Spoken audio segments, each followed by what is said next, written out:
So I have extra energy, so I decided to do something completely off the wall. I wouldn't say off the wall, but completely different what I normally do. And I'm making these portents of restoration. Basically, whenever you drop below half HP, it automatically heals you for 2100. So pretty nice. Give it up for Visi number 8. I don't know, man. I'm gonna let me kill this dude, and I'm actually gonna see how much. Oh god, I forgot to turn my thing back on, dude. I swear to God, I have died more times than I'm going to even tell you due to that exact thing. So how many have we killed? Beasties. Let me start fighting just so I don't waste up time. Slayer creatures, please. 2795. That is way under drop rate. So, welcome to episode 31. I normally don't do intros, but I figure mine as well. Currently working on some General Slayer. The main goal for today, my new set goal, because I got a lot of the basic goals done for Necromancy. My new goal for Necromancy is to get 92 prayer. Very realistic. I just need to get 10 mil cash, which is I could get that done in like this weekend super quickly. So yeah, not that big of a deal. But 10 mil cash, million ways I can do this. I'm just going to do Slayer for a bit. I might do some thieving. We'll see. I don't know. We'll see. For now, I'm just doing Slayer. And, oh, yes, I remember now. It was about maxing. So, I have said for a while now that I want to max this account. I want to max this account, right? And by max, I mean all 99s. I mean, you know, I know skills go up to 120s and you can get a true max cape. But for now, I want to get like an all 99 max cape, right? So what I'm thinking of doing, and feel free to say if you think there's a better route or idea, but personally what I'm thinking more honestly in terms of like having fun than efficiency, but there's a hint of efficiency mixed in, but mostly just for having fun, because I think this would be more entertaining for me, is to go and get all 99s first, right? And I'll probably do a little bit of PVM here and there, like some bossing and stuff here and there. And then once I get all 99s, then I'll go back and start doing bossing and gear progression for other stuff in the whole 9 yards. Part of what's inspiring this for me is the fact that Necromancy is basically just upgrading tier gear. So I can get up to tier 90 without actually having to rely on boss RNG. So I can just do the simple challenges I need to do. I say simple, but to do whatever the challenges are for Necromancy as I get up, get Necromancy up to 99 or 120. We'll see. And then, you know, go do the whole stuff. And so we'll see. That's my thought process. Let me know what you guys think. That's what I'm thinking. So I got this note on Dragon Task, and I decided to give it a shot. And it's actually kind of hard to fight these guys, but I ended up finding a safe spot that you can utilize. So that's pretty good. I will show you guys here in a second. So you got to go, and this corner right here. These guys get trapped here very easily, so you can just go and, you know, trap them in this corner, and then there you go. It's a nice little safe spot. It's not the best safe spot in the world, but it is a nice little safe spot. Literally right as I stopped that clip, I got 90 magic. I did not mean to do that. So yeah, there you go. We got 90 magic as well, so that's good. My first disassemble in a very long time. The Sun Spear. Let's do it.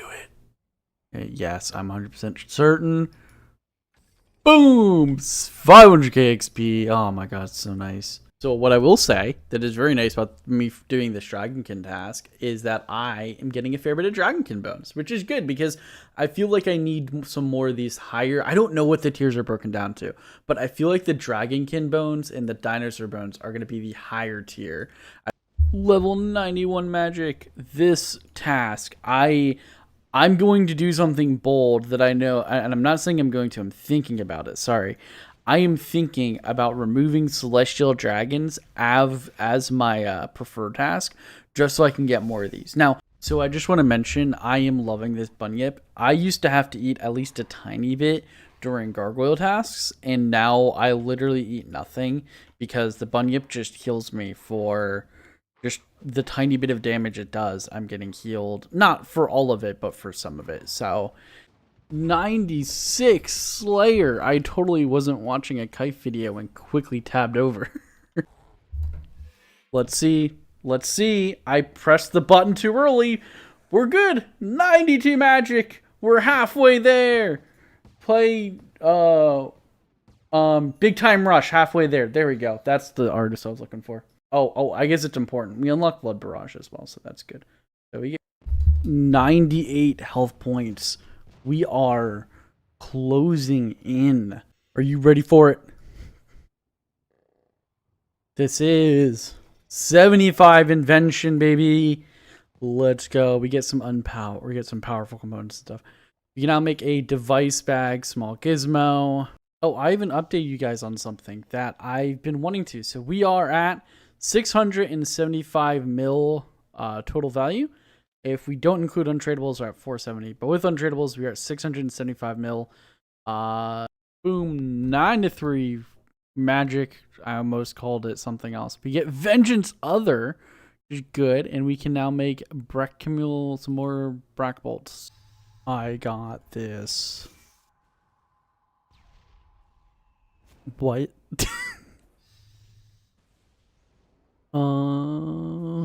What is this? 57 mil? Multi. And an upgrade kit. It is... Why do I look up fucking drop rates for shit?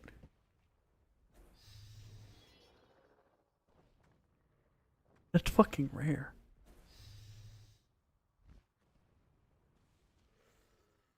Okay.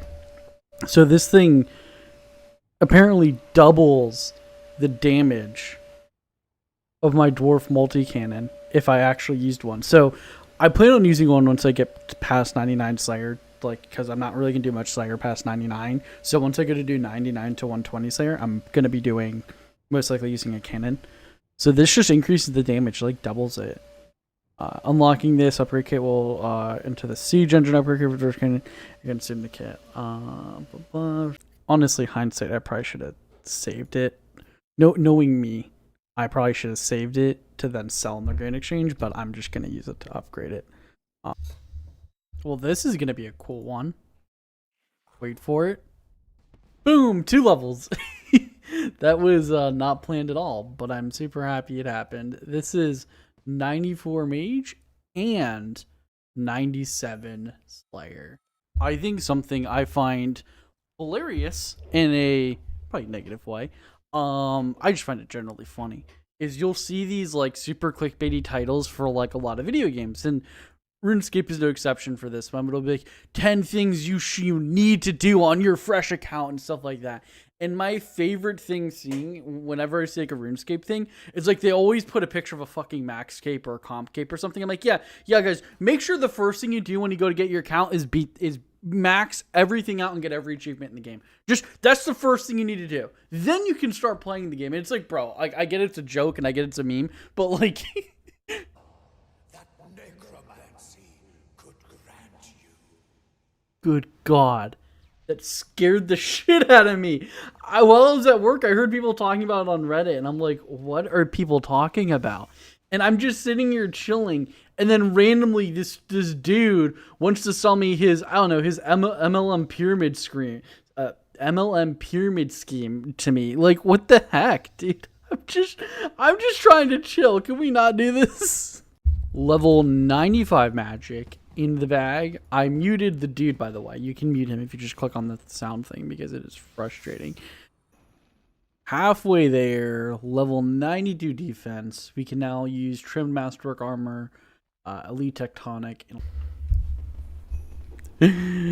Oh my god, I'm so happy. 99 health points.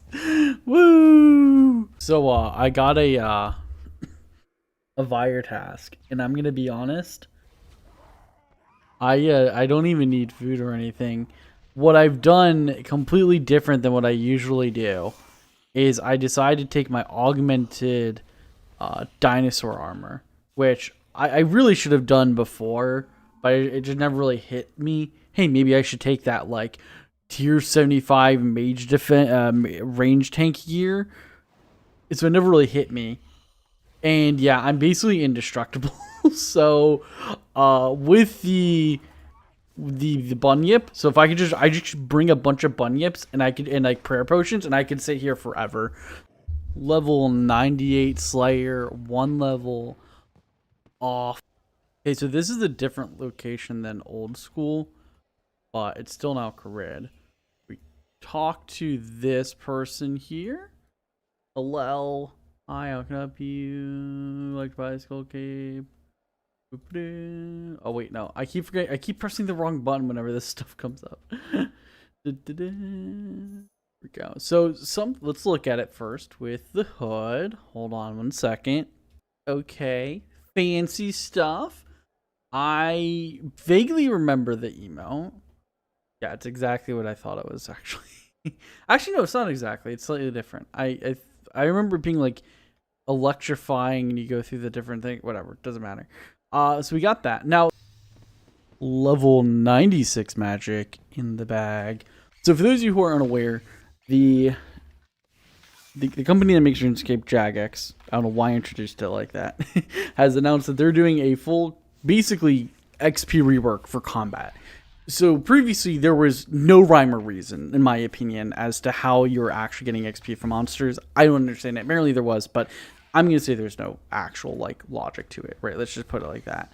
That being said, they're going to now change it. It's you now get 50 XP for every 1,000 HP. So they're changing it to basically the old school rate is the best way to put it, but you get 1 extra XP. So there you go. So it's still slightly faster than old school. It's actually way faster than old school because we have the we kill stuff a lot. Like we do a lot more damage. Like you don't do that much damage in old school and that quickly. So we have that going for ourselves. So what I'm going to do, what my game plan has now been changed. I'm not going to go over what my old game plan is. So what my game plan is changed into is the following. So first thing I'm doing is obviously finishing off 99 Slayer. I really want to get 99 Slayer. I feel like it'd be cool to have this 99 kind of done and out of the way. Though this is not affected by the change. So realistically, I'm actually wasting my time doing this and I should do this later. But I want to get it now just because I want to have the player owned Slayer dungeon available to me, and I would potentially take advantage of that for Necromancer release, but we'll see. I'm not necessarily going to.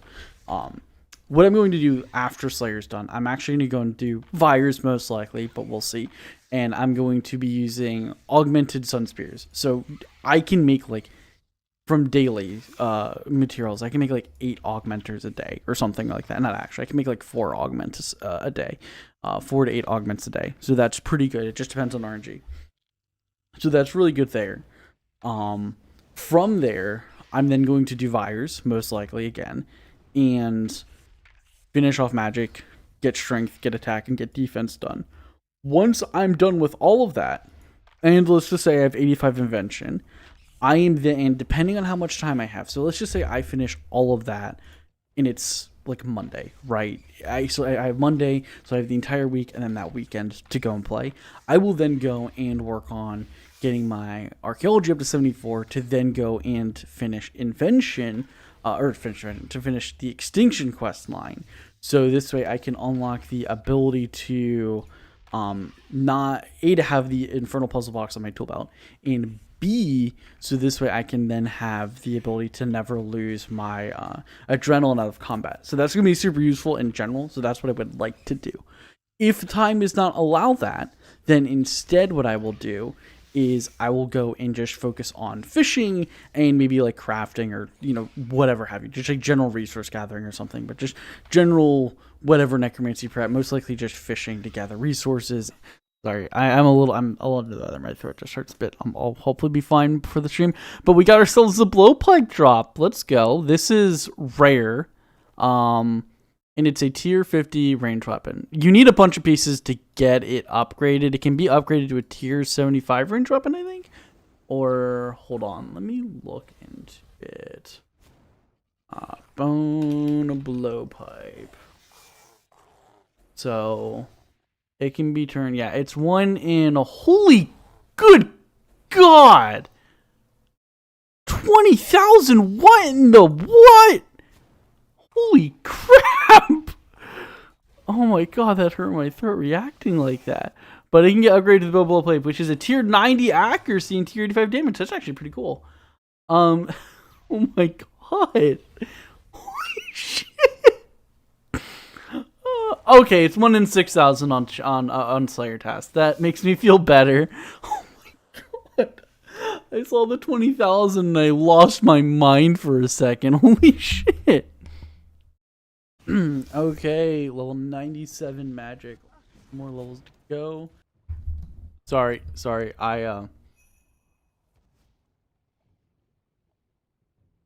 I'm eating, and I apparently did something. I got level 80 invention, so I forgot to do that. But apparently, I've also um unlocked a pet. You've unlocked the pet Zez. Now, Tracy, you can unlock the pet Zez, unlock the pet Zez, and accumulating rune score. Oh, that's just a. Oh, who gives a crap about that? Never mind. I'm like 2, maybe 3 more tasks away. I'm not even kidding you.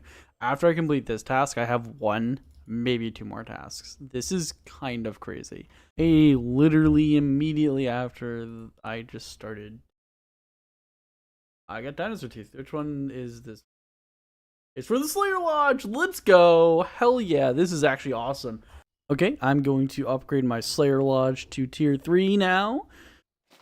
I now have to change my resource allocation. Oh, they're all 10, so it doesn't matter. Alright, so boom, we got that. Now we are tier 10. This gives us plus 6% damage boost on the island. Island, Slayer Helm, stand. Grants bonus to the Slayer Helm across Gilnor without the need to wear it. This is super awesome, because it means I don't need to wear the Slayer Helm if I don't have to. I can wear other items now. So I'm 100% going to put this there. I'm going to be honest. And you can always take it off, I believe, to upgrade it. So it's not like it's stuck. 99 Slayer. Let's go. Another 99 in the bag. Get the hell out of here. Oh, we unlocked some stuff. Completely forgot. We can now kill soul glazers. We can now do some challenge. We unlocked the Slayer Codex, which is good. And we can now get the cape, which is actually pretty good.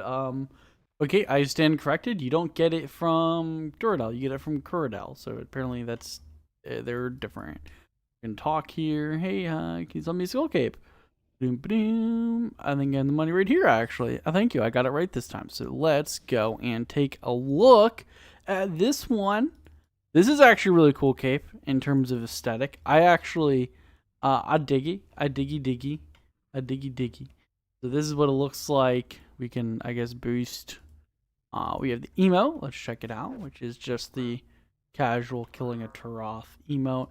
Then we have the ability to teleport to any Slayer Master we want to, which is just insane if you were to ask me. It's such a crazy good skill cape to have. Okay, so one other thing that I can do now that I'm 99 Slayer is I can get the Slayer Codex. I'm trying to figure out where we...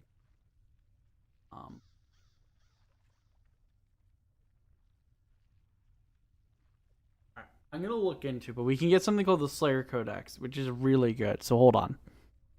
Okay, so I stand corrected. You have to go to a specific Slayer Master, and you have to get to the actual player-owned Slayer dungeon. So the way you get to it, from what I'm told, is you come over here to the southwestern port district, so just the southwestern portion of Menethos. Talk to this guy and travel and say, I want to go to the transport to the Sunken Pyramid. And now this is your player-owned Slayer dungeon. So if we come in here with a Slayer now, or with a a ghost game, a ghost speak game in it, we can come over here and we can talk to ads. So your journey has finally led to your Slayer. Who's there? I am but a spirit now, bound forever to this place. Blah blah. This place. This is where it all began. I was once one of the 7 original Slayer Masters. Placed my sword down and sword. Welcome to the Order of the Slayers. This is the origin of everything. My life ended a little bit ago, but and you are blah, blah, Slayer Master, a Slayer Master. Now, yes, I do. Excellent. So what do I need to do? We need to go back to the start. All monsters you fought and killed so far have developed your combat skills against them, but that's not. Now it's time to understand them. Every creature has a soul, but it's far within. Blah. Or training with semester. Blah blah. I'm ready. Alright, cool. So now we get these souls, and I don't know exactly how they work, but you basically kill Slayer monsters, and you can put souls in them. As you get souls, let's actually enter the dungeon. We can enter the dungeon. We can read this Slayer Codex. It has, I guess, like some stuff. Can we add it to our? And put it in our pocket. Okay, I'll remove. We add it to like something we can't. Okay. Anyways, sorry, getting distracted. You're in this dungeon, and then you can add. If we go into like a build mode, we can basically add monsters to the dungeons here. So we, in here and here, and I don't know. You can add them in here, and basically it becomes your own personal, instant Slayer dungeon, right? So you have your own Slayer dungeon, and you can have your own monster. So a lot of people will put like monsters for money. Like I know it's common for people to put like spiritual mages, I think, in here, and then just farm them on their Ironman for cash. And there's you can put them in here as well. So there's a fair bit of things people will put inside these Slayer dungeons. One thing people will do is they'll put the whatever the when you're farming the keys for the crossbow, they'll put those guys in there. They'll put tormented demons in for similar reasons. So people will put a monster they're farming in here that's maybe in an annoying location, and then you go do that, because I believe if you press teleport here, you must have catch 50 monsters to teleport to the Sunken Pyramid. So once you catch 50 monsters, you can just teleport straight here. So it has its perks, and it's a really good place. And we are definitely going to fill this up later. But for now, I'm calling the episode here. Next episode, we're going to work on finishing our combats for the Necromancy release. I want to get all 99s combats. So attack, strength, defense, and then we'll finish off magic. So I want to do that. I also want to try to get a couple of other things accomplished next episode, but we'll talk about that as we get there. So let's get right into the next episode. I'll catch you guys then. Halfway there, level 92 prayer. I'm going to lower my microphone a little bit. I think it's too loud. Level 92 prayer, 133 combat. We now have access to soul split. I'm going to finish cleansing this last crystal, and then we'll be good. We actually saved money, by the way, because of I did actually most of it on the buff. I deleted the last clip because I had to move my Slayer taskbar. So I moved my Slayer taskbar, but we are now on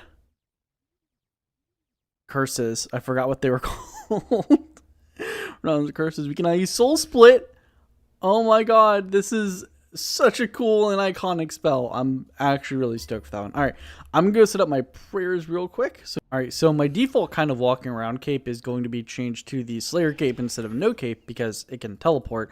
I'm actually gonna take off the cosmetic override for it. So I'm just gonna rock the plain Slayer cape. I really do enjoy it. I think it's a cool cape, and we'll just rock it as a nice little change of pace. Yes, I love getting all of this double XP, my fellow normal accounts here.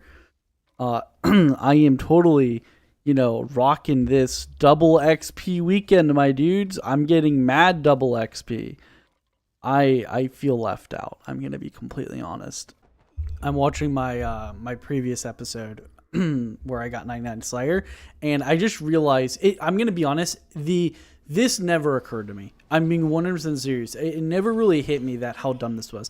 I had the ability to get 92 prayer probably for a long time. Like I had the capabilities of doing it. I just never bothered to do it.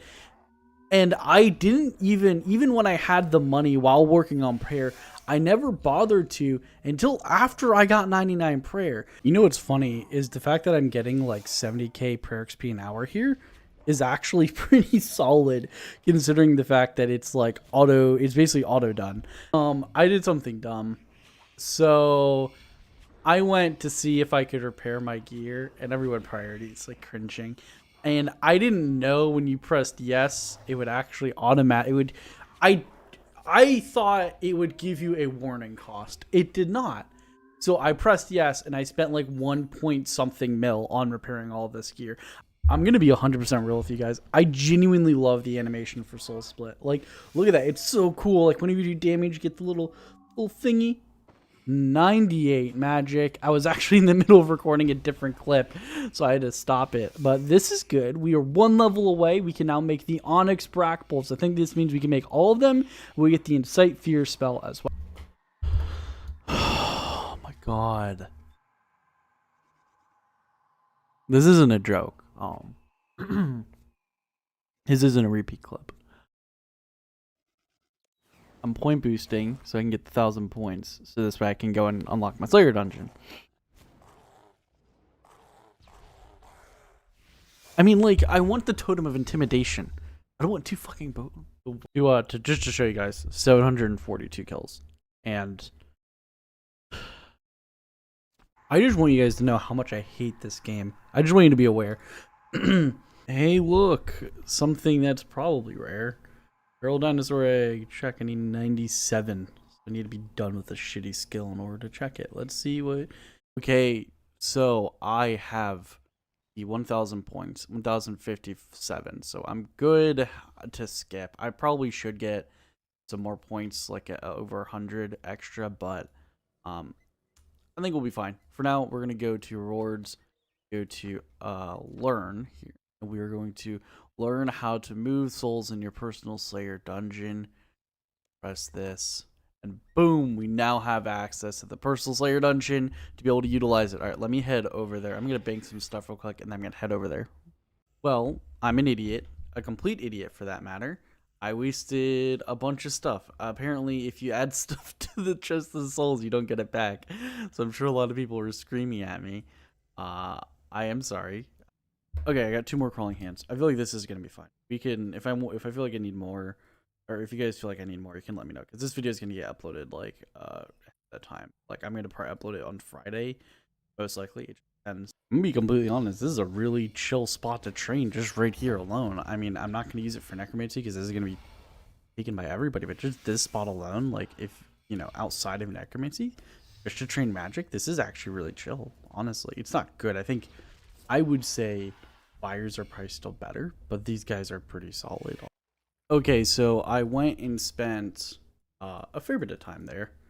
I'm only 440k XP away from 99 magic, and I wasn't able to get any more. So yeah, I could stay there for a long time. They're actually really solid magic XP in general.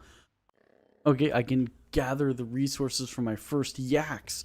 This one's an adolescent, so if I want to sell this for beans, I would remove it now. But I'm probably going to say this a million times like I do with a lot of other things, but the Slayer cape is so nice. So I only have an hour and a half of charges left, and while I do want to go and finish off 99 magic, I would need at least 2 hours of charges in order to do that, and then I could start doing 83. But I figure I might as well just stock up on a bunch of charges now for the next little bit. Probably do this for like a couple hours and just level 82 fire making. This is actually a good level for us because it means I don't need to do this manually. Okay, I think this will actually give me the level. A little bit over, but it's fine. 99 magic. We are done. Let's go. Another pet, dude. I'm so happy. It's the invention pet as well. I got the invention pet. I just disassembled. 93 defense. I might not show every defense level, I'll be completely honest. So like every guy in the world, I ended up finishing earlier than expected, and I didn't even get 94 defense. What I'm going to do instead is I'm going to make this siphon real quick, and I'm actually going to siphon this bandage chest piece, which should get me my next level, which is 85 invention. You know, I just gotta say, it must really suck for my pet Malcolm to have been acquired in the middle of this episode. I do have to say though, in terms of pet designs, this one's kind of mid. Okay, and since we're on the topic of pets, I just want to mention the old school RuneScape Desert Treasure 2 pet. That thing alone has me tempted to go back to old school. I'm not kidding you. Like, that thing, it's the most adorable thing in the world. I thought the Dust Devils were cute. I am so sorry, but I now have a new favorite pet that I want, and it's not even in RuneScape 3. And it's like, I don't want to play old school for any other reason. I do plan on talking about why I don't want to play old school, but we're not going to get into that in this one. But basically, I have no zero intention of playing old school for like the rest of my life, outside of maybe like doing a boss run with some friends. But that thing, that got me contemplating. I saw that and I'm like, oh man, boom, 96 defense, only 3 more levels to go. Dude, I feel like I've hardly even spent any time at this level. I'm already like 1/4 of the way done. It's freaking crazy, dude. Boom, 97 defense, 2 levels to go. Boom, 98 defense. You're probably curious, why am I working on making siphons and stuff like that when I only have a single level to go in defense? The answer is actually because this is part of my necromancy prep. I plan on making a handful of augments. I think I'm going to go for like 10 augments, and I want to go and make myself a whole lot of siphons, and then I'm going to use those for necromancy. I'm going to augment the weapons and just kind of level them up and siphon them, and then if I can augment the gear, like once we get higher up, I might, but we'll see. For now, I know I want to augment the weapons, so that's why I'm making a bunch of pieces. I know they're going to carry over, but I figure I might as well. Boom, 87 invention, in the bag. So I ran into this YouTuber called Makuru RS. He's a pretty big RuneScape 3 channel, and I've been checking out. Today I just started watching it. His leveling plan, and I'm actually super happy because his leveling game plan is literally Mayan, but just refined more. So that makes me really happy to know that I was on the basically exact right track with my leveling game plan. So what I'm gonna do is I'm kind of, I don't want to say verbatim, but kind of for the most part, copy what he's doing and move it over into kind of my stuff and my spreadsheet and kind of the whole 9 yards. I love getting these tomes. It was basically like a 6 of a level just for free. Nice, level 68 archaeology. And boom, 99 defense in the bag. I think it's in Lumbridge. The last time I remember the defense cape is a tutor in Lumbridge. I have a feeling it's been moved to the Berthope area, but I want to see if it's actually truly gone. Yeah, it's gone. All right, let me head to Berthope. I have a feeling it's at the, good God. Hold on, let me go there. I was right the first time, I just didn't look hard enough. Supposedly, you can get it from, is it this guy? What is that cape you're wearing? Yep. Yes, please tell me a skill cape at defense. I think I'll have one. So let's wear it with the hood here. Let's go. Game. Sorry, I'm sick. Sicky, oh shit. Okay. Boom. Look at this. The defense cape looks cool. I've always thought it looked decent. It was one of those capes where it was like, you don't see a lot of people with it because it's just not that good. It's just, or not that good, not that it's not that good, but like in old school, it's just not really worthwhile getting. That's a cool emote. I actually really like that. That's a solid emote. We can boost our defense if we want to. Boom. Check cooldowns. You're currently able to benefit from the effect of signs of light, portal death, or the defense skill cap. All right, cool. So this basically acts as a sign of life while it's on cooldown. So this is really good. Now, this is what you want to get the... I'll show you guys actually. So I want to show something off. I did get this while I was doing a while ago. It's the dinosaur rib bone. The dinosaur rib bone can be used here at Anachronia if I were to get level 90 construction, which is very realistic for me to do in this week, but I have other things I want to do first. This is kind of on the lower priority list.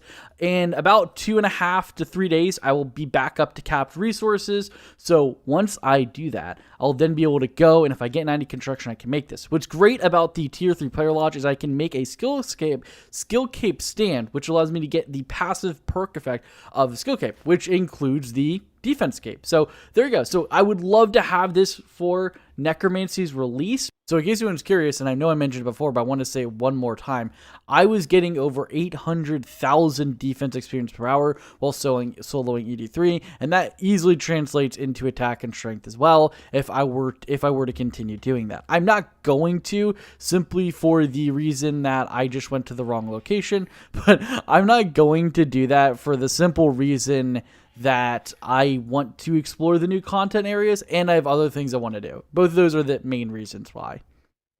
So I messed up pretty hard in my planning. It's not that big of a deal. It's a big deal. My entire game plan revolved around getting Extinction done.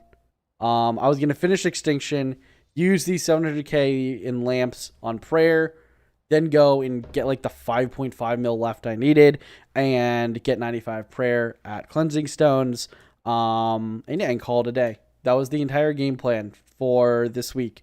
That's not going to happen because even though I can get 74 archaeology, I don't think I can get up to 85 rune crafting in that time. Rune crafting is such a slow skill, even though it's purely AFK. It's fairly slow, and I just don't think it's possible to get that. 74 archaeology, complete all the quests, and complete Extinction, and then get 95 prayer, while all still getting some food and, finishing my overloads and a couple other stuff I want to, just knock out before Necromancy release. So I have to make a choice on what I'm going to go for, basically Extinction or 95 prayer.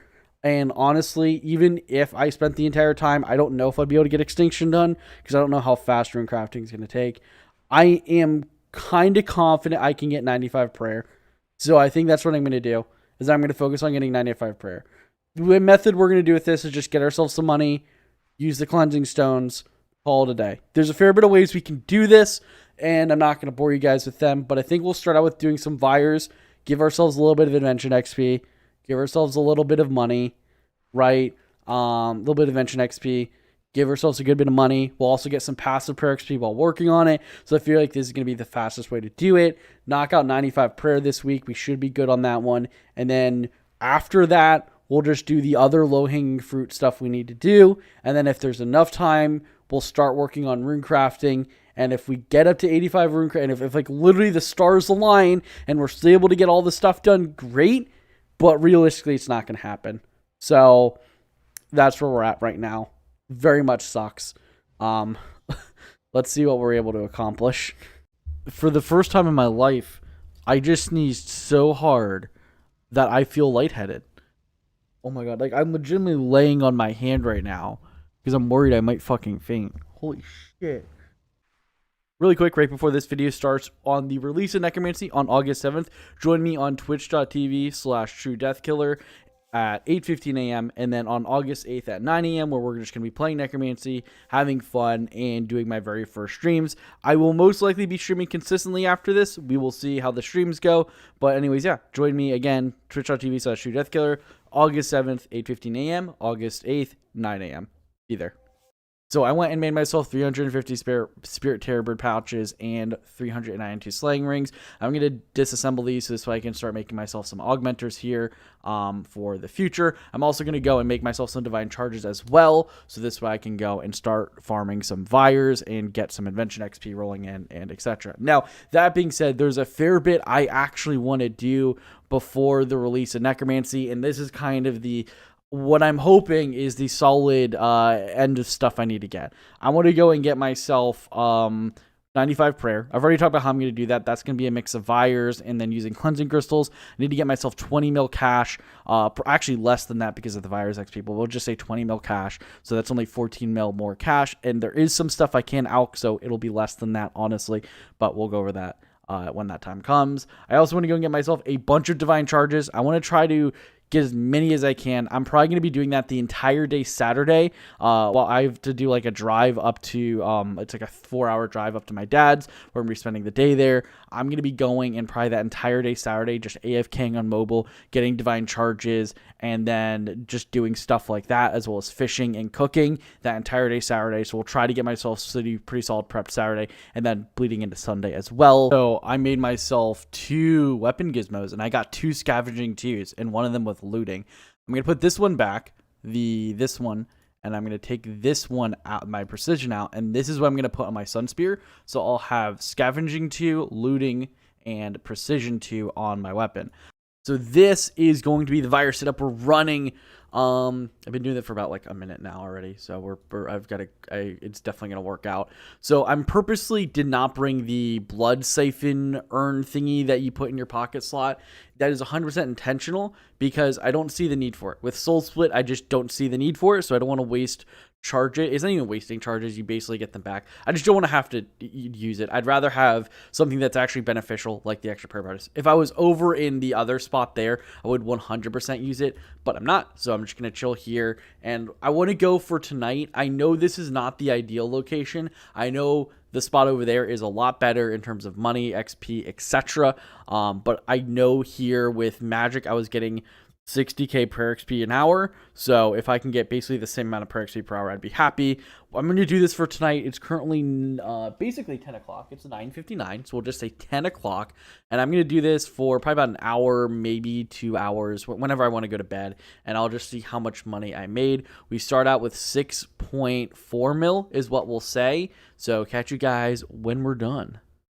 Okay, just going to kill this last Vire, and this is going to be 1 hour completed. So I want to go and let's see about how much of everything we got from 1 hour of doing Vires here as melee. I am kind of curious. Let's go and check it out. So the one thing that's obvious is the money. We got about 1.1 mil in this 1 hour. That's actually not bad, I'll be completely honest. So that equates to about 98k prayer experience in 1 hour just for money, if I were to go and do that. Now, in terms of drops, we actually got some nice stuff.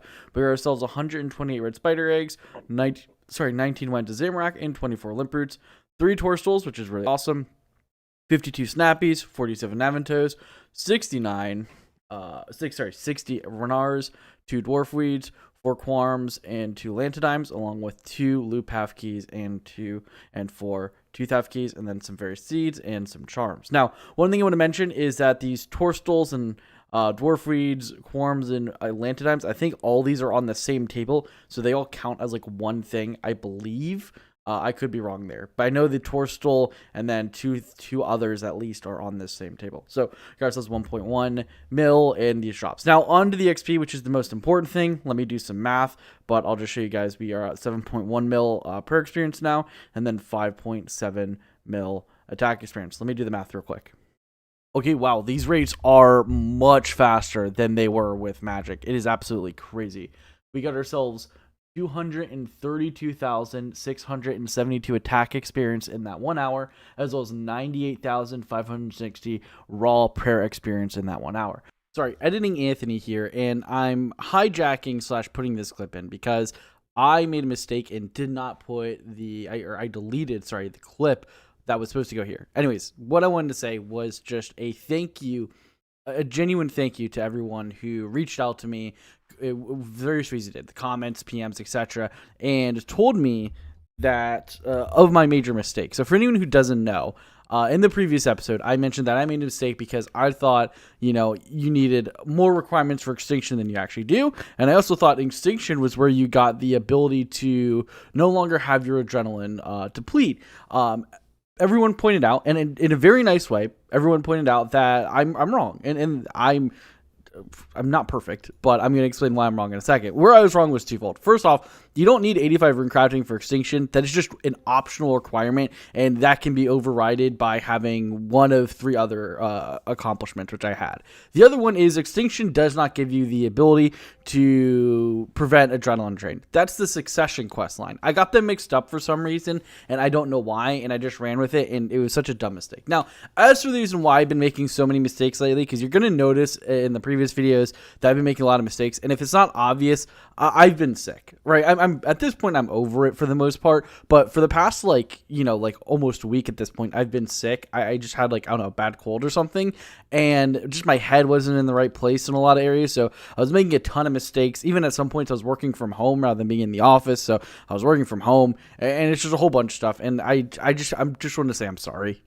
I'm dumb, but I'm normally not that dumb, and so I just felt bad, so thank you for everyone who kind of helped me out during this past week of telling me every single mistake I was making.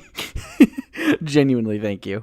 And in case anyone's curious, this is the item. You eventually can add it to your tool belt after completing Succession, and these are the different rewards you get from it. So I think I'm at tier 2, so I have Daughter of Chaos done, which is 10% damage reduction, increase represent damage dealt to monster wilderness. So there you go. So I have to complete Civil War 1, Civil War 2, Civil War 3, and then Succession, and I'll get these unlocked. Let's go and knock these out. Civil War Part 1 completed, which means we now have the Tier 3 Infernal Puzzle Blocks, which gives us the ability to, our adrenaline will not drain outside of combat. And Civil War Part 2 completed, so if we use this lamp, get another tiny bit of XP, and we are now 93 prayer, only 2 levels to go. Let's go!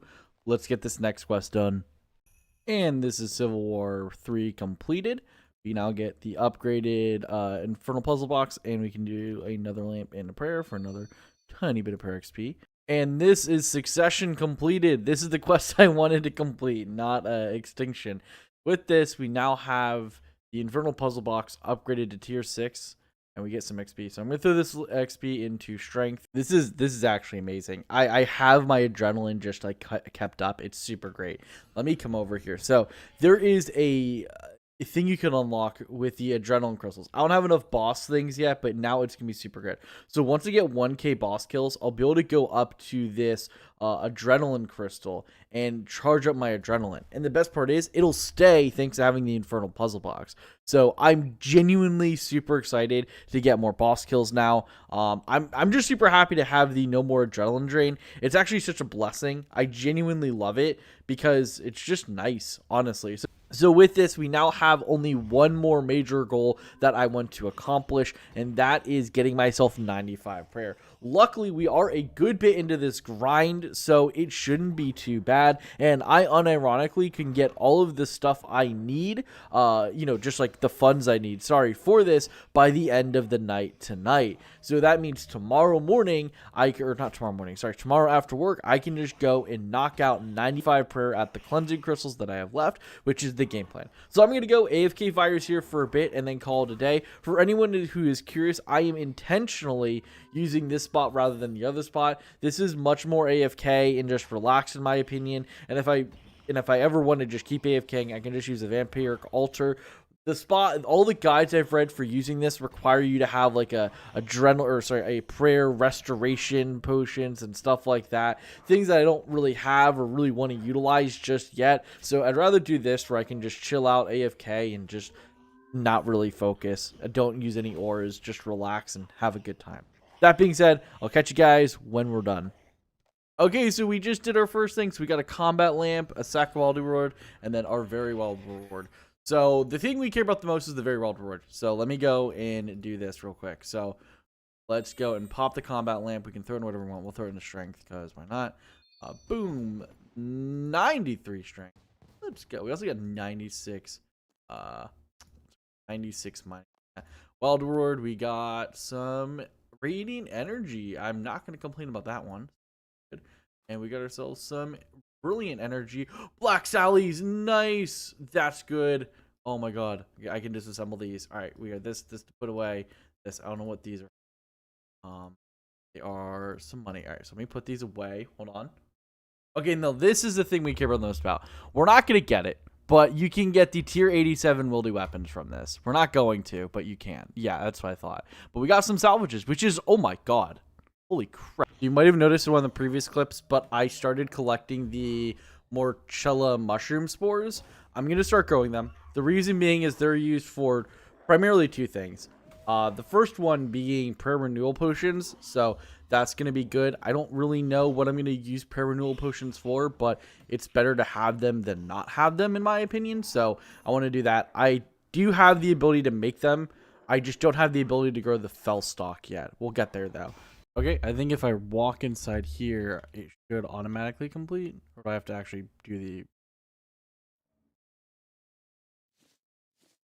Okay, you actually have to equip it. Okay, boom. This is all of the easy diaries completed. Let's go to Letya and get the 82 farming. God, these yaks give so much XP. I'm so happy I have male and female. They gave 14k XP just from one... just going from like whatever, like watch, boom, 14k XP. And this is Prisoner of Gluffery completed, which means I can now, I get a bunch of rewards. Ooh, 68 rune crafting. But the main thing is I can now go and complete the diary for what's it called? I forget what that thing's called. The diary for tier 1 medium. So let's go and do that. Oh, this is awesome. So if you've already... Okay, so if you've already caught the dude, like if you've already caught one, then you can just go and just pick the papayas. So that's good. So I didn't even need, wow, I totally wasted that. Okay, so with this diary done, I don't know if I showed it. It was like a 5-minute clip. I now have the ability to catch Grinwalls without using any bait. This is absolutely incredible, and I kind of want to try it out. So this was one of the biggest bottlenecks for me getting overloads. Torstals are the other one, and I am working towards them. I only need 3 more levels to go until I can grow Torstals consistently, which is awesome. But this is the other one. So I believe I can... I have to look at how you catch Grinwalls. Hold on a second, I forgot. Okay, so since I no longer require bait, I can just plant it now. And I think I'll be able to catch them. Because before, you needed to have... The way it worked, it was super annoying. You needed to go and put a papaya down to then go and catch one of these guys, which was super annoying. And then from there, you would go and use their meat as bait on these box traps, and then you'd catch them here. So I don't know what the best way to organize these are. So I'm just gonna put this here, and then we should hopefully, yeah, this one, yeah, boom, we got one. So we can now claim this, and now, grid wall spikes, boom. And that is 36 more overloads made. This is awesome, dude. Oh my god, this is such a huge achievement. Well, I wanted to go to bed, but fuck me. I just realized after I finished doing the crystals that the Heflin thing is up. So I think I'm going to take advantage of it and do some of these crystals. So I have a new long-term goal when it comes to herb lore and my potions, and that is I want to make myself 250 holy overloads. For those who are curious, the holy overloads are a good default intro potion for Ironman or really any players to use. They require, I think, 97 or 98 herb lore. And how you make them is you get a 4 dose of prayer renewal and a 4 dose of overload, combine them together in the crystal flask, and you get 6 dose. And these combine very well because the prayer renewal is just like a passive buff of prayer, and the overload is the overload. So you get basically 2 extra doses, which is of your overload, and the prayer passive on it. So it's super great. Awesome. So, sorry, I hit my mic. So I'm going to go and make 250 of these to start. And that should hold me off for a while. And then eventually, that's like 150 hours of PVMing. And so eventually I will go, and if I need to make more, I'll make more. But that should hold me off for a long time. And eventually I want to transition into using like at 120 herb lore or something.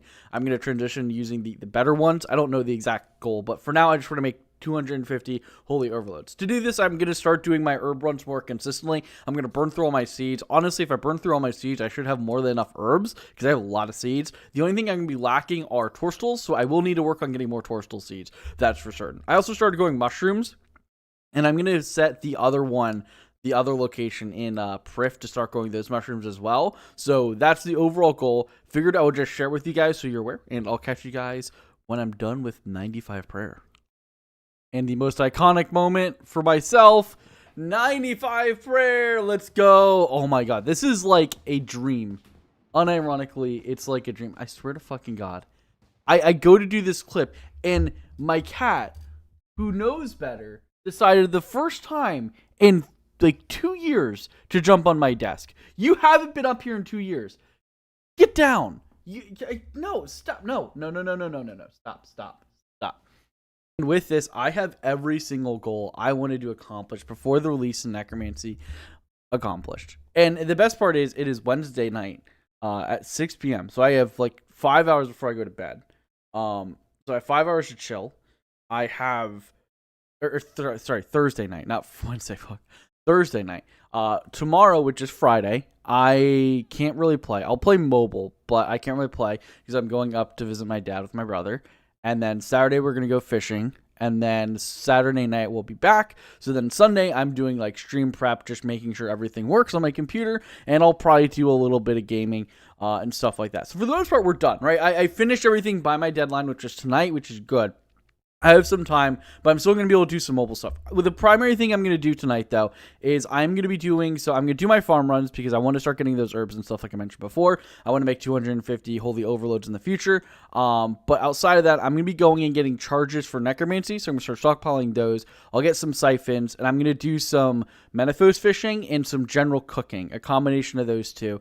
And that's going to be the general game plan for this weekend while I'm, driving up to my dad's. It's like a 4-hour drive. So I'm not the one driving. So I'm going to go on mobile and just probably do some AFK stuff while I talk to my brother. So I'll probably be fishing or, getting charges, one of the two. And we'll go from there. So yeah, that's the game plan. And I'll catch you guys on the release of Necromancy. I am picking my first mushroom batch. And I got like 9 from one mushroom. That's pretty good. I'll be completely honest. I did not expect to get that many. Okay, last thing I want to mention, because I'm sure it might come up, but while I might do some bossing, I'm going to try very, very, very hard to not use any overloads. I just want to make that clear because I don't want to spend overloads when I want to save them. Like, I feel like at this point, I feel like me using regular overloads is kind of a gigantic waste because I am only 9 farming levels away from being able to, less than 9, honestly. I can get 83 today. I'm only 9 farming levels away from being able to grow the what are they called? The fellstalk seeds, which are needed for the prayer renewals. So I don't want to spend any time growing, or using overloads unless I literally have no other choice. That's my thought process. Good. My invitation has been accepted. My guest arrives in the underworld. Up the river of souls. Across the lake of memories. To the city of The Well of Souls is a beacon. A guiding light to all the vagrant dead. I will give them purpose, direction. They will spread my influence to the world above. You will be the key to my victory. I will teach you. You will be my last apprentice. I am the first necromancer. Here, let's place the focus. Okay, ritual site interface to Doom. Congrats on level 2, by the way. Requirements. Drop your bones. Select ritual. Okay, information ritual, anything you need. I'm gonna move this because I don't want to. Can't unlock my thing.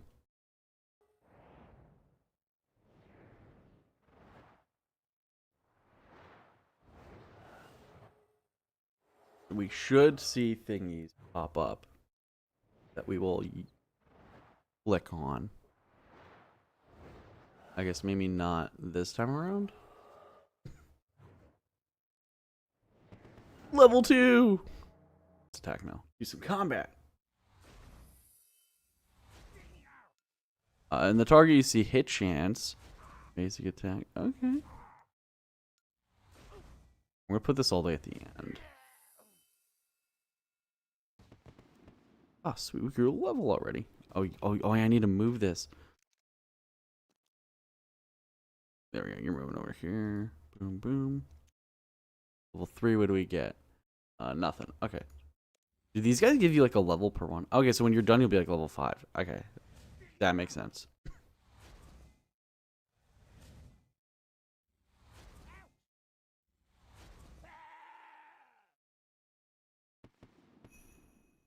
We can win talent point.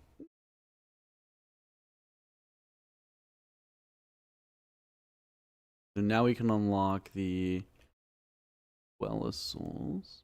Conjure Skeletal Warrior. Okay.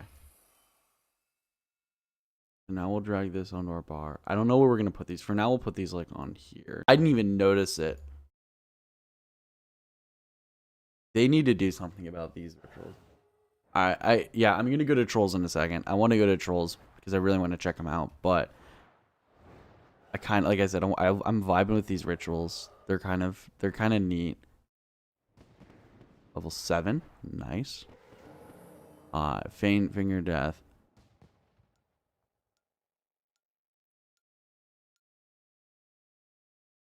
Find the amazing viewpoint overlooking the city that'll give you hours for enjoyment. Complete a lesser necroplasm ritual. Go see Trolls. 100 skeleton while fighting skeleton level. Oh, that's cool. Hold on, let's do that one real quick. Change these boys. There we go. We're good now. Talk to Celine. All right. What god you worship?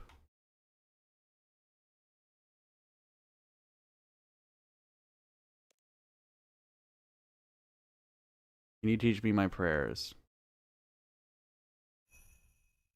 A prayer before dying.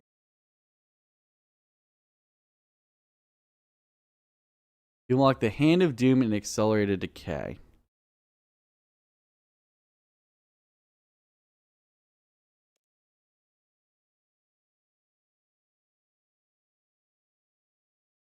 Hold on. So is the regular prayer book going to be better until I get 60 necromancy?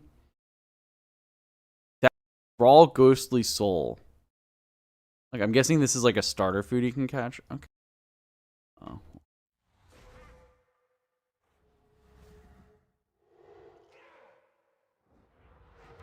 Oh, wow. That does a lot of damage. Okay. That nearly one shot. Oh, my God. Holy shit. Oh, they drop big bones, too. Nice.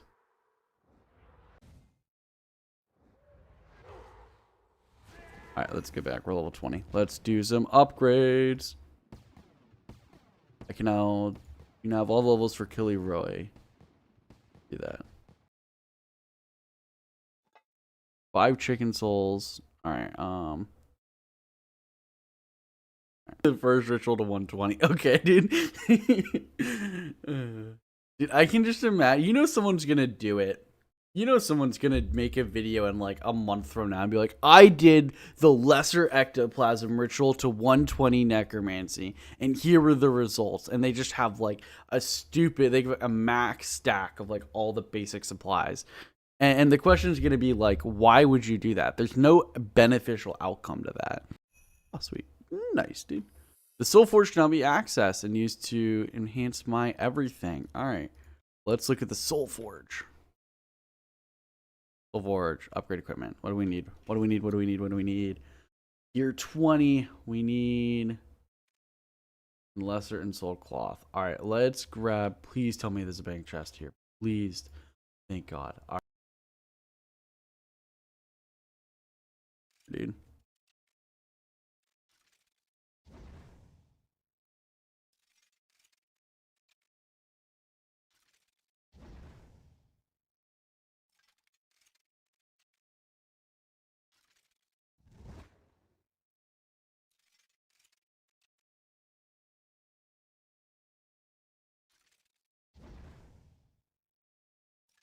Well, this actually gives me hope that maybe I can make the some like of the tier 70 power gear, because I have 2 subjugation pieces, the shield and the head. I don't think I can disassemble the shield, but I might be able to use it that, so I might be able to at least make 1 generic piece, which would be great. All right, we need, and then we'll go and craft some runes to be able to use the lesser bone shield. This quest, yes. Boom! Quest completed. We now have the City Room teleport. Okay, I don't actually care that much, I'll be honest. Rune crafting lamp. Yay. Necromancy lamp. Nice. 26.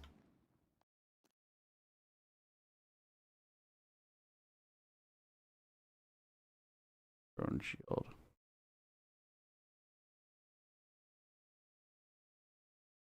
This is a defensive ability. I'll put you over here, I guess. I don't know. Okay, so yeah, I don't get not get as many. That one. Blah, blah, blah, blah, blah, blah. I get rewards from you. Hold on. Boom. Yay, Tome. Nice, dude. Where? Is this a book slot? It is. Oh my god, this is actually a really good book slot. Holy crap, this is a great intro book slot. +2 damage. It's a hybrid +2 damage across the board. +1 prayer bonus. Free teleport to the smithy. Drop bones and big bones are sent to the focus storage.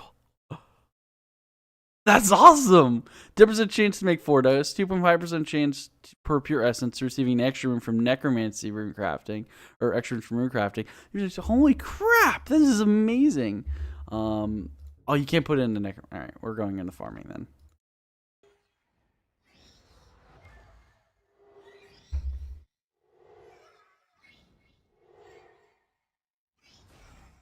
I'm just gonna keep killing banshees until I'm 30, so like part of me wants to keep killing them until.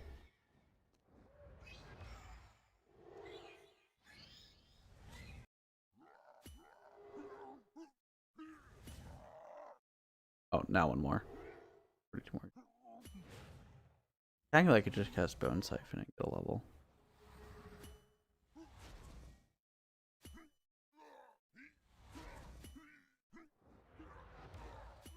We're gonna dab. We're gonna dab soon. Our dab is, yeah, there you go. We're dabbing on him. Dab. Boom. Level 40 necromancy. Like, I'm just vibing. Like, I'm just enjoying stuff. You know what I mean? Like, I'm just, like, having a good time. And if I happen to be moving fast, great. If I'm not, oh, well. You know, it is what it is. I got, like 400 per kill. Boom, baby. Level 50 necromancy in the bag.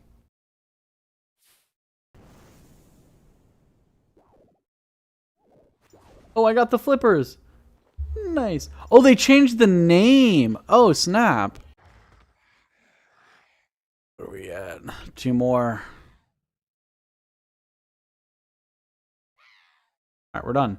We're out of here. 60 necromancy. Let's go. Oh my god.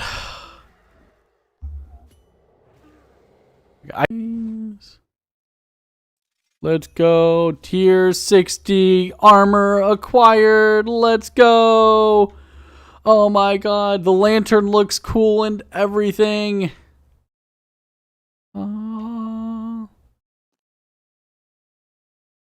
Nice. This feels good. That's real Nash. That's real Nash. Okay. So, what we're going to do now is I'm going to end the stream. Going to eat food, but the game plan for tonight and then going into the next episode. So tonight we are going to go and I'm off stream. I'm going to go and do a bunch of rituals, get a bunch of just general ritual supplies, get my bunch of souls, all the boring stuff. Going to get all the boring stuff done. Then on top of that, I'm going to go and get myself to 65. I'm going to go and get myself up to 65 necromancy, at least, probably 70, but 65 necromancy at least tonight. I'll just continue leveling, doing stuff, etc. Tonight. And then tomorrow on stream, first thing we're going to do is finish not finish, but do the quest, Spirit of War. And then we are going to go and do the first boss of necromancy. That is the game plan. Hope you guys enjoyed. I'll see you guys tomorrow. What is up, everybody? Anthony or Death Killer here. So, today, it's a little early, so I apologize. We are going to be doing Hermon, the Spirit of War. We're going to start farming the first boss, and we are also going to be, we're also going to complete the quest for him. So I was up late last night, only till 11:30, so around my normal bedtime anyway, so it wasn't that big of a deal. But I spent a fair bit of time doing it, and what I accomplished was pretty simple. First things first is I actually went and completed the medium diary so I can get the book. Now, the book is incredibly awesome for medium tier. Plus 5 bonuses across the board, which is pretty good, plus 1 prayer bonus. But you also get unlimited teleports to the smithy and unlimited teleports to the ritual site. Now, the ritual site teleport's kind of useless because you can just use the City of teleport to get there for 5 spirit runes, so it just saves you like 50 spirit runes a day, so that's whatever. The other thing I did was I got all the supplies needed to make the tier 70 stuff outside of the boss drop. So we are pretty good there. So we have all the supplies needed for that front. The other thing I accomplished, I'm going to waste a teleport here because I don't really care, is, as you guys probably already know, the requirement is to get 3k souls. I have gone and got myself the 3k souls. This took an incredibly long time. Disgustingly long time, I'll be completely honest, and I felt drained. I also have 4 points I can use stuff in for talent points, and I think I'm going to. So it seems to me the intended way that Jagex has done this is basically you're supposed to keep up with your talent trees as you get talents, because I basically have more talent points than I can spend for the most part. Like, I can get almost everything with the exception of one thing. Nice, dude. Oh, you get a free harmonic plate. Nice. We are now 68 necromancy. Nice. Okay, Okay. Let's pre-pot here. Join. Fastest kaboom. Alright, I'm gonna try soul splitting. See how this shit goes.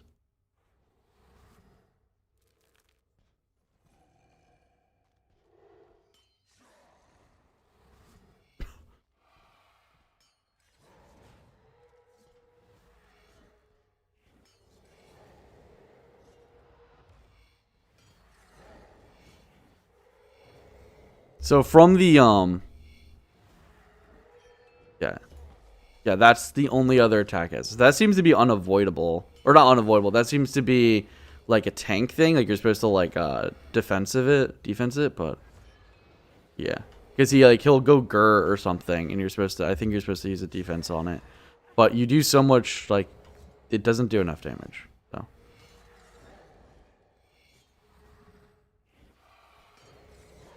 come on, summon the ghosty.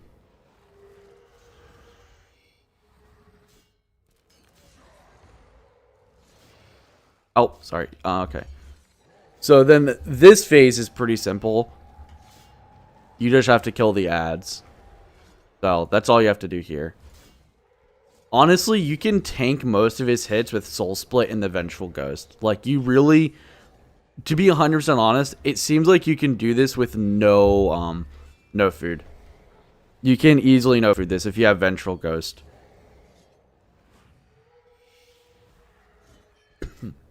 As long as you keep your Vengeful Ghost...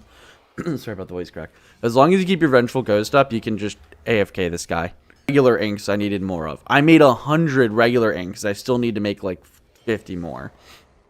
But and that's because I was using all the multiply glyphs and stuff like that when I was getting my souls. So perspective, I guess, is needed. That should be more than enough. I was doing bare minimum. Like I was making like 50 and 50 at a time, and then like when I ran out, I would make more. So I was doing like complete bare minimum. Dragonkin bones. I had a bunch of Dragonkin tasks when I was going to tier 90. Alright. I have, so let's put perspective. I have full tier 60 gear with soul split on. I'm AFKing. Like legit, that's all you do is you AFK. This is clearly below God Wars level 1. I'm gonna be completely honest. I feel like he's gonna get buffed. I'll be completely honest. This dude 1000% feels like he's about to get buffed. Because you literally just AFK. Okay, so I was going to make a full video on how to fight the boss, but instead I'm just going to download a clip of how to fight Hermon. Super easy fight, I'll be completely honest. For your inventory setup, you really just want potions. You don't need food. As long as you have Soul Split, you won't need any food. And even if you don't have Soul Split, all you really need is the Vengeful Ghost. The Vengeful Ghost turns this completely AFK. And what you do is very simple. We'll just go into the boss fight, and we'll just knock it out. So let's come in here, and we'll join an instance here. Let's come in here, and then we'll go and farm. So you see I have some food in my pack and everything, but really you don't need any. So you start the fight. Summon your Vengeful Ghost to keep him up. Pop any potions you want to pop. And then basically you just AFK the entire time. He will occasionally do abilities that you can you can hit. Like that. So that one right there, when he start charging up his sword, you can move out of it. But honestly, if you have Soul Split and the Vengeful Ghost, you do so much damage, you can just restore your HP over time.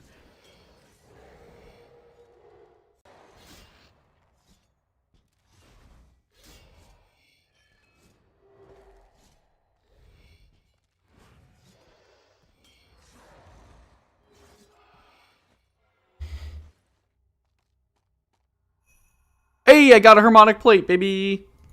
Oh, it's a separate drop, too. Nice.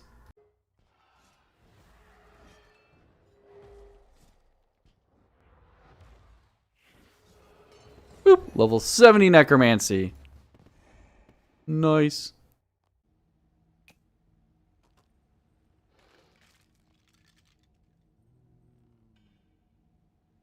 Alright, what do we need to do?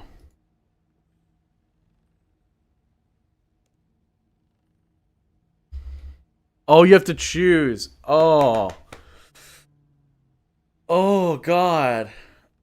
I'm going power armor. You have to choose, so I'm going power armor. You actually have to make a decision. Oh, my God. You can't. That. I'm going power armor. I feel like I'm going to regret it. Because I have my gut feeling is telling me that the tank armor is going to be meta. But I'm going to go power armor because that is current meta.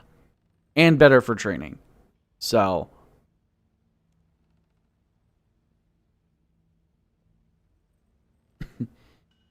Hold on. Wait, whoa. I completely glossed over that. What was that list of stuff I have to do? 5 Royal Chitin from the Calphite Queen and 5 Moleskin. I've never killed the Calphite Queen before. Already up, my bad.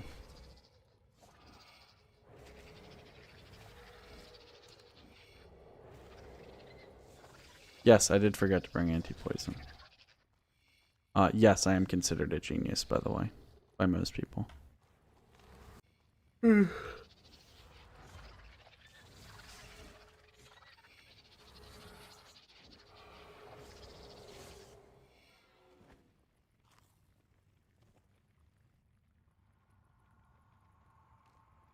What's the Calphite egg? Expect. Did I just get the pet on my second kill? Did I just get a second kill pet? How rare is the Calphite pet?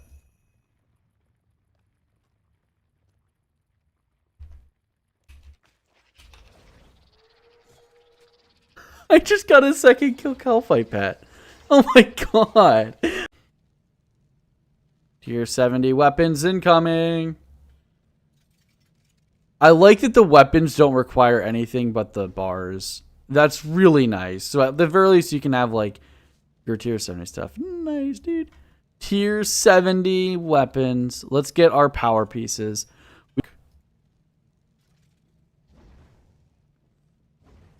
Boom, power top. And now let's get this power leggings.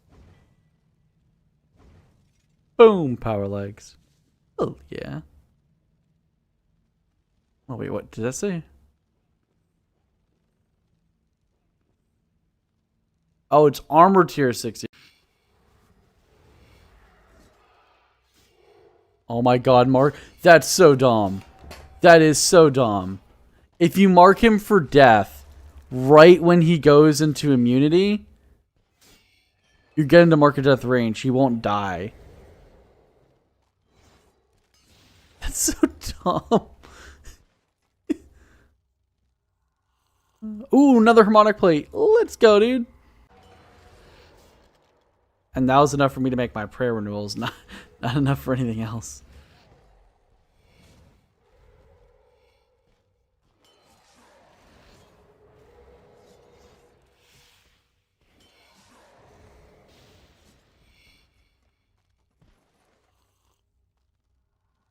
Nice, we got it, dude. Just go rocks for your votes. That is actually a genius idea. I need my boner. I need to get my boner. Hold on. Boner. Alright. Whee. And full tier 70. Let's go.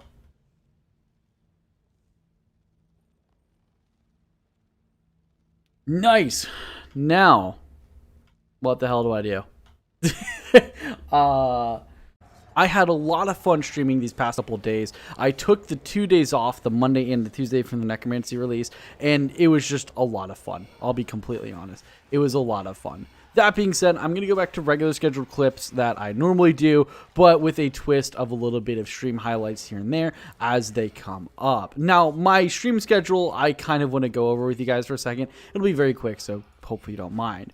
It's going to be fairly simple. I'm not necessarily going to promise every single day I'm going to be streaming, but I'm going to stream as often as I can during the weekdays from 8 p.m. to 11 p.m. Eastern Standard Time. That's going to be the normal schedule, so there you go. We're only going to be about 3 hours, so this way we can keep it fairly entertaining and do some interesting content, and it'll still give me time, you know, just throughout, you know, the weekends and other time during the weekdays, so I can do some boring stuff throughout the week to do. Now, we might do some boring stuff on stream. It just kind of depends on, you know, what I have scheduled for the day. But I'm going to try to keep it fairly interesting. Maybe do some bossing. Maybe, you know, just do some clue scrolls. We'll see. So, that being said, let's get right into the rest of the video. All right, I think I just need to kill one. And then...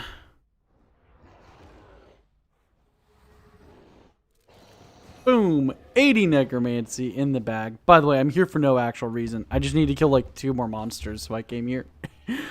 And yeah, we now have 80 necromancy, which unlocks a whole bunch of stuff. Oh my god. Talent trees, bars, etc. Now, time for the list. I've heard a couple of things. Someone in stream told me you have to kill Nex and QBD. I also read on the wiki that you only have to kill all of the God Wars generals. We will see what we get from here. So let's see. I know there's 2 different task lists, so I would like to work on my tier 80 power list. So pew, blah, blah, blah. It's so much an easy task. Hold on. I'm space barring through. I'm sure you guys already saw. So we need to get 5 zero fragments from Nex and 5 tortured soul essence from QBD. Yeah. 5 Nex and 5 QBD kills. Oh god, I've never done Nex before. I have no idea what to do. Oh my god. Okay, I haven't done QBD in a while, so I'm just gonna go and YOLO send it. I'm not really gonna care. Definitely not my fastest guy. It's slow. I mean, yeah, the kill time was slow, but hey. It is, at the very least, a kill. I forgot to bring prayer bots. Yeah, so all this can just press back. I'm gonna take this. Okay. This is the last QBD kill I need to do. It was a little rough, just because A, I haven't done QBD in a while, and B, outside of that, it's just I'm tired. So I don't mind AFKing stuff, but doing bosses is kind of like a bit of a struggle. But this is the 5 kills we needed for QBD. We didn't get anything of note, just, you know, general QBD supply drops. So not a bad thing to do. Gives you some supplies, gets you used to doing necromancy. I actually really like these task lists. Sorry. Kind of nice. The next one is going to be a little rough, I'll be completely honest, because I have never touched Nex in my life. So almost 190 kills and almost 30 minutes in. And still no key. The second I start recording, dude. The second I start recording. Okay, I guess that's the trick, is to record. Okay. Okay, so this is my first time ever going to Nex. So let's see. I'm not gonna solo it. I'll be honest. I'm not gonna solo it. I am going to try to find a group, hopefully outside of Nex. So we will see. I believe I don't. Regardless, I believe I don't, with my shard, I don't need, yes, I don't need to wear anything thanks to my shard. All right, I'm going to the group Awesome World. I'm going to see if I can try to get a group for Nex. Let's hope for the best. All right, this dude wants to try duo, so I'm going to go in.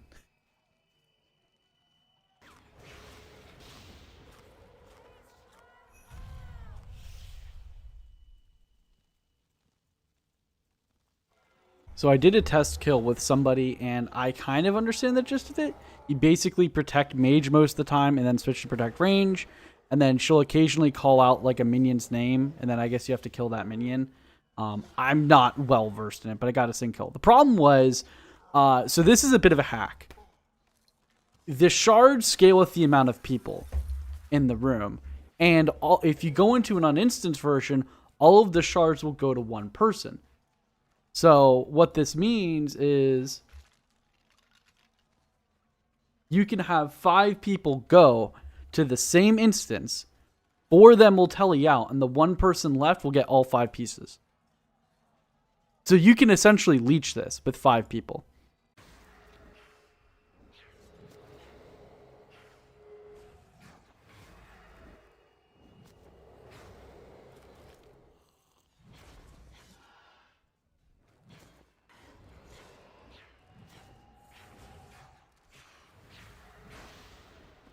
Nice.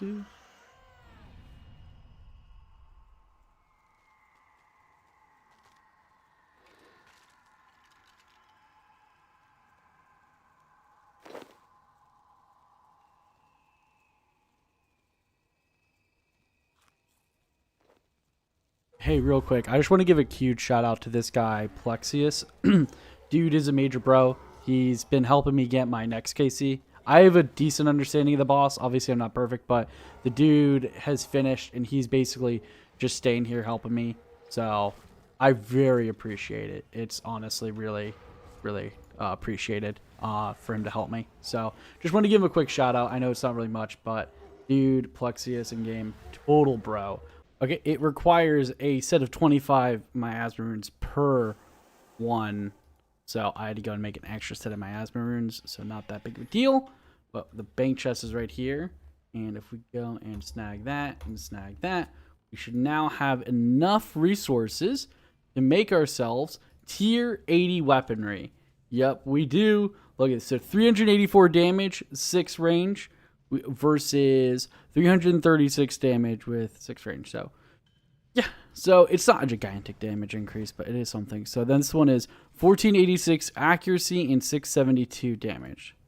This one should be a lot better. Yeah, 768 damage versus 672. So about 100 damage increase, 1924 accuracy. Yeah, an extra 300 accuracy. Well, oh my god, almost 500. Yeah, like 450 accuracy increase, which is nice. Tier 80 weaponry unlocked, baby. Only one more tier to go. Tier 90. It looks a little cooler. Your glove gets a little bigger. You know what I mean? Your glove gets a little stronger and bigger, so it's pretty good. Realistically, I'm not going to be able to do the tier 91 because apparently you have to kill like a Raxor and a bunch of other stuff. Like, that's actually difficult. So there's that. I'm going to go make myself a bunch of ink because I need ectoplasm. And yeah, so I'm going to make myself a bunch of regular ink because I have the basic stuff. So I make myself a bunch of regular ink. And then I have a good bit of ghostly. So I'm going to go do that real quick. So I'll catch you guys in a while. So I just did the math and I have overkill on bones. For those of you who don't know, you need 35,000 souls in order to max out your talent tree. 35,000 just to max out, which is a lot. But when you put in perspective how many souls you get per bone, it's not terrible. So I have 3,800 currently. So I need approximately 31,200 more souls. Now, if we come over to my storage chest real quick, I'll show you I have 639 dragonkin bones, which equates to about 36 souls per one. So if I go and take a quick calculator out here, and we'll do 639 times 36, which is the current rate, that's 23,000 more souls. Now, if I go and take the dinosaur bones I have, they give you 30 souls, times that by 180%, which will 54 souls per one, assuming I'm doing them at my current tier, which it won't be. It'll be a higher tier, times that by the 917 I have on me. That is 49,500 souls. My point of what I've been saying is I have overkill on all of my bones. So once I'm done with necromancy souls and I get my 35,000 souls, I'm going to go and just use all my bones on prayer. And with this, I now have 4.5k souls, which means I now have the tier 2. This is actually pretty good. I mentioned in a previous clip, but I don't know if I'm going to keep it in. But basically, going completely from scratch, like you're making your basic ink from scratch, you're making your ghostly ink from scratch, and you're getting the ashes from scratch. I get about 1k souls per hour with 2 multiply 2s down. It could be faster, but I got about 1k souls per hour and using dragonkin bones at, level 81. So perspective, it's actually not terrible to do this. So there you go. So I can now get some upgrades. I'm upgrading this. It basically is an upgrade to your spectral scythe. It does basically double damage for double the thing. So 100% worth it. I'm also going to get, this one, so my stuff lasts for 12 seconds longer.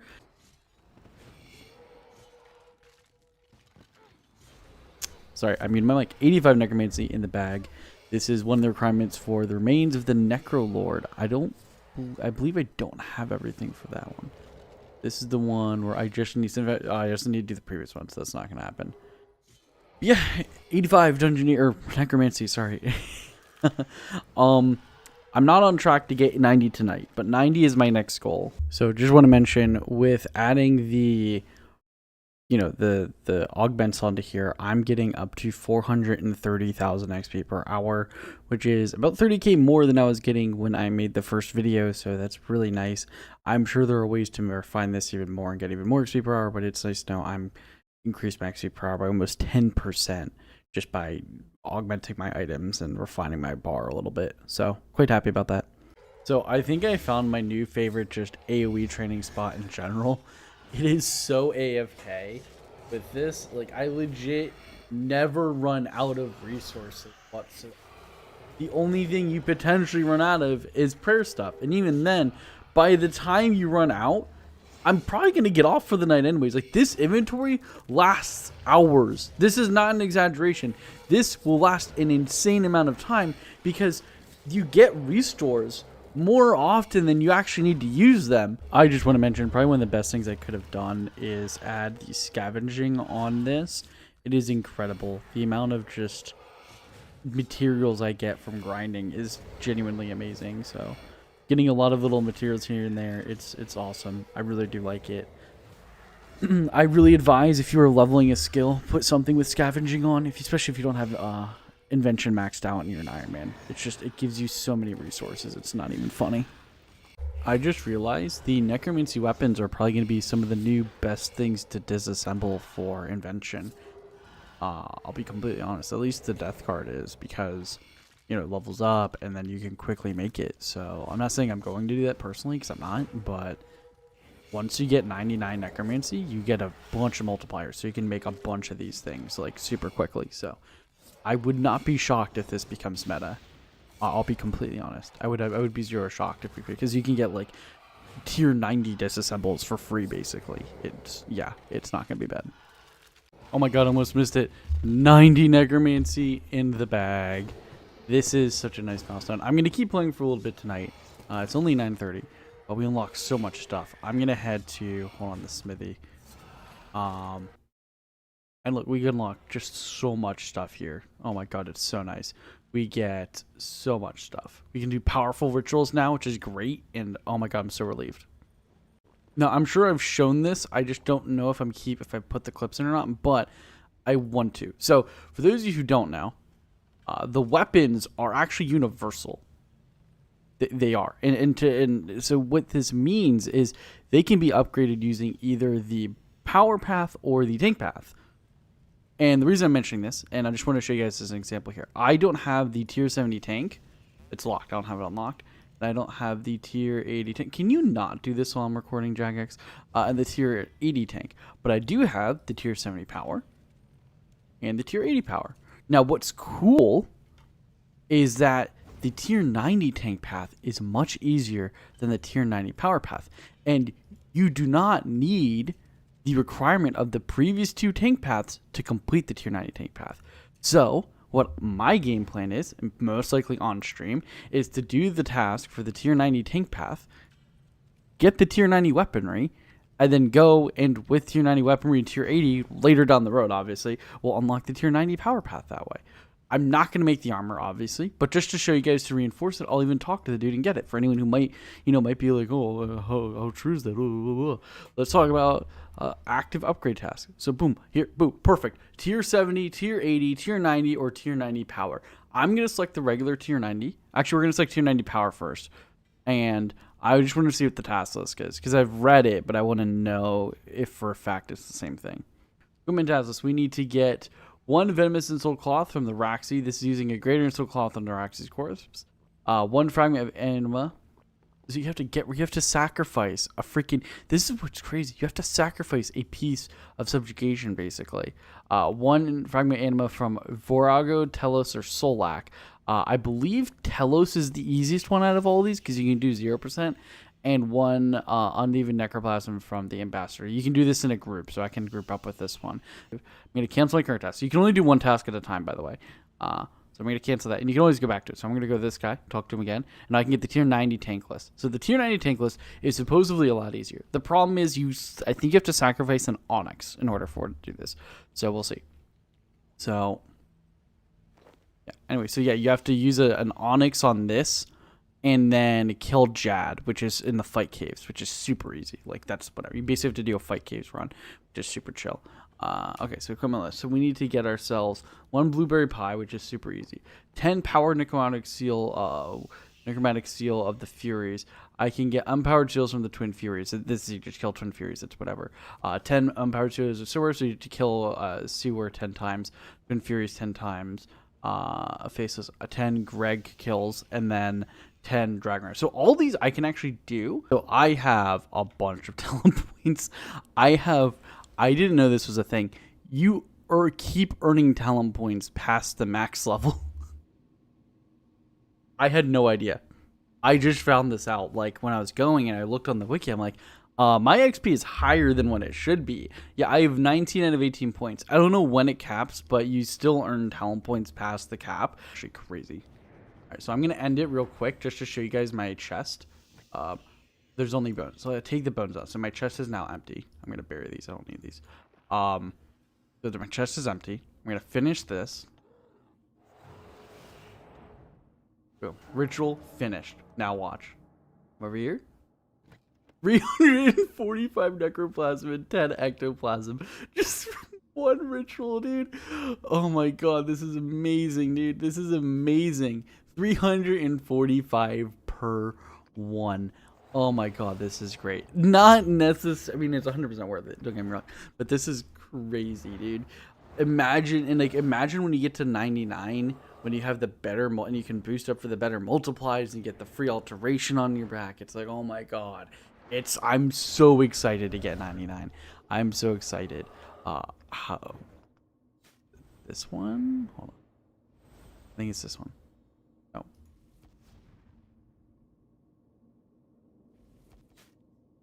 Whatever. I can never figure that thing out. Oh my god, I love it. Anyways, I'm gonna go edit this video, and then I'm gonna go back to, and while editing, I'm gonna go back to AFKing, getting my necromancy up to 99, because now I'm super excited to get 99. So yeah, let's grind it out. I was hopping around trying to find a world, and I remembered I wanted to do something. But that being said, I want to mention something. While I was hopping, the very first world I logged into, the spot was open, but someone that was clearly who just left to refill, so I didn't want to take the spot. So I was like, I'm gonna sit here for a little bit and wait to see if they come back. And after about like a minute, they came back. So I was like, okay, I was like, okay. So I'm gonna go to Teach Me Prayers, and then I believe now I can get Sorrow. Yes, so Sorrow I believe is the tier. Like the tier 95 curse prayer, I believe. Sorrow curse. Boom. Thank you. There it is. Boom. You have to do this. So I don't know, Sorrow. So now I can get even better XP per hour if I really want to, but I don't know, probably not. I gotta go find an open spot. Worst comes to worst, I'll go to my Player and Slayer dungeon. I do want to mention I do have it. I need to record when I'm trying to find spots more often. I was hopping for a while. Then the second, and I kid you not, the literal second I stop recording, I get a spot. So there we go. I'm gonna. I want to because obviously it's better, but at the same time, it's like I feel like it's not gonna make a gigantic difference, and it's just gonna eat up my prayer point. So I'm not. I'm fine with the XP per hour I currently have. More for the future. Sorry, I didn't hit me that. This is a nice milestone. Level 92 necromancy. We are halfway done to 99. It's not obvious. I decided not to stream at all the week after I started streaming because I just want to get 99 necromancy. I'm addicted and I want to level it up, and it's super boring to watch this on stream. Okay, I don't know if I'm going to show the clip, but I quickly left my spot. And in like 2 minutes, I did 2 daily tasks because I just noticed reset was about to happen. So I'm like, well, let me check if there's anything decent. And I'm so glad I did. There was a herblore task and a farming task. And these are the only 2 tasks I really care the most about. Everything else is good. What's going to be interesting is I've been gone for 2 minutes. Unironically, it was 2 minutes. I recorded it just to time it. It was 2 minutes. It was gone. I'm going to go and see if my spot's gone. If it's gone, I'm not shocked. But if it's still there, I'm going to be happy. Okay. It's still here unless someone, like, logs in or fucking wave dashes in. I keep not paying attention. 93 necromancy in the bag. Going pretty strong. I can definitely get 94 tonight. Potentially 95. Depends how late I stay up. It's currently 9:15. Boom, baby. 94 necromancy. Let's go. I actually used less ectoplasm than I thought. I think I only used like 100 this round, so that's pretty good. So, these rituals are kind of broken. I've been doing this for like 20 minutes now, and I've already gotten almost half a level just from doing the rituals. Yeah, I'm gonna be honest, this shit's broken. I'm not even doing this for XP. I'm just making ink for the future, and in like an hour, I've gotten almost a full level. One just spawned right after I stopped recording. So let's see here. So I'm gonna spam click this, and okay, do you see it? This one's sparkling a tiny bit. You can barely notice it, but it is sparkling. So I'm gonna click on it, and boop, there it is. So yeah, it definitely needs to be fixed. That is 100% a visual bug where you can't be seen as well, but that makes it infinitely easier. You just click on it, the tile starts sparkling, so you have to find it. Because all the others are really easy to do. It's just that one is super annoying, so it is what it is. Why do people do this shit? The one thing to mention that a lot of people don't actually know, I'm just too lazy to do it, is if you go to the different fairy locations, you can actually unlock them as fairy teleports. So talk to this guy, you unlock it. So you do that, and then you have to go to other fairy locations. So I'll show you where one of the most useful one is. There are other ones, but there's really only one that matters. Let me show you. So this one right here is one, and this is really the biggest one that matters. This is right next to the bank. So if you're ever at the ritual site, you can talk to this guy and be like, okay, I want to go to the Well of Souls, and you can go to the Well of Souls, and then you can get back here. So there are other locations, as you can see here. You can unlock them. I'm sure this is going to be an entire achievement diary. I'll show you one of the other locations I noticed. I don't know where they all are here. Dude, this one just doesn't make any sense to me. Unless, like, we're going to be able to go down here for something, this makes 0 sense. Yeah, like, it can't be. And there's one over here. If I come over here, one over here by the boat dock. This one's actually kind of useful because I believe this is near the Skill Cape, dude. I think the Skill Cape guy is over here. I don't know exactly where, but I think he's near here. I could be very wrong. And I think there's another one by the actual, like, altar. So, like, if you want another way of getting to the, this thing, the portal to do rune crafting, I believe there's a fairy right over here. Yes. And I don't know where the last one is. I'm going to have to look. I have a feeling it's near the cave or something. That was, oh, it's an, oh, wait, it's not inside the city? What's the last one then? Haunt on a hill, dark portal. Oh, that's the one you're at. God, I'm so dumb. I'm tired. Sorry. I don't know why I'm so dumb. So this, I believe, should be, yes, boom, and then if you use this one on this one, it should be level 90 invention. Okay, I can click. Boom, 95 necromancy in the bag. So I'll be completely honest. I feel like I have enough ectoplasm to get myself up to 99, or at least close to it. For anyone who's curious why I'm not going and doing rituals all the way up to 99, considering how, well, they're so much faster XP, they just aren't as AFK. The problem is just how active they are is it's a lot of effort. That's the best way I can put it. It's a lot of effort. So I had someone ask me if the XP per hour was based off of necromancy or total. And I'm going to be completely honest, I don't actually know the answer to that because I don't know how to use Alt 1 that well. So instead what I did, I just reset it at 14:45. I'm going to set an alarm for 59 minutes from now, 11:45. And I'm going to see how much necromancy XP I get in this 1 hour. So this just in, I don't know how to use, what's it called? Alt 1. Which, is a thing. You know what we can say? All YouTubers use clickbait. I did it unintentionally. It feels so dumb. Dude, I legit thought it was like, I was thinking it worked like RuneLight, where I haven't used RuneLight in 5 years, so I've been to get shit for this. I thought it was giving you like the look of the skill that you're currently training. It was giving you your total XP an hour. I feel so fucking dumb. So it's around 320k XP per hour. Probably actually more, but we'll just say 320k XP per hour. Yeah, my video has been getting more views than I thought. I thought only like a couple hundred people would watch it. So note to self: next time I have a cool idea for a training spot and idea, keep it to myself until I get 99. I swear, it's literally the second I press the stop record button, I find a world. Like, I'm not complaining by any means. It's just crazy to me that the literal second. Also, someone told me that mobs don't stack up like they do in old RuneScape, but what's this? Yeah, I was lied to. Though I still think they don't stack up like they do in old RuneScape. Sorry, I was typing in chat. This is 96 Necromancy acquired.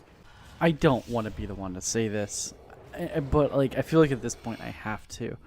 Why for the Necromancy icon? I don't want to say it. Why does it look like Sans from Undertale? So, I just found out, I don't think anyone in my clan has gotten 99 Necromancy yet. And while I'm not much of a racer, I am basically the newbie. So, what better way to solidify myself as an absolute fucking Chad than to be basically the new RS3 player who is also the first one to get 99 Necromancy in the clan. Okay, 97 Necromancy, 2 more levels off.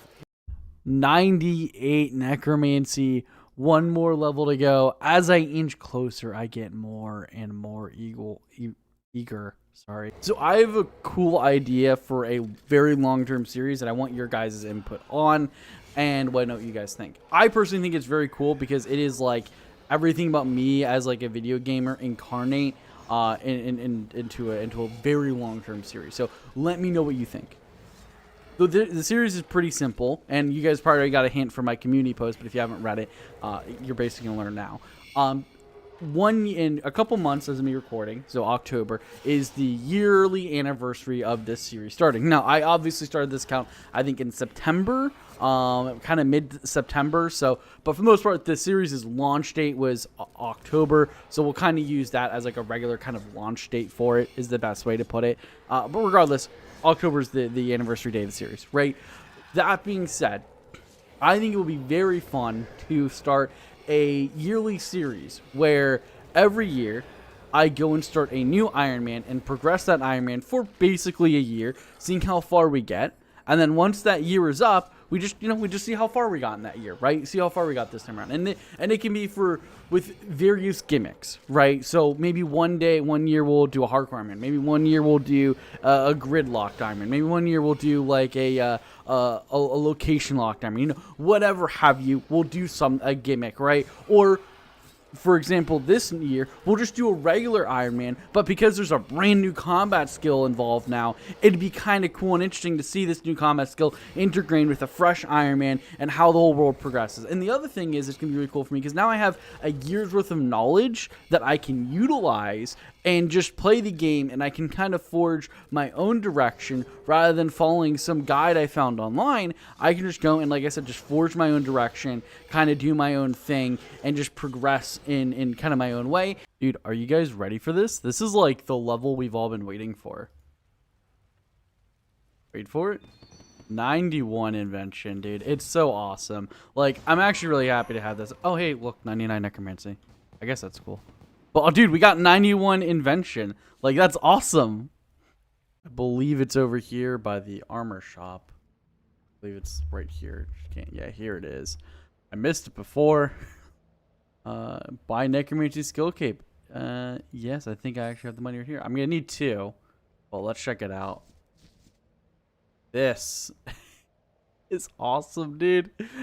Oh my god, I'm so relieved to have this done. Obviously we still have to go up to 120 eventually, but for now this is awesome. This is where I guess I'll take a break for a bit, but we can choose an alteration glyph to get for free. Obviously we're getting multiply 2, and we get this alteration glyph on our back, so that's good. Let's get the emote. I'm kind of curious. I think it's exactly what people. Yeah, you just summon a skeleton.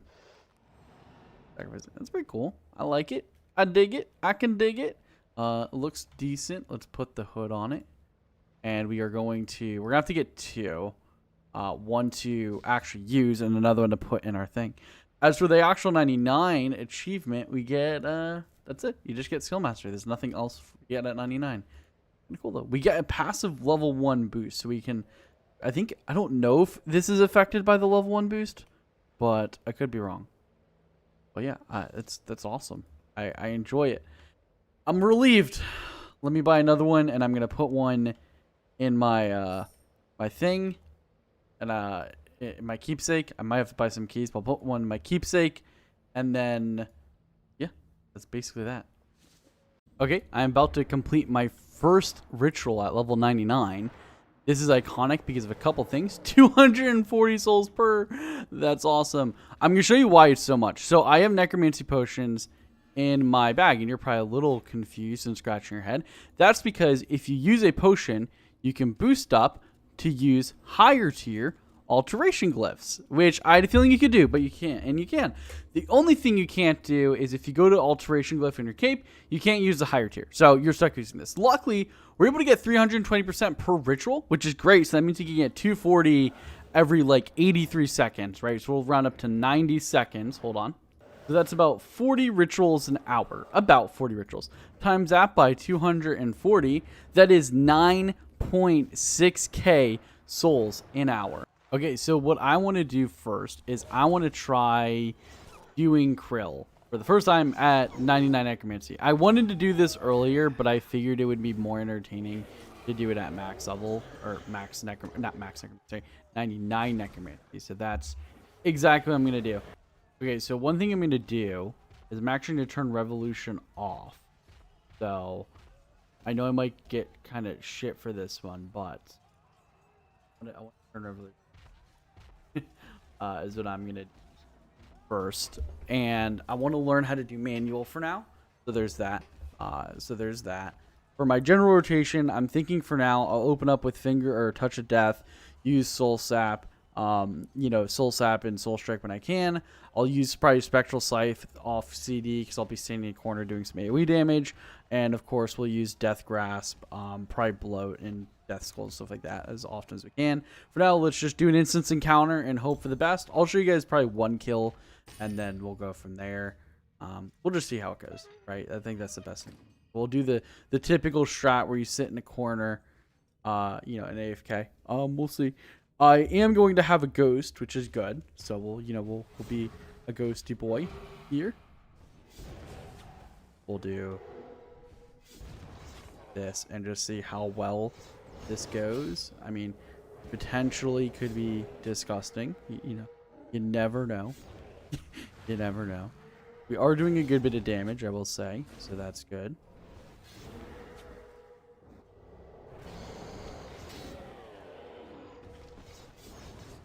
I do like that, and I can.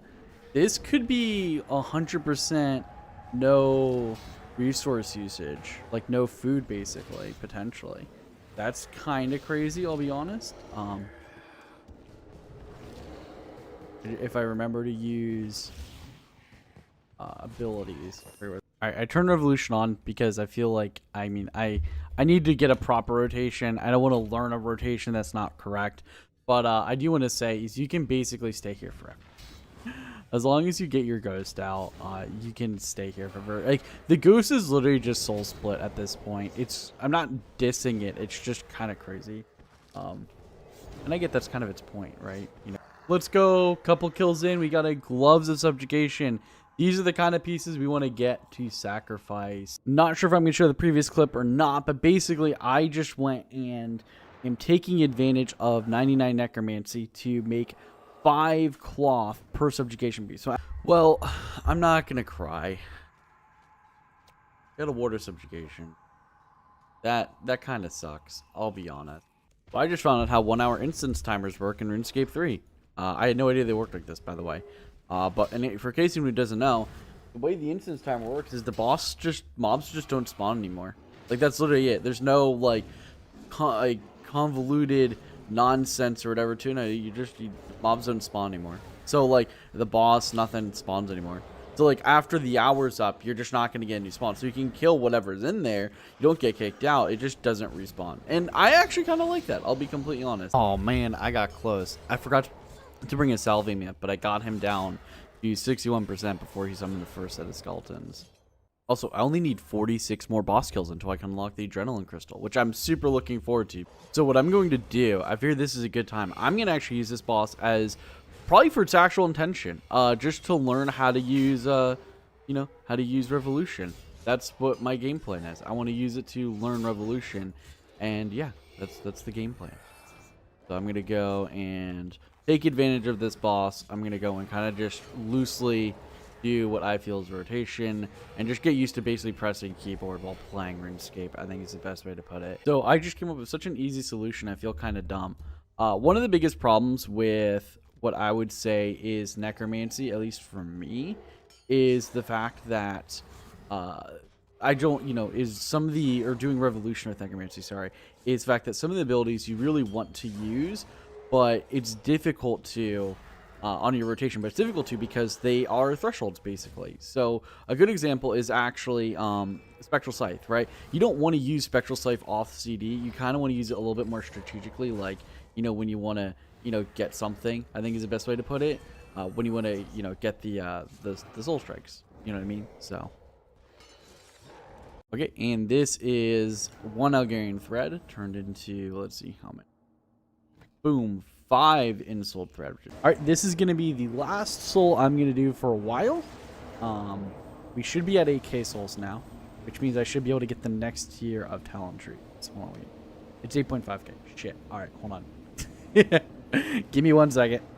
Okay, now this should be the last ritual. I just want to get to 8k so I can get that tier 6 stuff. I know they're probably going to add a bunch more stuff in the future, but for now we can unlock the next thing of Spectral Scythe, so we can get another Spectral Scythe thing. And of course, the main reason I want this is Spear Pact tier 3, so they can last 18 seconds instead of 12, or 18 extra seconds, 12 extra seconds. Oh my god, I'm so dumb. I was at the archaeology place. I kid you not. It had to have been like 20 minutes. Forgot my fucking Matic. Don't ask me how. I literally have no idea how I forgot. Hey, first try, we got it. Let's go, dude. Do I have everything? I do! Let's go. I'm going to do something I should have done a long time ago. For those you don't know, with rune crafting in RuneScape 3, you can actually go and unlock a relic very early on. It only requires 36 archaeology minimum to do. And I've had this for a long time, which completely removes the fact that your relics, your stuff, your pouches degrade. All you have to do is get an abyssal thread, which you get from completing one of the things, and you get a Threads of Fate. And I believe if we put this in here, I think we just this. Yeah, it'll unlock a new relic power, and I don't have a lot of relic powers because I'm lazy as shit. That's the actual answer, by the way. So I can go here and go to the Pouch Protector, harness power on my 3rd slot, and now none of my runes none of my pouches will actually degrade, which is going to be super useful for crafting runes. Oh, and in RuneScape 3, I didn't know this, it automatically uses your essence inside of your thing, which is super awesome. Now, I feel a little dumb. So, if you watch the stream or even seen some of the videos lately, the recording is a little laggy sometimes. And I decided to sit down today since I finished Necromancy, etc. I'm like, I'm going to sit down and see what's going on. I ended up having, because I couldn't really figure it out, just resetting all my settings, and I put stuff low. I was kind of messing around, making sure I had a quality that I personally find acceptable. I know it's probably lower than it normally is, but eventually I realized something that I think got triggered when the update happened. I'll show you, for anyone who doesn't know. Textures. I'm not going to do it. If you put your textures as uncompressed, for some reason, when you're recording, it fucks up OBS. Like, I don't know why, but it just makes it go like 5 frames per second sometimes. And it's not all the time, but it can happen sporadically, or it can happen all the time. And you'll notice this with a lot of people who play RuneScape 3 for the first time, because I think it defaults to uncompressed. Now, I went in, and when I reset my settings, it actually put them to compressed, and I didn't bother to record after that, and I just kept messing around with settings. And then I saw the uncompressing, I'm like, oh, don't tell me. And then I messed around with recording, I'm like, oh my god. So I'm at a comfortable recording rate right now, where the FPS seems to be fine, the recording isn't choppy, and this is the old black magic completed. I get 45k Necker experience lamp, and I don't know, some other stuff. So yeah, I get some quest points, so sweet. So my main game plan going forward is actually maxing this account, right? That is my now, I want to say, primary goal. There's still lots of PVM and other things I want to learn and do on this account. And then I also have the new Ironman series I'm going to be starting. So there's tons of stuff that I still have to do and want to do on this account. Don't get me wrong. But I think the immediate goal is to get the all 99 maxscape, right? I think that's going to be my immediate goal.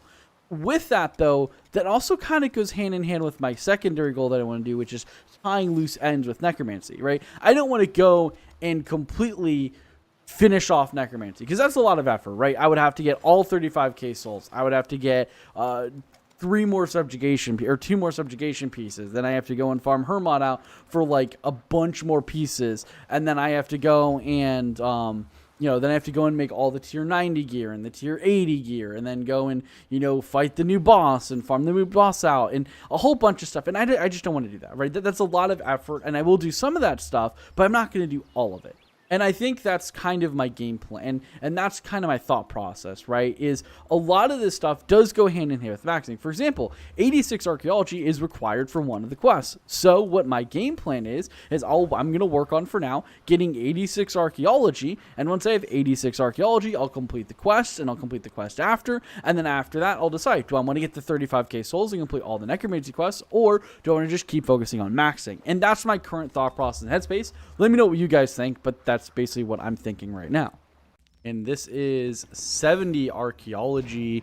I can now use the Crystalmatic in my bank, and I also can turn this into a Crystalmatic, which is pretty good. So this could be it. I just got a red chin, and I just realized how uneventful it is, because I don't really need it anymore. I'm 99 range, but I guess I'll go up to 120s eventually. So this is a female. We need a male. Hey, let's go, dude. I'm not going to take advantage of this whatsoever, though. I'm not doing it on purpose, but I genuinely feel like an absolute flex whenever I'm just doing anything in game and I see people who aren't even 99 yet. Oh, they have me beat in every department, though. I can't even compete. But if we're having a necromancy battle, yeah, go sit down. But if we're having a battle in anything else, I'm fucked, bro. It's over. I just saw this dude. Look at him. He is itching for his maxscape. This dude is staying up like the rest of the night if he has to get this last level to get his maxscape. I love these new skill releases to just see people like so... like people like this where they're right there. They're just so close, dude. Look at him. He's so close. So anyways, on random pets I get while playing video games, we got something called Archie. Archie the pet. Let's check it out. Skilling pet. Archie. It's a mummy. I'm not going to use it, but that's cool. I got a little mummy. At 817k XP, so probably a spoon. It is a spoon. First skill back, and I got it. Nice, dude. I'm happy about that one. Nice plate number 3. I'm actually gonna stay in for this one. I need 2 more, so that's pretty good. These runs are going pretty chill. I'll be completely honest. And plate number 5 or 4. Wow, sorry. We have how many kills of bosses? 991. Only 9 more to go to unlock the Adrenaline Crystal. I'm actually kind of hyped for it. So I just got my 1,000th. Sorry, I just got my 1,000th boss kill, which I'm super happy about. We can come over here and we can now buy the Adrenaline Crystal. So awesome. For anyone who isn't aware of this wonderful moment, um, give me a second. Let me redo my inventory real quick. Okay, so the way it works, in case anyone doesn't know, you have these adrenaline crystals, and you can go up to them and you can channel them. And when you channel them, it just gives you adrenaline. There you go. I now have full adrenaline going into my next boss fight. It's super awesome, and just, I don't know, I love it. I'm super happy to have it unlocked. And we are done. Got spirit mementos on the last one as well. How many kills did it take? Let's see. Go to our good buddy Herman. We have 106 kills. Our collection log is looking very standard. Okay, we now have everything we need. I even had to craft some miasma runes because I forgot. Let's go and make ourselves the full tier 80 power armor. I am not actually going to look up what the set effect is, even though I'm pretty sure it's the same, until after I craft everything. So give me 1 second and I'll get it all crafted. Yeah, so here's the awkward thing. I'm an idiot. It requires 2 at this stage, not 1 per piece. So let me go do that real quick. I need how many more? So that's 2, 4. I need 5 more pieces. Kid you not, Kid you not, first kill, I get a harmonic plate. Very nice. I'm gonna go and just hope I can ride this luck and get the 4 others I need very quickly, but we'll see. And only a couple kills later, we get a 3rd one now. We're 2nd one of this trip, but 3rd in total. And we've got plate number 3 for the trip, or 4 total. Just need 2 more. 2 more to go. And 5 out of 6 has now been acquired. I'm gonna alch this bad boy. I wonder if we can get them all in one trip. And an all-in-one trip run. Quite happy about that one. There you go. Let's go make this entire set of armor. I'm going to make the pants next, just in case I make a stupid mistake. So that's the pants. Make the gloves. And then we'll make the boots last, because making the boots first would be a strategic decision. And boom! Full set of tier 80 power armor. Let's look at this gear. The actual full set. What do we got? That is actually really cool set of gear. The bonus chance is 1.5% per one. That's pretty good. So it's a 9% chance with a full set of gear. I believe this should be, boom, 85 farming. I can outgrow torsos, which is absolutely amazing. So I've been doing a lot of archaeology while I'm working on an alt account, by the way. So that's what I've been doing. So I've been working on an alt account, which is a series you guys probably already aware of, but if you don't, it'll come out soon. It's the new Ironman series. I'm working on it. I just finished recording all the footage for the first 2 episodes, other than B-roll stuff. But while doing that, I am playing on this account, and I've been working on archaeology. We've made some decent progress. We're already up to 77, fairly close to 78, so that's good. I am just super AFK, going through. I'm not thinking too much. I'm just at the current excavation site for me and just doing whatever the best one is. I'm just doing that, AFKing and doing it. We're now at the Warforged Goblin thing, or whatever it is, so it's pretty good. So I can finally start getting the Incantation pickaxe pieces. I've got 2 out of the 5, or out of the 4, which is good. It is 4, right? 1, 2, 3, 4. Yes. I don't have many keys. I only have 1 key. I don't know where you get them all. I think you have to get them from the specific excavation site, is my guess. I don't know for a fact, but that's what I'm guessing. It has been a little while since the last regular Iron Man clip, but this is 81 archaeology, which is really good, because now we can start boosting to start working towards some more Encanto pieces. So I haven't really informed you guys of what's been going on, but I've been doing some archaeology. I'm trying to get up to 99 eventually. And while I'm working on the new series, I figured I can do some AFK stuff like archaeology, which is abysmally slow, by the way. Oh my god, I could not imagine doing this any other way. Anyways, regardless, we have all the Encanto pieces actually needed, and we have a key, but we need to get more. So in order to do this, I'm going to make some... I can boost up 2 more levels with a cup of soil. Let me show you how to make it. Hold on. Okay, so what you need is, I think, 20 cooking. So it has very minimal requirements. And you need to have 1 of each type of clay up to earthen clay. on you. Then from here you get a cup of tea. So I'm gonna make 5 of these bad boys. So we get 5 cups of teas, and we just use it on the thing. We can make ourselves. I guess I only got enough for 4. And then you go and make yourself some soil cups of soil. So there you go. And what these do are fairly simple. For a short period of time, they boost your archaeology by +2.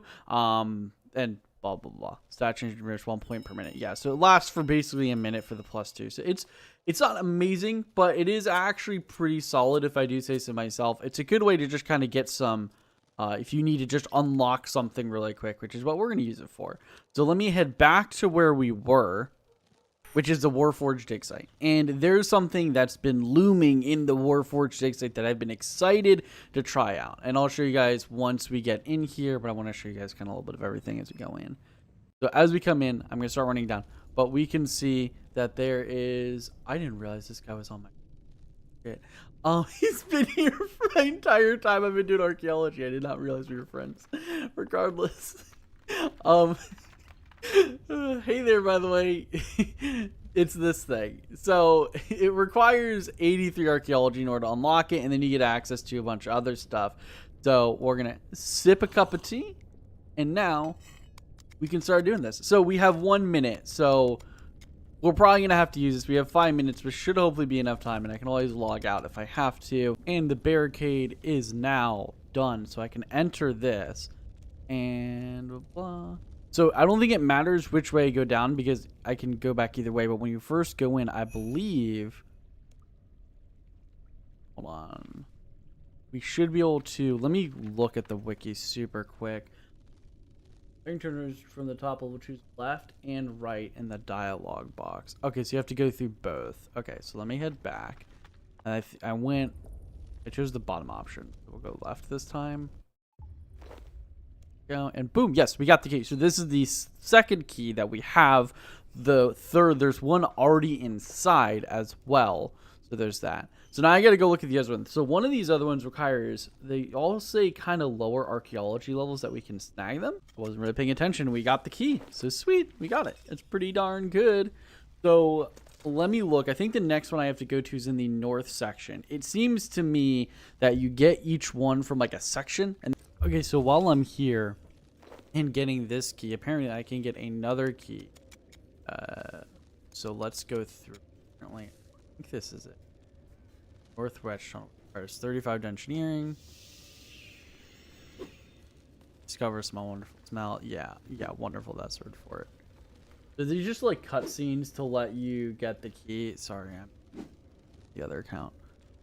Let's see here. And boop, yeah, we get the key. Sweet. So that's an easy key. Okay, so I just have to do that to all the tunnels. It's fine. All right, now I'm going to go back to doing this until I get this key because this seems to be going very slowly. Of course, right when I start watching something, I get the key. So the reason this key took so much longer than the others is this has like a 201 in 225 chance of dropping. It's like supposedly from what I've been reading, like the rarest one to get. So, and I fished enough fish to get the guaranteed key. So that's pretty good. I'm going to go bank this stuff and then we're going to go mine the ores for the ore ones. And then after that, we'll go and do the last guaranteed one. I got it before I finished doing all 50, so I'm not going to complain. That's nice. The one that's the easiest and the quickest, I of course get before 50. Anyway, so we're going to go through here. Now we have to go through this tunnel entrance. This is the south. Get another one here in a second. Or southwest. Sorry, this is southwest. My bad.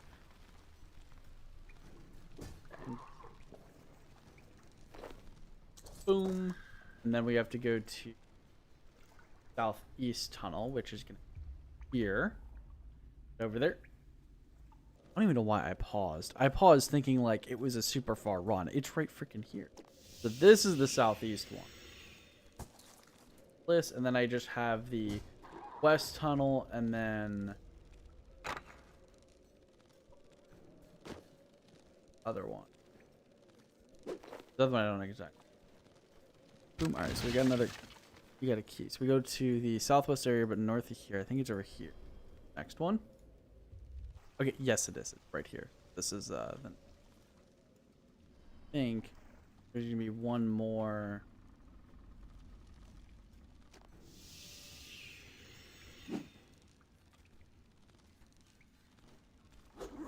Okay, this is that one. In the southwest area north of the Goblin deformed forge door. Okay.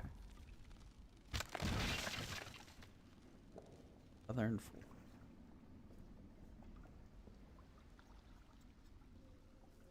Oh, Therp, I'm right here.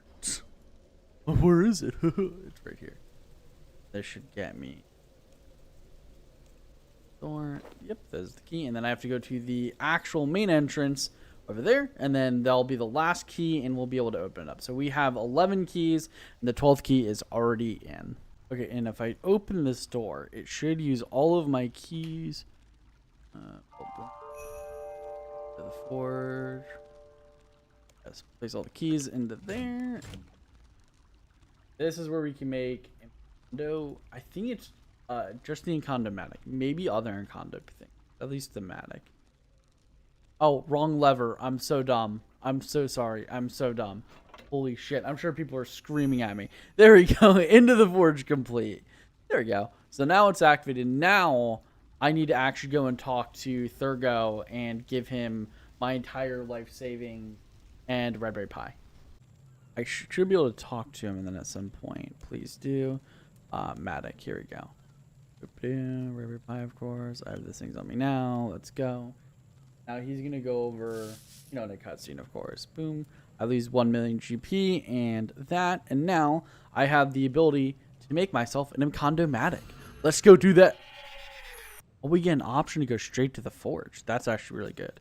We can go straight into the forge. Pass through. Dumb again. There, you go over here. Use the anvil. And you can go and create an Encando pickaxe or Matic. Are you? But yeah, we now have our Encandomatic, which is infinitely better. Not infinitely, but it's much better. So we get 10 more precision and 1 more focus on this bad boy. Incredible. We also need our Crystalmatic anyways, but let's look at this thing. Honestly, I like the crystal one more. I'll be completely honest. I like the look of the crystal one more. All right, so with this, I'm only going to be 8 more relics away from being able to get and make the autosiever, which is going to make archaeology so much smoother. Okay, this is all of the rubber I should need to get the last little bit of artifacts I need. Future, let's go and drop all these in here. And let me actually go to the bank real quick. Put the bank chest here. Throw this in here, throw that in there. Grab 5, 1, 2. So this I should have enough to make all 8, which I do. All right, cool. So let me finish making all 8 of these here, and I will have the achievement done, and I'll be able to rank up as an archaeologist. So let's get this done real quick. I've been waiting for this moment for so long. Holy shit. We now have... Did I do my math wrong? Don't tell me. No, we're good. We're good. We have all the qualifications. We have all the qualifications. Oh my god, I'm so excited. Okay, so oh, there's even a little arrow. Oh my god, I'm so excited. This is so good. Yes, I'm ready to rank up. Let's rank up, baby. It might just... We now are rank associate archaeologist. This is huge, and I cannot hold back my excitement any longer. This is one of the biggest things for archaeology for me to unlock, because I've been way too lazy to use port. So let's go and let's do this. So if we come over here and talk to Ezreal, we now have access to we had the assistant, we now have access to the associate tab, which is gigantic. So here's where things get really, really tough with archaeology, and where you have to be careful of spending your chronos is at this point, from what I've read. You don't want to get everything. This is a misconception. A lot of people will go and be like, I want to buy everything.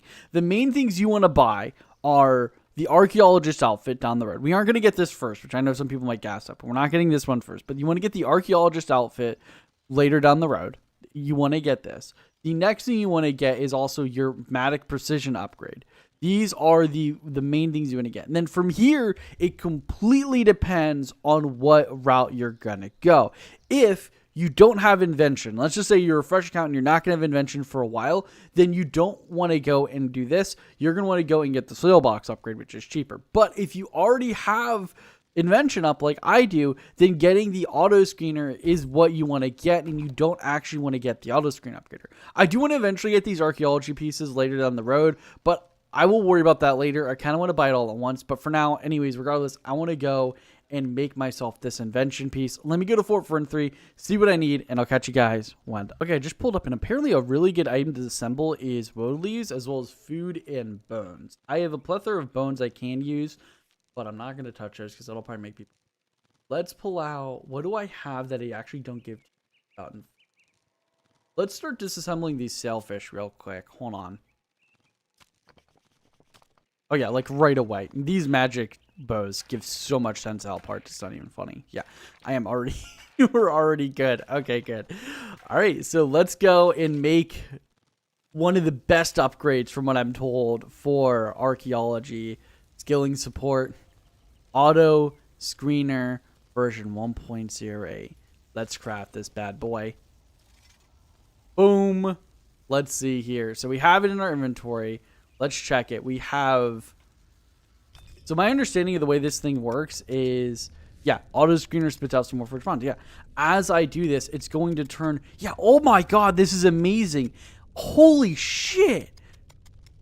This is great. Unironically, this is amazing. This is going to make this so much better, and my trips last forever. Like, unironically, I'm never going to have to leave these locations again. This is crazy. I love this thing. And I have 80,000 of it. So I can stay in these locations for just an ungodly amount of time. I am so happy right now. It's not even funny. All right. I'm going to go back to doing some archaeology. I'll catch you guys in the next episode where... hopefully it'll be 99 archaeology. I doubt it, but you never know. So catch you guys next time. I'm going to go get some food and work on the other series. Okay, so figure what better way to open up the episode than doing something kind of cool. I have enough to do 10 green, what is it called? These things. Green Gobbo goodies number. I can do 10 of these. So turn these in, turn this in. Yeah. So I'm going to do some more. You get some Tetra Compass pieces as well as a bunch of Chronotes, which is really good. So let me get the next set and I'll be right back. Now, in case anyone's curious, I am going to make a lot more of all this stuff, but I figured we could start with 10 now. So I did 3 more.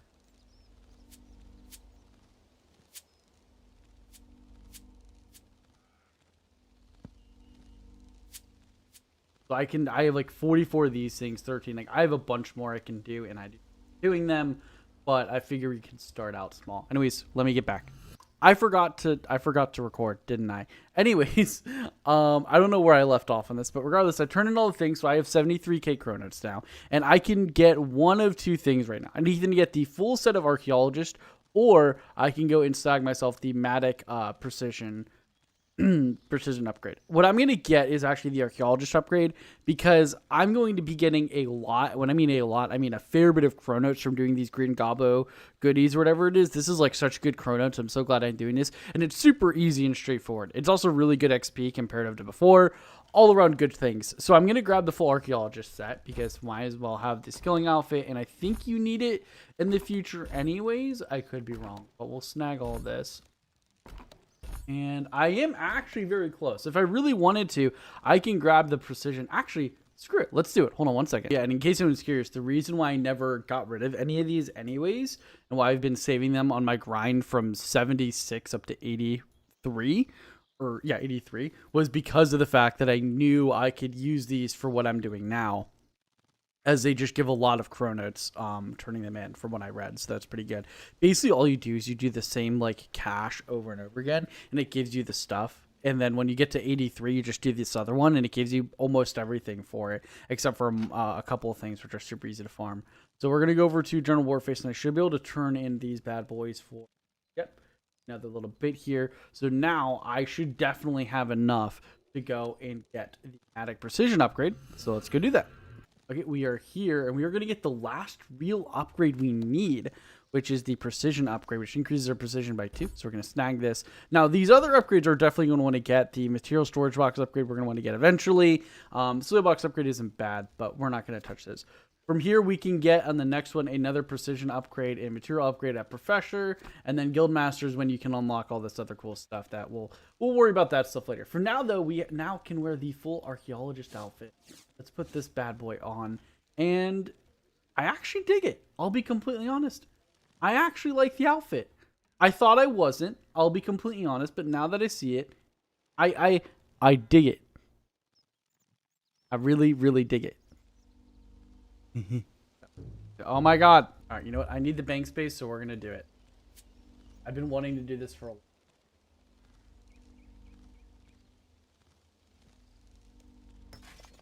Oh my god, that's so satisfying. Oh, I wonder how many people just got mad. Oh my god, that's so satisfying. I have a personal qualm, or not qualm, I have a personal internal debate in my head right now. My Matic just got to level 10. Do I disassemble it and piss off probably a lot of people, or do I not? How much will I get from it? So if I were to do this, I'd get 540. Oh fuck!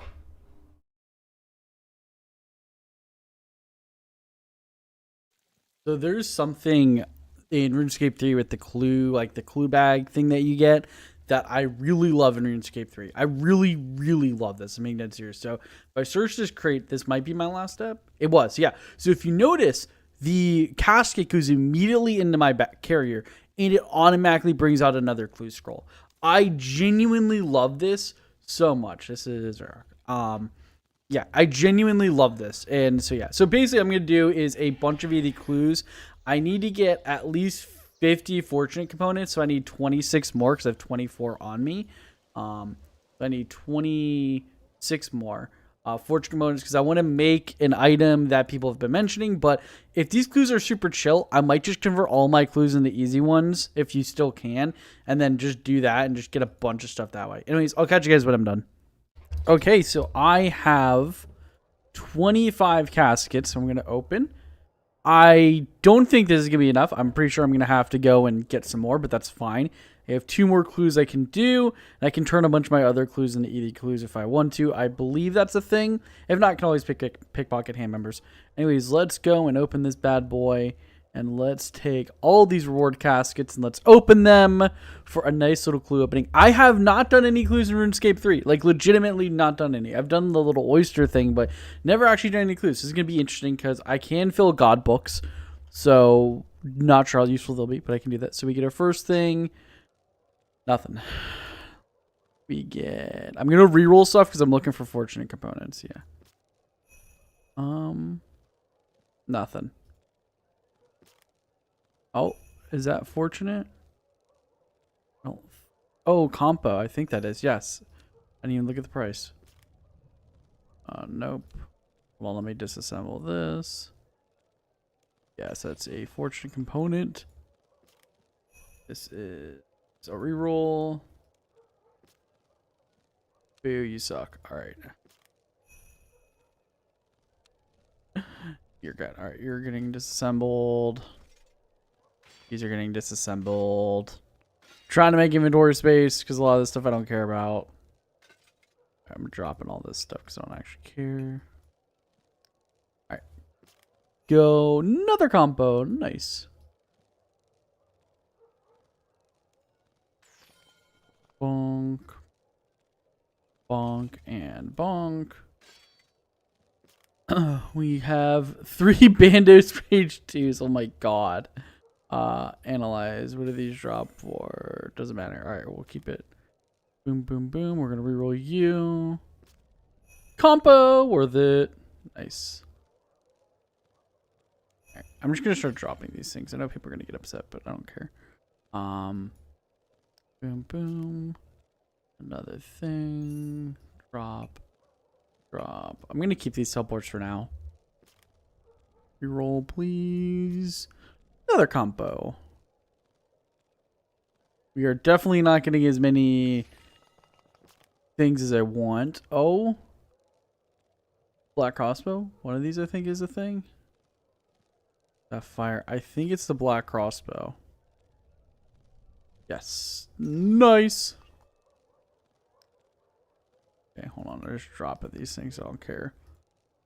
Get another. Yeah, another one. Bro, fresh account? This is good money. I'm gonna be real. Like, obviously, you want the fortune components later down the road, but, like, this took me a couple hours with already having the clues. Like, this ain't bad. Oh, gold trim skirt. I remember wanting, oh my god, I remember wanting the gold trimmed wizard robes so badly back in the day. Because me and my brother used to make PKers, and oh my god, it was so fun. Oh my god, we got 3. Let's go. That is well nice. Hell yeah, dude. 3 fortunate components. Let's go. Those are the kind of drops we need when doing this. There we go. We get a reroll. Nah, not worth it. Nothing. All right. Boom, boom. You should keep those holy biscuits.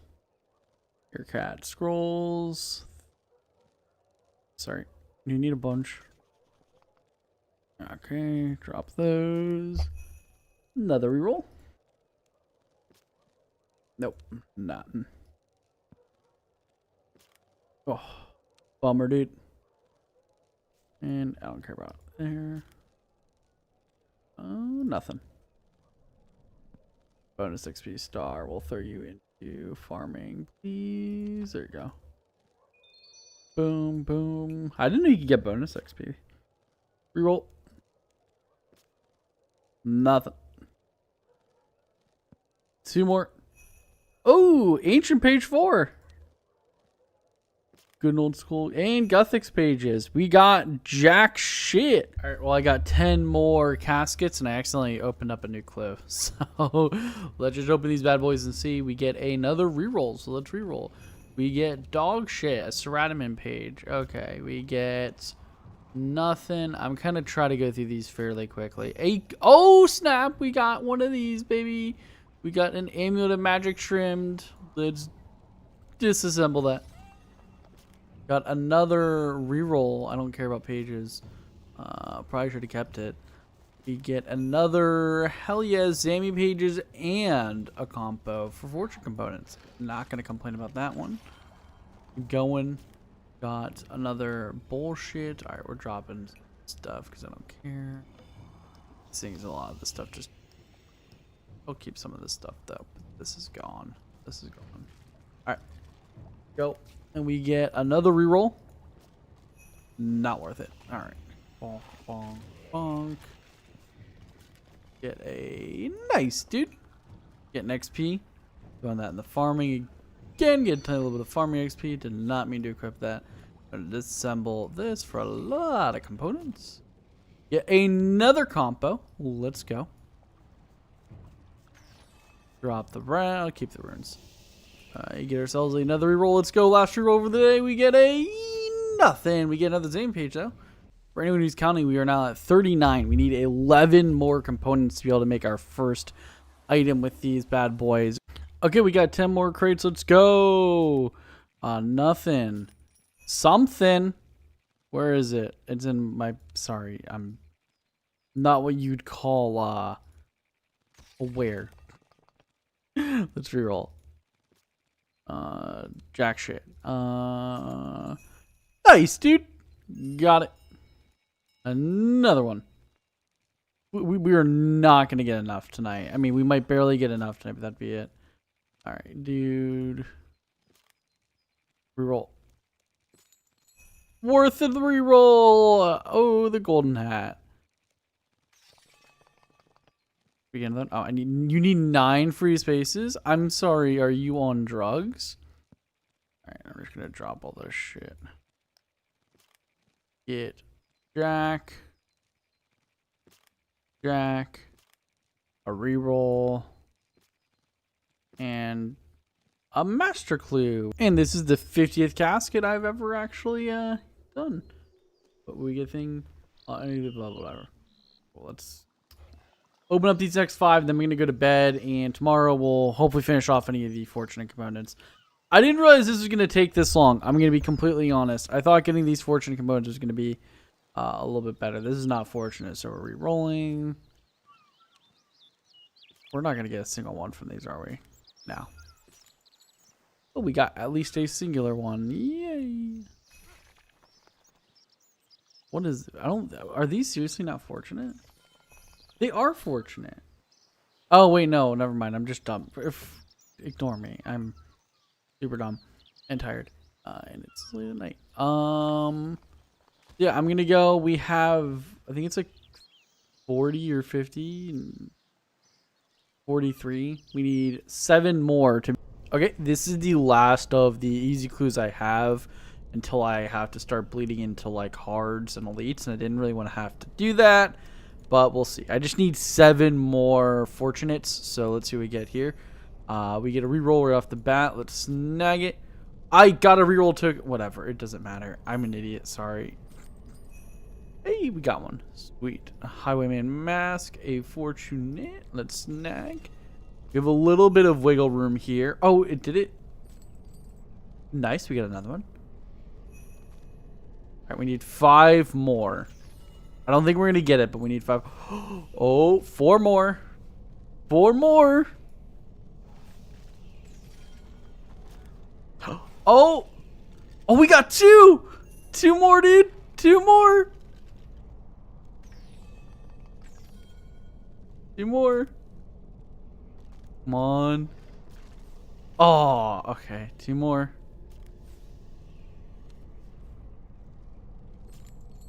Oh, 1 more. Okay. One more to go and 1 more left. Okay, this is interesting. Do we get the last one, or do I have to start contributing into some of my other ones? I'm going to keep these planks. Or I have to start contributing into other things. Oh, this is rough, dude. This is rough. Am I gonna have to get more clues, or like, you know, even do the worst thing ever, which is, you know, turn my other clues into easy clues? I mean, I don't want to have to do that. Let's see. We get a reroll. Oh, bummer, dude. Okay, I did the 2 clue scrolls. I'm sure people are salty that I wasted points, but it is what it is. We have... Baby. We got it. Nice. We got the last one. All right, cool. Now, here's the part I did not check. If I still have any onyxes. I'm pretty sure I saved at least 1. So let's go see. Also, I'm sure people are absolutely livid about me dropping all these teleports, but I don't have the bank space for it. I did get rid of a bunch of useless quest items I don't need. As you can see here, I'm now at 890. So that's good. There is a bunch of useless stuff I don't have in my bank. I don't need in my bank. Let me go and onyx. It would be... I have 2. Sweet. I'm going to save these 2 because one I want to use for something else. So for this, let me look into it before I do anything, and I'll be right back. So the first thing you need to do is actually learn it. So that's why I made these super invention potions. You need a invention level of 107 to make what I want to make next. So I believe it's 107. So I'm going to sip this, and I should get well over that. Yeah, 108. So I have a little bit of leeway room. There's a bunch of stuff, but it should be... God, there you go. Alchemical onyx is what I want. For anyone who isn't aware, you can use boosts to actually go and make stuff if you want. So that's pretty good. So I am just currently making a bunch of stuff. When you boost up with an invention potion, you can actually go and, like I said, you can make a whole bunch of items as you get XP and levels and the whole 9 yards. So this is actually a really good way, from what I've been told, to actually get invention XP at these later levels, because you can get, like, I'll show you when we get done. You see, I'm getting 30k flat, but then from doing this, I'll get even more once we're done. I'm trying to be super quick. The problem is this thing takes forever to update. It's not even me. There you go. So boom. So you see 150k XP just from that. I am so close to a level. It ran out right when I was doing this, and I didn't realize it. I'm going to sip. I'm going to keep going. I have these potions for a reason. Might as well snack.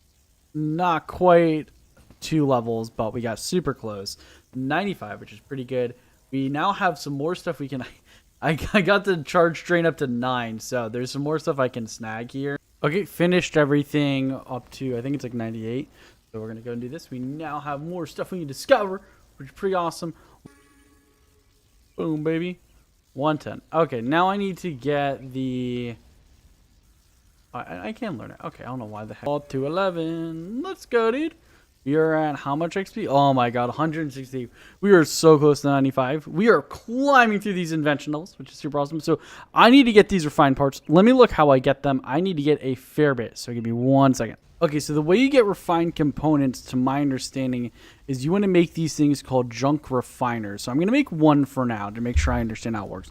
But you make this, and then apparently it, like, if I refine, it can turn a bunch of junk into, 100 junk into refined components. So how many do I get per one? Let's see here. We get, is it 1 per? Yeah, it's 1 per. Okay, so each one. So this is doing 19 junk. So, okay, so this is it done. I would love to use a super invention potion, but the problem is I need 107, so I have to use an extreme invention potion. Very sad. But if we click this and then go to skilling, miscellaneous support, here we go. We can now make an alchemical hydrix. This is insane. It's also 63 mil. Holy shit, dude. My god, 65 mil. I can't wait to disassemble this later and really piss people off. But we can use this to make an item. I think I have the crafting level for it. If we come over to gold bars, yeah, alchemical hydrous necklace. I need 91 crafting. Hold on, I need to get a crafting boost. I swear to god. Hold on. All right, I have plenty of orange stuff and whatnot, so I'm just gonna do this. I know I could just make a crafting potion with frog spawn, but honestly, that's way too much effort, especially when I can just do this first try and snag myself an alchemical onyx necklace. So I can either make this or the alchemical onyx ring. We're gonna be making the necklace, even though the ring I would say is arguably a for PVM, it's a better option, but for general my goal maxing, this is gonna be a lot better. So we're gonna craft this, which is gonna be a nice amount of XP. So we went from a 64 mil item to a 81 mil item. Our bank value is just climbing. This we have to enchant with onyx. So let me find, what do I need for this? Earth, fire, and cosmic. Okay, now I believe if we use this, we can enchant this and make ourselves a necklace called the Grace of the Elves. What this does is it does a lot of stuff that I do not fully understand, and I'm going to have to look into it. But this is it actually went down in price from when you enchanted it loses value. That's hilarious. But what this does is when we wear it, it halves my drain rate from superheat form, blah blah. Occasionally spawns Siren spirits when using gathering skill, and when collect a Siren spirit deposits when collected, a Siren spirit deposits a rare item in your bank. So up to 500 sign of porter charges. This is the key thing. I can go and use this to store signs of porters. This is something I've actually never taken advantage of on my character. A sign of porter is an item that will automatically transfer stuff to your bank. Now, I can make decent level porters if I come here into signs of potence and porter. Yeah, I can make the 88 sign of the porter. This requires 60 radiant energy and 1 ruby necklace. This is the basically entire reason why I haven't touched these, because I can make a ton, and I mean a ton, of these into stuff for porters and the whole 9 yards. So that's basically my goal for the time being right now, is I'm going to go and get some radiant energy and whatever else I need to go and make myself a bunch of charges. But let's equip this just so we don't get tempted to de-iron ourselves and throw into the bank. So there we go. We got a cool item. I'm going to throw this into, I need to throw it somewhere. I don't know where. I think I'm just going to throw it into my skill cape tab for now, because this is like, I don't know, this is just random shit, I guess is the best way to put it. Okay, this is 6,000 charges, which should give me 100, what are they called? Signs of the porter. Let me go and make them real quick. I'm going to do this with you guys this first time around, because I've never made the stuff for. Let's give it a go. This and there, this and there. Let's snag a full inventory. I don't know if you can use... if you can use noted things. I don't think you can. I feel like it would change if you could use noted. All right, let me go and make these. So basically you just, look, I literally have never done it. Make a sign. I've never made a sign on this account. So yeah, let me go do these real quick, and I'll catch you guys when I'm done. And this is the last of the Signs of the Porters I can make. There you go. So we have ourselves 100 Signs of Porter. This is 2,500 charges. My question is, can I? You cannot note them. That is rough. Okay, let's get these. I believe I can charge Porter. Oh, God. Oh, charge all Porters. There we go. Boom, 500 charges. Easy as that. We can put these back, and now we have 80 more to go with. This actually did not take me long to snag. I'll be completely honest. This was super chill. Now, the way the Signs of the Porter work is it should just work like the regular Porter, or the way the Graceful works, it should just basically act like a Sign of the Porter. So I can go and do that. And I can keep more in my inventory if I want to have basically like permanent access to a bunch of them if I really want to. Let me go get some archaeology supplies, and I'm going to go and do some archaeology to test this out. Okay, so we are here. Oh, hey, look, the dude. So we are here. We have basically a lot of buffs for ourselves. I could bring more porters, I know, in my bag. I'm well aware. But for now, we have this. So I have me auto screener, and I have the cosmic focus. I like the cosmic focus because it just keeps me above like 1%, so I get the extra little bonus XP. So I'm going to go and do this, and there should be... Green Spirit, what does this do? 1 uncut time. Oh, sweet. So I can go here, and then as I get items, they should automatically be sent to my bank, I believe. Yes, to my material. It goes to my material storage, not even my bank. Oh my god, that's amazing. So I literally can sit here forever and not touch my computer until I get the logout timer. I physically, and because I now have the cosmic focus on me, I'm always going to have above 1%, which means I'm going to get the sprite focus with the extra 10% XP, which isn't a lot, but there's that. On top of my full archaeologist outfit, which gives me 6%. So I'm always going to have at least 16% extra XP from doing this, and I'm going to have infinite amount of pores. This is amazing. This is like absolutely amazing. Holy crap. I can sit here forever. I'm going to go... Oh, my God. I'm going to... Oh. Each one takes 1 charge. Yeah, that's the thing. It's only 500 items. So I need to bring, like... basically need to fill my inventory with items is what it seems to be. But I don't think I am. I think for now, I'll just AFK. Then once my entire thing is done, I'll use that as a time to, like, just go do other stuff. So, yeah. I don't ever have to stop. Oh, my God. This is, I'm just realizing just how crazy good this is. I never have to move or do a thing ever with any of my skills. Like with archaeology, I don't have to do it, which is huge. With wood cutting, I don't have to do it. With mining, I don't actually have to do it anymore. Those are really the only things that I have left that are gathering skills because I already did fishing. But still... My main things, I don't actually have to... This is amazing! Oh my god! I don't know why I didn't do this sooner. This is great.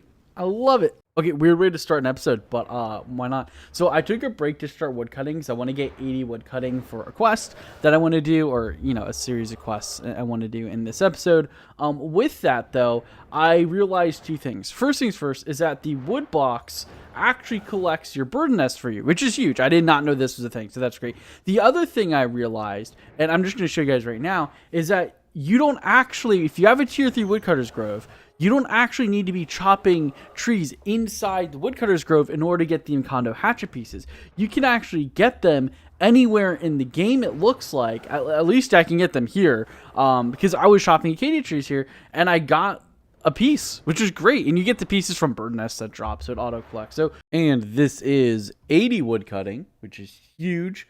All right, first real quest boss here. I'm using real very loosely, by the way. I'm trying to think, do we have death skulls? Where's death skulls? Sorry. Death skulls was bad. Take one down and pass it around. Okay, we'll activate death skulls to go boom. Death skulls is like, isn't it like the strongest yet? I love the 20% kill thing. It's great, dude. And this is City of Seniston completed.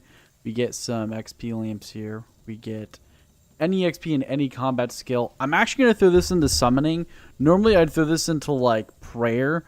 But honestly, summoning is probably going to be my least favorite combat skill. So I think I'm going to throw all my lamps into summoning. While I'm here, I might as well check something. I basically never check this thing. You really should. Apparently you can get some good take. We got an Onyx, dude. Hell yeah. And this is Eye of Het 1 completed. You get a medium XP lamp for this, which you can throw into anything but necromancy. I'm going to be throwing these into farming. Basically, what I'm doing right now for my lamps and bonus XP, anything that can get thrown into farming will get thrown into farming. If it can't get thrown into farming, and basically the only time that would happen is if it can only be used in combat, I'll be throwing it into summoning. If whatever can't be thrown into summoning, then I'll throw it into like attack or strength, right? That's our current lamping process. And this is Eye of Het 2 completed. We get two things from this one. We get the Eye of Het relic, which will give us a relic power. We also get another lamp, which we're going to throw into farming. Now the relic, let me show you exactly what it does, because this is actually kind of cool. I'm probably not going to use it. I don't want to mess with relics just yet. But just to show off, if we go to offer relic here, I should automatically offer the thing. You don't need to do anything to do it. And then we should unlock this relic here. Boom, Eye of Het, which food and potions heal 10% more life points. So basically, our food and potions get a 10% extra little boost if we use this. So this is probably good for general PvM. And this is Sins of the Father completed. We don't really get anything for this other than access to this effigy incubator distraction and diversion. Oh great, I have to do Croesus. I didn't realize. I guess you have to do like intro versions of these bosses is what I'm hoping. You know what I just realized? We're not even in the Croesus area. We're in the hub area where you can do like the hub XP. I literally just realized that. I'm like, that's why it's different, because this is the actual Croesus field over here. So this is just, oh, it's funny. I'm sure a lot of people pointed that out, but I didn't know. I'm gonna be honest, this took me way longer than it probably should, because despite there being a guide, I did not follow it, which is kind of crazy because I usually follow the wiki guides like to a T, but not this time. You know, I'm curious, does the insticle thing work on the wisp? It does. Nice. That's actually kind of funny, I'll be completely honest. Holy shit, this took me like 4 attempts because I'm so bad at this game. Okay. And this is one of the biggest quests completed. Dreams of Aiea. Wow, holy crap. Extinction, which gives me access to Dream of Aiea. We will talk about that later. I'm probably going to have a thing that talks about it in a second. But for now, we get all these lamps. And these lamps, as I've mentioned before, give a total, I may have mentioned before, give me 700,000 experience total. I can throw these in whatever I want. So we're going to, of course, throw these into, I'm going to throw these into invention. I'm just kidding. We're throwing them into farming, which I know some people might hate, but I need to get 99 farming before I can get my herbal up to 99. I don't have to, but it's what I want to do because it's going to make my life easier. So we're just going to throw all these into farming. We should get up to at least 87. I think potentially 88. Yeah, we're not going to get 88, but we're going to get close to it. And boom. So one thing I want to show you guys is another thing other than Dream of Aiea. I actually have access to something called accidental fletching and fire making, which is kind of huge. So this was the original reason I wanted to get this quest done a long time ago. I was originally going to get this quest done so this way I could utilize the accidental fletching to get my fletching level up and then make rock bolts in the future. That was my entire game plan, right? Okay, so I talked to the dude, and he literally just after talking to him, he just tells you to come, you get access to it immediately. So all you do is you just go and click on these guys and you just AFK get XP. Literally just purely AFK. You can get a fair bit of AFK XP this way. Let me look. I'm trying to see here. Yeah, you can get 200 and up to 225k fletching XP an hour or 287 fire making XP per hour, and it is very AFK. You also get these tempered fungal shafts, which they sell for a little bit, but they are used to make, give me 1 second. Sorry, you can make a couple of things. You can either make fungal bowstrings, which I believe are just regular bowstrings you can use if you wanted to, which in my opinion is a bit of a waste, or you can use these to make din arrows.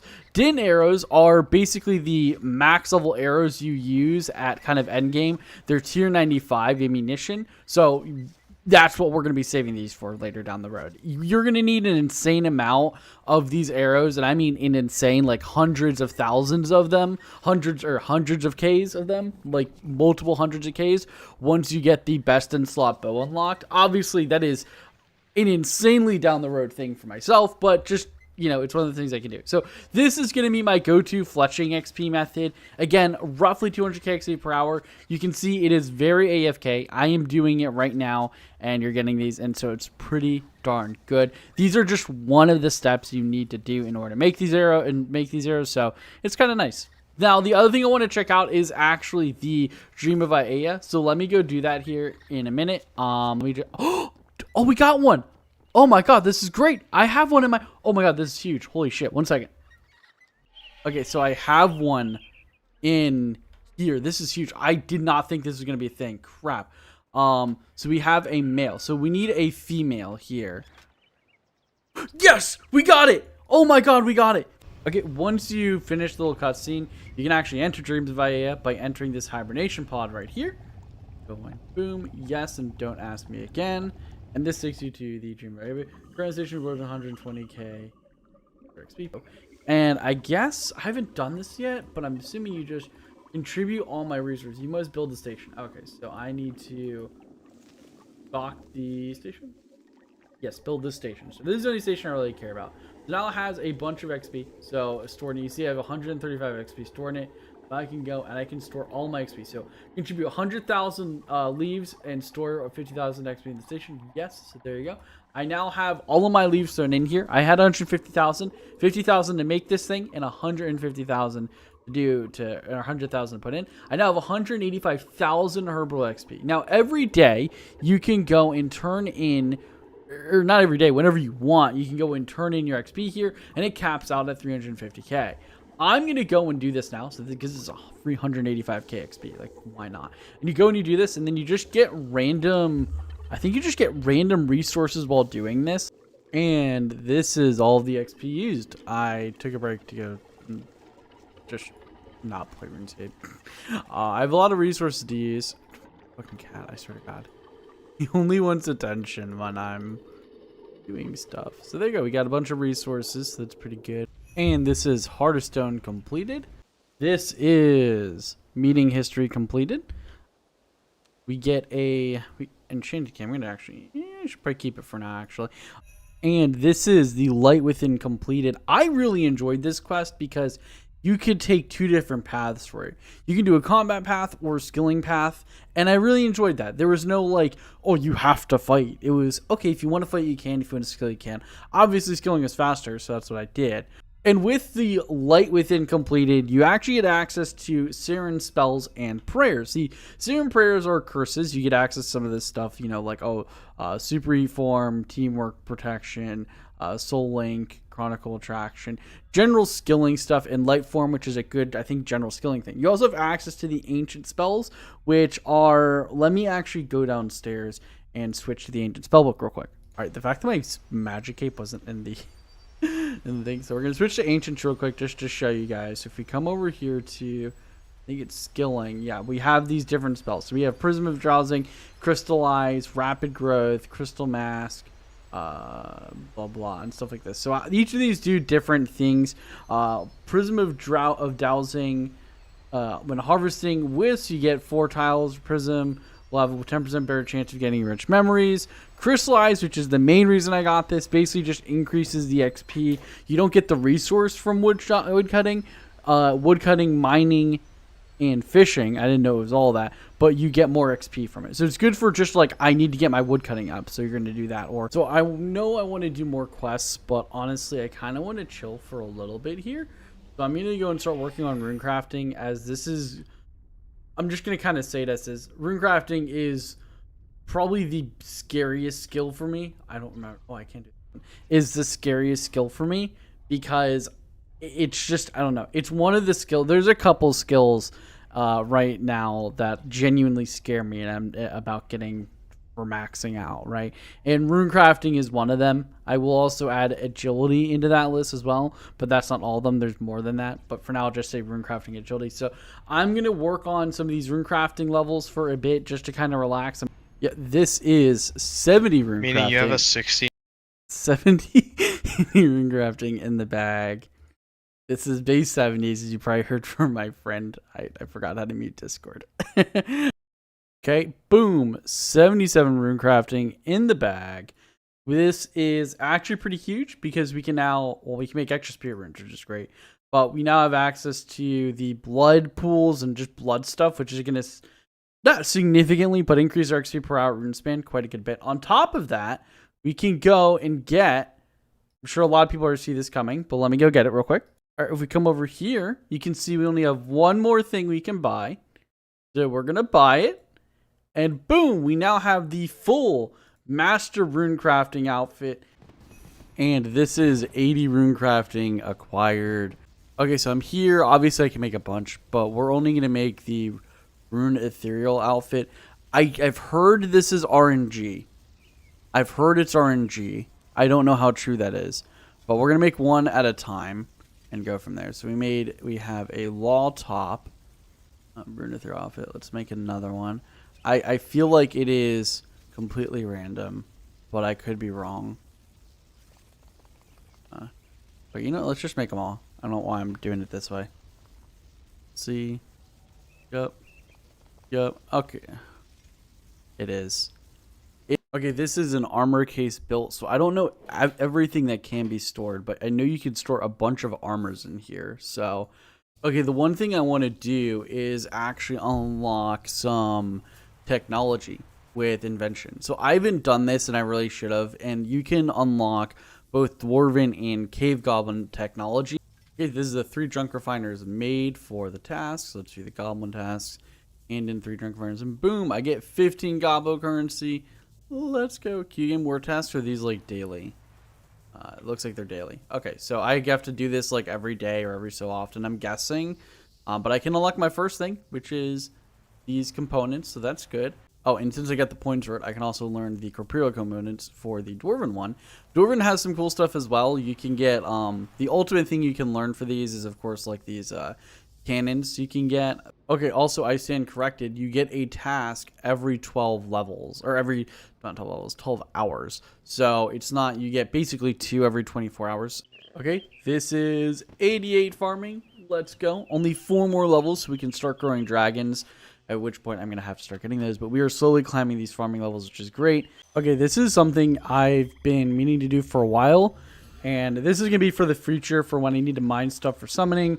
I don't feel like getting the quest done, so we'll see. So what I'm going to do is I'm going to use this tiara on the altar. And I should make, yes, a water tiara. Now, I believe I have the quest done. I can go and do this. And now I have an enchanted water tiara. It has 2,000 charges on it, which is pretty good.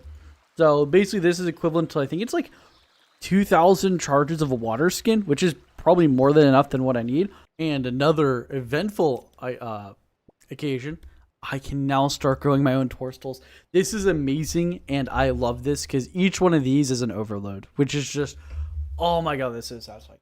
Well, I just found out that the Raziel, the first necromancer, drops 40 toadstool seeds as a common drop. That is awesome. I need to get to that, don't I? I really need to get to that.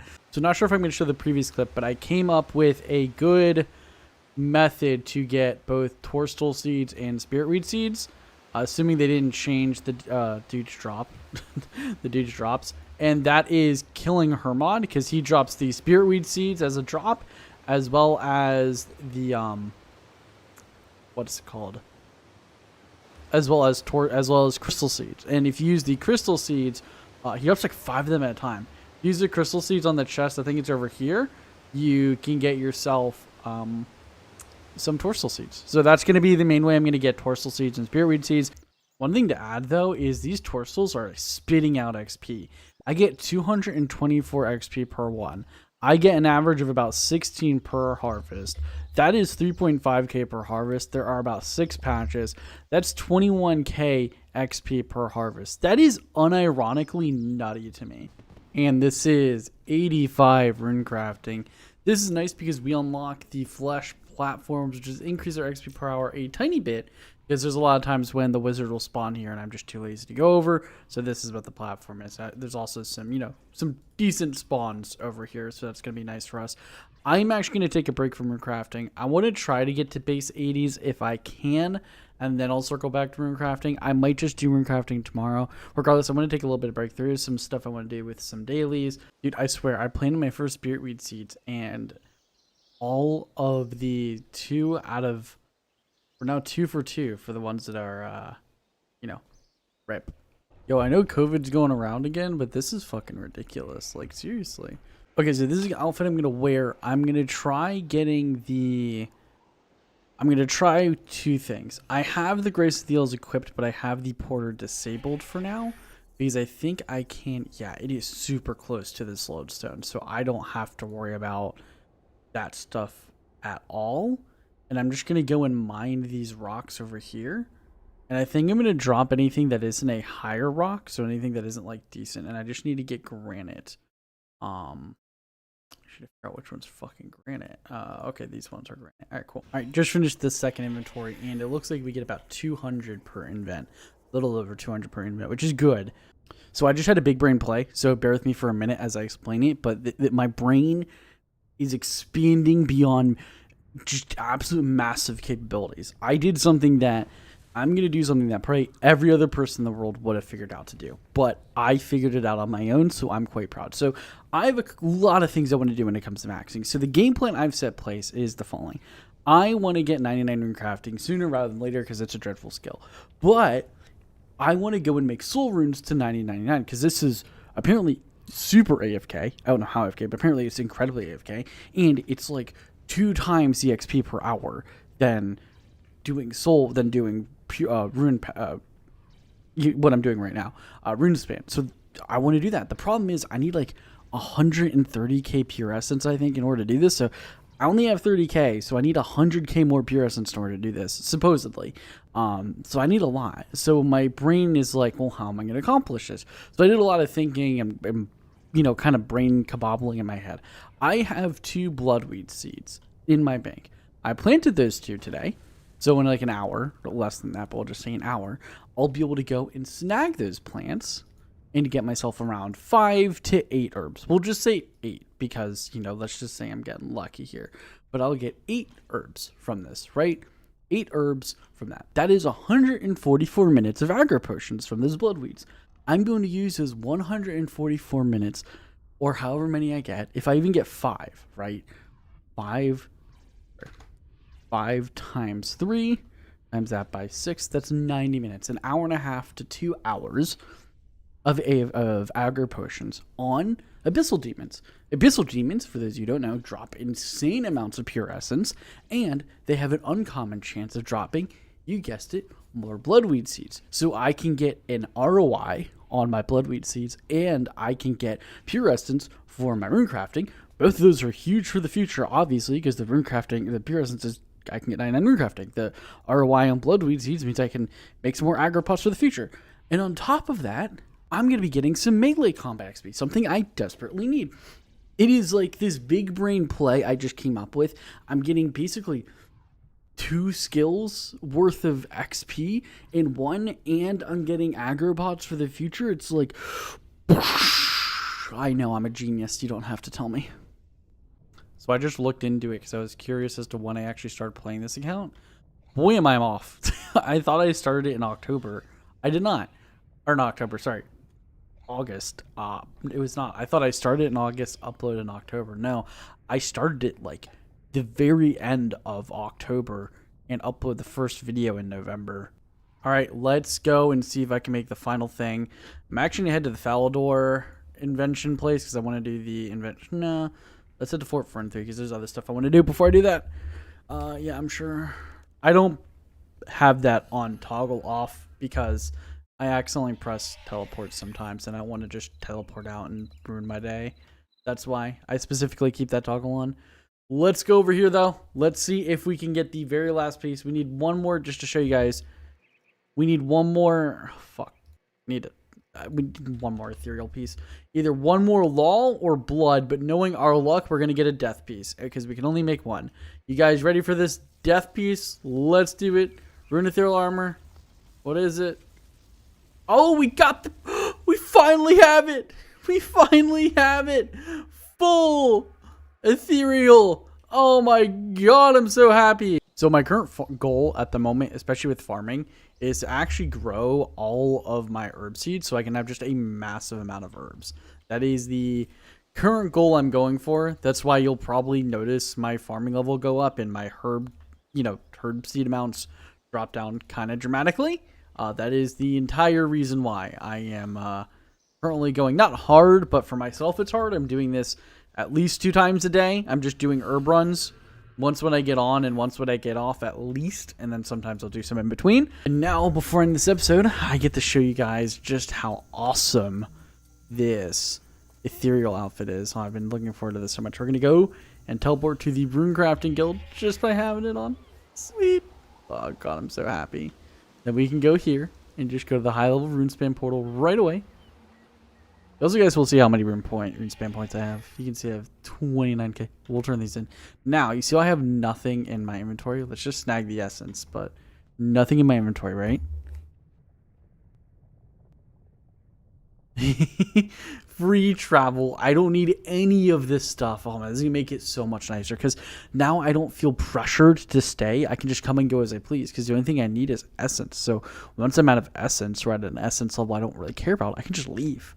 So I'm looking forward to this so much. I don't have to care, oh, do I have enough runes for it, etc. No, I get this on top of this. Let me get over to, let me get over here, and I'll actually show you guys.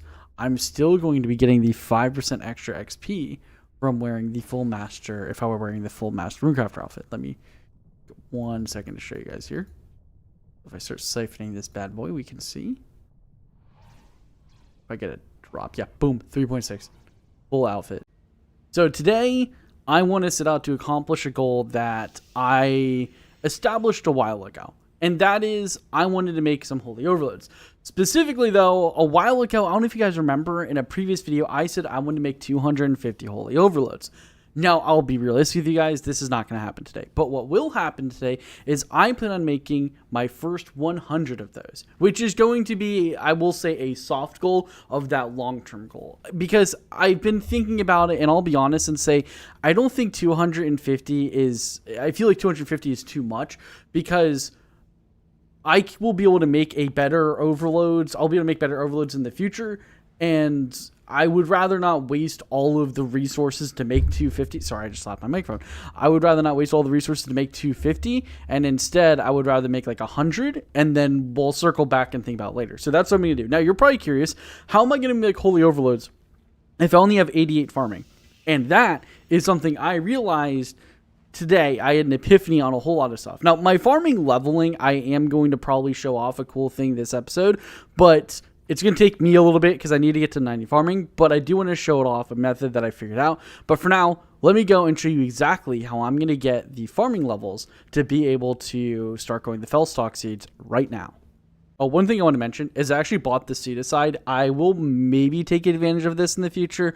I messed with the settings and I kind of played around at Vires for a bit. I was getting around 50k XP an hour at Vires. Obviously, this was using my traditional 2 spot. If I go to the big spot, I'm sure I can get like 100k plus per hour. So what I'm going to be doing is I'm going to be touching a piece of content I have never touched. And I'm being serious when I say I did the quest for this and then I never touched it after. So I got to find, here it is.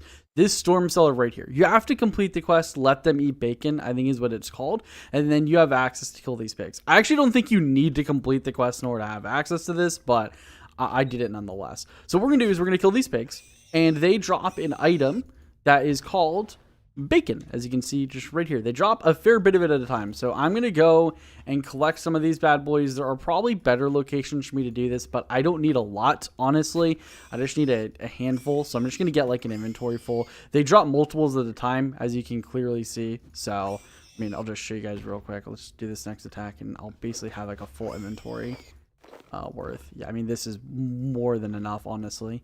Yeah, this is more than enough. All right, cool. So I got this bacon. Okay, so what I'm going to do next is I'm going to cook all this bacon into, well, bacon. these heal for 300. You basically, they're pretty simple things. I shouldn't really burn any to my knowledge. So let me go and cook all these real quick. Okay, and then next I'm just going to go and get some of these pie shells out. And I'm going to use the pie shells on the bacon. And for every 3 bacon, we're going to go and make ourselves an uncooked pork pie. So we obviously can't make a whole lot of these because we need to get 3, but we can make ourselves a handful. And then I'm going to go and cook these pork pies. They have a 74 cook rate, so I'm probably going to burn like 1 or 2. We'll see. But what's great about these bad boys is these things give you a +5 farming boost. No, I am not kidding, by the way. They give a +5 farming boost. I wish I was kidding, but I am not. Let me show you exactly what I mean. Okay, so what I'm going to do, I just cleaned this patch. All my other patches have been diseased. I'm going to eat this pie. It's always a 1E, which sucks, but you get a +5 boost. So then I can go and plant this. Boom. Boom. Pull my super compost out. And then kaboom, baby. And boom, I have all of the fell stalks planted that are patches that, patches that I could have planted on. Some of the other ones were diseased. I think 3 of my patches were diseased, so there's that. So there you go. That's pretty good. Now, I do want to see. I know this isn't going to be possible, but I'm going to try it because if you don't try, nope, you can't. I was going to see if I can buy this. Okay, so what I want to do next is actually start getting all of the actual, like, super and extreme potions. I want to start making those because, I might as well, right? So what I'm going to do first is I'm actually going to start with making all of these. I'm going to start by cleaning all of these spirit weed seeds. I'm going to make these into super necromancy potions and make basically all of these into super necromancy potions. That's the only thing they're used for. And then I'm going to make a bunch of other stuff into super potions. And then from there, we'll start getting the stuff for extremes and so on and so forth. So just to mention, I am well aware that I can use invention to do a lot of stuff for me, but I'll be honest and say I don't mind doing this. It's actually a little, I don't want to say therapeutic, but I actually kind of enjoy doing stuff because back in the very early days of old school RuneScape, when they first added the Grand Exchange, this was how I made a lot of money. I would clean herbs and sell them on the Grand Exchange, and you made a lot of money back then doing that because a lot of people just didn't feel like doing it, so they'd throw stuff on the Grand Exchange. Even nowadays, you can still make some money, but it's a lot more known. But like back then, you just buy stuff and put them. Like Renars would go for so much profit. This is probably the most random thing ever to like, but something I really like about RuneScape 3, especially over old school RuneScape, is the right-click text box. I had to sneeze, but I just feel like it looks so much better. Like, I really like look at this design. It looks cool, feels clean. I don't know, man. I really enjoy it. I just want to mention, I am so glad I've done so many Vyers. I have over 1,000 Wines of Zamrak because of it. And this is 93 Herblore in the bag. God, this is so nice to be turning all this in XP. What's great about this is I can now make extreme necromancy potions without boosting, and I now only need a +3 boost in order to start making overloads. I believe a +3 boost is pretty easy to acquire. All right, I need to get 1,600 Grenwall spikes for all of these super ranging potions I have to make extreme ranging potions. So I'm gonna go and start catching Grenwalls, which is, this is something I achieved a long time ago, but basically the ability to not have to bait these from queuing the tier 1-2 diary. So glad I got this out of the way. This is gonna make this grind so much more chill. I literally just finished setting up and I'm already at 56. So this shouldn't go too bad is my understanding. Yeah, and this was a lot faster than I thought it would be. I legit thought this was going to be an insanely long grind to get these 1,600 Grinwall spikes, but it's not. This is, I think it was like a half-hour grind. I'm kind of curious how much this is. They sell for 1 key each. 1,602 times 123. That's 1.6 mil, so that's 3 mil an hour. That I think is actually terrible for RuneScape 3. I'm going to be honest. I love the extreme ranging potions and super necromancy potion type crafting where you basically just have a stacked item and then you just put a full inventory of the other potion you're making. It's just so much more AFK because you do it and then you can AFK for like a full 30 seconds. I actually love it. It's awesome. Will this take literal seconds to make the 200? I forgot how fast this stuff is sometimes. I'm just gonna throw all this in. Boom, there we go. We now have a bunch of these mud runes. I don't know if this stacks. I want to see. Is it think it does. Oh, it does stack. Nice. Okay, this is the last of the extreme magics made. Now all I have to do is make myself extreme attacks, extreme defenses, and then the prayer renewals. And then from there, all I have to do is make the overloads and the holy overloads. And we'll be all done. So I'm super excited. Okay, just did the blood tree event for the first time. A viewer actually DM'd me saying what's up and I should try it. So I did. Much appreciated to you, by the way. You got me mixed up. We got this account mixed up with the Ironman account, so that's a little haha funny. But we got a fat amount of fucking XP from that. Like, good God, that's not the total amount of XP, but we got a lot of XP. We got at least 35k because I grew a level, so that's pretty good. But we have this greater world or sack of very worldy roads and these wild or these regular wild roads. Let's open these regular ones and then we'll open the very ones. So we got Black Sally's and Bloodweed Seeds. Nice. Energy, Unicornium Plate. And Infernal Ashes and Obelisk Shards. Don't know what this is used for, but pretty nice. All right, let's open this. We can get the level tier 90 wildy or tier 87 wildy weapons, which we're gonna get, and a dragon egg. So we're gonna get both of those. Called it. Got a dragon egg. So the last video just went up of this series, E40, and a lot of people did not like the fact that I lamped into farming. To that, I just want to say I liked the comment, and while I fully agree, I decided to change my game plan. So my game plan was I wasn't actually going to use the 1.5 mil extra XP I have into farming. I was going to use it in Herbler, but since it annoyed people so much, I'm going to use the 1.5 million more XP from questing that I was going to use in farm Herbler. I'm now going to put it in the farming just because it apparently upsets people. So anyways, yeah, you guys brought this on yourselves. Monumental occasion. We have enough to actually make to acquire our first tier 70 thing. So I can do the box traps are tempting.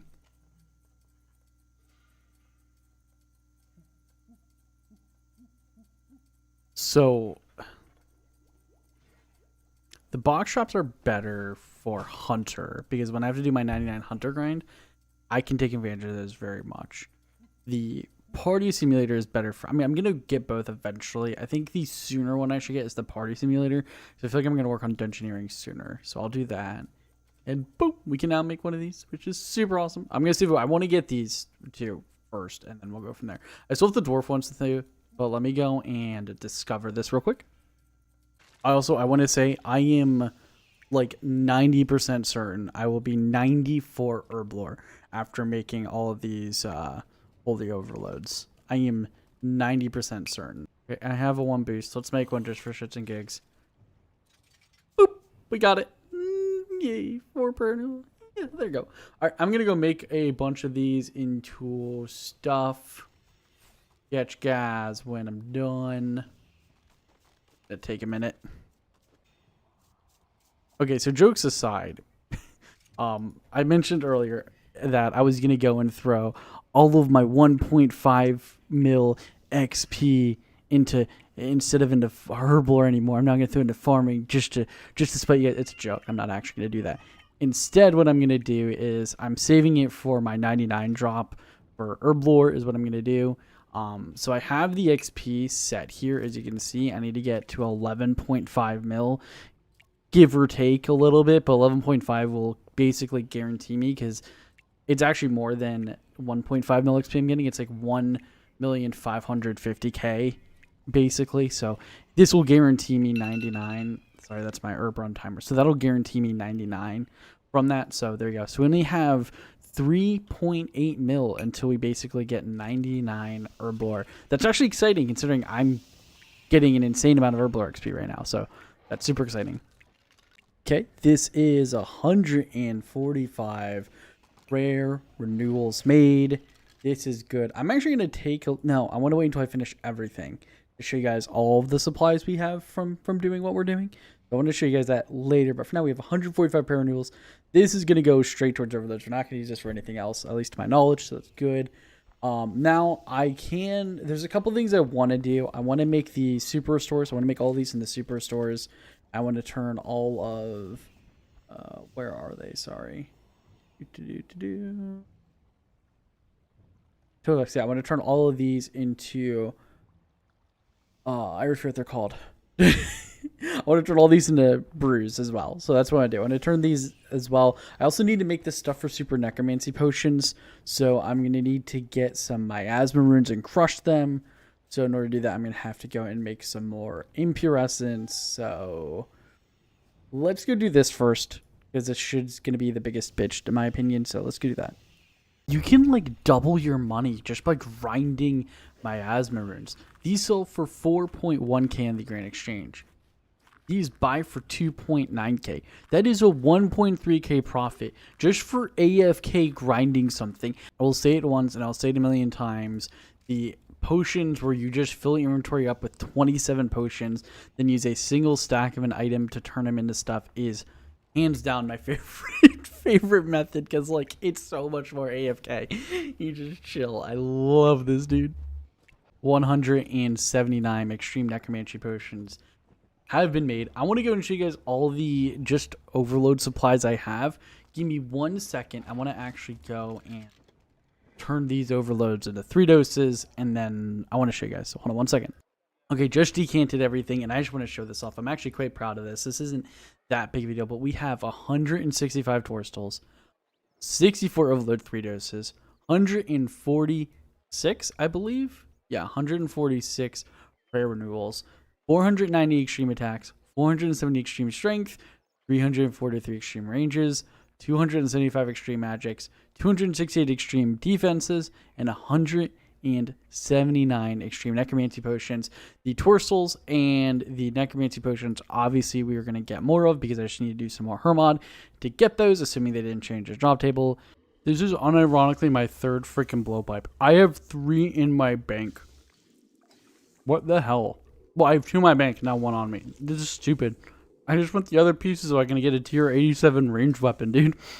This is 300 and some odd Sarah brews completed. We got like 60k XP from this. I think it was like 55k XP, which is pretty good. So I'm not going to complain about that. That was pretty solid. I still have all of these snappies to make into, I'm going to start cleaning them. All these snappies to make into super restores. This is 94 herb lore in the bag. We can now make super renewals without boosting. And with the 1 boost, what can we make in 95? Effigies, invention pots, cool. Harvest potions. I don't know what those are, but I'll have to look into them. And of course, with an easy 2 boost, we can now make loads. We still have a fair bit of these to make. We have 500. So yeah, I'm going to keep going. Took a good bit, but this is all 705 super restores made. All right, I just did 2 runs of Hermod. I don't know how many kills I got total, but I just did 2 kind of casual runs before I used most of my potions. I could still go in for longer. I've gotten 12 crystal keys. A lot of these things, I'd have to look. I have a bunch of them. Bank right here to utilize. I'm sure there's other stuff I got to look at. We got some Hermetic plates. I think we got 2 total. Yes, 2 total. So I guess it'll be good for when we make tier 90 stuff. Actually, to be really honest, these guys are really chill. I thought they'd be a lot worse, but they aren't. The only thing they really do mechanically is that, and then this. But you can just get out of it by walking away. And then because of the necromancy thing, yeah.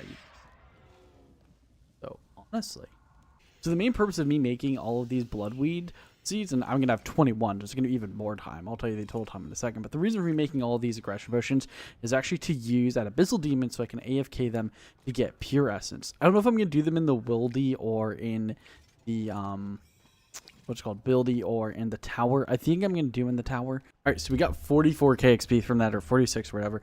But we got ourselves a very wildy reward sack and the regular ones. Let's open the regular ones. I don't think bloodwood seeds, nice. 4 bloodwood seeds, rich and champas, muddy keys is actually nice, and some more bloodwood seeds. Nice. So there's a guaranteed radiant energy and black sallies. We're disassembling these bad boys. We get tensile parts from these, which is why I like getting them. I should probably hunt these for tensile parts because look at all the tensile parts. It's just crazy to me. Those things are freaking bitch to get. Honestly, they're so annoying to get, and I did not realize that black sallies give so many. So I'm just gonna. In the future, I guess I'll just catch these for these things. Those are fucking amazing. Holy shit. Yeah, that's great. These are boys. When I see something that's gonna piss people off. Anyways, let's open the Wildy. We're gonna get decimation, by the way. Called it. We got decimation. Okay, so I just finished using all my Lanthanime seeds. So what I'm going to start doing next is I'm actually going to start using the dwarfweed seeds on stuff that isn't wilderness patches, because wilderness patches I'm going to use the bloodweed. But I'm going to start using the dwarfweed seeds. My logic is the dwarfweeds are giving the most XP, I feel like, overall between both farming and herblore. So that's what I'm going to do there. From there, I think I'm just going to go down in terms of farming level. All right, this is going to be my last 2 overloads completed. I already lost level 98, 99, and 98 because I was going too hard. And I was like, shit, and I lost the level. I was like, oh, crap. So we're still at 97, and it's honestly not that big of a deal if we lose it. It's just kind of nice to 1-boost it and not waste any more spices. So there you go. So we have all the overloads completed. Let me go and grab all of this stuff real quick. I have the preset saved. I have my 97 boost. Let's go and achieve something huge for the account. I am so happy. Mix. Holy overloads have been acquired. I'm so excited. I think I mentioned it before, but just in case, I am going to go and make myself a general PVM tab after this, just so I can put all this stuff in. I'm also honestly going to clean up my herb tab a tiny bit here. Get rid of a lot of stuff I don't need, because I'm not going to lead a lot of the super small doses, the extreme small doses and stuff like that, because I'm basically only going to use overload stuff from now on, now that I have the strong capability of getting them. So that's what I'm thinking. I might keep the extremes actually and just lower the overload. So let me do that real quick. I'll catch you guys when I'm done with all these. I got to be careful because I don't want to lose my boost. Okay, this is holy overloads made. Actually, no.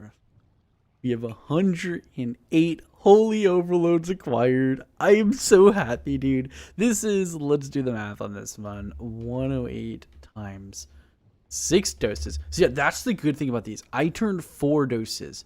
This is, I'm going to start making my general PVM. This is, what you at the top?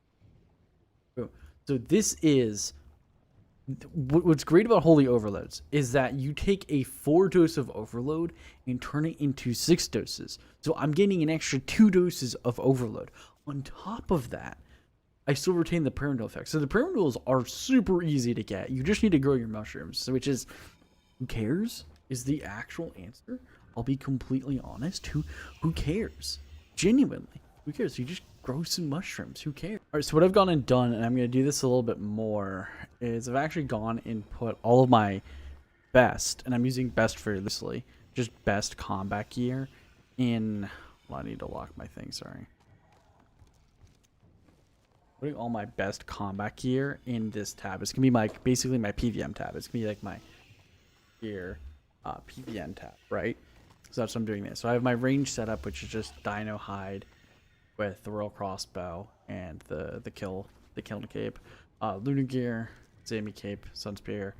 Melee is Elder Rune with Bandit's Body, Kiln Cape. Then my tier 90 weapons, tier 80 Necro. And then I have my hybrid, and then I have the hybrid stuff here. I put this here just to kind of even stuff out. And then from here, I'm going to have potions, right? So this is like prayer potions. I'm going to have probably restores and just general potions I would use for PVM here. This is 90 crafting in the bag.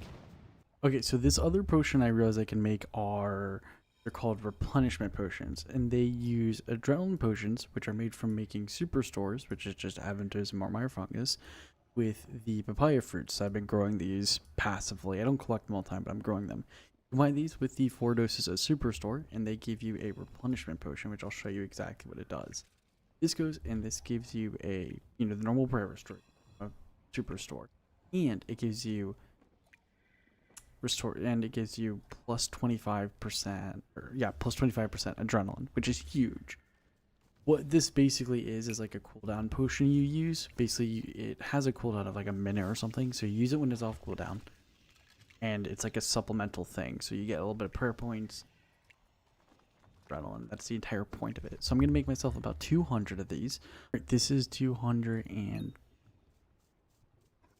Hold on. This is 250 replenishment potions completed. I like the even number of it, so I'm just going to snag these.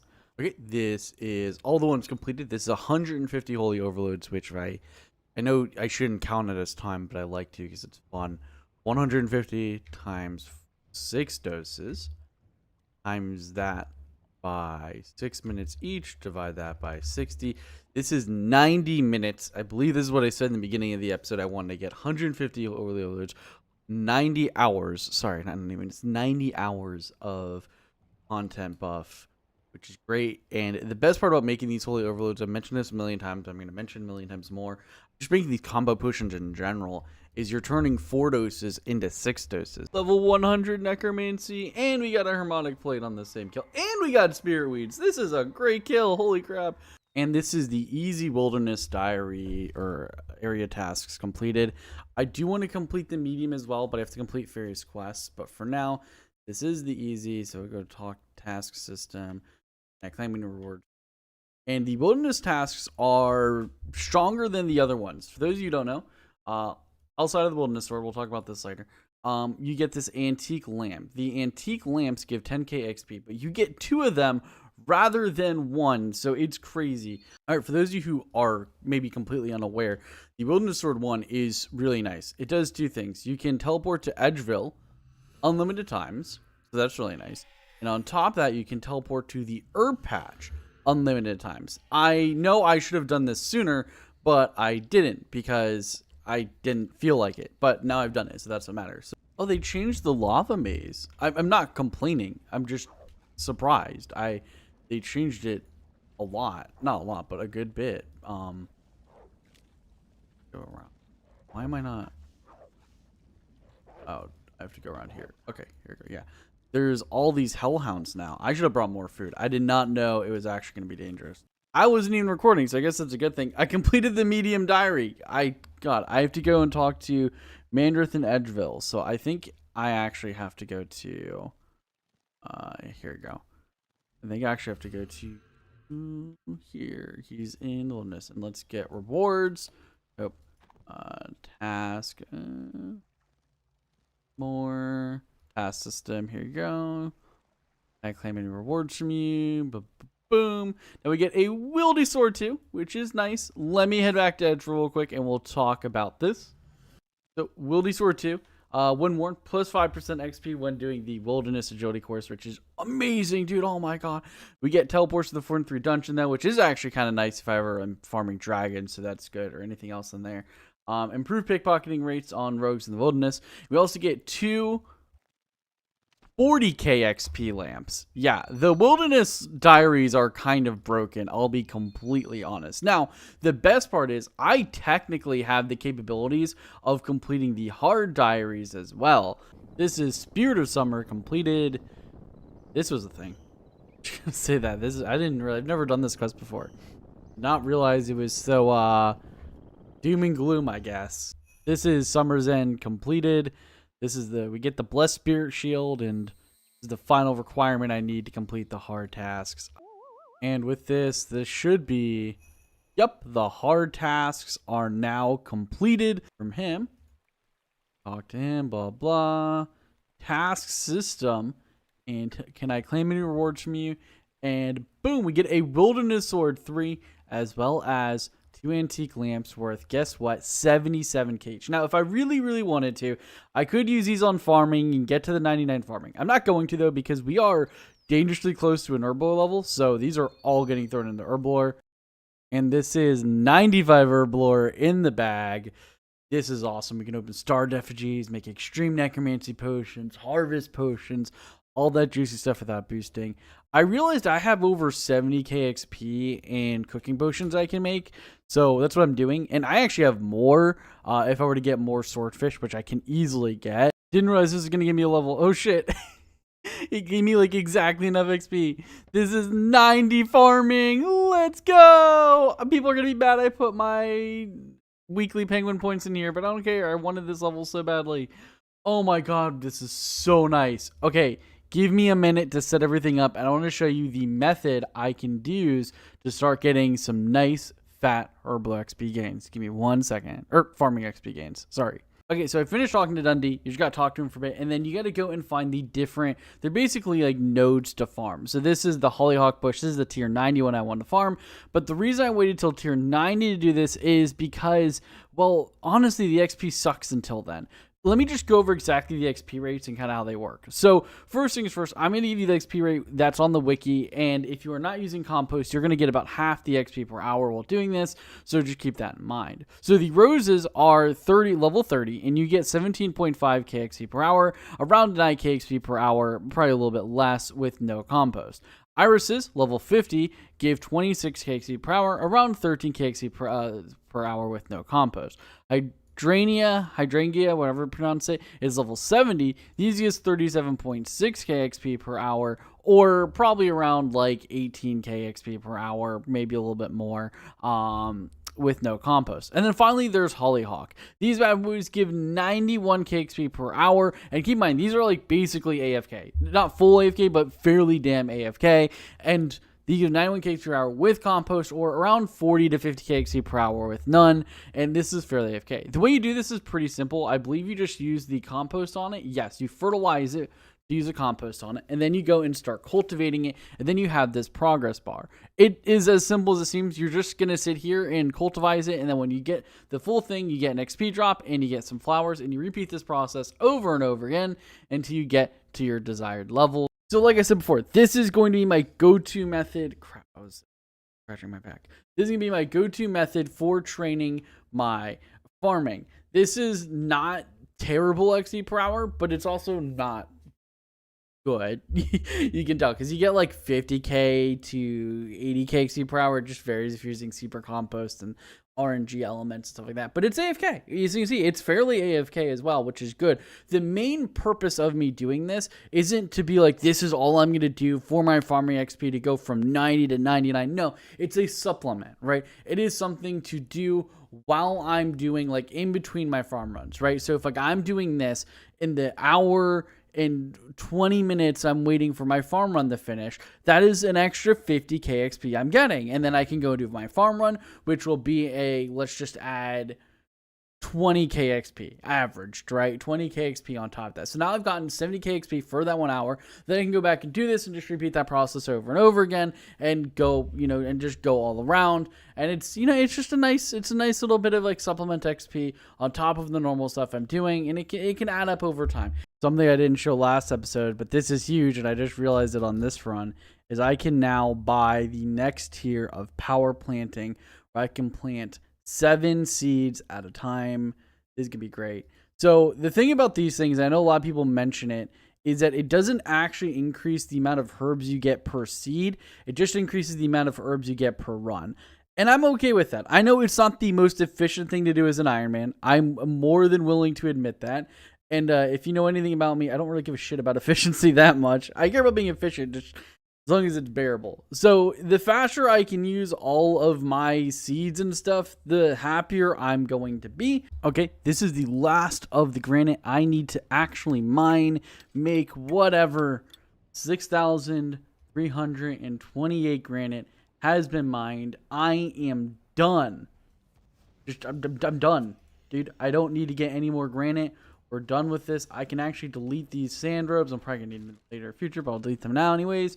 And this is enough to get us through the next milestone with our summoning, which I don't know if I'm going to do next or not. We'll see. But for now, this is so good to have done. All right. This is 80 summoning done very quickly. I have to say, when you're actually having the supplies and summoning, this stuff flies by. All right, I have 1,224 of these granite lobsters. This costed me 203,184 shards. Let's see how many we get back. That's what I'm curious about. 143k. That is pretty good, actually. I would say that's, hold on, let me times that. Yeah, that's about a 70% return rate, I would say. So I just did Irby Werby for the first time in a very, very long time. I haven't done it because back when I was doing it before, I was getting like 20k XP and I needed like an insane amount more than that. So it just didn't really feel worth it. But this time I did the run. I got 80k XP. This isn't a joke. I got at least 80k XP, probably more, but we're just gonna say 80k XP because that's just gonna sound less crazy. That's just insane. All right, this is going to be 86 summoning, which means we can now start making the rune minotaurs, which are what we're gonna do all the way up to 88. I believe I have all the supplies for this in my bank or in my my furnace. If not, I'll just go and mine rune. It's not that big of a deal. Okay, the servers are super laggy right now, but I want to do something completely on a whim. I'm going to complete this is completely on a whim and nothing else. I'm going to go and do the fight caves. I'm going to work on getting all this stuff for the tier 90 tank necromancy armor unlock is what I'm going to do. And then from there, I think I'm actually going to go and work on making myself full, probably tier 90 tank armor. At the very least, I think I might want to get tier 80 tank armor. We'll see. We'll see how it is. At the very least, I want to get the tier 90 weaponry unlocked. So let's go and fight some fight caves real quick. That's mage.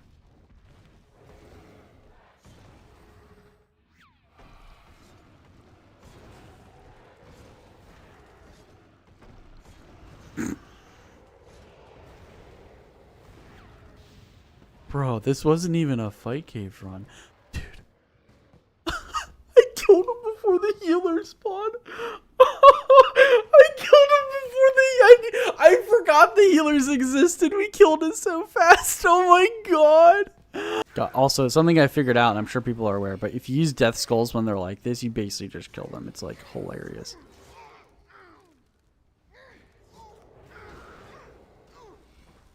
So, and this should be the first kill here in a second. There you go. Yep, I'm powered. You get 1 per kill, so I'm going to have to kill him 10 times. Gonna suck, but I think we can do it. There we go. Yeah, that was a lot easier than Twin Furies, in my opinion. A lot easier. The good news about doing all this GWD2 stuff, though, is that I'm getting a lot of raw sharks. Like, I've already gotten up to 200 raw sharks, which are good, so I can use them for bunyips or just giving myself more sharks, because nothing wrong with having too much food, in my opinion. And this is level 101 Necromancy unlocked. Oh, baby! We finally got our first drop, I think. It highlighted, it's a thing. I think we got our first unique. There's Rosian Essence. I believe this is used to craft. Yes, we can craft the refined Serenic armor, which is used for. I believe the Serenic armor is. Yeah, this is the mage gear. Oh wait, no, we can use it for. Sorry, it's Zeros, which is the melee armor, right? Yeah. Yeah, melee armor. This is actually kind of one of the. I think this is the one. No, I wanted the other one. Regardless, it's nice to have. Let's just put it that way. It's nice to have. Okay, I'm going to go into Greg. I believe this is Greg. Let me just make sure. I'm fighting Greg blind. The only thing I know about this fight is that he will occasionally do something where you got to, like, not stand underneath where, like, I guess, like, shrapnel is falling. That's the only thing I know. Alright, well, we got our first kill. That's what matters. Okay, I have no idea how to do this boss. I literally know nothing. The only thing I know is that people do this boss on Fresh Ironman to get the, like, wand and orb he drops, and then I guess you can get something called G-Kong. I don't know if it's all from him, but yeah, apparently people do this as, like, their intro. It's like the first progression that they do. You get the wand and orb from this guy from farming him, and then you go from there. Okay, go. Oh, okay, so that slows you. Oh my god, that slows you into... Oh my god, yeah, you definitely don't want to get caught in that. I don't have sounds on at the moment because, yeah. Okay, now this will be the rest of the faceless done. I'm going to do the Dragon Riders next because, honestly, that one looks like the easiest. Okay, so for the Dragon Rider one, you just have to absorb anti-fire or just get hit by anti-fire while you have, what's it called? While you have a bone shield. This shouldn't be... Hold on. Yeah, there you go. So you just have to do this, and then I guess it'll just naturally absorb. Metal Dragons I figured were the easiest, because if you're ranged, they basically only use... not only, but they tend to burn you with it, like, every 2 seconds, as you can see here. So, yeah. I'm going to go finish these. It should be done in a second, and then I'm going to move on to the next one. Yeah, we're not going to talk about how long this took, But the good news is we got 14. We got 4. I'm not kidding. We got 4 harmonic plates and 14 spirit weed. So that's good. We got some drops. I mean, obviously, I'm exaggerating. Like, it's such a chill boss, but still doesn't.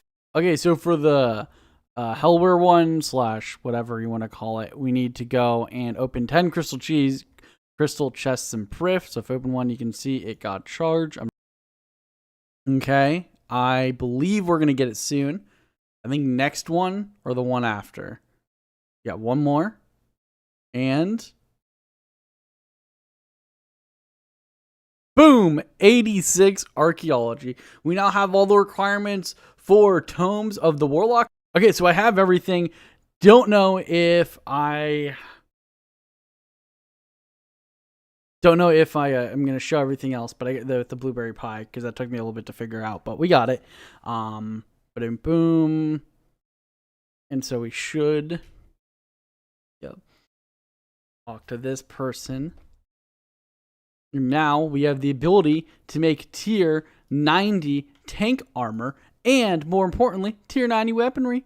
This is a monumental occasion because this is our very, very, very first tier 90 weaponry unlocked. Look at this stuff, baby. Oh my god, we are tier 90 now. Let's go. Look at it. Oh my god, it's just so satisfying. Having the fully upgraded weaponry. Oh my god, this is so good. This is genuinely so good. We have tier 90 accuracy, tier 90 damage, and this is Tomes of the Warlock completed. Thanks to this, we get 60,000 Necro XP, 40,000 Archaeology XP, which is awesome. And additionally, we unlock 4 new abilities that we can unlock, which I've been waiting for. The first of which is, of course, the Greater Bone Shield.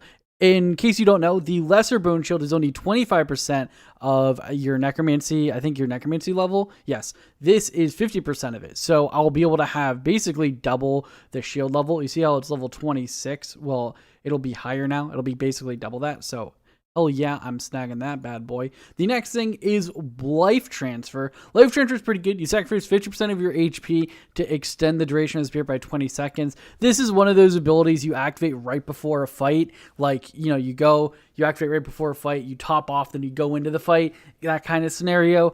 I guess I don't honestly fully know. I know a lot of people use it in their cooldowns or use it not in cooldown, but will use it in general. The next of which is, of course, Invoke Death. This just allows you to have the Death Mark ability as an actual ability, not just a passive. This is great for when you're using tank armor, because one of the coolest things about using the power armor is the fact that you have that passive way to put it on there. But with this, if you're using tank armor, or maybe it just didn't pop up, you can go and pop this on the enemy, allowing you to get the same exact effect. So it's really good. It's now just an ability, so I can snag this. And then the last one is a defensive ability that has a 12-minute duration. It is Darkness. Aspect of evasion, you may only have one aspect of aspect active at once. I don't know what these aspects are, but basically it applies the darkness to self. I think it just increases your evasiveness is my understanding. Like, you just have a better dodge chance, I believe. And this is Remains of the Necro Lord completed. We get 50k Dungeoneering XP, which was the main reason I wanted to do this, and then 100k Necro XP, which is just a nice little added bonus. We also unlocked the... Okay, I'm going to do something I should have done a long time ago, and that is I'm going to get my Necromancy Fight Kiln Cape. I'm not too nervous. I'm a little bit nervous, not because I think this is going to be hard, but more because I haven't done the Fight Kill in a very long time. But the main difference here is I'm using tier 90 weaponry with tier 80 power armor, which is just massively better than what I had before, which was basically tier 80 weaponry with, the just hybrid gear that does give good tank bonuses. I will say that. But the main difference as well is I'm going to be using Soul Split for a lot of it. I'm pretty sure I don't need to pray much, so I'm going to use Soul Split. I don't know if I had Soul Split for the last one, but I'm going to use Soul Split here. Game plan is pretty simple. I'm going to be using Holy Overloads this time. I have, my summons. I'm going to be using the Ghost basically off CD, and I'm just going to have a good time. I'm going to record the entire thing and probably show highlights. I might mess up and die, but, it is what it is. I'm just going to give it a shot. I'm just figured I'd just show you guys my highlight. The only real thing that I'm doing that isn't a basic gear setup is actually the ring, because it gives you 10% extra damage. So why would I not do it? Anyways, I'm going to go and give this a shot, and I'll show you guys the run. I'm just going to do my corner strat. Why am I going to make this harder on myself when I could just sit in a corner?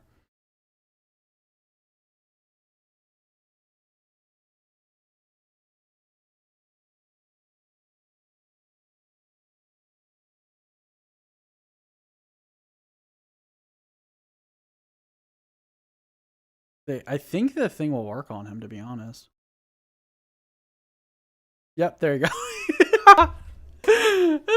God, that was the easiest fight kill of my life, dude.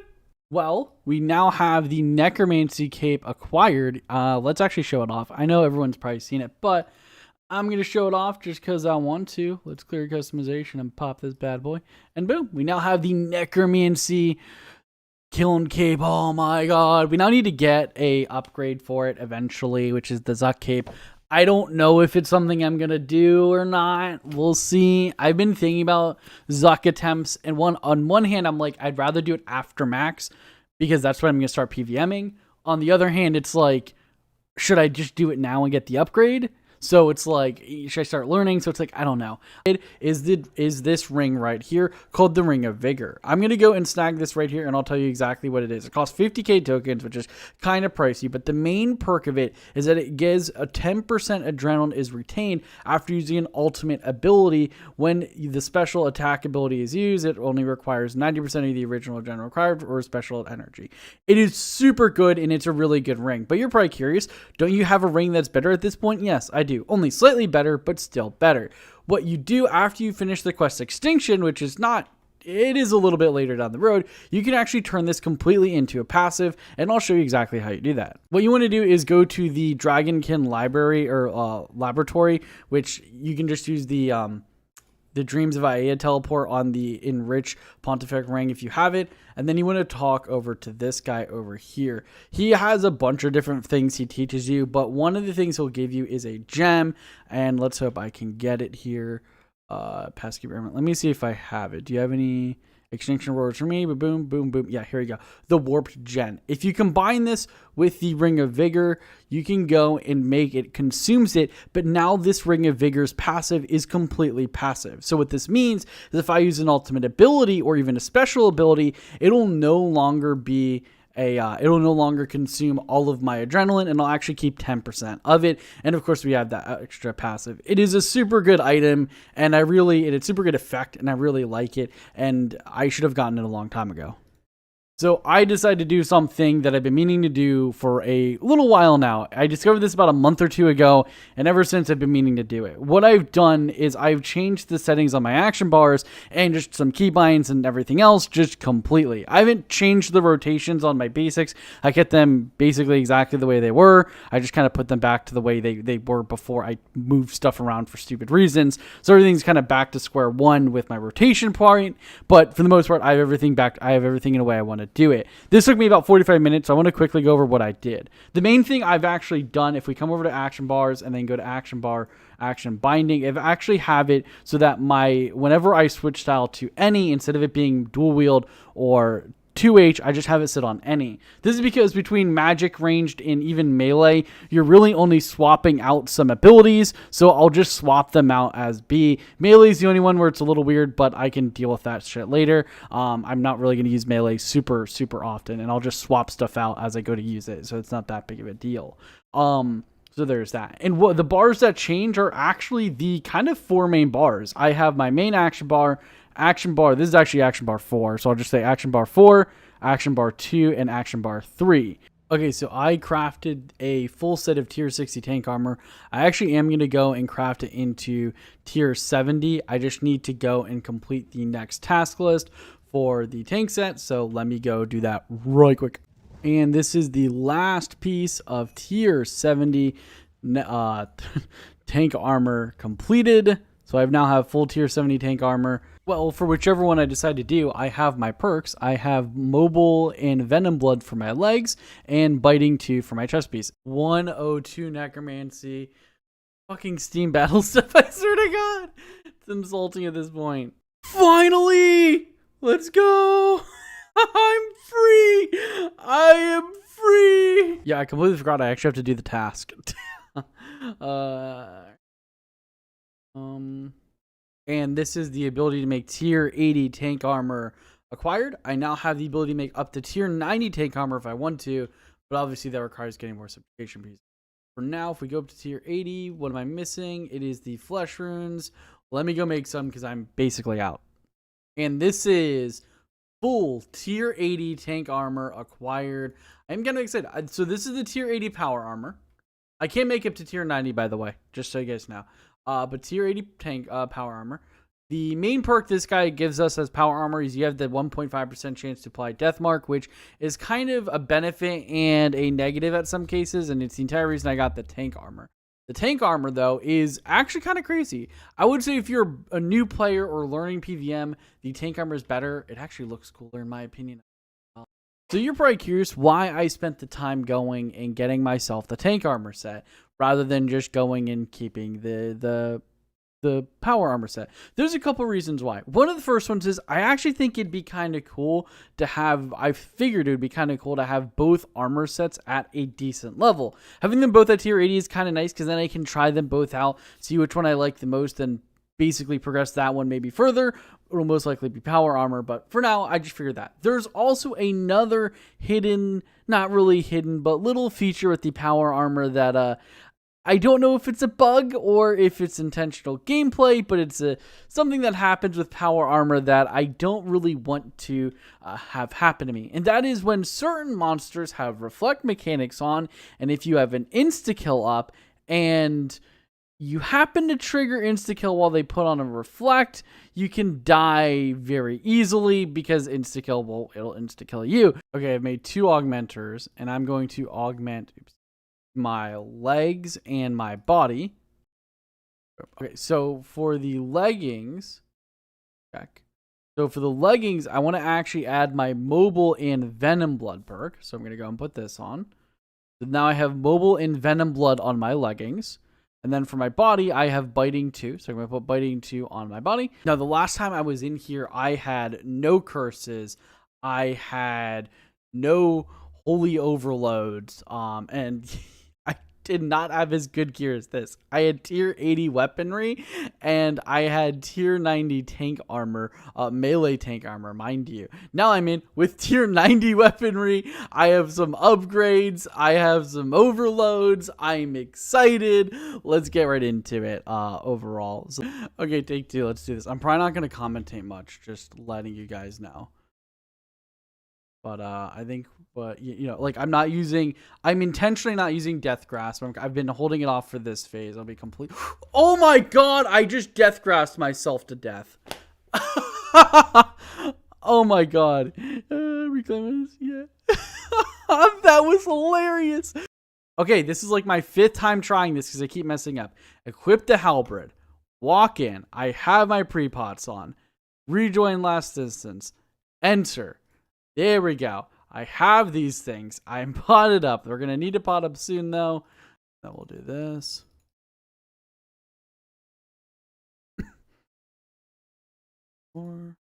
Holy crap. Easiest Araxor kill of my life. Holy shit. I shaved off 2 minutes 30 seconds. And I used like no resources, dude. That was amazing. Oh my god. That was amazing. What do we get? No luck, though, but let's see what we got. No, he didn't get lucky. Hey, I'm happy to get bruised. I'm happy to get bruised. I think we'll be fine, though.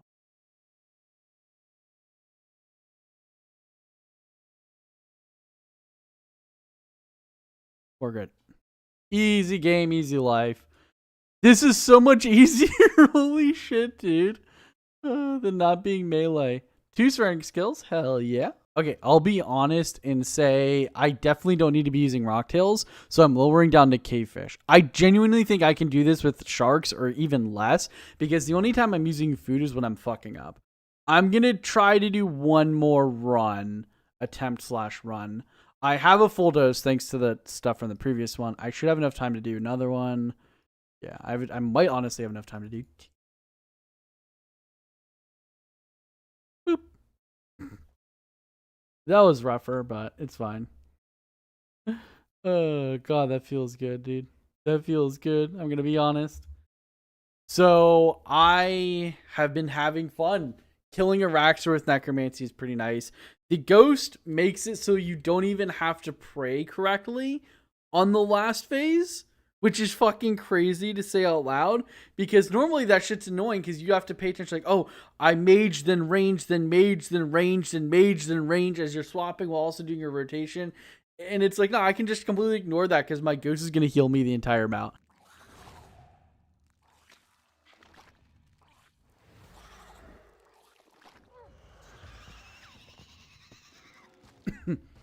Oh my god, that was close. I tried to set a new pace, but obviously it didn't work.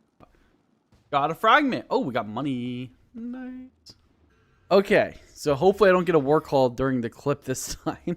I've been trying to do this clip for a while. Anyways, what I was trying to say earlier, I'm not sure I'm gonna keep the clips in, but what I'm gonna be doing is I'm gonna be restarting a daily I wanted to establish before I went on my break, and then when I came back, I never actually did it. This is going to be a soft daily for myself and not a hard daily. I want to do this, but I'm not going to push myself to do it, if that makes sense, right? If I really don't feel like doing it this day or that day or whatever, then I won't. And that is, I want to get 5 Araxer kills a day. Now, before, I wanted to do at least 1, right? My goal was like 1 or 2 every day. I'm going to go for 5 this time. It seems very easy, I'll be completely honest, because between the Necromancy armor, the tier 90 armor, and Necromancy in general with its combat stats, it's honestly, Araxor is much, much easier now. Like, it feels on par with the GWD2 boss. It's not until I get to a 100% in Rage where it starts to feel like Araxor again, is the best way to put it. So that's great. So that means I basically get a free 5 kills a day before it starts getting difficult. And then from there, I'll just, if I feel like keep going, I will. If not, then whatever. That's my thought process. Anyways, I think I'm going to call the episode here. I hope you guys enjoyed. I'm sorry this has been a little bit of a episode was a little all over the place a bit, but I accomplished what I wanted to accomplish, and that's what matters. Anyways, I'll catch you guys in the next one. Well, I just wanted to show you guys, I got the max melee armor. How does it look? There is currently a max player being taught how to make bars with smithing. Look, I don't make this shit up. It just happens. So, another 2, 3, 4 days. I don't know. It was 135k XP. Not getting any blowpipe pieces. That's fine. We're doing this mostly for the Herbal XP. But we did get 2 things. We got another Arcane Pterosaur. I think I have 2 or 3 now with this one. I also got a Golden Poison Frog. I'm probably not going to grow these. I'll keep it in my bank just for shits and giggles. But okay, I'm going to do another. I'm going to do hopefully my daily 5 Araxors. I did 4 last night at like late. So here we go. Let's gonna do another 10. I'm using, so here's what I want to talk about, and this is where I'm torn. So the style I walk in with is going to be like, so if I use magic to start the fight, or if I use melee, ranged, or whatever, this will dictate what hilt I basically can have a better chance of getting. The reason I've been using magic is because I kind of want the scythe, because I know the scythe is like I don't want to say the best item from here, but it is basically my understanding. Scythe is basically like is the best melee weapon, so that's kind of why I want to get that first. On the other hand, getting the web would mean I could get the bow.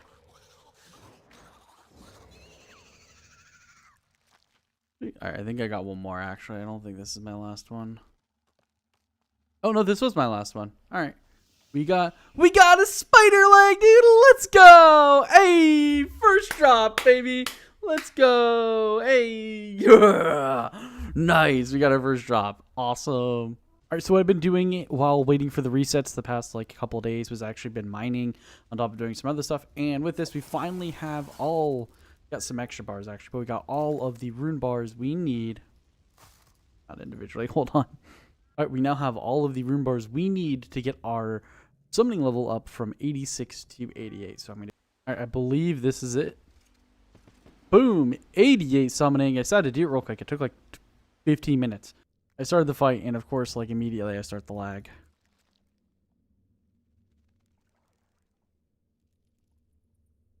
I'm dead. Most likely.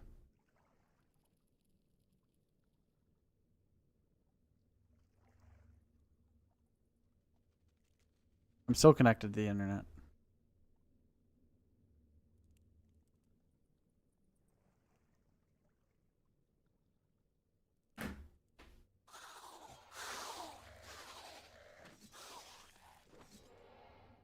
Dude, how am I alive?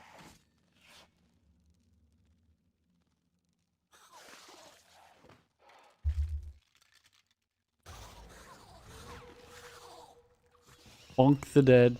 Spooter. Save 16 seconds off my PB. Nice. Nice, dude. Wee! More Serenic scales. Hell yeah, dude. 25 kills. Let's go. Okay. So stressful. Nice money, guys. Alright, something I want to try doing is this demonic skull rune crafting. Let me go and try it. So I want to get magical threads for the future, and the best way to do that is apparently doing rune crafting with demonic skulls. So let's see here. Okay, so I've made a couple clips. I don't know if I'm going to show any of them, but I've been doing this for a tiny bit now, and I am hovering at about 120k XP per hour. That is like double the amount of XP per hour I was getting in RuneSpan. It's fucking crazy. To mention, I don't know if I'm gonna, like I said, I'm not gonna keep any previous clip-ins. I don't know, but just to mention, I am doing this until two things happen. A, I hit 90 rune crafting. At this point, this is what I'm going to do. So A, I hit 90 rune crafting, and B, I get 120 magical thread. I didn't have my recording software open because I didn't think anything was going to happen, but we got a Ceradomin sword. This is cool. Is it tier 7? It's tier 75 now. Ooh. Got my first hilt in general. Ceradomin hilt. Pretty good. Is this? Oh, wow. It actually... Does this have a use?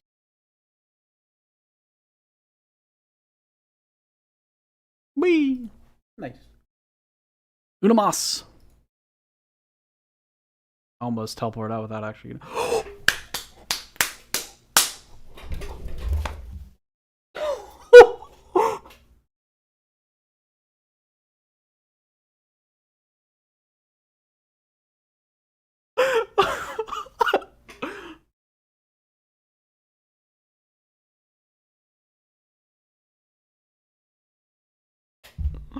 It's the one I wanted. Let's go. Well, this is motivating. Oh my god. Oh my god, dude. I'm so happy right now. I can't, like, I have the biggest smile on my face. Holy shit. We got one more kill to do. Moving you over to here, dude. Look at this. Death Killer just got a Raxy Web drop. We need one more piece, dude. Or not one piece. We have the hardest to get thing, which is a hilt. We now just need the blades, dude. So we're gonna go, and I'm gonna go and do. I'm gonna still keep doing the top path, but what we're gonna do is I'm actually gonna go for mage now because I'm gonna wear mage. So I'm gonna try to go for the scythe now. So supposedly, and I don't know how true this is. Apparently, the Nox bow, once I make the new god arrows, is actually better DPS than like a crossbow with dual tier 90s with the brack bolts. That's what I saw people talking about. I don't know how true that is, but that's the information I found online. So if that is true, I'm happy. The problem is it uses like apparently 200. It's like, well, I think it's like 100 because I have 92 smithing. So once I make the armor stand, it'll be like 150k per hour. It's like 4.5 mil to repair, no boosts. At 92 smithing, it's like 2 point. Hold on. From 0, it's 2.4 mil. Yes. Okay, I now done with this, most likely forever. I mean, right here's why I spent this time going and getting the 4,000 points, you know, etc., etc. So basically, this reward shop is useful and useless at the same time. Let me talk about why. So nothing really here is good. The armor is okay, I guess. It's hybrid war priest gear. It's okay, I guess. It's whatever. I wouldn't waste the time getting it. The weapons are cosmetic. The other stuff, there's not really anything too good to my knowledge. I guess the only thing I could really see is the XP lamp, but not probably worth the time. The only thing that's good here are the abilities. The problem is these 3 abilities, as you can see, I already own them, and I've never touched this content. You can get these from God Wars 1, specifically General Grandor and Kriara. And to put in perspective, I have done 58 General Grandor, 51 General Grandor, and where are you, Kriara? And 28 Kriara. And I already have all 3. So it takes no time whatsoever to get them from the bosses. I don't know if you can get it from Krill or Sarah. It doesn't look like it. Like, I'm just going to show you guys. Krill doesn't have it. Forget her name's up here. Zilliana doesn't have it. So I'm assuming you can only get it from, from Grottor and Kriara. But there is one single thing you want from here, which is the Tuska's Wrath ability. I'm going to buy it real quick and we'll talk about it. So Tuska's Wrath is pretty cool.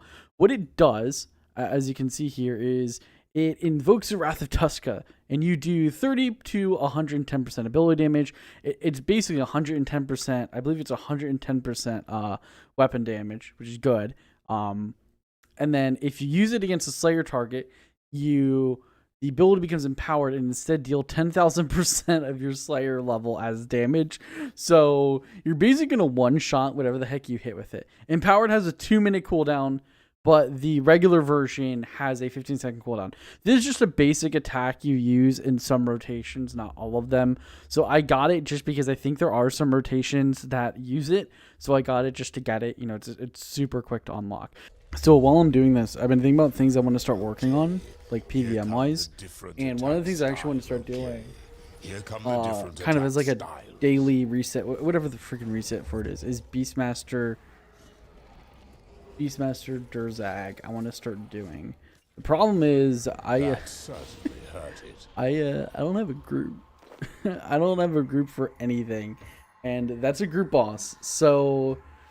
And I don't like randos, so it's going to be a bit of a struggle for me. It's kind of why I'm half trying to find a clan right now.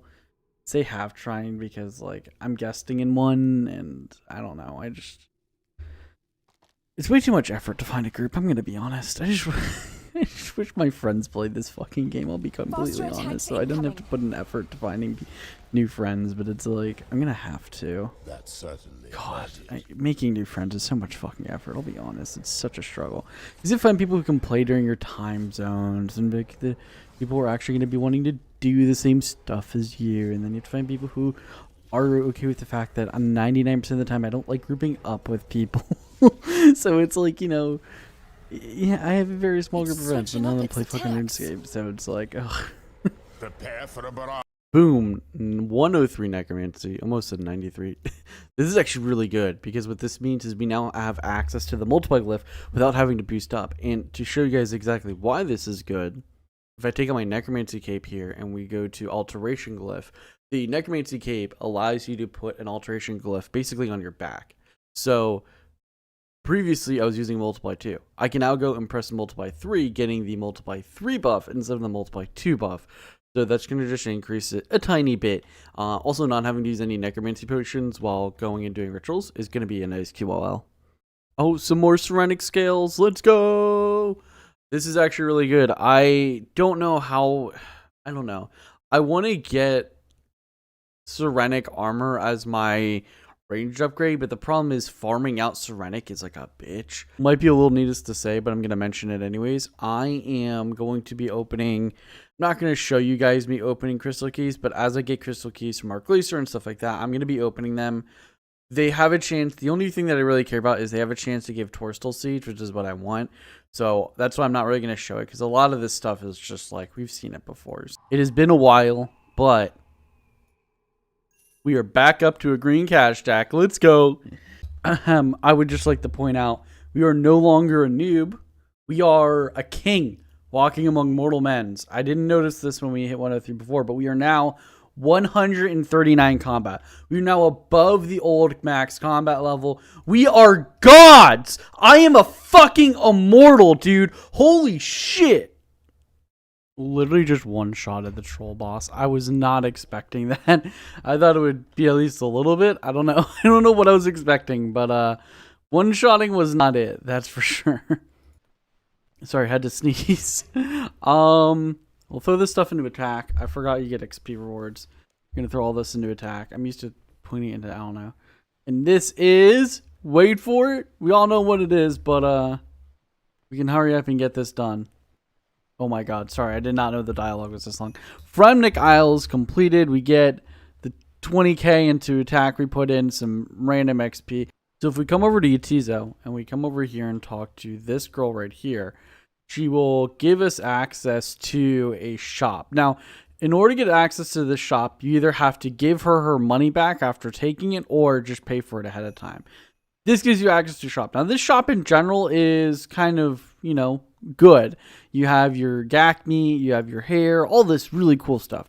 The only thing you care about actually is this yak hide pack. So if you buy this, this is daily, costs you 50k, but open it and you get 1,000 yak hides. I need to get myself a little over 7,000, so we'll just say 8 days of collecting yak hides. So considering how long I have to do everything else, I figure I might as well start collecting these. These are going to be my bottleneck to get to 99 summoning. Well, because if I open my bank, I can just show you guys.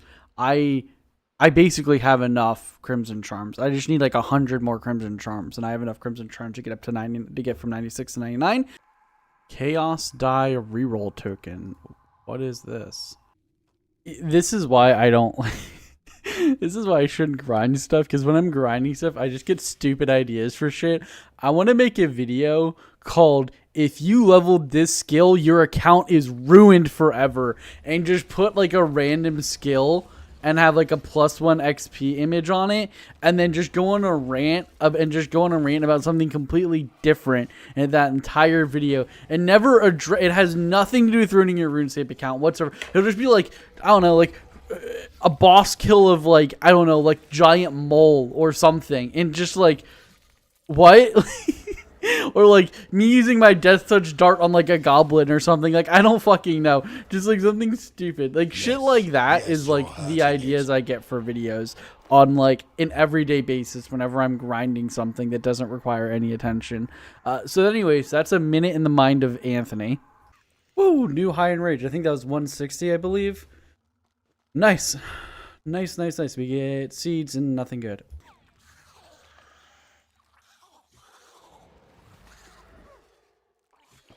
I just saved off another 30 seconds by using it off CD.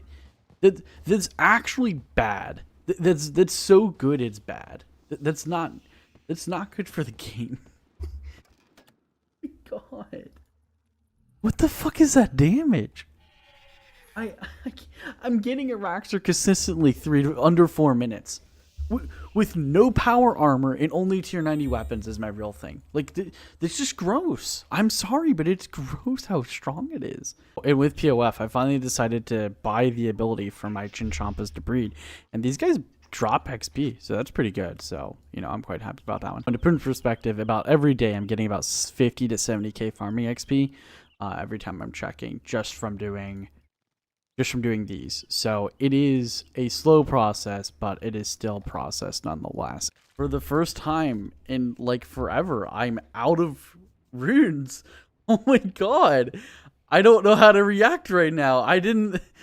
Unless my math is terribly wrong. This should be 2,900 or 6,900. Yes, it is. I really hope this is enough. Actually, it should be enough because I also have 1,200 water talismans, which is 300 more than I did math for.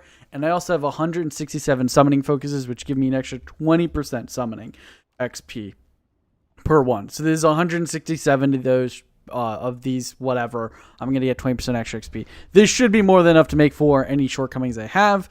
Basically, all I have left to do now is just get all the rune ore to do this, and then we'll be good. So, okay, well, while I wait for resets, one of the next things I need to do is get myself 5,200 rune bars, so I'm going to have to work on those resources.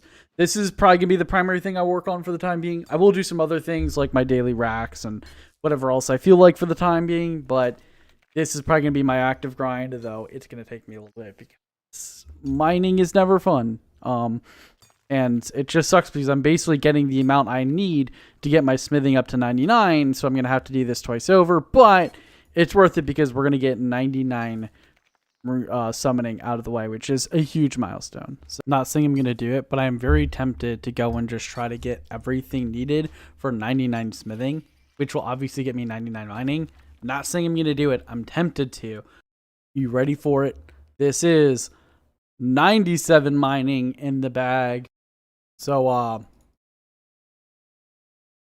I didn't know, but apparently in order to reset in order to reset Enrage, you actually have to log out. I haven't logged out yet. Nice. 104 necromancy right at this kill. Very nice. We don't get anything though. Did we get a recce? We did. We got a recce 348. Nice, dude. Nice. Nice. 50 kills. Very nice. I'm getting these milestones. I'm like, oh, I'm not going to record any kills. I'm starting to get these milestones. It's kind of like, okay, guess I am recording them. Feel free to shame me, but I really don't feel like doing a rack sword today. I know I should. But I don't feel like doing it today, so I'm not. I just kind of want to mine, bro. I've been vibing with mining lately, and having to do rack sword, while I don't hate it, it just kind of ruins that vibe. And also, I don't really want to do PVM till I max out anyways. I'm more just doing a rack sword because it's like a daily boss you have to do and not something you grind. So I'm like knocking out stuff when I can. So I'm going to take a break today. I'll probably do some more tomorrow or whatever. I am 3 over anyways, 2 or 3 kills over. We can actually see. I believe this next swing. Boom! 98 mining. Only 1 more level to go. So, small little random update. I got all 3 cows needed for the ancient summoning. I do have to get more stuff though. Okay, it is official. I officially have all of the Luminate and Runite ore I need to get 99, well, up to 96. I almost said smithing, summoning, and then from there, I'm still getting the what's it called? The yak hides. I have 3 more days of resets to go until we are all set, so that's gonna be pretty good there. So I have finished going and smelting all of the rune ores into rune bars. I had the 5200 I need to get myself up to 96 summoning. And additionally, I'll just show you guys here, because of the extra thing, the extra smelt, I got about 10% of the bars that I was smelting into rune bars got turned and I got 10% extra. So that's pretty good. That's actually a good bit into it. I only need to get 3,700 more rune bars. And if we take 10% of that, I only really need to mine 3,400 rune bars. Sorry, I don't have much time to talk, but I just I got the pet for divination while AFKing. Oh my god, you're going to drop this. Well, I plan on starting summoning soon. And with that, I might as well go and turn in all of these urns for 92 divination. We are halfway done. Oh, so close, dude. What are we at? We have 5k more XP. Oh my god. All right, one of these has to. Yes, here we go. You ready for it? Boom. All right, this should be 92 farming. We can now grow dragons. We can check them. This is awesome. Let me finish doing some of my POH stuff, and then we'll look at the dragons. All right, so we're going to grow these 4 regardless, but as long as we have a male and female, we will be able to start growing them, and I'll put them in both my breeding pen and in this pen, so let's hope for the best. We got ourselves a male. We just need a female. We get lucky. Oh, God, we're not going to get a female. Let's go, dude. We got it. Nice, dude. I've heard of people going super dry on these black dragons, so it's actually really nice. All right, what I'm going to do, and I know I'm going to get shit for it, but I'm going to go and remove all of my yaks. I'm going to keep 2 Fremnik ones if I can, and I'm just going to go and put all of these for dragons. I know yaks are better for Ironman, but dragons are better for XP, and that's all I care about right now. Are y'all ready for it? Let's grab it. 96 Herblore. We can now make overloads unboosted. Hell yeah, dudes. All right, this is going to be all of the unicorn stallions crafted. These are going to be good. I believe these are useful for something in PVM. I don't know. Everyone recommends at least having some of these, so it's pretty good. I'm also going to start knocking out, now that I'm 89, I can actually start making the Geyser Titans. So I'm going to start making these bad boys. It's 90 summoning. I'm not going to show every level, but it's kind of nice because we're not ready for it. This is 92 summoning. Let's go. Almost exactly. I heard a funny joke, sorry.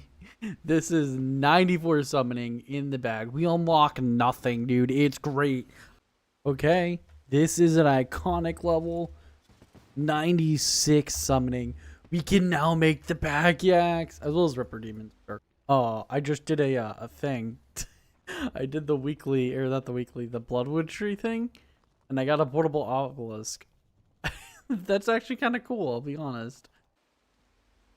This is 97 summoning. Only 2 more levels to go. Are you ready for it? 98 summoning. 1 more level to go until we're 99.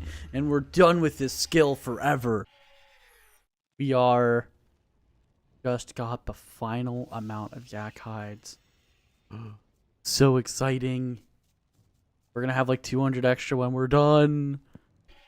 My math better be fucking right, dude. I pride myself on my math. It's not perfect. It's not amazing, but I pride myself on my math. That's what I thought, boys. 99 summoning with only 88 charms to spare. Not perfect, I know, but pretty darn close. Rack it in, boys. 99 summoning. Hell yeah, dude. You're now a master at summoning. Ha ha ha. Nice. We have the ability to you unlock the Queen Black Dragon Link. It's cool. A bunch of weird shit. But you now can summon Steel Titans, which are pretty cool.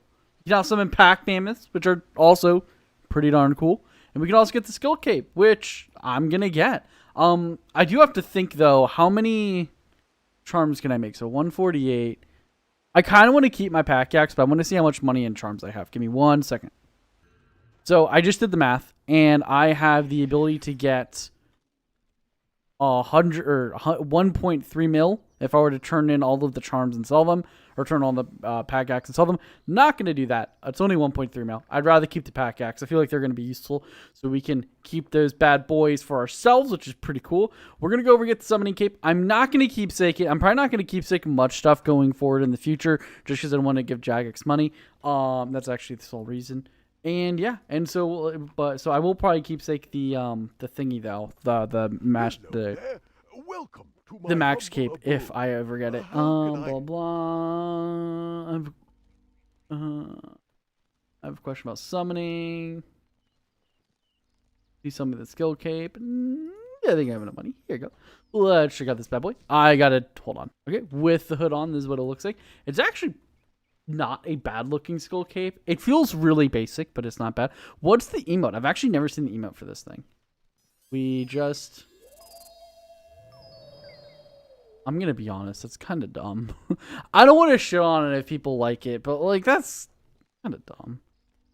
I'll be honest, I kind of don't like it. The perk is kind of dumb. It's 2% chance to not consume charms. It's not bad. It's just I don't feel like it's good. You have the hooded. Okay, pretty cool. Pretty cool.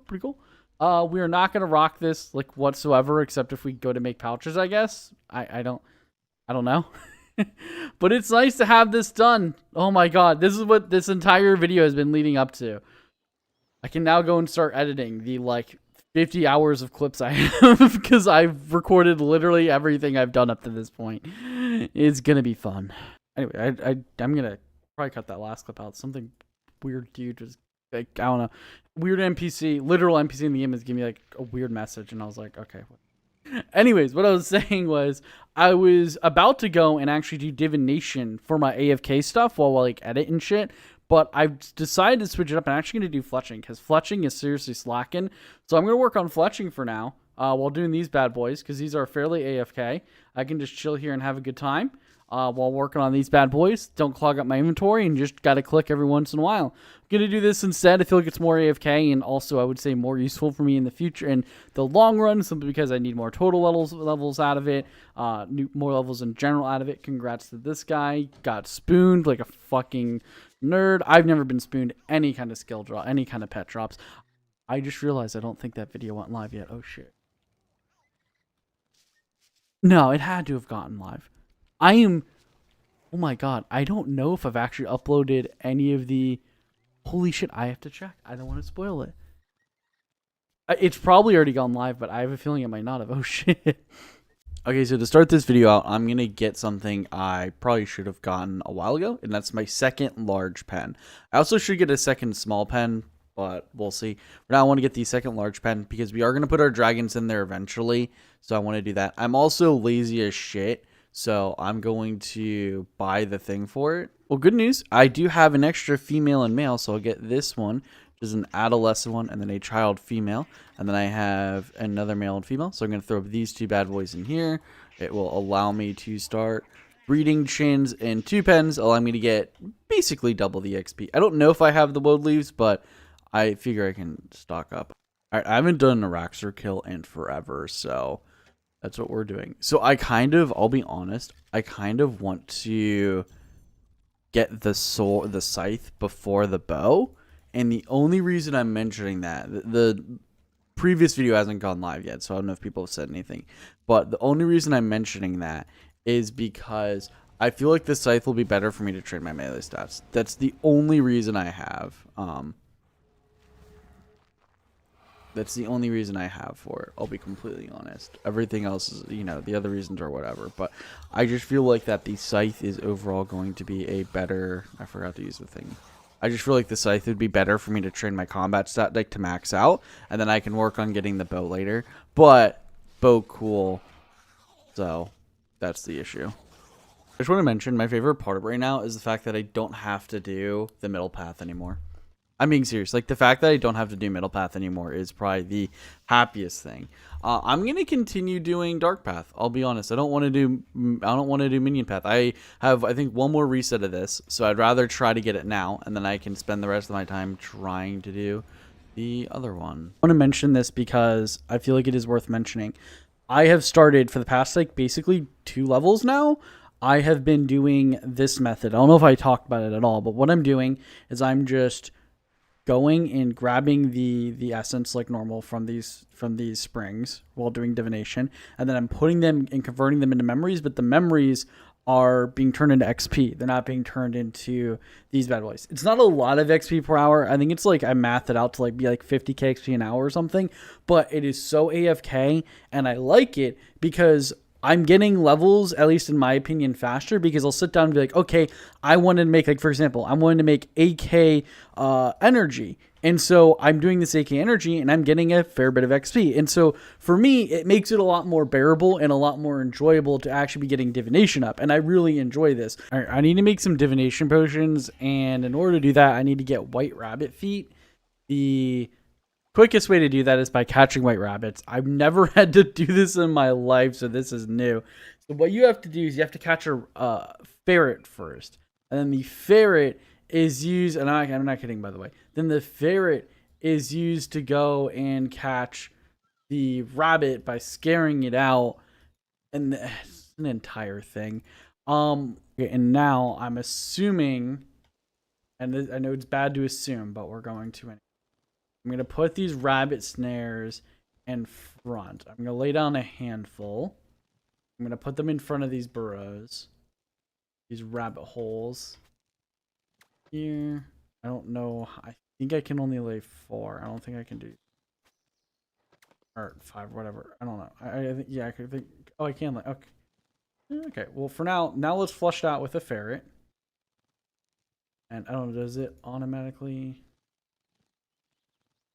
Okay, cool. Oh, cool. Oh, it's that simple. Oh, shit. Okay. Then I catch, and then boom. Oh, that is quite simple. Okay, and then to make a divination potion, I actually have to use these spirit weeds, so that kind of sucks, but it's not the end of the world. So I believe I go and do this, and then I just click on the spirit weed potion, and I can make a divination potion, and these go and boost my divination by 3 levels, which is pretty good. I actually need a +2 boost. Now, I can turn these into super divination potions by going and doing some zygomite fruit. So I can go and do this, and I can turn these into super divination potions, which will go and boost this up to +5 as a boost instead of +3. And then if I want to, I can take it another level by using this yak tuft I have, plethora of. Let's out, and then I can turn these into extreme potions by using these, to then make myself some extreme divination potions. And it's a static change, which is main point, but it gives me plus 17 to my divination. So this is good. I now have some of these. I now have basically, I'm going to have 4 doses. So I'm going to decant vials into 4 doses and then give it a second. All right, so as you can see here now, if I go and click these weave, you're going to notice that I don't have the ability to make the signs of the porter because I lack the level 4. But if I take a sip of this, then click on this, I now have the level to make it. So I can go and turn all of these into signs of the porter. And luckily this lasts for 6 minutes static, so I don't have to log out every minute to try to keep the buff. I can just go and use it statically, and I can go and make myself a bunch of these. These are super simple to make. As you guys saw, it took me like a minute to make them, so it's not that big of a deal. Anyways, I'm going to go and turn all of my diamond necklaces, or all 8 of these, to make 100 more of these signs of the porter. So give me 1 second. Well, it looks like 1 sip was enough to make 100. I could probably made a little bit over 100, but yeah, it was enough to make 100 of the signs of the porter, which is pretty nice. Do I have enough for anything else? No, I do not. Perfectly fine. So I have now 100 of these signs of the porter 6s. I know I had these signs of the porter 5s, but it's fine. I think someone just tried to attack me. I could be wrong. I just saw this dude running straight for me, unskulled, but he didn't seem to have any kind of PK gear on. Seemed like he just had some necromancy armor on, which, I mean, granted, that is basically PK gear. I'll be completely honest. But, yeah, I don't know. Well, we'll see when we get there. Maybe he's going to try to whack me. If he does, he does. I don't know. I haven't died to a PK yet. I haven't been doing this long, though. I've only been doing this for like an hour, collectively. I took a break to eat food and stuff like that. Oh, this is the guy I saw earlier. Okay. This is him. I recognize his outfit. This is the guy. I thought he was trying to kill me. He wasn't. Okay. He was just also doing rune crafting. He didn't have the demonic skull before. But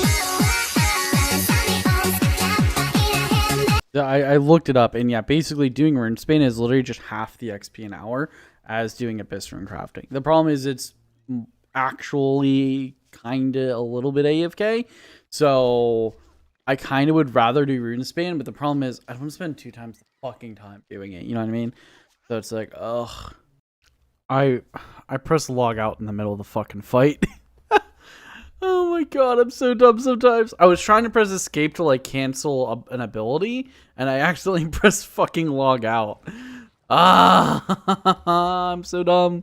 I really need to learn to not type and do bosses. It's a bad habit I have in general, not just in RuneScape, just in general when I play video games. I tend to like type to people while I'm bossing, because most stuff, like especially like classic WoW, like it doesn't affect me because classic WoW's a fucking joke, but like and like you know, like RuneScape and stuff like that habit tends to transfer over, and it really shouldn't. 2 more Serenic scales, let's go. These are like my favorite thing to get outside of you know, pieces, but these are my 5 for the day. I am trying to get back into it. I'm at 70 kills. I haven't gotten any more pieces. Just small little update. We are at 50 of the magical threads, which is pretty good. The entire reason why I'm doing this is because I want to get at least 100 magical thread, 15 preferably, so I can make the grasping rune pouch in the future. For anyone curious why I want this, I have no idea. I have 0 plans to use magic, but I figured getting the item is pretty good. I haven't shown it in a while, but our total bank value is at 983 million.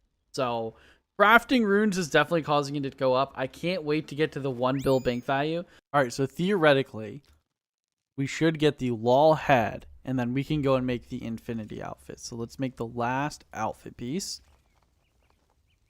Boom, lol head. Okay. Then if I take this off, I can go and combine. Combine.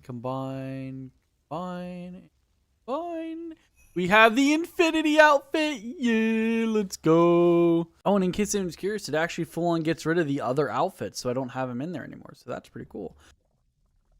88 rune crafting. Let's go. Totally didn't almost go to a wilderness event with the wilderness skull on me. Totally didn't almost happen. I'm not that dumb, guys. I'm a pretty smart guy. Don't worry. I would never do something so stupid. One more level to go. 89 rune crafting acquired. We're inching closer to this 90 rune crafting. I theoretically I could get it done today if I know life. We'll see. So pretty iconic moment. I now have, sorry if you can hear the dryer in the background. I now have all 115 magical thread I need. Okay, so I officially ran out of pure essence. I want to try killing abyssal demons. So I'm going to try doing an AFK method on the roof. Shouldn't be too difficult to get spot, but we're going to try it. I don't know much about it. All I know is that you just AFK. Okay, so this is definitely the spot for sure. I've already done like, yeah, it's estimated around 300k melee XP an hour is I believe what I'm getting. So super good. Overall, it's a really good spot. Like I said, 300k melee, just raw melee XP. It's not including HP XP. So that's pretty good there. Basically, net positing food. That's good for the most part. Net positive food. I would still bring some food. I'd probably go with an inventory very similar to what I have now, just because of the fact that your HP does seem to be a little bit RNG reliant on whether or not you actually get a shark, whether or not you get shark drops. Okay, so here's the thing. I'm tempted, and I'm not necessarily going to turn these aggro pots into aggro overloads, because I basically get an extra 2 doses of the aggression. Oh, and to add in addition to this, we get about an extra. We get 325 herbal XP each, but obviously I'm getting a little bit more as those bad boys. So this is the inventory setup I'm going with. I bring 7 each, which works out evenly for each of these. I have a little bit overkill on R-Bucks in my bank. I believe these are used for other things as well, but for now I'm going to use them to make these aggro overloads. And as you can see, I'm going to get a nice chunk of XP from doing this. It's nothing to write home about, GG no re, but you know, 650 each. 650 times 36. About another extra 23k XP. Really 11k XP, but because of the bonus XP I have, it's 23k. So it is a nice little bit of XP to kind of dig in there, right? So that's kind of nice. And this is the last of the aggro overloads made. So I can go put these here. We have 36 made. We can obviously get more. I'm not too worried about that.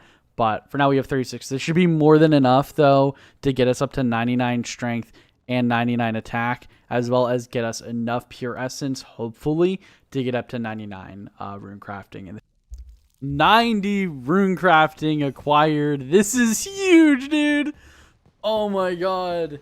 Now we have to do is just do everything else, basically. And then we have the ability to craft soul runes. We can now make, we can make the pouch. Let's go make the pouch right now, actually, because why not? Boop, boop, boop, boop, boop, boop. We have to buy the other pouches, but for now, let's make this bad boy. We're going to craft a large rune pouch.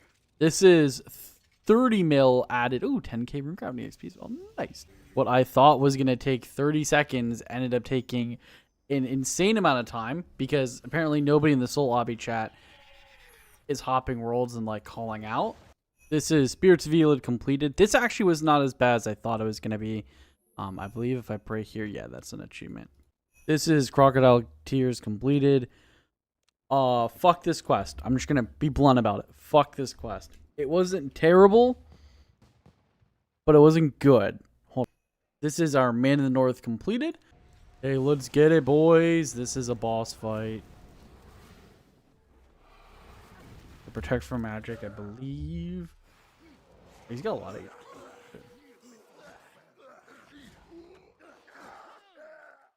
I haven't had to use freedom in a while. Sorry.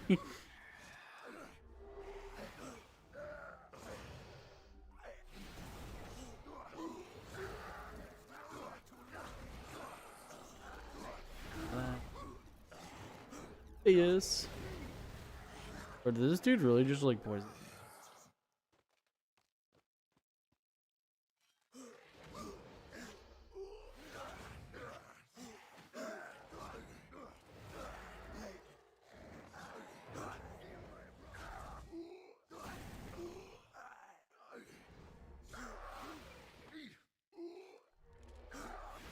No, it's dead. Okay, that was a joke.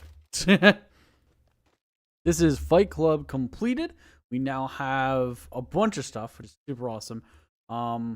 Primary reason we did this is, of course, for the ability to now start using, hold on, let me look at this. So we can now start using the Soul Archer, which is the main reason I did this. I can access Softening from the Menaphos via the bridge between the two. Cosmetic overrides. I get the Relic here, which gives me 15,000 rep and whatever I want, and I get 200% reputation gain as well. Overall, really good shit. Are you kidding me, dude? No, no, no, no, dude. I got duplicate. I literally, that's one in like 400. Come on. Oh, give me a piece, dude. Oh, God. Can these be sold or no? Can these be sold or not? Bing. Oh my God. I actually got a duplicate bow piece. Are you fucking kidding me? I had a better chance of getting a scythe. A blade. I got a oh my God. I swear. Alright, silver lining. Let's always look at silver linings, okay? Silver lining is that at least it's a duplicate, which means I can use it to get an Araxi part, right? That's the silver lining. I can use it to get an Araxi part from disassembly. Woo, 95 thieving. Kind of expected this one. I've been super close to level for a long time. Unlock a fair bit of stuff with this. That's actually pretty good. But gonna keep going. Just gonna keep doing this. I'm mainly after the soul runes. I don't give a shit about anything else. The soul runes are the only thing I care about. Soul talisman, not soul runes. Sorry, soul talisman is the only thing I care about. Sorry. Okay, so my game crashed when I went to go start recording the first time, so oh well. But I just checked I was checking my farm, and I got the brains pet, which is the farming pet. So sweet. We got another skilling pet in the bag. Well, I just got something interesting. I hadn't played RuneScape for a couple days because I was on a trip.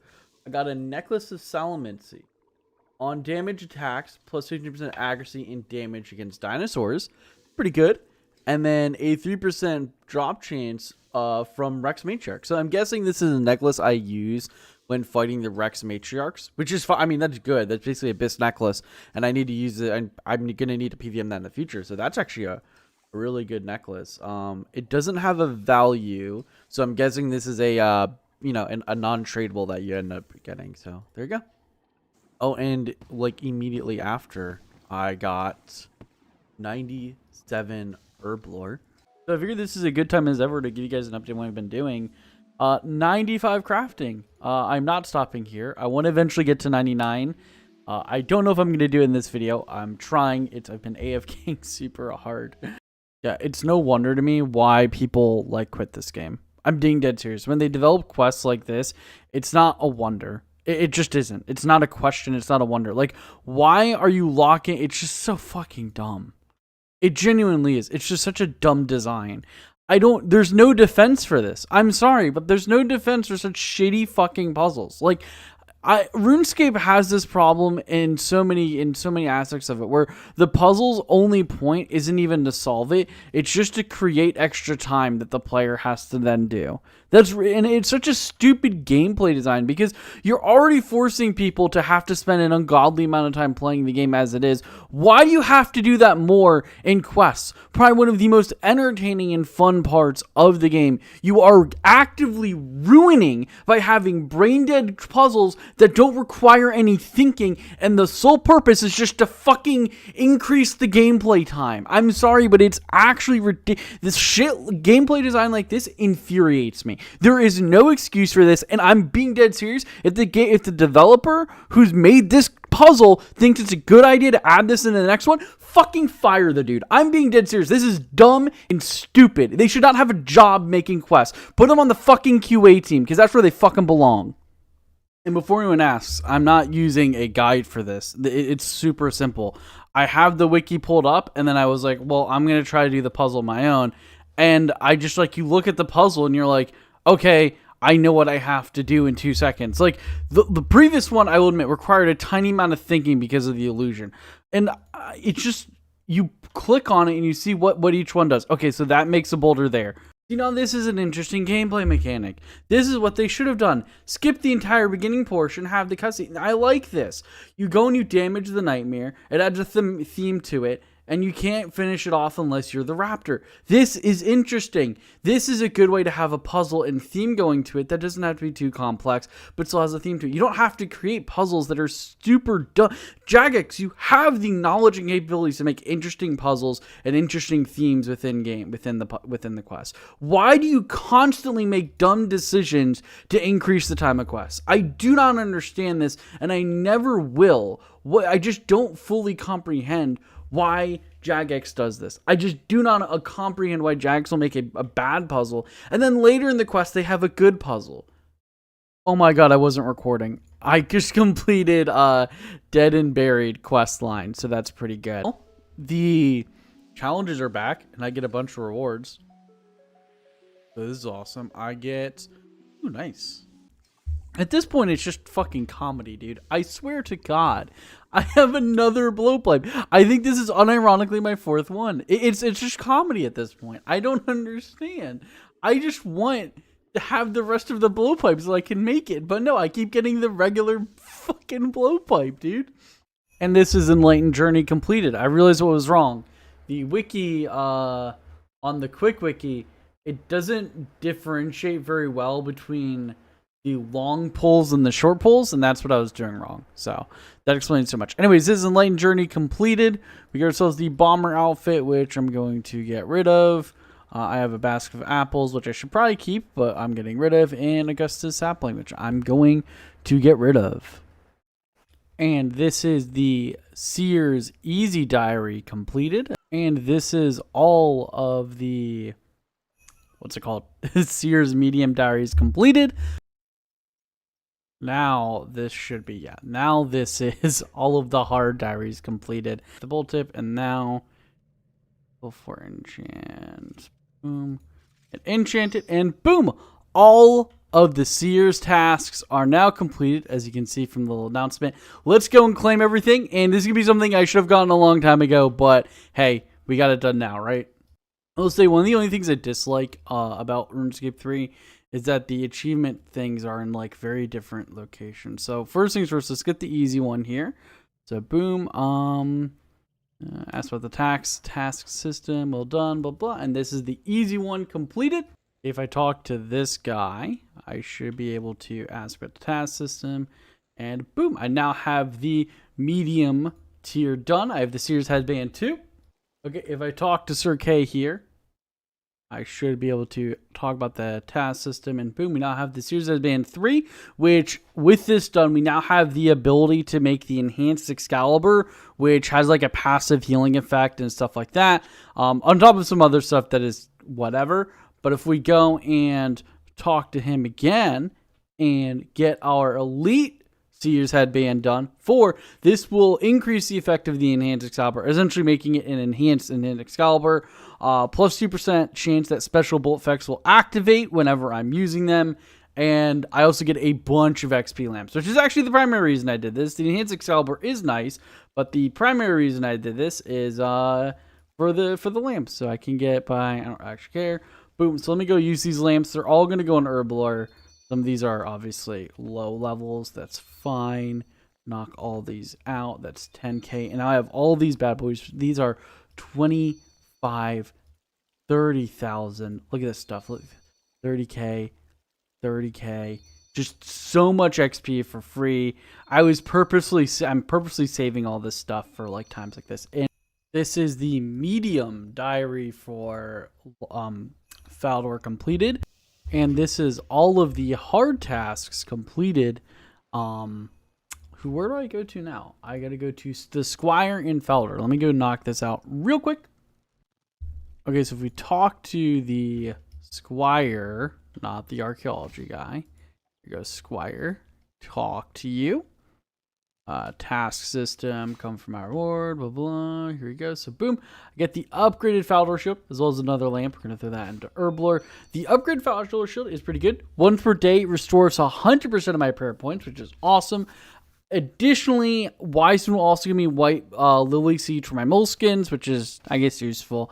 I can trade in white lily seeds up to 50 per day for 100 farming experience each. So Boom, there you go. And that's all of the Faldor tasks completed.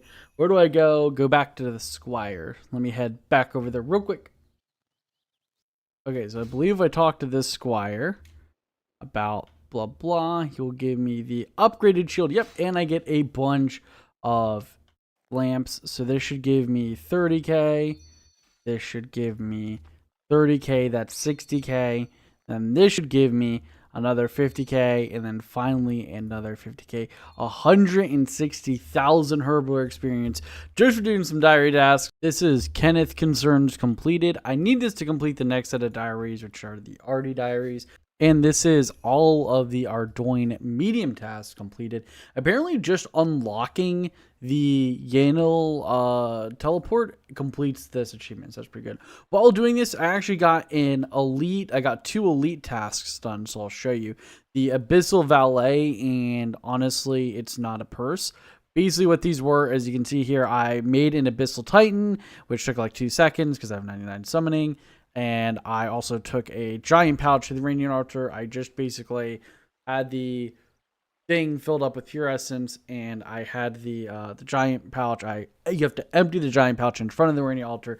Then you do it. This knocks both of those out of the way. As well, it knocks out a medium task, which is one of these where you have to just make stuff at the Radiant Altar with pure essence. So pretty simple. Anyways, let me go grab the medium cape real quick.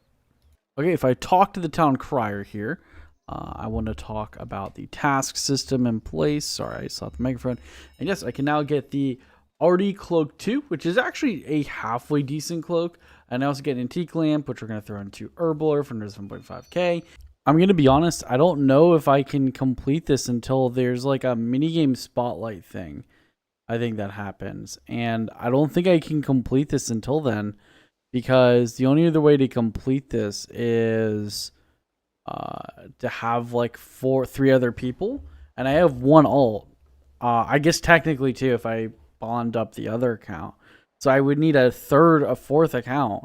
So I could do it, I guess, but I really don't want to do that. I'll be completely honest. So we'll see. Maybe I'll be able to swing it with some people, but I don't know. I don't know if this fucking sucks. I wanted to get 99 Herbler this episode. Fuck me. I don't know. What I'm going to do, this is so stupid. I feel bad ending the episode like this, but I think what I'm going to do is I'm just going to end the episode here. I'm going to try to figure out what I want to do for like the heart, because I want to complete this diary. I want to figure out what I want to do for this diary, whether it's bond up 3 other, I guess 2 other accounts really, because one of them already has membership. Bond up 2 other accounts that are like level 3s basically, take them over here and just solo it, which would be the easiest way to do it, or maybe try to ask some people that I know, see if they have membership and if they can help me out. One of those 2. I just want to complete the hard diary stuff. I still have other quests I need to do for the hard diary. So I don't know, honestly. I'm going to just be honest. I don't know what to do in that sense. So I'm just going to end the episode here. I'm sorry this is such a bad ending to the episode. We didn't really accomplish any main goals, but it's been like 2 weeks at this point since the video, so Fears Mine will just show you guys what I've been working on. I do want to try to get 99 crafting next episode, so it'll probably be a while between this episode and the next episode, and I do apologize, but I'm really trying to knock out 99 crafting. Regardless, though, I'm just going to call it here. Hope you guys enjoyed. Catch you guys in the next episode. I am such a failure. I'm so sorry. I wasn't paying attention to my ex. I've been doing this for so long. I have like consecutively every day I've been doing this, and I was not paying attention to my XP and I missed it. The most important fucking level too. Oh my god. Such a terrible way to start a video. Holy shit. Oh my god, I was rewatching Kuroko's basketball and I was just not paying attention. We got 99 crafting. Yay, let's go and open up. We can now make everything. Anyways, let's go and trade Master Crafter. No, it's this guy. Skill cap of crafting. I think it's fine. Boom, boom. Put the thing on here. I did not mean to do. Let's see here. Provides the ability to never require thread on crafting and a chance to get all gems in inventory. That's kind of, I mean, I guess it's good for crafting stuff. Hold on. I guess it's good if I'm like going for like 120 crafting. The cape actually looks kind of cool. I'll be honest. I don't know what use side. I don't know like what outfit I'd wear it with, but it looks kind of cool. Let's emote it. Let's see what the emote. Oh, that's kind of cool. I like it. I dig it. I can dig it. Pretty chill. Enjoyable. Yeah, not a bad emote at all. Let me put the. I really like the neck. Once I get 120, I have to go and do that, and I don't want to give Jagex fucking money, so that's gonna be a hassle. But anyways, yeah, this is 99 crafting out of the way. I still want to AFK as I'm like watching shows and playing World of Warcraft and stuff like that. So I think I'm gonna do my farm run, gonna do my herb stuff. We're actually close to 98 herb blur. And then I'm gonna go and start working on. I can either do divination, which isn't a bad idea, or fletching / fire making. I'm thinking fletching / fire making just because they're better for PVM, but divination isn't bad either. I honestly don't know. I'll be completely honest. I really have to think on what I want to do in this front. So we'll see. And I know I have archaeology, but archaeology I'm saving for a little bit later because it is like mega AFK. So that's why I'm saving that for later. So let me go knock these out and give me 1 second. Or we'll knock that. Let me go do something. But one thing I need to mention is I can get 99 Herblore whenever I want. I've been at this point for a while. I just haven't felt like doing the quests, so I'm honestly just kind of... Oh, one more thing to mention. I have done like no missions. Like I have actively done 0 missions for anything. Also, you can see how little pumpkins I've been smashing for the event. But I've done basically nothing, and I am at almost 119 for the thing. This kind of exposes how much I play the game, I'll be completely honest, but haha, I didn't miss it as much this time. 90 fletching. There we go. So I think I'm going to take a break from fletching for a little bit. Okay, so in case I didn't show it, this is what I'm thinking of doing, which is chopping ivy. I'm not going to do it here. I'm just showing it because this is a good example. And the reason why I'm doing this is because this gives about the same XP as doing acacias. I think they give basically the same XP. At level 75 with this, I'm getting 100k XP per hour. So I've got some good news and some bad news. The good news is we got our all 4 fragments to make the Imcondo hatchet, which means I can get the best hatchet in the game, to my knowledge at least, if I want to. The bad news is I augmented my crystal hatchet, which basically is a giant FU and middle finger. So what I'm thinking, because I'm in the middle of doing something in like Classic WoW, I'm thinking of just basically going and just continuing woodcutting, and then later I'll get an augment dissolver. I mean, I guess I can make one now. Hold on, let me see. All right, I finished what I wanted to do. Now, I believe I just talked to this person, and can you make anything else you can do? Actually, I was running using the no, I think she can revert it, I believe. Give me a dragon hatchet for was my backpack. I can, yeah, do you want to revert a crystal hatchet and dragon hatchet? Yes, I want to do this. So it's a revert it. It's now a draconian hatchet. So now I believe I need to get a red berry pie. Give me 1 second. I'll say this once, I'll say it again. One of the best places to get pie ingredients is actually, and I went to Birth Up, it's actually in Tavelry. You can get like almost everything you need here. It's kind of crazy. Let me show you. So red berry pie, it's right in here, but we're going to go over here because we need to get the red berries. I believe this dude sells red berries over here. The herblore. The herblore dude. Oh, in case anyone's curious, my UBRS run in Classic WoW went poorly. No, it went well. Like, the run itself was fine, but I didn't get shit. I need some items, and I didn't get anything I wanted. I want the items I want while we're running, just to kind of go over. I want to get the Brigham Girdle, which would be great. I don't need it, but I really want it. And I also want the Shoulders of Valor. I'm trying to get the full 0.5 set on my fresh tune. So that's what I'm working on. And I didn't get it, so that sucks. Anyways, here we are. We got the red berries from the dude. We can come here, we can buy a pie dish, you can get it for free, and then you can get an empty pot and a jug, or pot of flour. I bought 5, oopsies. So sorry, I am hand shaky. These weak arms are heavy. And then we go and do this to make a pastry dough. Bonk bonk. Pie shell. Pie shell. Come on, let's do it. It's not a difficult process. There you go. When you start my thing. Uncooked red berry pie. And then we cook it on the oven. I have 88 cooking. This better not fucking burn. There you go. Let me drop all this stuff. And now I need to head to Third Addy. So let me head over to Port Sarim. And then I'm going to run down to Third Addy and have him teach me how to do it. Okay, then I believe we talked to Third Addy. Blah, blah, please do. Okay, and here we go. And found a hatchet. I have the things with me now. So he takes, I think, 1 mil from you, all of your pieces. And yeah, and now we have the Imcando hatchet, baby. Let's go. I can augment it as well, because I should have the augment enough things to make an augmenter, because I over prepared for necromancy. Because for those of you who don't know, I had a feeling, and I didn't say anything, and I probably should have. There is a bug. Ba-bum. Ba-bum. 99 invention. A 99 I legitimately did not think I was going to get for a while, but we got 99 invention. Let's go, boys. I got some stuff I can learn. Oh, equipment separator. I need this. I literally need to learn this. I've been very desperately trying to get the level for this. Let me go do some of these inventions real quick while I have time. Oh, cool. You can just trade them for the capes. Buy 1. Woo! Let's look at this thing. Fucking forgot. Alright. Clear and clear. The yellow hood is actually, or gold, yellow, whatever you want to call it. Let's go. I like the blue trim. It's actually not terrible. I'll be completely honest. It's not cool. I'm just going to say it this way. It's not cool. But it's not terrible. What does the emote look like? Emote. You get a nice little workbench.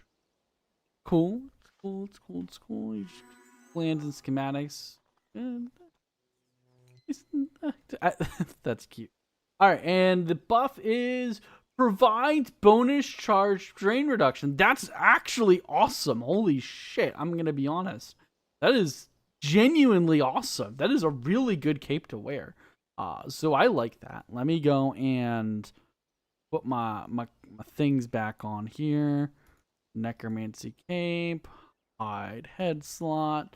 Boom. Yeah, I really like that. I really do. I think that's a very good perk. I'm not just going to wear it all the time, but I think that's a very good perk. I enjoy that. All right. Don't know what else to really do. I feel like I'm dragging this on, but I genuinely let me think. Hold on. I don't know if I mentioned it yet or not, but I'm actually super excited for the combat changes, because it's going to make the other styles better. We're also going to have, with the release of the new, with the release of Vorkath, we're going to have, hold on, let me pull it up here real quick. You're going to have new ranged armor coming out, which I'm super excited for, by the way. It is up to tier 92 ranged armor. Let me go talk about the ranged armor real quick, because I am excited. So, defeat the ancient dragon, get yourself a new dragon hide, just an undead dragon hide, basically. Use it to make brand new ranged armor. Better yet, upgrade your clobber using your new clobber. That comment correct. Using spikes from the boss fight to get it to tier 90. You can even boost it up to tier 92 using the same materials to make elite ceramic armor. The ancient scales, the Algarium thread, chaotic spike for the chest, and Praescula essence. The tier 95 range armor is Undead Dragonhide, tier 90 is Dracolith, and tier 92 is Elite Dracolith. It also has a set bonus. Hold on, let me get my cat out of the room. Okay, sorry. So, and then they each one have sets bonus. Tier 90, tier 92 both come with a powerful set effect. Set effect 1, set bonus 1. Per piece worn, channeling rapid fire generates 0.2 Dracolith / 0.5 Elite Draconic. Adrenaline generates, 0.2 adrenaline every 0.6 seconds. Is pretty cool. Set bonus 3 set while wearing a 3 set. While wielding a bow, channeling rapid fire for its full duration grants Dracolith infusion for 3 seconds, increasing your chance to critically strike with ranged weapons by 20% / 40%. Set bonus 4 increases the duration of Dracula infusion by 1.8 seconds, and set bonus 5 increase it by 1.8 seconds even further. Additionally, we'll be adding a new set bonus to the Ceramic and Elite Ceramic armor for crossbows. Oh shit, what do I have? I think I have crossbows. So now I feel almost, oh, that's cool. That's actually really cool. Holy shit, bro. That's awesome. So, the crossbow attacks have a 6% chance to trigger the effect of Enchanted Dragonstone Bolt, set effect 3. With those two set with the 3, 6% chance, or 12%, obviously. For the other one, you should keep in mind both bow use and crossbow use strong, allowing you to focus on the version that suits you instead of there being a clear winner. That's fucking awesome. Genuinely 10 out of 10 idea, Jagex. I love that shit. Holy crap. I absolutely love it. And of course, we can finally store. Oh my god, we can finally. Yes, finally. We'll finally be able to store necromancy runes and essence. Nice, dude. Super cool. All right, let me go knock this quest out of the way because I'm super excited for this stuff. Hold on. I genuinely love that to get to Ungale, you just have a nice little rowboat. I just feel like that's a cool little callback to how you do it in old school RuneScape. I'm going to be honest. I actually really like that. So, pretty cool. Vorkath be looking really cool, I'll be honest. That is a very good design. Yeah, I love that, by the way. Genuinely amazing design for Vorkath. And this is Ancient Awakening completed. So we get some rewards for this. We get the Necromancy XP lamp, which is nice. We get a Prismatic XP lamp, which will give us 10k XP in anything we want. One thing to do is the Pardon Herblore. Okay, so we got some more. We're now at 1900, almost 2000. I think this is honestly a good place to stop for now. I'll be completely honest. I had this in there.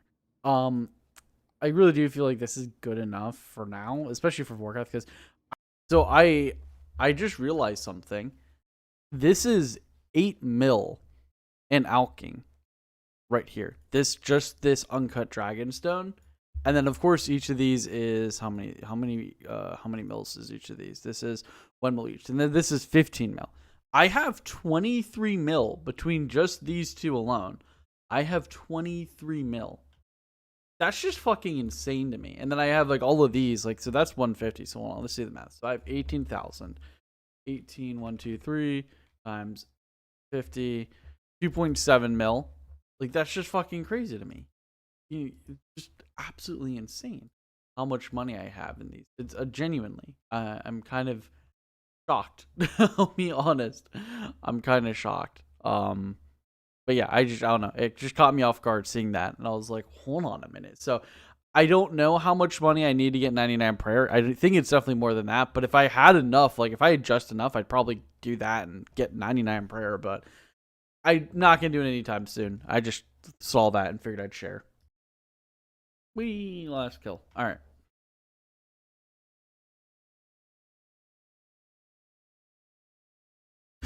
Let's go! Let's fucking go, dude! Yes! Yes! Banking that shit. Banking immediately. Let's fucking go! Oh my god. 95 kills. We need one more piece, dude. Oh my god. Let's go. So here's what happened to my thought process. The reason I got quiet. I saw the battle staffs, and I'm like, that's the piece. Then I'm like, wait. No, those are battle staffs. And I got disappointed. Then I'm like, oh. And I was like, wait.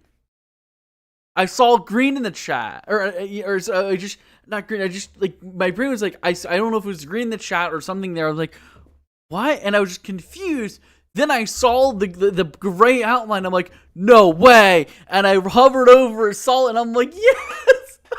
Oh my god. Finally, dude. One more piece and we can get our bow. Look at the collection log. Oh my god. Let's go.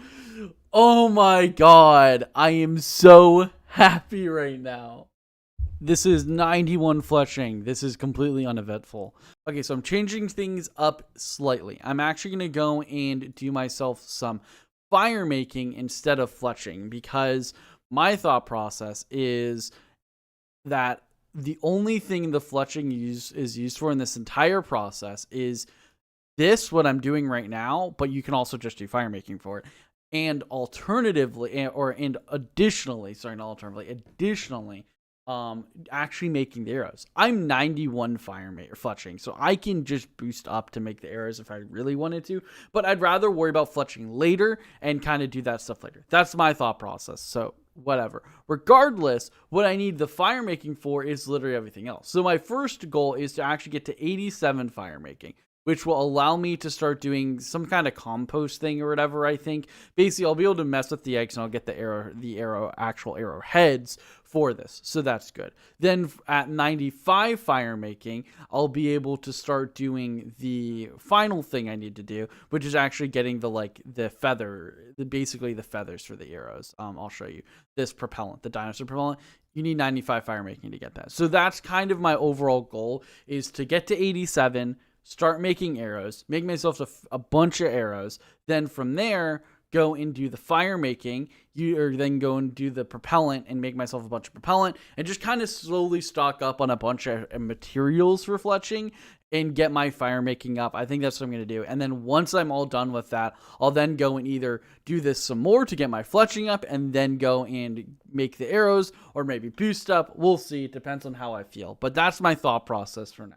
And this is 87 fire making, which means I can now do the segregation portion of this. And ironically, during this entire time from 85 to 87, I went, and it was 85 to 87, I went and finished making my 1 year review of RuneScape 3, which is coming out today as of me talking. I finished it. I just uploaded it and said, fuck it. So yeah, I look forward to seeing how people like it. I mean, it's just a quick little review, nothing special. Anyways, I'm going to go and mess out with this thing real quick. Give me 1 second. It has been like 5 minutes, but this has to be a joke. I'm not even kidding you. Look at the price of these things. 1.7k each. I know you use them super quickly, but 1,700 times 5, just say 600, right? That is 1 mil. It has been only a handful of minutes, and I already have 1 mil worth of fucking arrowheads. Holy shit. Dude, if I became a regular account, I would just do this for money. What the hell? I unironically have over 1 mil monies, and I've been doing this for a couple of minutes. That is fucking insane. And don't get me wrong, I know they are this expensive because people do this for XP. I am well aware that is the reason. I'm not trying to pretend otherwise. I am actively aware of that. I just find it absolutely insane for myself. I just find it insane. I'll be honest. I just find it crazy. Okay, this is 90 fire making in the bag. Another milestone. I can now burn elder logs. All right, it's about 4:30 on Sunday, a little after 4:30 on Sunday, and I am 93 fire making already. This is zooming by. I'll be completely honest. I did not expect for it to go so fast, but I'm going to take a break here. I want to show you guys how many I have acquired in terms of arrow heads, and then I'm going to go and work on some cooking for a little bit, and then I think I'm going to end the episode, and the next episode we'll just, pick right on up from where I left off, and then we'll start doing Warcraft tomorrow. So let's see here. Boom, boom, boom. We got ourselves some. Use some sharp. Yeah, we got ourselves 75,000. We should have over 100,000. My math said 105, but that was on like the low end, so we could have more. We could probably have less if my math was off, but yeah, about 100,000 is good, so that's pretty good. I don't know. So one thing I mentioned before, and I don't know if I mentioned before, but the I don't know if I'm going to keep it in, but the anima, you can go and do it at a 1-to-1 ratio when you have the tier 3 fletching table unlocked in Fort Fern 3, which I can easily do. That's something I have the full capacity of doing with my current stats and everything. So that's definitely what I'm going to do when I go to make the god arrows. So I'll make a bunch of Wen. I don't know how many. I'm thinking about 50,000 Wen arrows, just because I feel like those are going to be the ones I'm going to use the most. And then I have to think about what I'm going to do for the other 50,000 arrows I'm going to have. But we'll go from there. But for now, I think I'm going to make 50,000 Wen, just because I feel like that is the biggest default, because it increases your accuracy.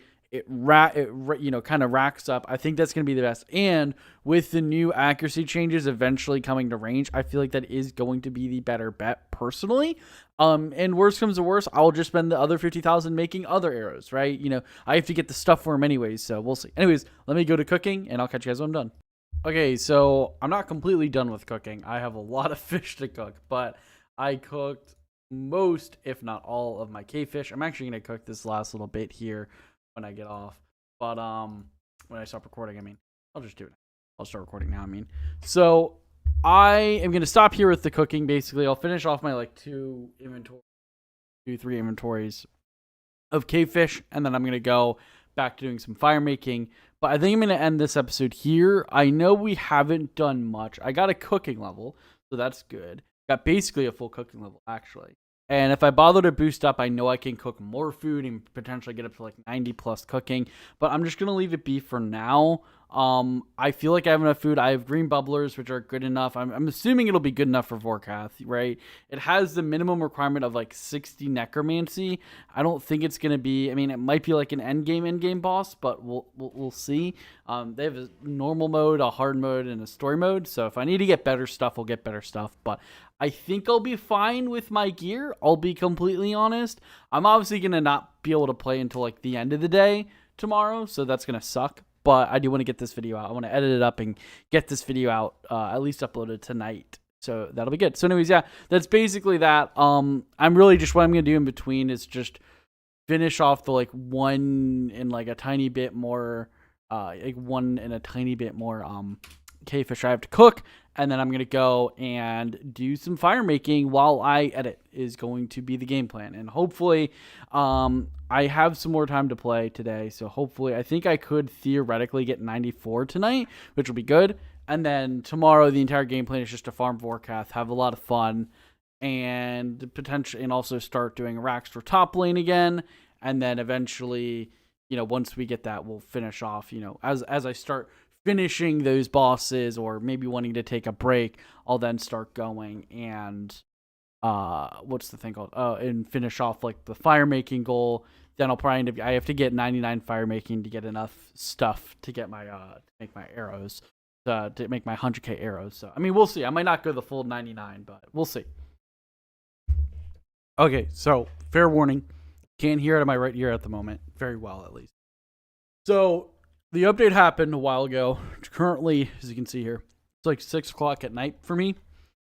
I ate some food, watched a show, etc. Wasn't too much rush. So, I've been forewarned to read the quest dialogue because it tells you how to do the boss fight. I don't know if that's true or not, but that's what I've been forewarned.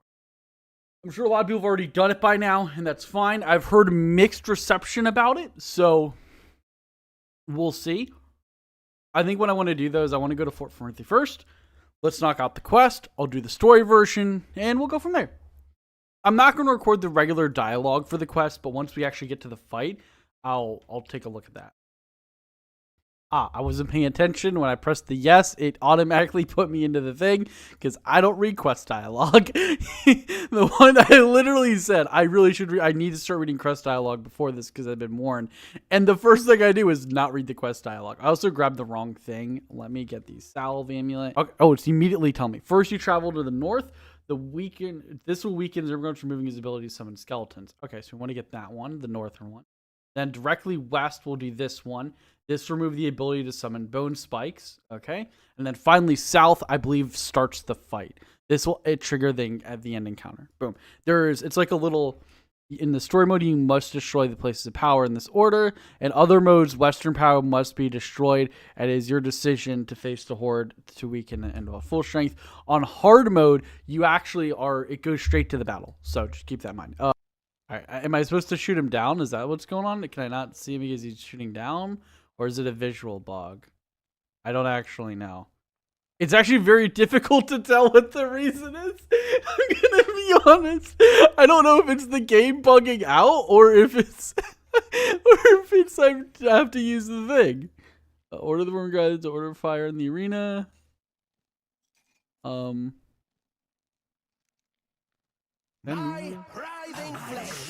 you go. Okay. Okay. It was Everything got up. Okay, I guess it was just lag. Oh my god, that's actually hilarious. I'm gonna be honest. These are your final moments. Bro, look at this. It's so fucking buggy. I feel like it's me and not the game. I'm gonna be honest. I feel like it's my internet or something. I don't want to blame the game, but like, what else am I supposed to blame? I don't know, man. I don't know. What else am I supposed to play? This shit was so buggy. This has to be my game. I refuse to believe that it's anything but a me issue. This is 100% just my computer. I refuse to accept that it's anything but a me issue. I'm gonna be honest. That shit was fucking hilarious. I did nothing and the boss just died. I don't know what any of the mechanics were in that fight. I literally learned nothing. I went through that, and I'm not kidding when I say this. I'm lowering my mic because I'm peaking a lot. I'm not kidding when I say this. I knew more before I went into the fight than after. I legitimately feel like I lost information on how to do this boss fight. I'm not trying to meme or be like a dick. I just legitimately don't know what the fuck is going on. I mean, I'm gonna die here. But I do want to try to understand more. Why must you test that's- my patience? So what the fuck is it? Is it magic or is it necromancy? I don't fucking understand.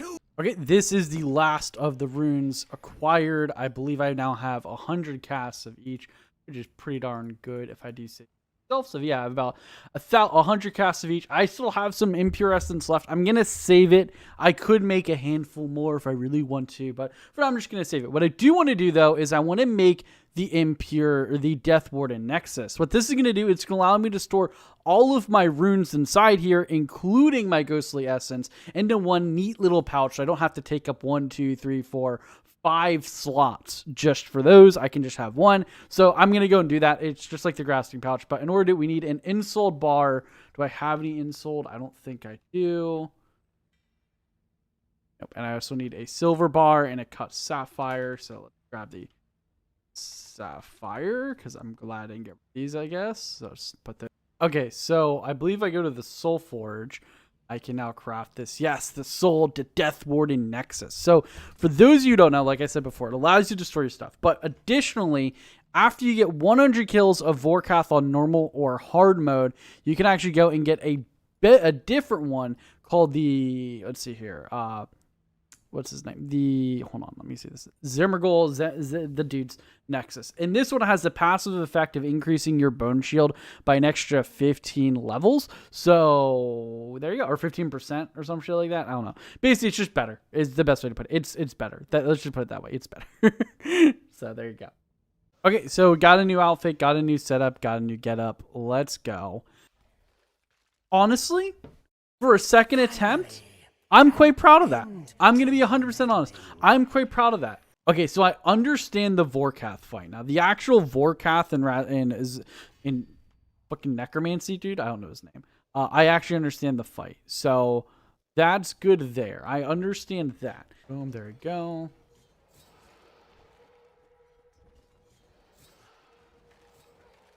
So Yes, keep that in mind. all lesser beings shall quiver under my wrath. There you go. All right. Did I forget to press the other one? I think I did. Whoopsies. My writhing flames shall engulf the rest of your measly I actually think I dwelling. forgot to press the other one. I'm not going to lie.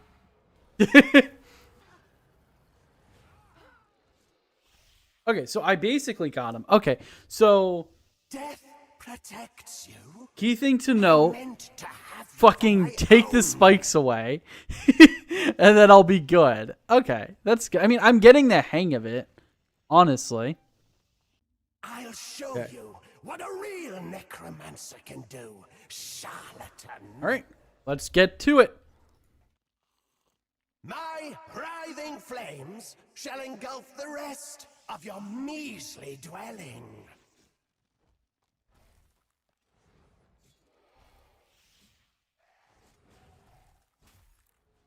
witless and feeble. Quite the combination.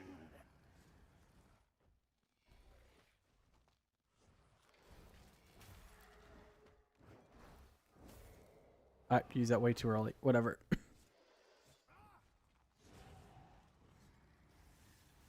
A woeful effort.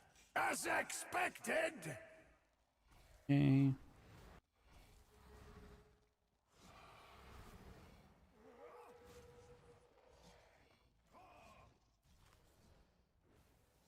I shall rend the very flesh from your bones.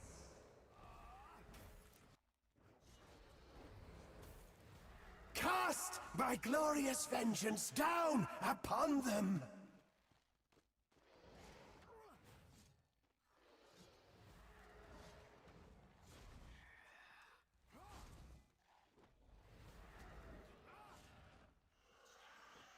Your minions are laughable.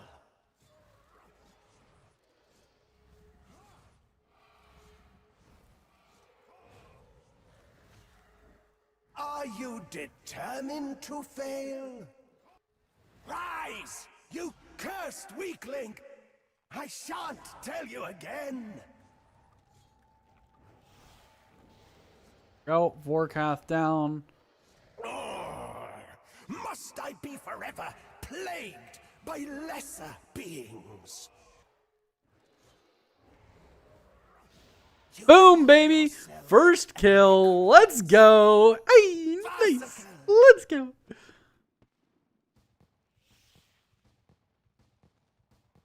All right. Lame loot. All right, let's quick leave. That took us 13 minutes to do. Good God, that's a long boss fight. Holy shit. There we go. Not bad. That was a lot better, actually. Performance, a lot better. Save 10 seconds. Pretty good. Okay. It's getting 9 o'clock. It's 8:20, and I want to get some grinding done. And I want to get get to editing this video.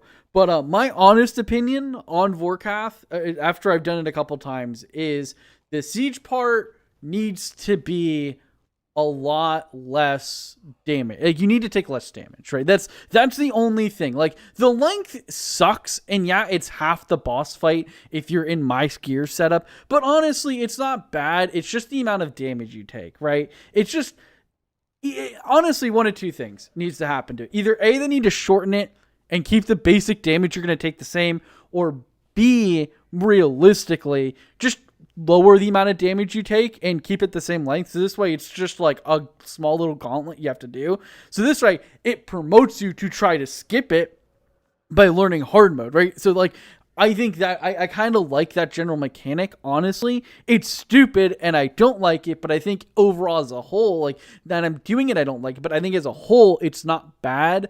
But I do think there should be a way to, like, I don't know, maybe an achievement or whatever to, I think it's fine to keep it in, I'll be honest. And I don't think it should be removed because I think it's a good part of the fight to skip mechanic. You do it. I think that's fine. But there should at least be a way for in normal mode to just immediately go into the boss fight without having to like kill. Because like at that point, it's like you might as well do hard mode. Like honestly, you might as well do hard mode.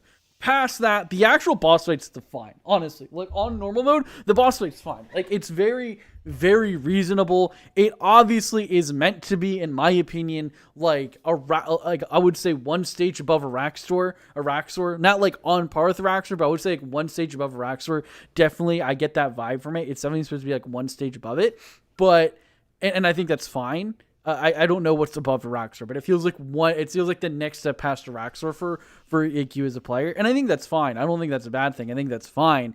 But what I do think needs to happen is the siege mechanic just needs to be reworked a bit. That's really it. I mean, and I guess the pools should be kind of less annoying or even slightly less punishing, but I think that's more of a hard mode concern or when you're doing all mechanics, because when you're on normal mode and you clear all the mechanics and you don't rush the siege, you basically are dealing with only that mechanic. It really is. So I think it's fine, but yeah, I don't know.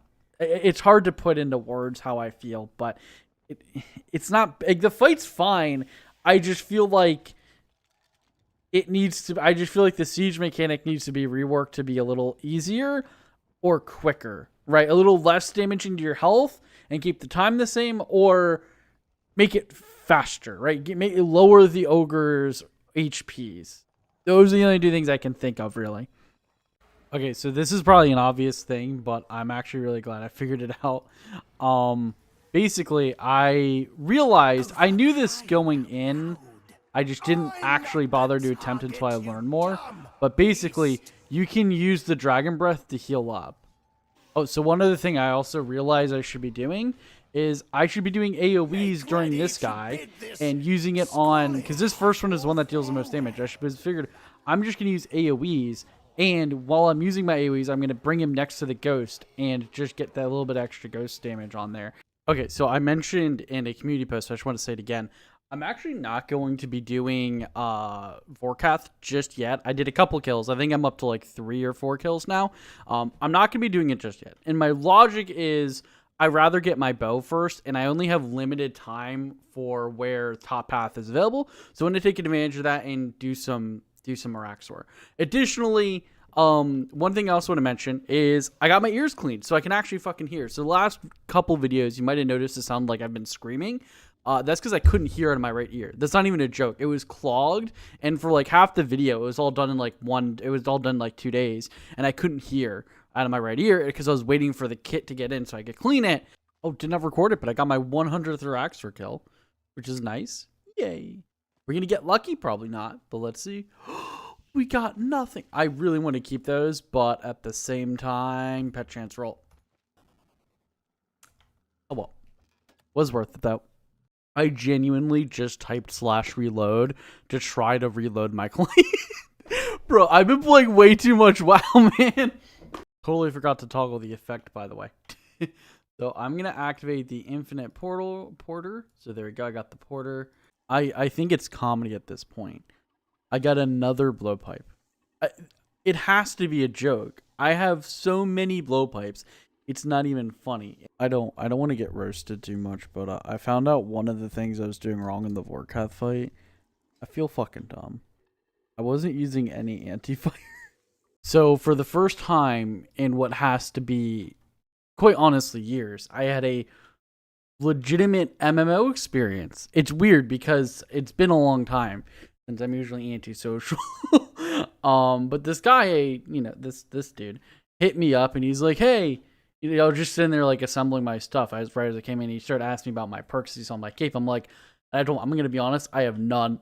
He's like, and we just started talking from there, just about the game and stuff like that, and the whole 9 yards for like a minute. And honestly, it was a good experience. It's weird because like not a lot of people talk or initiate talking, so it caught me off guard when someone actually initiated talking, and so I like to talk back a little bit, but usually not that long. But this is a full like 5-10 minute convo. It was kind of nice. So a lot faster than I thought, but this is level 89 archaeology. I've grown 3 levels, which is great. Well, this is going a lot faster than I thought. It's still the same day, and I just got level 90 archaeology. Sometimes it's really awesome being okay at math. 91 on the dot, baby. Let's go. Got just enough stuff for it. We now unlock the next area. Okay, I have everything made. I can now turn this in, and boom, yay, we got it done. Woo. We got this. We got observe whispering. A large amount of power emanates from this, offering this third coach. Oh, cool. So let's go in, turn it in. We unlock a new thing. So that's good. Complete 10 unique archaeology things. I need to do 10 more. I'm so behind on these, dude. It's not even funny. I really need to have completed more. I'll be honest. All right, offer relic. What does this unlock for me? Let's see here. What do we get from that one? Endurance. When running, you no longer drain run energy. That's actually kind of nice. Do I want to get rid of anything for this? I missed it. I got 15 collections now, I guess. Complete 15 unique collections archaeology. And I got a bunch of chronotes. Nice. I thought I had more, but I guess not. So I'm still going for the things, but this should be actually Um, wait, is it not? It's when it was. Was it not? Hold on. I feel embarrassed now because I thought it was gonna be the thing. Hold on. Researcher. It is. It just doesn't give you an achievement pop up. That's kind of dumb. Whatever. Anyway, so yeah, this is the researcher done. So now I have 2 more things to do. I have to do 5 more damage artifacts, which is definitely gonna come because I still have to do a bunch more of these. I'm still at 15. But I'm on the verge of completing 1. I didn't realize it was a thing, but thanks to the infinite porter, I can basically stay here and do that and just like pick the fucking phoenix feather the entire time. Oh, and what I wanted to show you guys was boom. We are going to have all. I don't know if it's going to show. Hopefully it will. It did not. Okay. I don't know why it doesn't show up. We got an achievement done. So we have the restore done. All we have to do is now get these next, really just 3 more collections done. And then we will be able to become a professor or a guild master, whatever, professor, whatever it is. I don't. Professor, yay.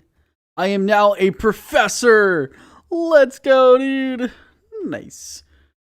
Yay, we got a nice little chat thing. Congratulations, you've completed the qualification, professor. Complete all the listed achievements for the qualification. Nice. So what do we got to do next? So we have professor unlocked. I think guild master's next. Obviously, we already have 1 of them done. The mystery solver's already done. That's good. Artifacts, that's going to be a trek. 99, obviously we have to get there. XP damage artifacts. Well, this will go hand in hand with the restorer. Restore damage artifacts. Yeah, so these go hand in hand. This will get done naturally. This won't get done naturally. Well, the good news is I was able to keep on my quota despite going and unlocking the next qualification. This took longer than I expected, but this is 93 archaeology in the bag. I'll be honest and say this happened a lot faster than I thought it would. But it basically took like a couple hours, not a couple hours, but it took a handful of hours. But this is 94 archaeology. Can now do the next area, which is the one you just saw there. Let me finish doing this last book. And somehow keeping the schedule, we are now 95 archaeology. I am genuinely impressed I've been up to schedule up to this point. Okay, are we ready for it? I don't know why I started the clip so early, actually. All right, here it is. Boom, 98 archaeology. It's been a while since the last clip, I'll be completely honest. It is currently January 13th, to put in perspective. Almost missed it, but you ain't gonna catch me missing this one. This is a very iconic level. 99 archaeology. Oh my god. I cannot tell you how good this feels. Holy shit, I'm so happy to be done with this skill. No, I'm not done. I know I'm not done. You still have to go to 120 to make it unlocked. I know. But for max, or for getting a max cape, this was one of the skills I dreaded the most. One of them. And I'm so happy it's done. We can get the skill cape. I think we can get it right here, actually. No, it's over here. Oh, let me go over there. All right, I think it's over here. I think it's this guy. Yeah. Talk to this guy. Ask about the skill cape. Got any skill capes lying about? Blah blah. Hope they're not going to code you, unfortunately. Yeah, sure. Why not? Let's snag. What? Oh, did I say no? Thank you again. Yeah, I always always press the no answer. All right, let's equip it. Boom. We got ourselves. So this is the look of it. That hood's not the best idea, Jagex, but you know it is what it is. Here's what it looks like. It actually looks kind of cool. What does the bonus do?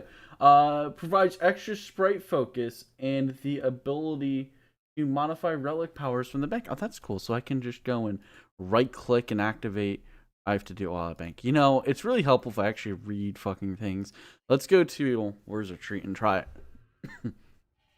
So I think if we're at the bank, like literally at the bank, and then do douche, we should, yeah, we can, there we go. Awesome. Genuinely happy about that one. I'm going to be honest. This feels so good. Getting rid of this shit. I don't care about that. It feels good. Really, really does feel good to have this done. Oh my god. I am so relieved. I can't express how relieved I am to have this one done. It's so good. I don't know what I'm going to work on next. I think I could and probably should go back to doing like the accidental fletching and fire making to get the din arrows. Also, and just because I want to free up bank space, and I know I'm not going to be doing archaeology for at least a little bit here, something I'm going to do, and I want to show everyone, I'm going to delete the archaeology outfit. So all the skilling outfits you actually can get from Django or via the bank interface. So you don't actually have to keep them in your bank. So I'm just going to delete them all, and you can just show the entire outfit like that. And then there you go. And now I can free up the entire, this entire space because you see I'm dangerously low on space. So I can free up this entire space in my bank like so. I can put this away, put this away. I'll put this away for now. And yeah, and so I freed up this entire space. So I got myself 6 extra space. And if I ever want to, I can do archaeologist. Oops. There you go. And I can get the full archaeologist outfit. Get this stuff. I don't know what this is. But yeah, you can get the full thing. So there you go. Not that big of a deal, but I did want to show that. Oh, one more thing to mention that I'm actually going to do here while I think about what I want to get to eat or make to eat is that I can now, I've been able to for a couple levels now, but I can go and start disassembling these pieces for their special component. So for those of you who don't know, part of the reason why you save stuff here is to actually disassemble them for invention. So you can get some, like you can see, I can get some time-worn parts and some vintage parts and stuff like that. So the vintage parts can be used for, I don't know, just some stuff. I don't really know what its exact thing is. Oh, here we go. You can get Crackling, Furnace, Fortune, and Relentless. Time-Worn can be used for Equilibrium, Ruthless, Fortune, and Proper. And I think this is how you get the like higher level ones. So yeah, if I'm using Ancient, if you're using Ancient, you can use them to get the highest tier things. I think it's the best way to put it. So okay, so I actually don't think I unlocked Ancient. I realized you can do it without actually having it. So I think you learn nothing from this blueprint. Ah, I already know it. Well, that's awkward. I already knew it. Well, let's make a random blueprint then. Can this be sold? Oh, it can be. Sweet. I accidentally made the money. You just acquire the ancient enhanced tool. Sweet. So I did already have it. It just lied to me? It's weird. It says I can't utilize this. You need to... This material can't be used in... Can't use in a gizmo. This material can only be used in ancient invention gizmo. Oh, it's just giving you a warning. Okay. It took 5 excavates or artifacts, but we got it. The death mask. Nice. So I have all the materials for it, which is great. I'm going to go deposit this and, make this real quick. I'll put the others in my bank or disassemble them. Whichever one will probably annoy the most people. I haven't decided yet.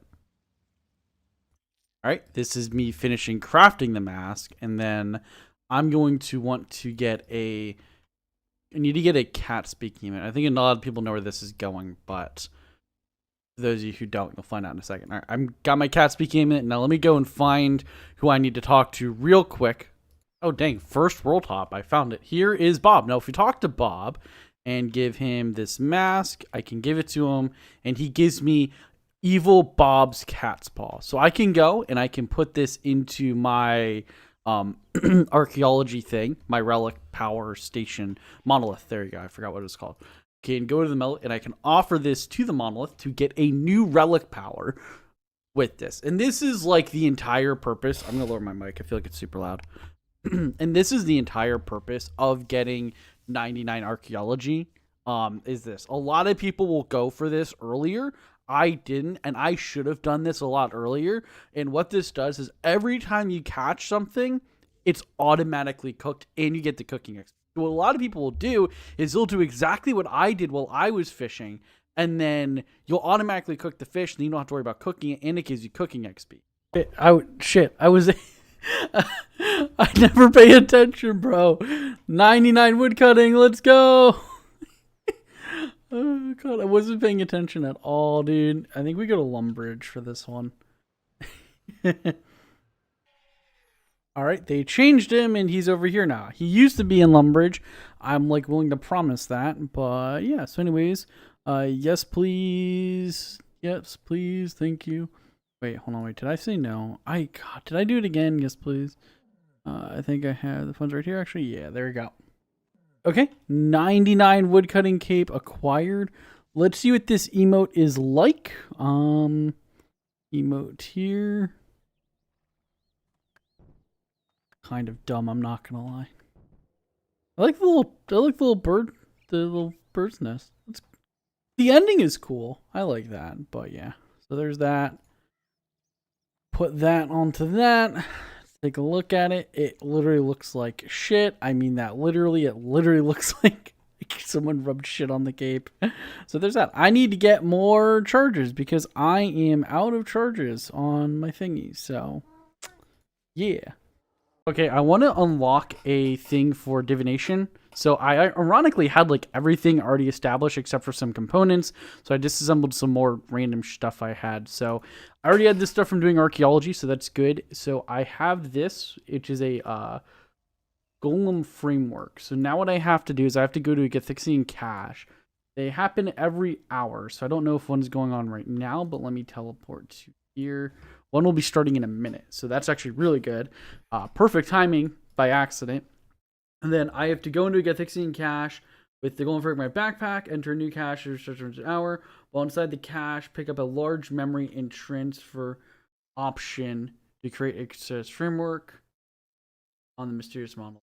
Okay, cool. So then, yeah, so we're almost there. So I just have to wait for the next cache, which will be in a minute. So let me wait just 1 second and give me like less than 60 seconds and I'll catch you guys there.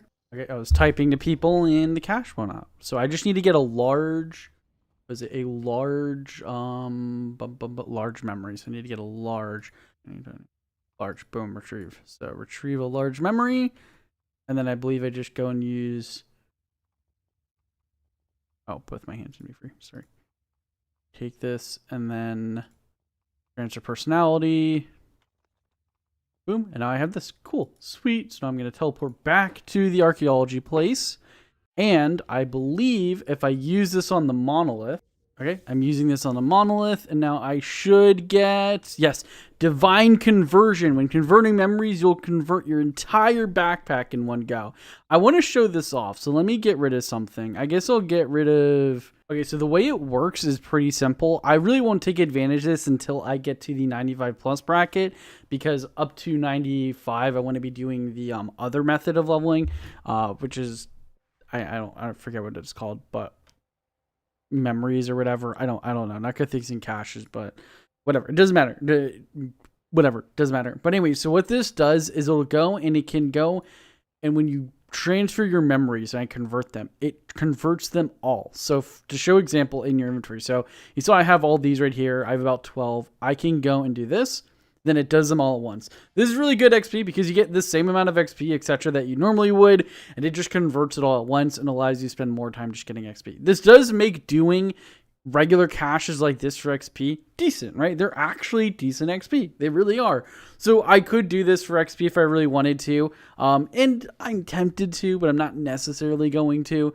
I don't think I've ever really mentioned, but I really love having 99 crafting.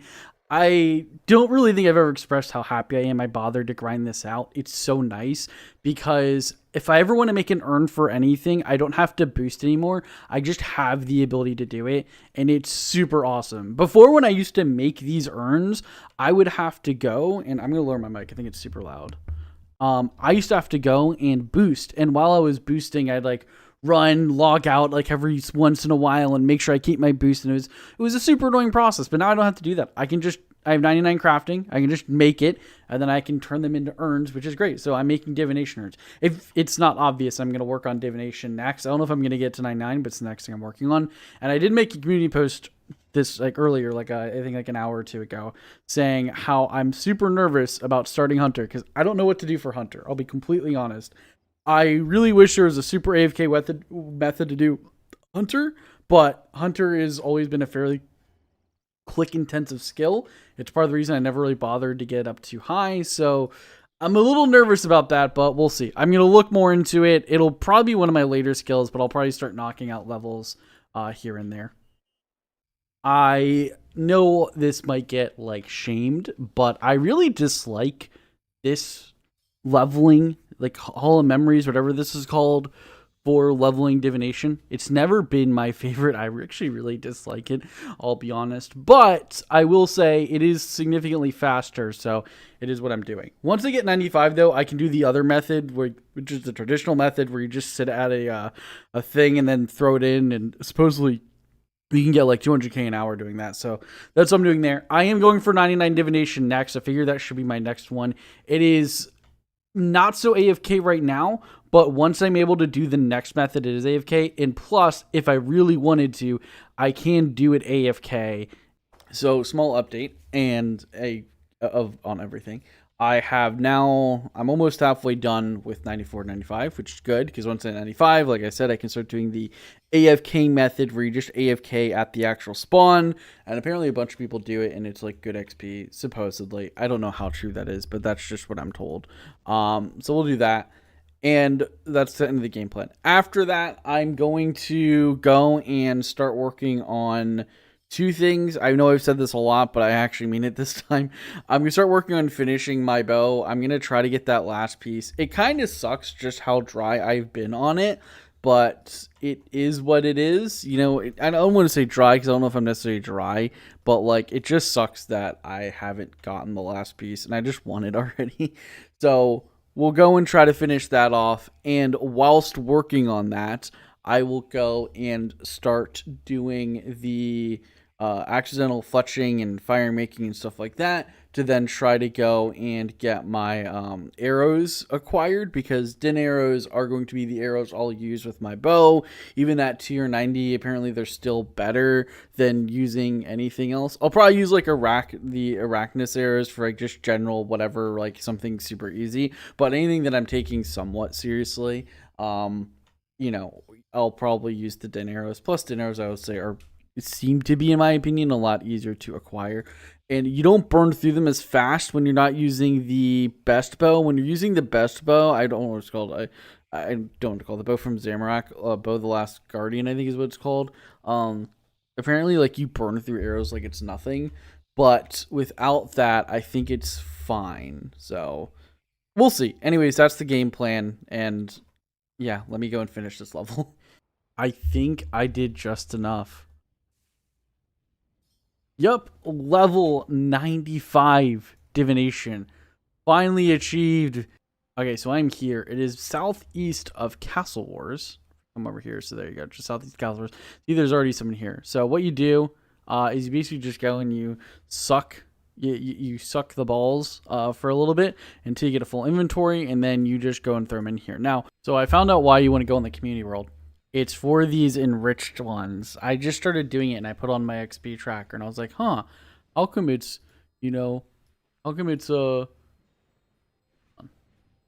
you go. I was like, how come it's, so much lower than what I'm being told? And then I found out after a very quick reading on the wiki that you're supposed to be on the enriched world in order to get that XP. So without being on the community world, I'm only getting like, I would say around 100 in do 150k XP per hour. I didn't stay there very long, but I want to see how much XP per hour I can get now on this enriched world.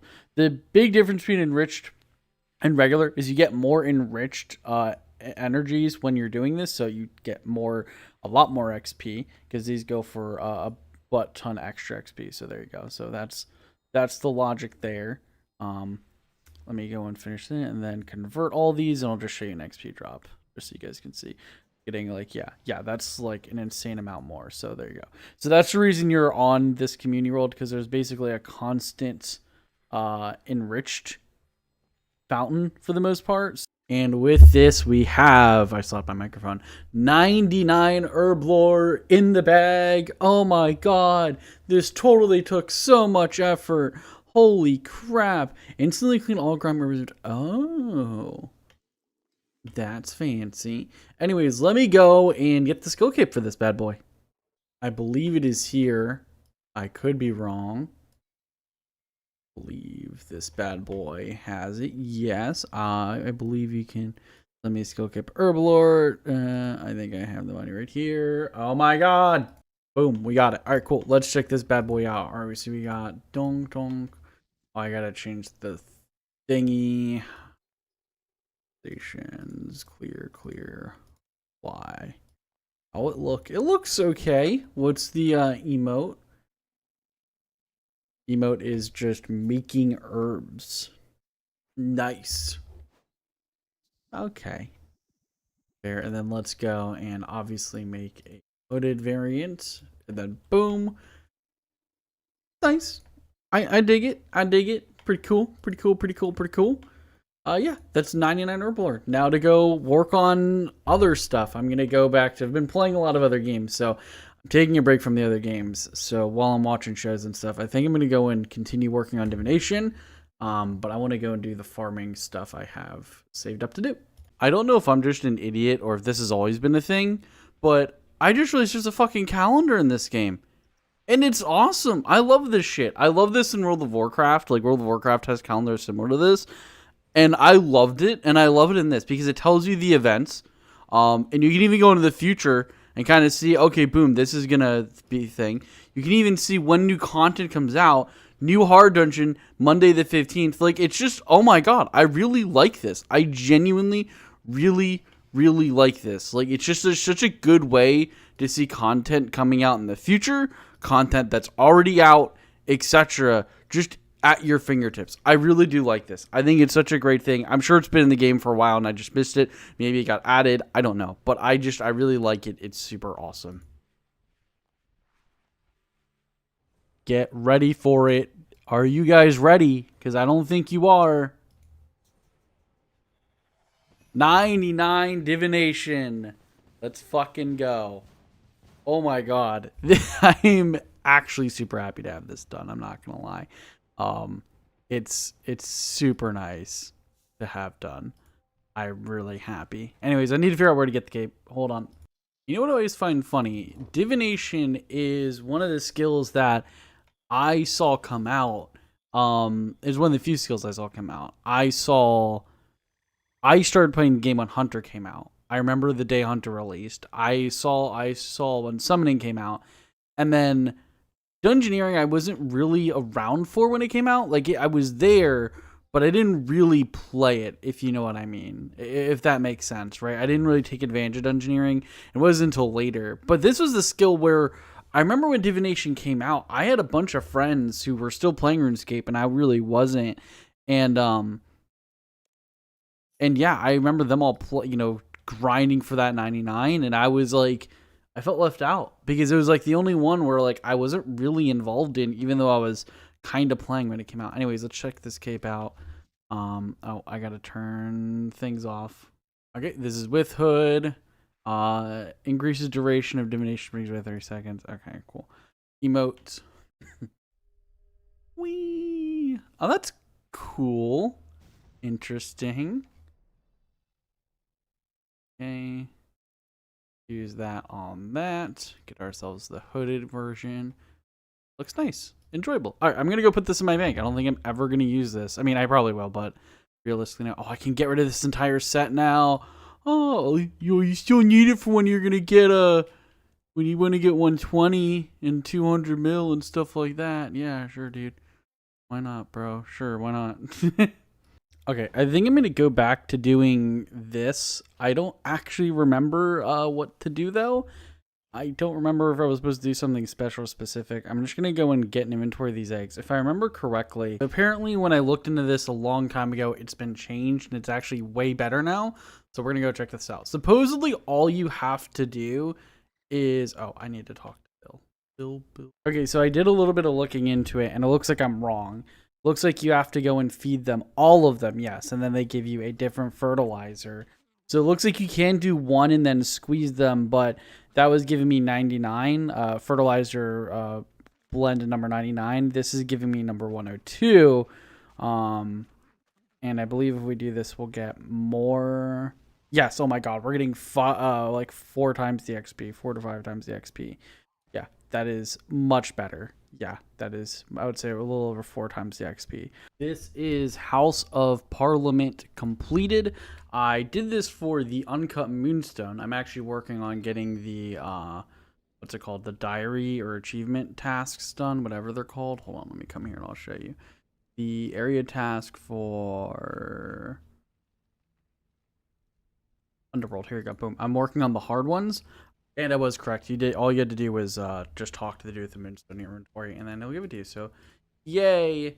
Can I just disassemble these instead of having to? Yeah. All right.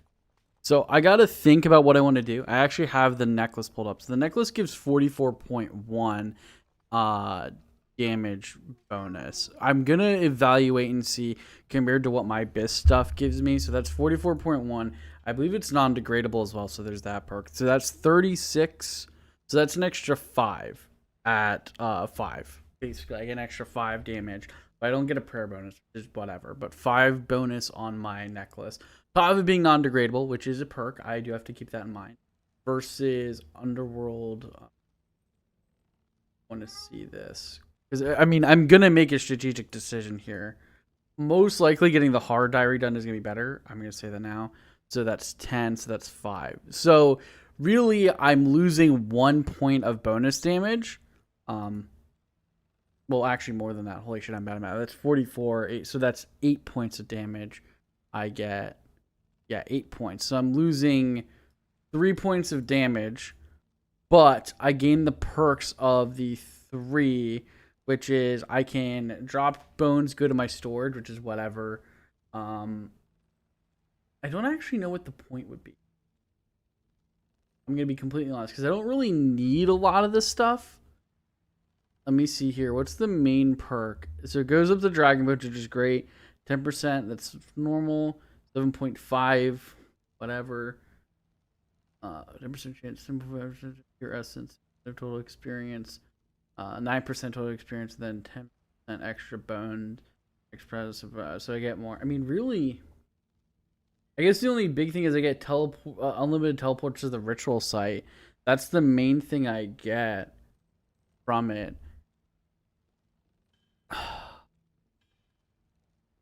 I don't know if I'm going to do. I might make the necklace instead, to be honest. Okay, so I got the necklace. Now I just need to go and level 5 on it. And boom, we got ourselves a Conjurer's Raising Amulet. The only thing is increases attack damage of your conjured spirits by 5%. So it actually is way better for me to get this instead. I'll be completely honest. So that's good. So I'm going to go this into here. Move this into my necklace tab. Well, this took not that long, I'll be completely honest, but this is 99 fire making in the bag, baby. Quite happy about that. Let's go. Now I need to find out where I get the cape. I know where to get in old school. I don't know where to get it in RuneScape 3, so I gotta look into that. Anyways, that was not your Discord, that was mine. Well, it is actually in the same spot as in old school RuneScape, so that's good. And I just wanted to show you guys, this is the total amount of stuff I acquired from getting 99 fire making. Obviously these shafts are not entirely from fire making, and I am gonna get more. But I got 127,000 shell shards, so arrow tips, and 121,000 of the flights, so like the arrows. So yeah, so not bad. I already got this in old RuneScape a lot, obviously. Let's go and do the emote. I've seen this a million times, but might as well. I actually really like this cape, I'll be honest, from an aesthetic. It actually looks kind of cool. I do like it. This is it with the hood on, and there you go. So now I can go, and if I bother to get the level 95 fletching, I can actually go and start making din arrows, which are tier 90 arrows. So that's the next goal. I think I'm going to work on fletching next. I feel like that's good. It's AFK, and it is a useful 99 because it'll let me make the the arrows. So that's what I'm going to work on next. I'll catch you guys when I'm done, or at a milestone or something. Well, in my quest to get 95 fletching, I completely forgot that the Sanctum of Rebirth comes out today. So I just got home from work, ate dinner, did a bunch of random stuff. And now, while leveling my fletching, I'm like, I should definitely go and knock this out. So I think that's what I'm going to do. Waiting for some stuff to buy on my other account. So I'm not really doing anything. So let's give Sanctum of Rebirth a try. I am not going to promise any kind of success, but let's just give it a go and hope for the best. Let me gear out with a basic setup, and then I'll go in. Give me 1 second. And this is the quest, Sanctum of, or Soul Searching, sorry, completed. We now have access to the Sanctum of Rebirth. I only need 4 more quest points. I can get access to the next thing. Nice. So that is cool. So this is the Sanctum of Rebirth. Looks like there's a treasure chest, and this is where we can go in. Let me go back towards retreat and get my inventory and everything set up. I have what I'm going to be using. So normally I would actually go in with tank armor. I like doing new content in tank armor. I find it more just, I want to say reliable. That's not the good word for it, but I like being tankier. But I'm going to go in with power armor because I feel like I should get used to having power armor. I'm going to be using overload. I'm going to have some flasks. I'm going to go with a BOB. So let me get a BOB summoned. Real quick, we're going to use the pack yak and summon this bad boy. And I'm just going to have like an entire inventory full of stuff real quick. This is my typical one. I'll have all these in here. And the rest of this is going to be food as well. Let me get, what are these? These are cavefish. Do I have? Oh, yeah, I have plenty. We're going to have the rest of these cavefish. I'm going to move one just so I have an inventory slot open. And we'll get another overload. I think I'm going to bring 2 5 doses here like this, and I think this will be good. I should probably bring more bubblers, but I think this will be fine. Okay, so the portal takes you right here, and I'm going to do the same rebirth. I want you guys to be aware, I'm going in completely blind. I know nothing other than the fact that there's 3 bosses.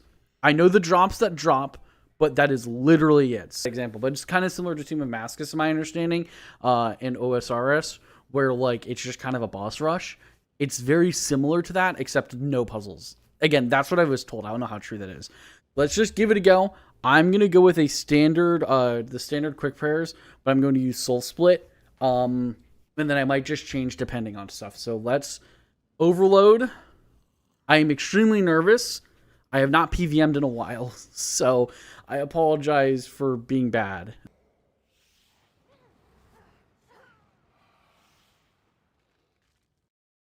Okay. Let me try this again. Now we go into the next phase. This is the phase I don't really understand. Channels power towards the west.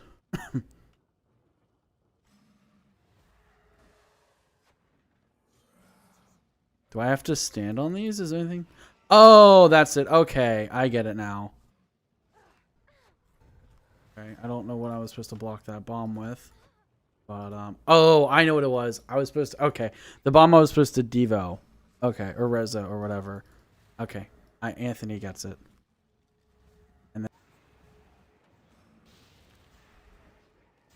okay, cool. First one down.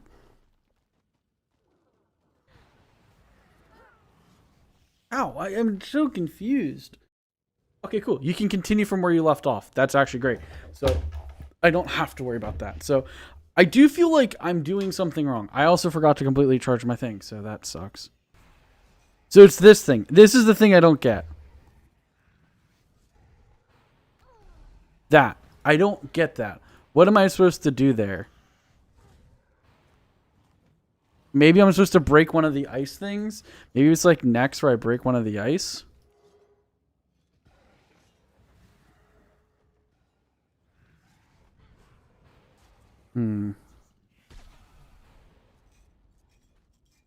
Oh, I see. Okay. I see. I get it now. So it's like next where you have to break the pillar.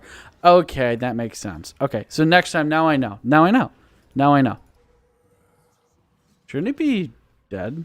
There, I was going to say, shouldn't it be dying soon? I really do feel like it should be dead soon. Okay, 1 down, 1 to go. We got, yay, this will be... What am I supposed to fucking do to these? I don't understand. The fuck am I supposed to do to the beetles? I don't understand, dude.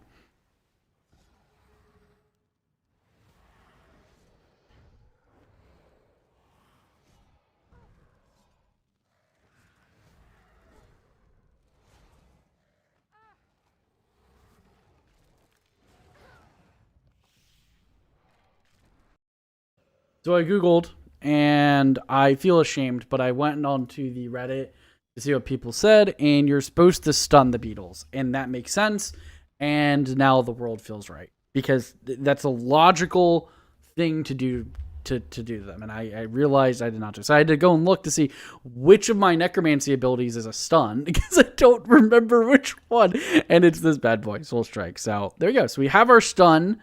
Let me just get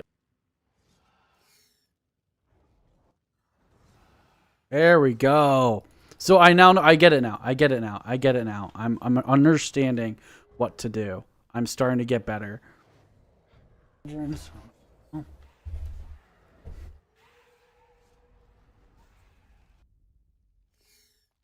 Oh, sweet. Wait, we beat it? No, we did not. I just can't see anything. Okay.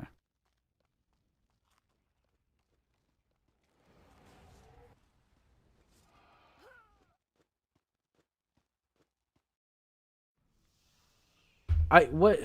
Are you ready for this? Let's, there we go. 95 fletching. I can now make Din arrows and Elder God arrows. It has been achieved. Let's go. I did the math and I have enough arrows, like supplies for arrows, to get up to level 97 fletching just from those. So that's pretty good. I'm definitely going to need to get the supplies to probably get up to 99 just from these, because I think this is probably going to be the way I get up to 99 fletching. I won't lie. Is not this, but like making the arrows and stuff. But we'll see. I'm not going to say for certain. I'm just thinking out loud immediately. Okay, boom. So it is made. Now, the main perk of this is I get like a 2%. Hold on. Let me look at it. I will tell you in a second. I don't want to sound like an idiot. So at tier 1, you get 2% chance for the workroom to supply materials while fletching various weapons and ammo. 1% chance to fletch an extra bundle of arrow shafts in the workroom, blah, blah, blah. Now, tier 2, everything from tier 1 plus 1% chance to fletch an extra bundle of arrow of ranged ammo and headless arrow in the workroom. So I can have a 1% chance to fletch an extra set.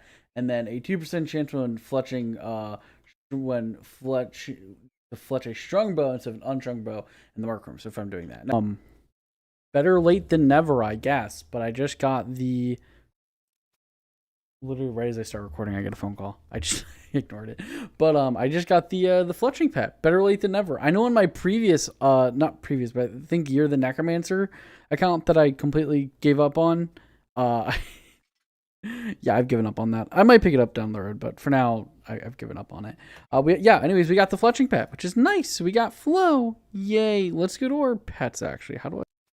So I decided to do the math real quick, and I only need, after I'm finished crafting all these, 7,400, or sorry, not 7,000, wow, 74,200 more supplies, basically, in order to get up to level 90. This is something long overdue, but this is a mystery completed that I should have completed a long time. This is Dagon By. I could have completed this a long time ago. I was just lazy, but what this does is it allows me to start making, hold on, I'm trying to figure out what they're called, binding contract summons, which are basically just like the better summons. So I can now make, the better summoning summons, which is awesome. So I'm actually going to take a break from doing fletching for a little bit to stock up on some ancient summoning materials. Basically, in order to make a contract, I need 2 Hellfire Metal and 2 Blood of Orcus, which I have none of. So I'm going to go and just store up on a bunch of these bad boys. I don't know how many. I'm probably going to go for like maybe 200 to 400 to start with of each. And then from there, I'll just go from there, and I think I'll slowly build up my supply when I feel like it, is my current thought process, right? I'm just going to slowly build up my supply over time, and eventually I'll turn these into the various ones. I don't exactly know which summons I want to use. My understanding, and please correct me, I'm asking if you know a better answer, but my understanding is that the Blood Reaver and Ripper Demon are really the 2 main summons you use. The Hellhound has uses. I believe people are like, oh, if you can't use the Blood Reaver or Gargoyle or Ripper Demon, to go and use the Hellhound instead. But I believe since I have 99 summoning, I can use any of them. So I think the main 2 are going to be Ripper Demon and Blood Reaver. The other ones have uses, like Water Fiend is super good for collecting materials. As you can see, this guy's using it. Here, he crashed me, by the way, in case you're curious why I'm mining on him. He logged into my world, and I hopped from his world. He logged into my world, so I just didn't give a shit, and I just kept going. It doesn't matter. Dude doesn't seem to care, and I don't really care either, honestly. Regardless, though, going back to what I was saying. So, yeah, I don't know exactly how long each summon lasts, so I was looking on the wiki, and I couldn't find a straight answer, but I also could just be missing it, Okay, so I've come up with a game plan of what I'm going to do. I looked into it, and it seems that the Blood Reaver and Hellhound are not interchangeable, or they are interchangeable, but they serve kind of different functions. I'm going to focus on making Blood Reavers for now, because Blood Reavers are supposedly better for learning a boss, and Hellhounds are better for once you kind of know it. They serve different functions, and I feel like a Blood Reaver will probably be better for me, because a Blood Reaver main function is to provide you with non-adren healing that basically replaces bubblers. And because I'm using green bubblers at the moment because I'm too lazy to get my cooking up, I do feel like that the Blood Reaver is going to be an overall net positive for me. Additionally, provides extra DPS when possible, etc., right? So there's that. I also found out that Blood Reavers use, from what I was told on a thread, and this could be very wrong, I don't know how many numbers, but someone said you use about 300 scrolls per hour, and basically you can use one familiar for like the full hour duration. So I'm going to make 3,000 scrolls, which is just 10 hours of PVMing, and I'm close to having the materials. I need 3 more inventories of Hellfire metal, and then I just need to get the other material, and then I'll be good. But yeah, 3,000. That's 10 hours, and I'm going to make 100 pouches just to keep. So this way, it's still 100 familiars for me to utilize over those 3,000 scrolls, but I don't need to utilize all of those scroll. I don't need to utilize. I don't have to be super careful about my familiar, right? I can just be like, okay, here you fucking go. All right, one more and I should be good. Yep, this should be exactly 500 Blood of Orcus. I know they're not going to be in my bank, so let me get my archaeology book here. I got to get rid of a lot of stuff in here. I don't want things I don't want anymore. And then let's teleport over to here. And I got to go and get it out. So I should have 499 in my storage unit. So let me go and get that. And then hopefully I'll be able to remove them. But boom, we have 499. Yay, withdraw all. Yay, we now have exactly 500, which is what I need. So now I need to go and get, really all I need to get now is I have the pouches, I have this, I have that, I have that. All I need now is just the shards. So I need to get, I think it's 60,000. Let me do the math real quick. It's 50,000. I'm just dumb. All right, so I need to go to one somewhere. I'm gonna go to. Hey, want to see me make people mad? Want to see me do it again? Want to see me do it a third time? You know, let's do it for a fourth time for good measure.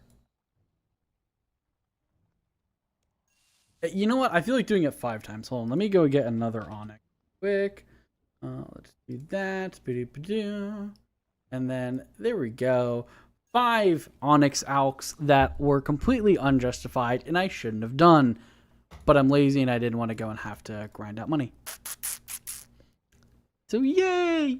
So this should be the last binding contracts made. This is actually not as bad as I thought it would be. Basically what I did was I might have shown a clip earlier, but basically all I did was I would teleport here using my attunement crystal, and then I'd quickly bank at War's Retreat. This is what I did for 99 summoning as well. I don't know if it's the most efficient, but this is what I did. Now I need to go and turn all of these bad boys into actual contracts. Now to do that, you basically just kill the monster that you want, is my understanding. Let me go give it a shot. I've never done this before.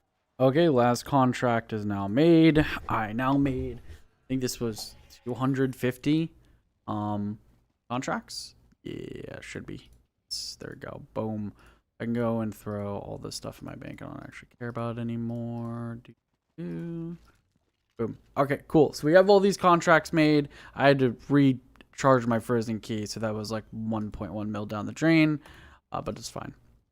Anyways, now what we can do is we can take these contracts and turn them into scrolls. I want to turn 150 of these into scrolls. The problem is, dude, I am so fucking pissed. It's not even funny. I am so mad.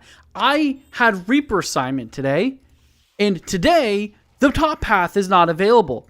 So I was excited for Rex. I'm like, okay, cool. I've been doing a lot of Rexter. I can fucking do the bottom half, dude.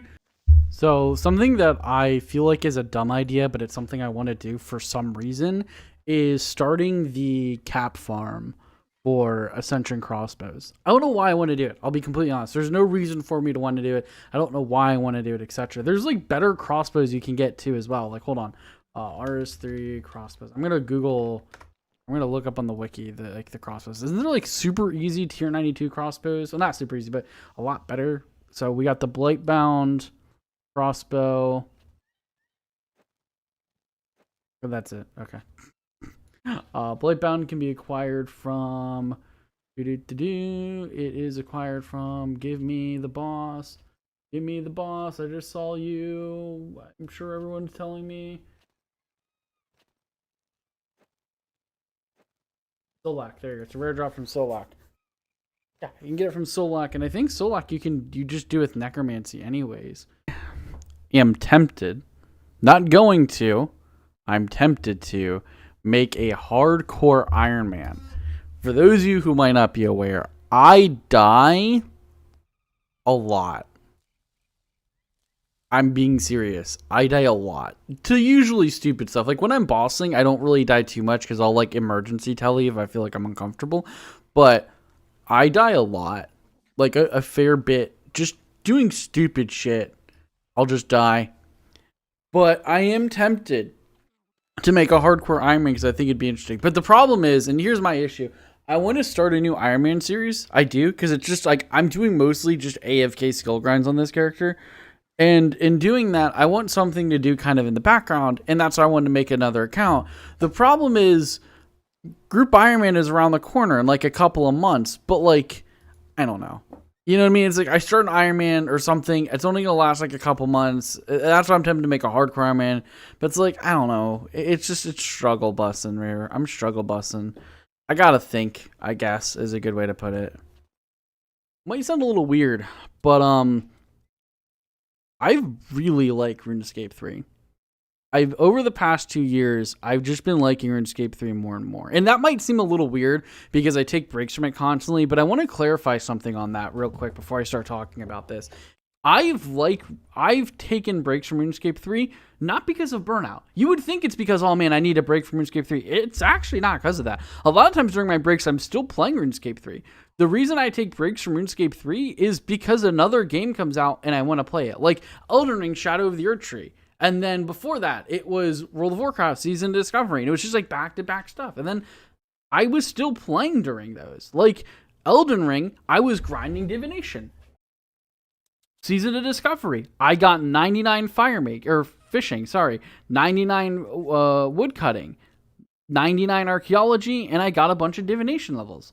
I have finally gotten all of the materials needed to get 99 fletching. We're good. This is the last little bit. I do want to see how many arrows I'll have at the very end. So let me go. And this is my very first 99 in old school runes. Or I think in general, this was my first 99 in general.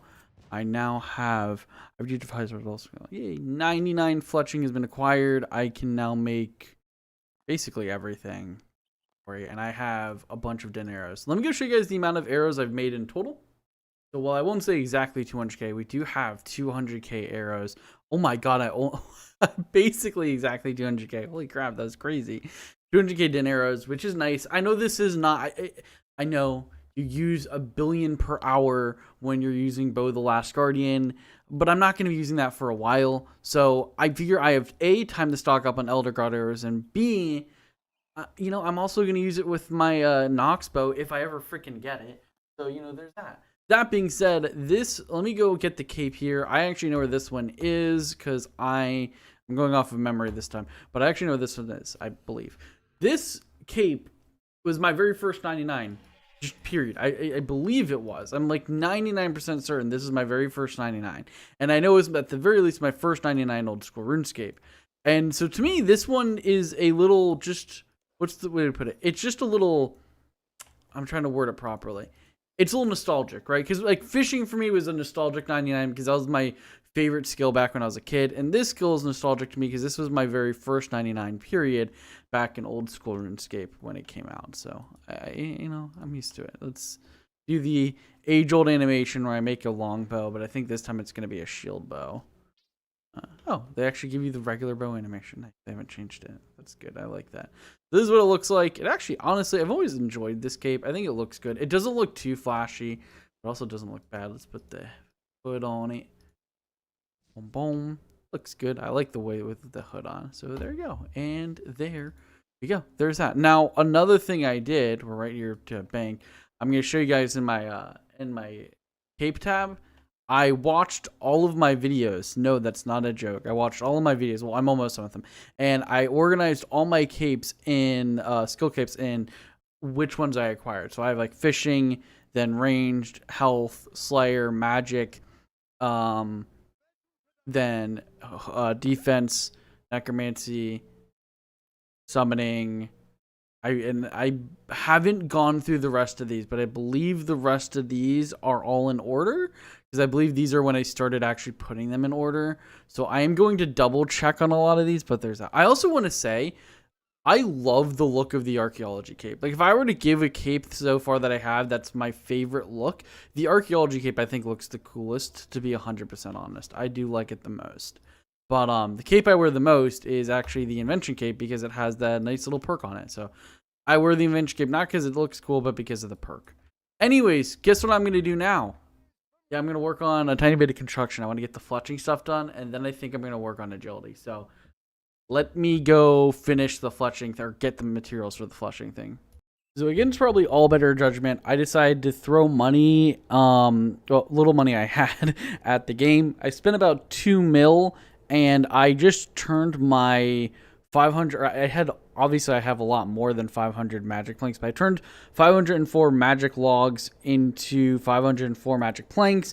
Then I refined them and then turned them into magic frames. This went much quicker than having to make them manually. I think going forward with construction, I'm not going to make the planks manually. I think I'll buy them. But anyways, now I can go and make the Ranger Workroom Tier 3. Also, the other reason, which is one that's been eating the back of me, eating me in the back of my head, for the reason why I'm doing agility, is because of codex pages. I have not actually gone and acquired the double surge yet, as some of you can see. So I really feel like I need that, because surge is super useful. I use this all the time when PVMing, even when I'm fighting Araxor. So I really feel like I need to get this. So that is an additional reason why I am going for agility now, so I can try to, at the very least, I would like to get the 407 more pages I need to get the codex, or to get the double surge codex. And then from there, we'll see if I want to go for double escape. I mean, obviously I will eventually get it, but for now, I'm only worried about getting double surge, because that is the most important, in my opinion. Anyways, I'm going to go. Oh yeah, I forgot to also mention one more thing. The reason I have agility pots is because I don't actually have, oops, I did not mean to do that. The reason I have agility pots is because I don't actually have the ability to complete the course yet. I need to use an agility flask for the last like tiny portion, I believe. I could be wrong, but that is what that's my understanding. Okay, so while I was ranting, I'm not ranting, I was just talking and making a video just where I was talking. No idea if it's going to get uploaded or not. But anyways, while doing that, I got enough codex pages to buy my very first ability. So ability codex. So I'm finally, after a very long time, going to get an upgrade that I should have gotten a long time ago, but this is double surge, baby. Let's fucking go! Let's fucking go! Oh my god, I wasn't recording, but it's fine. It's fine, dude. It's fine. This is not a drill, boys. This is not a drill. I repeat, this is not a drill. Red alert, or green alert. This is not a drill. I repeat, this is not a drill. Anthony has finally finished his goddamn bow. All right.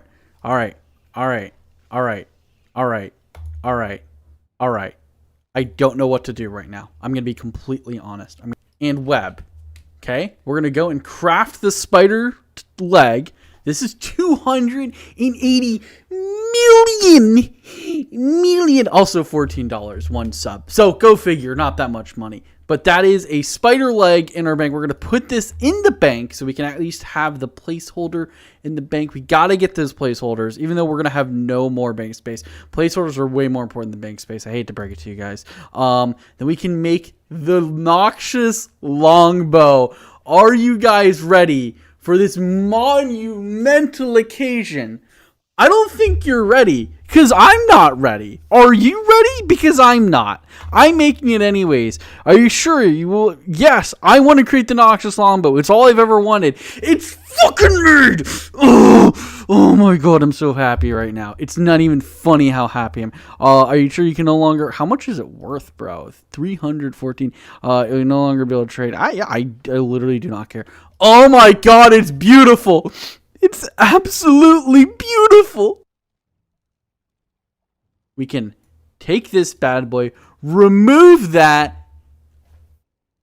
Got ourselves Noxious Longbow. I'm so excited, bro. Oh my god, it's finally done. It is finally done. In my excitement, my microphone was peaking like crazy. I apologize. But I've calmed down a little bit. I've calmed down. I'm not kidding. Oh my god, I'm so excited. Okay, relax. I still don't know what to do though. The only thing there are two more things I have left to do. A is finish all the freaking arrows, so this way I can go and be able to make them efficiently. So I have to grind all those out, which is going to be effort. Additionally, I have to go and what's that thing called? I have to go and grind out these bad boys, Zamergul and Vorkath, to get my tier 90 power armor. So I have to do those two things. Now, I guess alternatively, I could make Serenic stuff. I do have 27. How much is needed for one piece? I know it's freaking crazy. 14, 28. Yeah, I don't know about this one, Chief. 40. I would need a lot. I don't know about that one, Chief. We'll hold on to them for now, but...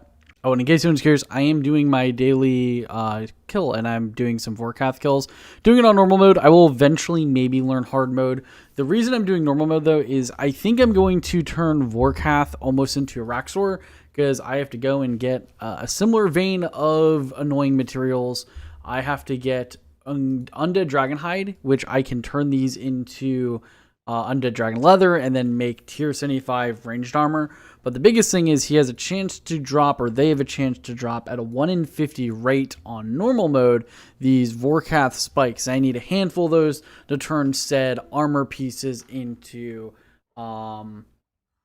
tier 90 power armor, and that's going to be tier 90 range power armor. So a little bit of a handful to say, but that is what I'm doing.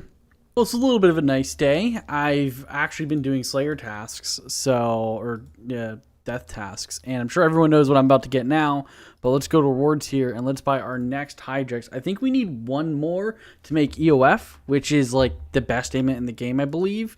There's that. I can get another task. Let me just hop worlds real quick so I can get the next task, and then we will also go, while I'm running, I'm going to go and use this with that.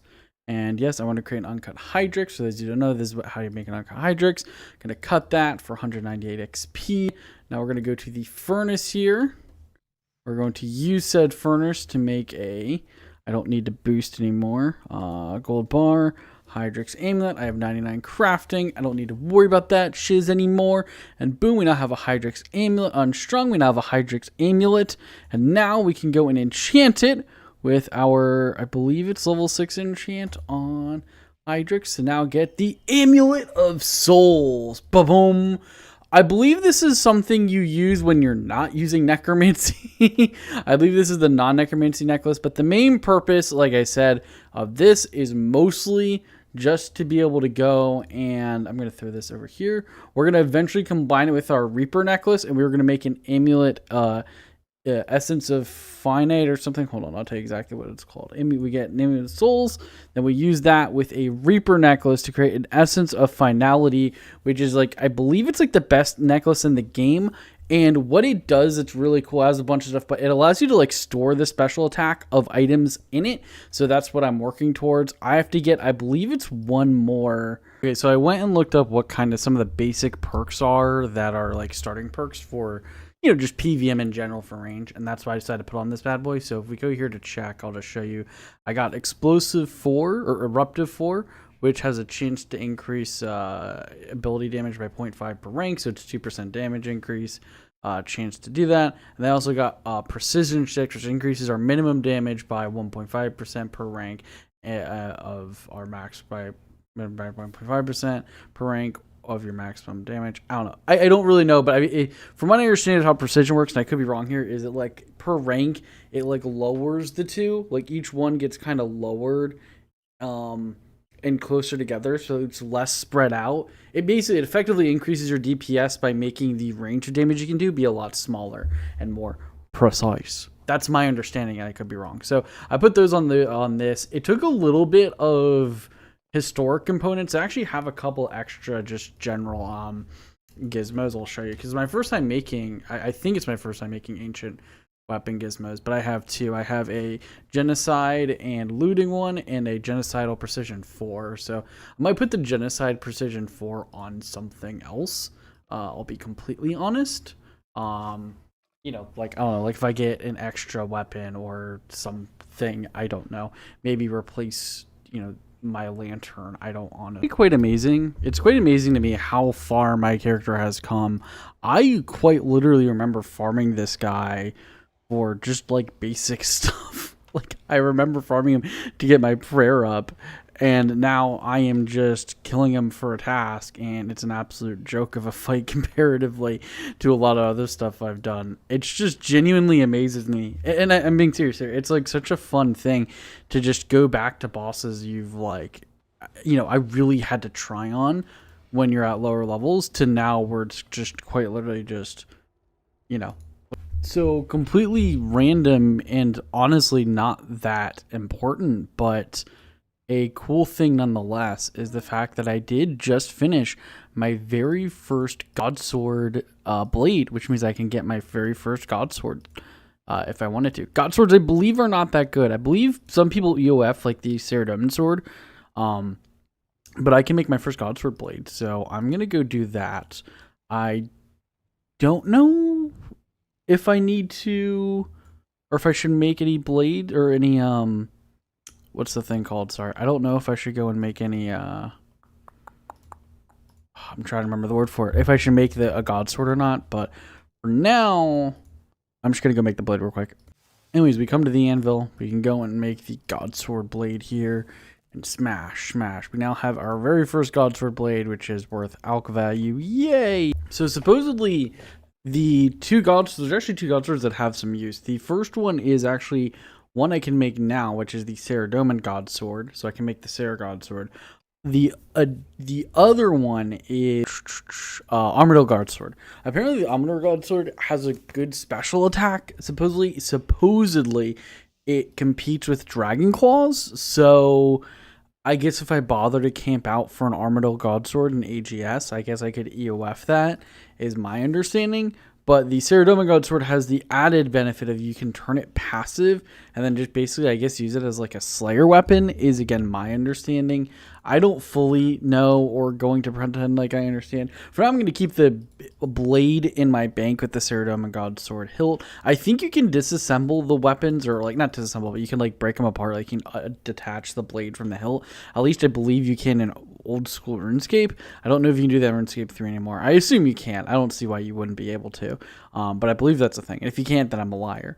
But regardless, I'm not going to risk it, and I'm just going to go and not do anything. I don't think it's that important of an object, and I'll probably eventually get the hill anyways from just doing Slayer tasks.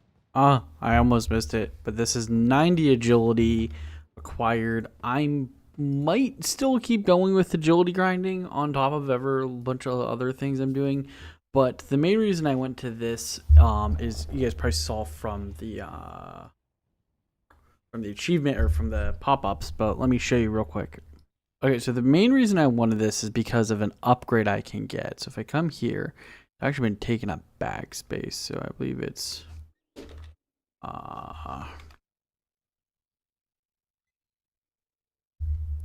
where is it? Here it is. Essential oils. Here we go. So we're going to do this. And then now, if we go to manage base camp, we should be able to go to the spa here. And we should be able to get essential oils for wood, leaves, and clay. So I'm going to go and do that.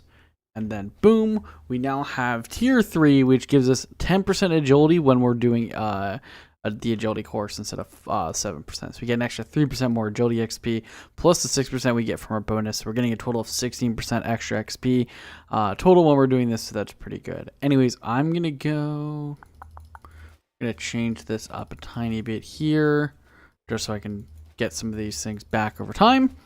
And then I think I actually want to start working on mining and smithing, because if you guys don't know, there's a mining and smithing rework. Sorry. So another 2 goals I actually kind of want to add to my list, or another things I want to add to my list to do. One of them is one that you're seeing right now, and that's mining. I want to slowly work on getting the mining, the bars I need for ores and bars I need for 99 smithing. I need to get 4.3k, about 4.3k Elder Rune bars and with my current XP in order to get to 99 smithing. Obviously that's going to go down as dailies and stuff come out, and the mining and smithing rework update may come out and stuff like that. But for now, that's just what I'm going to go for. So I think over time, I'm just going to slowly mine ore every so often. I just started doing this last night, and I'm obviously it's the next day today after work, and I'm already at over 500 of the anima ore. So that's good. I had none, so I feel like that's good progress in basically one day. So we can slowly get there, and that's good. And the hardest part about this is going to be getting the dark anima, or the dark and light anima. So good progress there. And I'm going to slowly work on this over time. I don't know if I have Mitch Rune. If not, I'll just have to get it. Yeah, I only have 800, but we can get more. It's not that big of a deal. Rune, I'm not too worried about. But there's that. Then that's kind of the basics of what I want to go for next. Additionally, there's one more goal I want to add, and this is super long term, but I want to eventually start doing Croasis properly so I can get myself the Spore Hammer. And that's really the main thing I want from Croasis. The reason I want the Spore Hammer is to keep this super short and sweet, is I want to eventually be able to get Death Spore arrows. I feel like they're going to be very useful long term. I've kind of mentioned them in some of the clips when I'm talking about ammunition. I don't know how many of those are going to be in there, but in order to get that, I do need to go into Croasis to get Death Spore. So it's a giant trickle effect of, if I want to get the arrows, or snowball effect where, if I want to get the arrow to mine the arrows, I have to do Croasis, which is going to, I have to get the Spore Hammer from Croasis, and in order to really do Croasis properly, I have to learn it properly and probably get with a dedicated group, etc., etc. It's just a snowball effect of things I'm going to have to do and properly learning the boss. So that is on my to-do list eventually. And like I said, the other goals still pertain. Getting that tier 90 power armor is my PVM goal, my current PVM goal, as well as doing my daily Slayer stuff, or daily death tasks, so I can try to get my last Hydrix for my EOF. So there's that. I didn't know this was a thing. I had no idea this was a thing. I got a dragon claw. I just got a dragon claw from a geode. Good God, I almost missed it. This is 99 mining. So I don't sound super excited. It's mostly because I am, let's just put it into perspective, about 1/10 of the way done with all the mining I need to do for 99 smithing. So I'm not exactly, yes, I'm done. But it is nice to have this. Anyways, I'm going to go, and I'm not even going to fuck around. I'm just going to go get the cape. So give me 1 second. We'll get the cape and I'll go back to mining. It's in Falador. There it is. So 1 second. Okay. So if I talk to this dude, he should sell me. Can I buy a skill cape of mining from you? I think I have the money right here. Boom, and here we go. We get the skill cape of mining.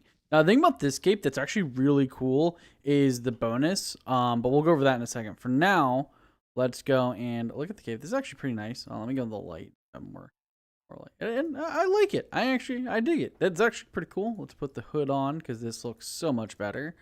And we have...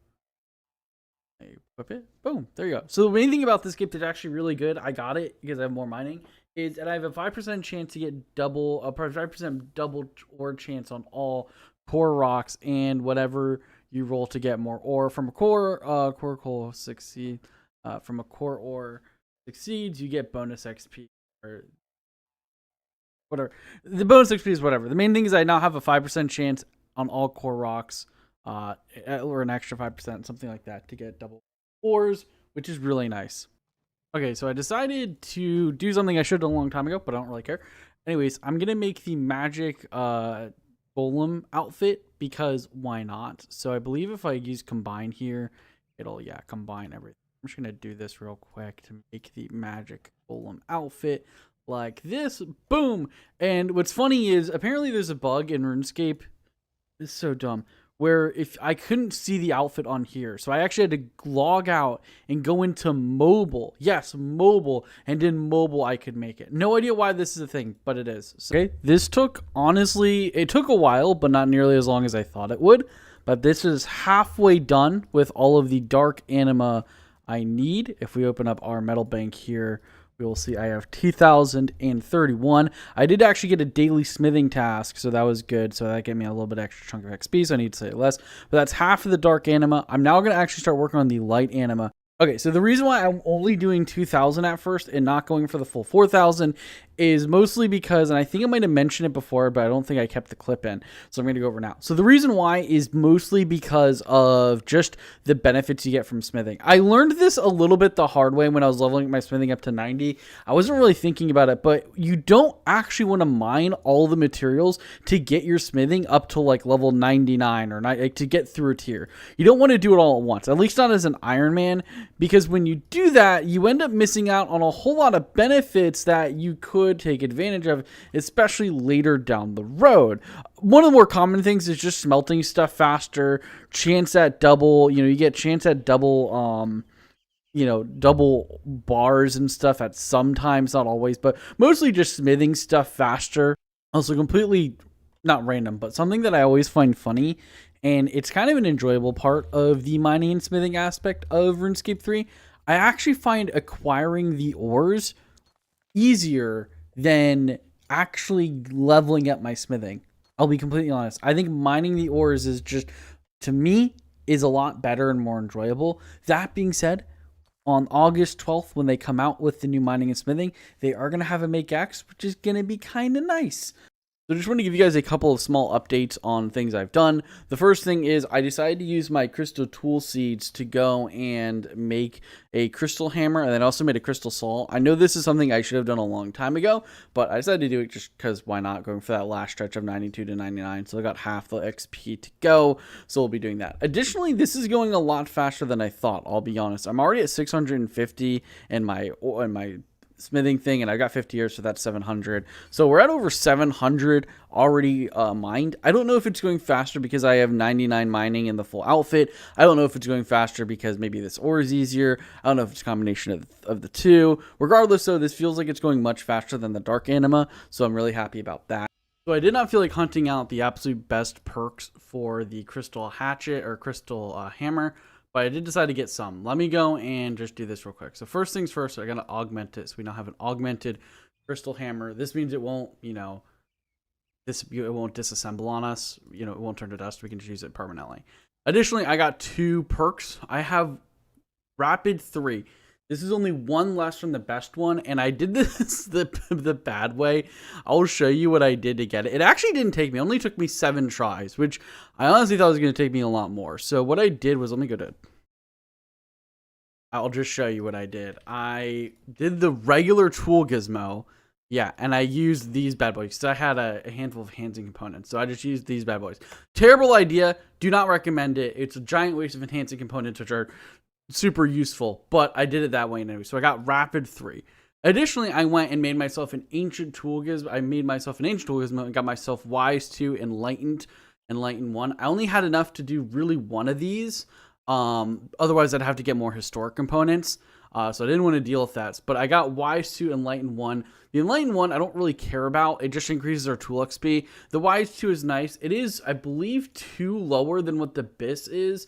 But all Wise 2 does is gives us more XP. So I'm not going to say no to it. Either way, this is, I went half a level without using this. So just using this in general is just a nice little XP boost. So, and with this, I'm at the halfway point for all of the ore. If you open up the smithing interface here, sorry. I need to open up over here. What am I doing? Sorry. I have 2,003. I'm missing 2. 2 hours, whatever, it doesn't matter. 2029 light animica and 2031 dark animica. This is about halfway. I still need to go and get myself another 1,200 basically rune bars. The one thing I really like when new content comes out or is about to come out is seeing everybody doing the skill that's related to it. For example, mining and smithing is getting an update in a couple of days, 2 days from now. Well, I guess 1 day in game time from now. It's getting an update, so it'll be 120. It'll go for 120 or 110. Obviously, I'm not going to be able to take advantage of this. I'm mining for completely different reasons, though I won't lie, it did inspire me to start working on it. I'm mining more just because it's just a new goal to work on. That being said, it is really nice, though, to see when new content's about to come out, seeing everybody just working on it. It's why I've been seeing so many people doing mining and smithing lately. It's just because a lot of people are trying to get their mining up and they're going to trying to get their smithing up. They want to get 110 ahead of time, so this way they can immediately make all the new gear and stuff. Personally, I'm going to go do it. I'm going to wait for the content to drop, and then I might take advantage of leveling it that way. My mining is obviously going to be levels. I think when I'm done with getting 99 smithing, I'll be like 101. I should be only 101 mining. I don't think I'll be 102. I should only be 101. And then once I go to get my smithing up higher in the future, it'll definitely go up. My mining is massive amounts of XP higher than my smithing, so that'll always be the case. No, not much, but I just got 93 and I haven't even made my first burial set. You definitely get a lot of XP doing this, which is nice. I just got an achievement. It should have been Ethereum. Unlock the ability to smith Masterwork armor by upgrading +5 a full set of Elder Rune armor. Oh, snap. So I can now make Elder Rune. That's cool. Or Elder I can now make Masterwork. Okay, that's cool. And this is 95 smithing. This is going by a lot faster than I imagined, I'll be honest. I did the math, and I actually have enough to get myself up to 96, so that's good. I think me doing the math wrong on how much XP I was actually going to get from smithing these is worked out in my favor, so that's good. I was able to make, looks like I'm going to have enough Elder Rune to make 6 full sets of Elder Rune, which is good because then I can turn all these into I already forget what it's called now. Holy shit. I can turn all these into burial sets.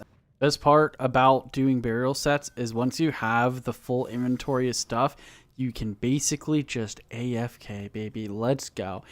And like always, I nearly missed it, but 96 smithing in the bag. Still have most of this one to do, 70% of this one to do, and then I have another full one to do. So I have about 200, 300 in like 60k, so that'll be good. So put me at, and that is the last of the burial sets made. I now have, if we open up our forge here, 316 Elder Rune bars left. Well, this is the first tier 90 range armor made. At least I can make at least I can make the leggings, so that's good. At least I have my tier 90 legs sorted if I wanted to. Okay, just got home and I ate 2 slices of pizza. I'm going to obviously eat more because I'm a big fatty, but I got some food in my belly, so I'd at least be coherent enough to be able to make some clips. So I want to go and take advantage of the new mining and smithing rework. You're probably like, oh, you don't have high enough smithing level. I can boost, baby, but I do have high enough mining level, which is the important part. I wouldn't take advantage of it if I wasn't. Now, I'm not going to go crazy. Oh, shit, forgot. No, I'm not going to go crazy and level and get like a bunch of stuff. I just don't think that's worth it. Oh, I can make the glorious bars. Nice. Anyways, I'm not going to go crazy and get a bunch of stuff, if I'll be completely honest. I don't have any intention to do that. I'm not going to go and like try to, make all this stuff. That requires 110 smithing. I'm not going to try to make the full armor. It's only tank armor. I don't really care. I'm not going to try to make the primal 2H, even though I can boost for it. None of that. What I do want to make, though, is I want to make the pickaxe and get it upgraded. So let me see how many ores I'm going to need, because I do think the pickaxe is going to be worth it. So this is going to be, arrogant, 100, yeah. So we need to get all these. So they're all throughout here. So we need to get 66 of each. I guess let's start with I'm thinking let's make our way east, like let's start southeast here and then just kind of move our way around, go like boom, bonk, bonk, bonk, bonk, and just go around until we get about 66 of each. And actually, you know what, I am going to bring my ore box just so I can see how many ores I have in my ore bay. Fractite. All right, so that was Fractite done. We now have Bathys here, so let's get Bathys, and there should be a Rocktunity like right away usually. I really need these rock tunities to speed this up. Yeah, I didn't notice it. So boom, rock tunity, and ooh, and a crit. So this is fractite. Let's get this Bathus. Okay, this should be Bathus done. All right, let's make our way over here. Should be another one here. So we got fractite, Bathus. This will be Novite. Boom. Let's get this Kratos ore. All right, this will be the Kratos ore here in a second. Boom, Kratos ore. Let me check the mini map because I don't actually know where the rest are. What do we got here? So boom. All right, then over here we got the next one with Arrogant, and I already got Kraton again, don't I? Kratonium. Arrogant ore acquired. Get this Catagon. You know what? I'm actually not going to show every ore. I'm just going to go and catch you guys once I'm done. Basically, all they are is they're all around the freaking map. You guys don't need to know. I'm going to go in a giant circle, and then I'll make the ore box, and then I'll mine the rest. I'll just catch you guys once we make the ore box. Okay, so I have enough ores to make 4 bars. I need to boost my smithing up, so let's go and do that real quick. Of course, the second I stop recording, it pops. The literal second I stop recording, it pops. All right, so I'm logging out. We have to have a timer. So let's go and let's do this. We got to make, I only have enough for 3. I thought, I have enough for 5. Oh my God. Holy shit, you make so many per one. What the shit? Oh my God. Oh my God. I thought, oh crap. I thought you only... Oh my God, you make so many per one. Holy shit, I did not realize that. Oh my God, hold on. I thought you only made 1. I thought you only made 1 per thing. You make 5. Holy shit. Okay, I had to log out because I need to get my bearings for a second. Okay, let's go and smith. So I want to make the ore box first. Or the pickaxe first. The pickaxe I feel like is the most important thing. I want to get it base 0. Then once we have that done, we're going to go and make the ore box. I'm going to make the ore box as well. I'm going to do that. And I don't want to go too crazy here, but I'm going to go for a little bit. This is going to take a while. It's going to take a lot of hopping, but I'll just catch you guys when I'm done because boom, pickaxe created. This went a lot faster than I thought, I'll be completely honest. But the reason why we made the pickaxe first is because it has a penetration of 275, which is actually 50 higher than the +5 Elder Rune. I literally have a timer right next to me that I'm tapping. So in case anyone's curious, I give myself about 10 seconds leeway. So I'm only really doing like 50 seconds, but I'd rather be safe than sorry. All right, so we are now done with a pickaxe up to +3. We have the primal pickaxe +3. Looks actually kind of cool. I like it. Don't get me wrong. I think the Elder Rune looks cooler, but it doesn't look bad.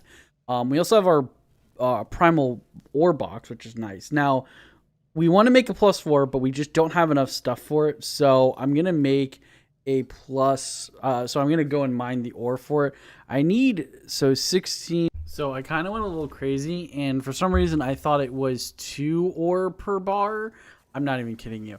And so I got enough for double the amount I needed. So that is always good. I also only got a 100 boost, so I got to be super careful not to lose this. So I'm going to be a little bit more...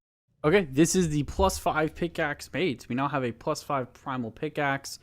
Doesn't look any different, I don't think, but now it's +5, which is just better. We just get 5 more damage. That's really all it does. We're going to add it to our tool belt. The Elder Rune pickaxe +5 is no longer part of our tool belt. I'm going to actually alch this, I'll be completely honest. I know I might get shit for that, but I'm going to alch it. I mean, why not? I'd rather get the alch money, baby. 600k. Oh my God, he got the money. So yeah, we got that done. Now the main reason I did that, by the way, was because it's gonna make mining the last ore I need to get up to 99, the last bits of ore I need to get up to 99 smithing, that much easier. I am going to call the video here, and next episode will probably hopefully open up with me getting 99 smithing. We'll see. But I do have extra primal bars. I'm not going to take advantage of them yet. I have 14 extra primal bars. No idea what the heck I'm going to do with them. I have never in my life owned one of these before. I just got a Dragon Full Helm from a Geode. I also got a second set of offhand Dragon Claws, which upsets me because I thought I had a full set, and then I saw it was an offhand again, and I was like, oh man, so I threw it in the bank. But yeah, we have ourselves my very first time a Dragon Full Helm, which is nice. This is power armor. Don't think I'll ever use it, but it's just cool to have. It's worth 1.6 mil, so I can basically just alch it or give it to an alt, I guess. I don't really know. So this is going to be a very eventful day for me. Some of you might realize what's about to happen in a second, but this is crazy is going to be the answer. I never thought in my life I would actually achieve this. 99 farming. I know it might not be that impressive, but to me, this is insanely impressive. For those of you who don't know, bit of a backstory here. Farming is one of the three skills in general RuneScape. Like, obviously, I'm talking like old school RuneScape and like pre-EOC RuneScape that I very much disliked. Those three skills, the ones I disliked the most were farming, obviously, Slayer, and thieving. I know this might sound really shocking because some of those people love, but no, I really dislike these. I can't tell you exactly why, I just didn't like them. Obviously in EOC, I don't really mind them as much, but yeah, we have 99 farming finally. Oh god, let's get this cape. I need to figure out where to get it, but let's get the cape. This might sound a little needless to say, but I am going to keep leveling my farming. I don't want people to think I'm going to suddenly stop. I will keep leveling my farming, but I've noticed you may I buy the skill cape. I think I have the money right here, actually. And boom, I'm going to keep leveling the skill. I don't want anyone to think I'm not going to. I am. Let me go to a place a little bit more bright. I guess Alcrid is a decently bright place. But yeah, I'm going to still keep leveling my farming. There's stuff I need past 99 anyways for PVMing and stuff. So we'll worry about those later. Anyways, let's get this cape on. Actually, let's take off this entire outfit real quick. And let's put the hood on. Boop, boop, ba doo. Nice. I also realized I did not show off the mining skill cape last time. So we'll show, or the emote, I should say. So we'll show that off in a second. But yeah, let's get this farming cape on. Hell yeah. The provides a chance to instantly harvest all resources from a crop. That's actually kind of nice. I won't lie. It's not amazing, but it's kind of nice. What's the emote? I mean, I'll be honest and just say it's meh. Like, it's not that big of a deal to me. I would wear it, obviously, when I'm doing a skill cape run or a farming run, but yeah, that's about it. And then emote one more time for mining, because I didn't show it off last time. And then, okay, so real quick, one thing I did, since I got 99 farming, I don't really care how fast I get the other stats. Figure might as well show. I put two female cows here. I put some food in them. I just chewed wood leaves, and I put a totem down. Now, obviously, I'm not going to be able to take advantage of this yet. Okay, I think the cows are fully grown now. It's like almost 24 hours ish. Let's see here. Yeah, elder, boom. Just gonna go and do about stuff. I keep forgetting we have shift drop, which makes me so happy. Anyways, so what the totem will do, if we check it here, granting tier 1 milky perk. Wait, I thought it would. I'm just big dumb. Don't worry. It's not 2 in each. It's not 2 in 1. It's 1 in each. So if I put this one here, and then I completely forgot I had this pen, by the way. Fill this bad boy up, then put the totem here. I should now have. Sorry, I didn't mean to show all that. I should now have check totem. We now have, yeah, boom. All cooking XP from churning milk is now 4 times. So boom, we have 4 times XP. Originally at tier 1, it was only 2 times. You now get 4 times the XP from churning milk. So this is the first step of what I wanted to do cooking. Now, I'm not going to necessarily do this right now, but I am going to do it right now, but I'm not necessarily going to do it long term. So there are 2 places you can go. One is in Faldor. The other is in Sears Village. Let me head to the Sears Village one, and I'll show you exactly what I'm going to do.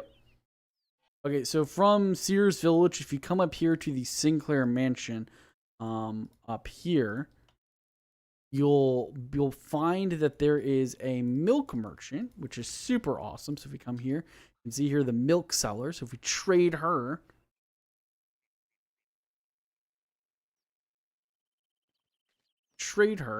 you'll also see there's a churn. So what we can do is we can buy these bad boys, run over to this churn, and then we can churn the milk. So we can turn this into these highest XP. So this is 64. This is 18, 80, 40. So we're going to turn them into the cream cheese because I believe this is the most XP per one we can get. So we'll turn these into cream cheese. You'll notice instead of getting, we're going to get here 320 XP each. So each one of these is 320 XP. So each inventory is going to give us, so 28 times 320, that gives us 8,960. And the best part is, which is crazy about this shop, is this shop isn't a daily shop. No, no, no. It is it is an old shop, like an old school shop. What this means is it's shared between everybody in the game, and if you hop worlds, it will go and have each world has its own stock. All right, this should be enough XP from this lamp. Boom, smithing. 99 smithing. Let's freaking go. Holy crap. I can now make the full masterwork armor if I want to, which is nice. And in about 5 levels from now, I can boost up to make the masterwork 2H, which we might utilize. I definitely want to make the masterwork armor eventually. Not right now, but eventually. Anyways, let me go get the cape and I'll show it off. This is a cape I never in my life thought I would get, because at least from like the olden days, it's such an expensive skill and or slow that I never really thought I would ever get it to 99. And I'm talking from an old school perspective. So having it at 99 is just nice. Also, this skill is just really nice in RuneScape 3, I'll be honest, especially as an Ironman. It's such a nice skill. I love the rework they did with it. Anyways, we got to go to Third Addy and see what Third Addy, talk to Third Addy, skill cape of smithing. I think I have that right here. Kaboom. Let's wear this bad boy and show it off. This is a cool looking cape. What's the perk on it? The perk, whenever you reheat an unfinished item, your next strike gains an additional 5 inch. Oh, nice. That's actually kind of nice. Sweet. So this is what it looks like. Let's look at the emote, and then we'll put the thing back on, and then we'll throw it in our bank and continue. I think I'm going to work on agility for a bit, is what I'm thinking. So we'll see. That's kind of cool. Let me put everything together because the hooded version is actually better. Someone left a comment telling me to do this, and thank you. I don't know who you were, but thank you so much. That is the best advice that I've ever been given. It looks nice. Anyways, I'm going to go work on agility and also getting the soul talisman. I'll catch you guys if anything notable happens. Whee! Dude, holy shit. I thought that was a water talisman. We got it. So I think I realized the issue, and I don't know if this is the case. It could have just been RNG, but I think I realized what the issue was. I did not have my last strange rock for thieving. That sounds really weird, but hear me out.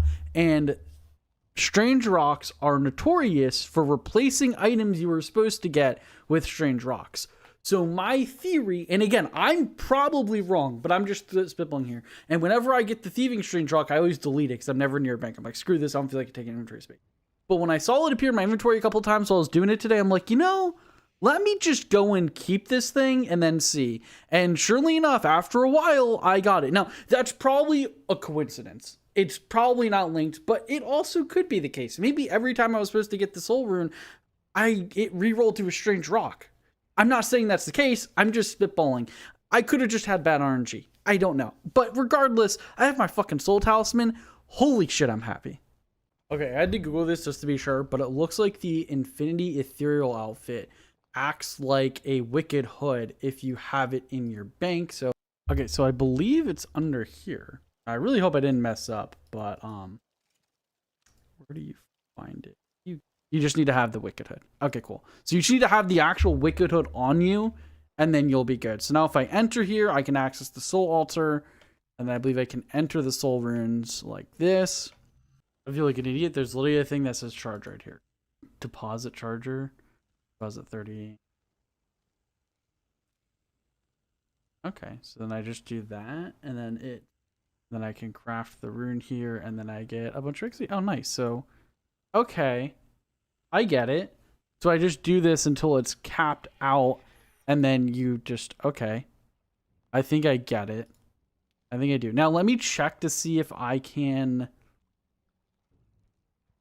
actually go. I know there's a better way. I know doing it via the Wildy is going to be the best way to do it. Actually, let me grab the Wildy sword real quick. Hold on. Wildy. Oh, literally right here. Sweet. All right, Soul Rift. And I believe now I can just deposit. Yes. Sweet. We are good. So I'm basically just going to do that, but with more soul stuff. Okay, cool. I mean, I'm not going to do that right now. I don't think I have enough pure essence. I'm going to do the math real quick and see if I do. And if I do, I might work on it, but I don't think I do. Okay, yeah. According to the wiki calculator, I need 38,000 soul pure essence. Now, if I go up to here into your RS3 Ironman strategies, I believe it tells you less for some reason. I'm going to the skilling guide for RuneScape 3 Ironman, and let's go to the 90 plus bracket when it goes here.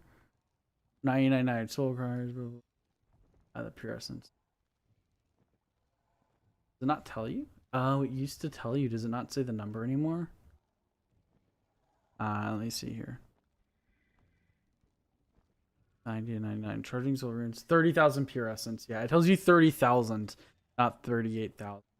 I am eager to try out my new bow, and I got the perfect task to do it, a Queen Black Dragon. Let's give this bad boy a shot. I am quite eager. Quite eager. I didn't bring any kind of range potions. Probably should have brought an overload or something, but figure this will be fine. I don't actually know. I believe. Can I just SS this? I don't actually know. Whee! I just want to see how this went. Hey, that went good, to be honest. Use very minimal food. Minimal resources in general. So that went well. Did we get anything good? Oh my god, we got nothing. Like that. Alright, I'm gonna do some more kills. I must admit, I always forget just how lucrative Queen Black Dragon is. I got a good bit of supplies from her. I got a chunk of just brews and I think a couple restores, but mostly just the brews. And you just forget when you don't do a boss like Queen Black Dragon for a while, you just completely forget that it is actually quite a lucrative boss, which, you know, overall just made me quite happy to actually do said boss. So, yeah. It worked out pretty well. Let's see what the next task is. I normally don't show me getting these, but I figure might as well. Let's just see what we get here. I forgot to get another one. 4 souls from Rashka. Never done it before. Let's get a different one. Yes, I want a new creature, please. 9 souls from Hellweir. I don't like doing Hellweir. Let's do something different. I don't care. Har Akin. 1 soul. I will take that. Hey, we got our first piece. Armadillo boots. Nice. That actually makes me happy. I'm not gonna lie. That was our 51st KC, so that was good. Oh, duplicate, dude. We're getting dupes already. Oh, that feels bad. That makes me upset. That could have been any other piece. Oh well. Man, I saw Armadillo and I got excited, dude. that bothered me a bit. I don't know how I feel about starred effigies, I'll be real. Like, they're not bad, but they just feel weird to get. I'll be realistic. And we got a Godsword shard too. Womp womp. Not the worst thing, but alright, I think this is a joke now, I'm not gonna lie. I just got a 3rd pair of boots. Are you kidding me? Like, dude, I feel offended now. Come on, dude. Godsword Shard 3. I'm gonna get everything that I don't care about. I swear. Dude, like, it is what it is, but like, holy shit. Aren't these actually rarer? I believe Godsword Shards are rarer than actually getting a piece. Hold on, I'm gonna Google Kriar's drop table. I've been here so long, I ran out of fucking ectoplasm. I swear to God. So fucking dumb, I swear to you. I mean, I don't know. Pets don't really. It's so sad to say because, like, when RuneScape 3, I feel so numb to pets. Like, I just got it 11,727,000. I don't know. I just, I'll be real. Pets, I feel a little numb about. Like, I get them and I'm like, oh, that's cool. And then I kind of stopped caring. You know what I mean? It's like, I don't know. The one I was the most happy about getting was the Calflight Queen one, because that one is just a flex, right? Like a 5KC Calflight Queen, that's just flex. I rarely ever pay attention to these, but isn't that a YouTuber?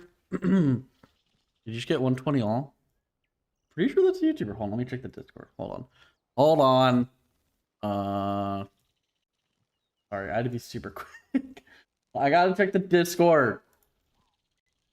The content creator Discord. General chatter. Yeah, it was. Okay, cool.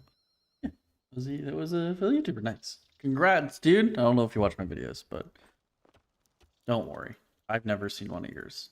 Well, this is a monumental occasion for me. This is a skill that I had a very long time to get up to 99, but we're getting there. I'm not even gonna mess with it. All lamps in general being used on agility. 9 agility. Oh my god. That took way too much effort. I'm not gonna lie. Let's get the cape. Let's go get the cape. I won't lie, it feels really, really good to have 99 agility. This is one of those skills where like there's a couple skills I've talked about where like they really make me nervous. This is one of the ones. Do you sell skill capes of agility? I think I've got the money right here. And boom, we now have the 99 skill cape. Let me go and clear my entire outfit. Is there a clear all button? Yes. Boom, clear all. All right, let's throw this bad boy on. Boop, boop.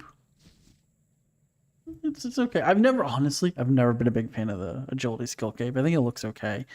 As for the emote, let's do the emote real quick. It's kind of dumb, but it's just nice to have. This is one of the skill capes where like the cape itself just feels like a flex.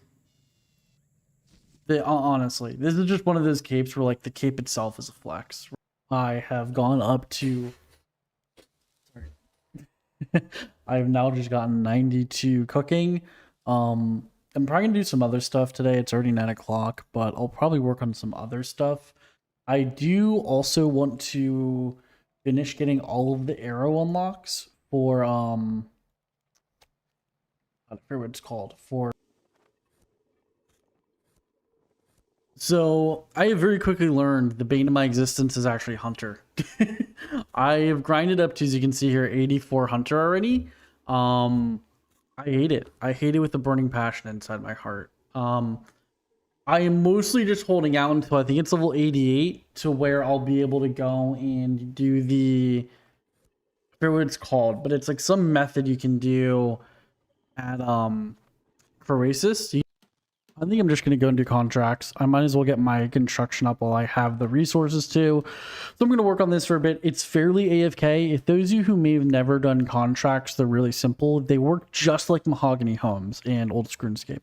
And for those of you who don't know how those work, basically you go to Falador and you talk to the... I like to go to Falador. I don't know if you can go to other ones, but you go to Falador and you talk to the real estate agent and you can right click contracts and you can just ask for a contract.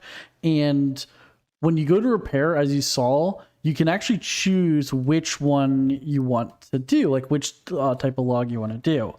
So if, for example, if we come upstairs, I'll show you. So, and then you have a list here. So if I go to repair the bed, you can see I can either do a regular bed with regular planks, oak planks, teak planks, or mahogany. And the higher level you use, the more XP for repairing this you get. And then, of course, you get a flat XP reward at the very end. So it's beneficial to use better resources and stuff like that. So that's what I'm going to do there. Basically, my basic inventory setup is the following. Wasn't paying attention, but this is 90 construction finally acquired. As you can see here, I can now make the base camp tier 3, which is awesome, as long as some import stuff. We might as well go there just to show it off real quick. I don't have the resources yet, but I'm going to continue doing some construction. I'm about 1/10, almost one, and this is 92 construction, halfway there to level 99. This is my first time doing a rack store in a very long time. And I guess I was really in the groove because I absolutely shredded it. I used no food. It was awesome. It was straight up awesome. I used no food. No, bank hold. Yeah, I used no food. And I beat it in I think I got a record time. Yeah, I got a record time. 94 construction. This is going scarily fast, I'll be completely honest. I am moving at a very brisk pace. At this point, it's a fucking joke, dude. This is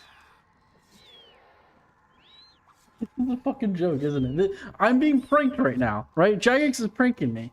That I'm on Punk TV. That's what's going on here, right? In case anyone thinks I'm joking, I'm not. Or Armadillo boots. I'm Armadillo. Nothing else. T57 KC. This is actually this is actually a pretty significant milestone. This is 95 construction. We can now make the tier 3 guardhouse as well as crystal throw and a bunch of other stuff. But we are slowly chugging away at these levels. And by slowly, I mean actually kind of fast. It's my third day of doing basically construction and we're already 95. This is flying by. And in what seemed like no time at all, 96 construction. Oh my god, this has been a long time coming. Finally get all the things. So for those of you who don't know what I've been working, what I just accomplished or I'm about to accomplish, let me get everything I need real quick. Okay, so I have my defense cape and my dinosaur rebound. So if I come over here to the base camp management, I can go down to the player lodge and I can get it into a tier 3, which is super awesome because what this does is it allows you to have a skill cape stand in your base. I gotta figure out where this is. I'll be completely honest. So hold on a second. Okay, so apparently it's over here. I've just never been over here. Ah, here it is. Boom. The skill cape rack. So I can go and check this thing and I can put my defense cape on here. And what it does is it allows you to have that specific skill cape as a passive bonus on at all times. So I'm putting the defense skill cape because I will show you. Let me remove it.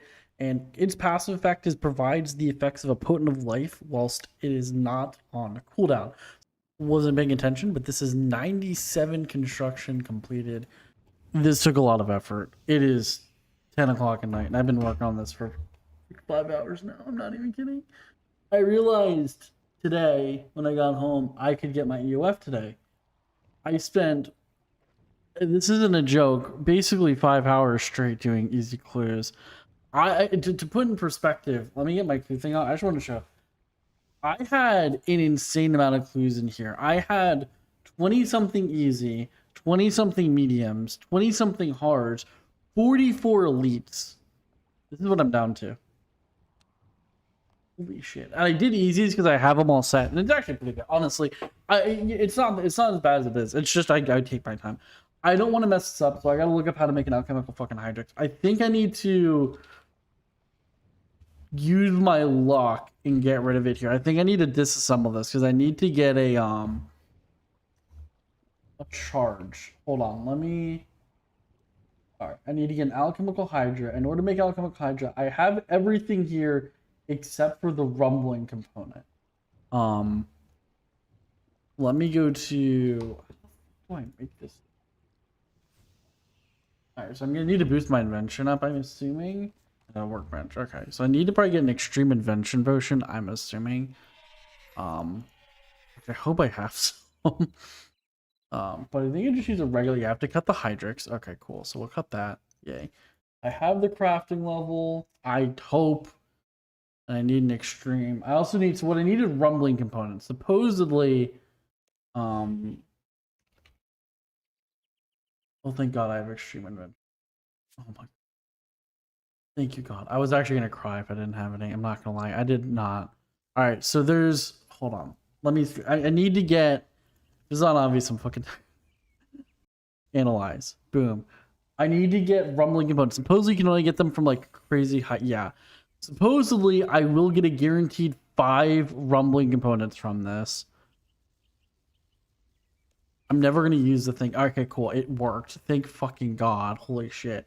All right, and I'm gonna sip this bad boy. I should have plenty of time. Miscellaneous support, alchemical hydrix. Fucking make this shit. Oh my God, yes. All right, yeah, I don't care. All right, cool. So now,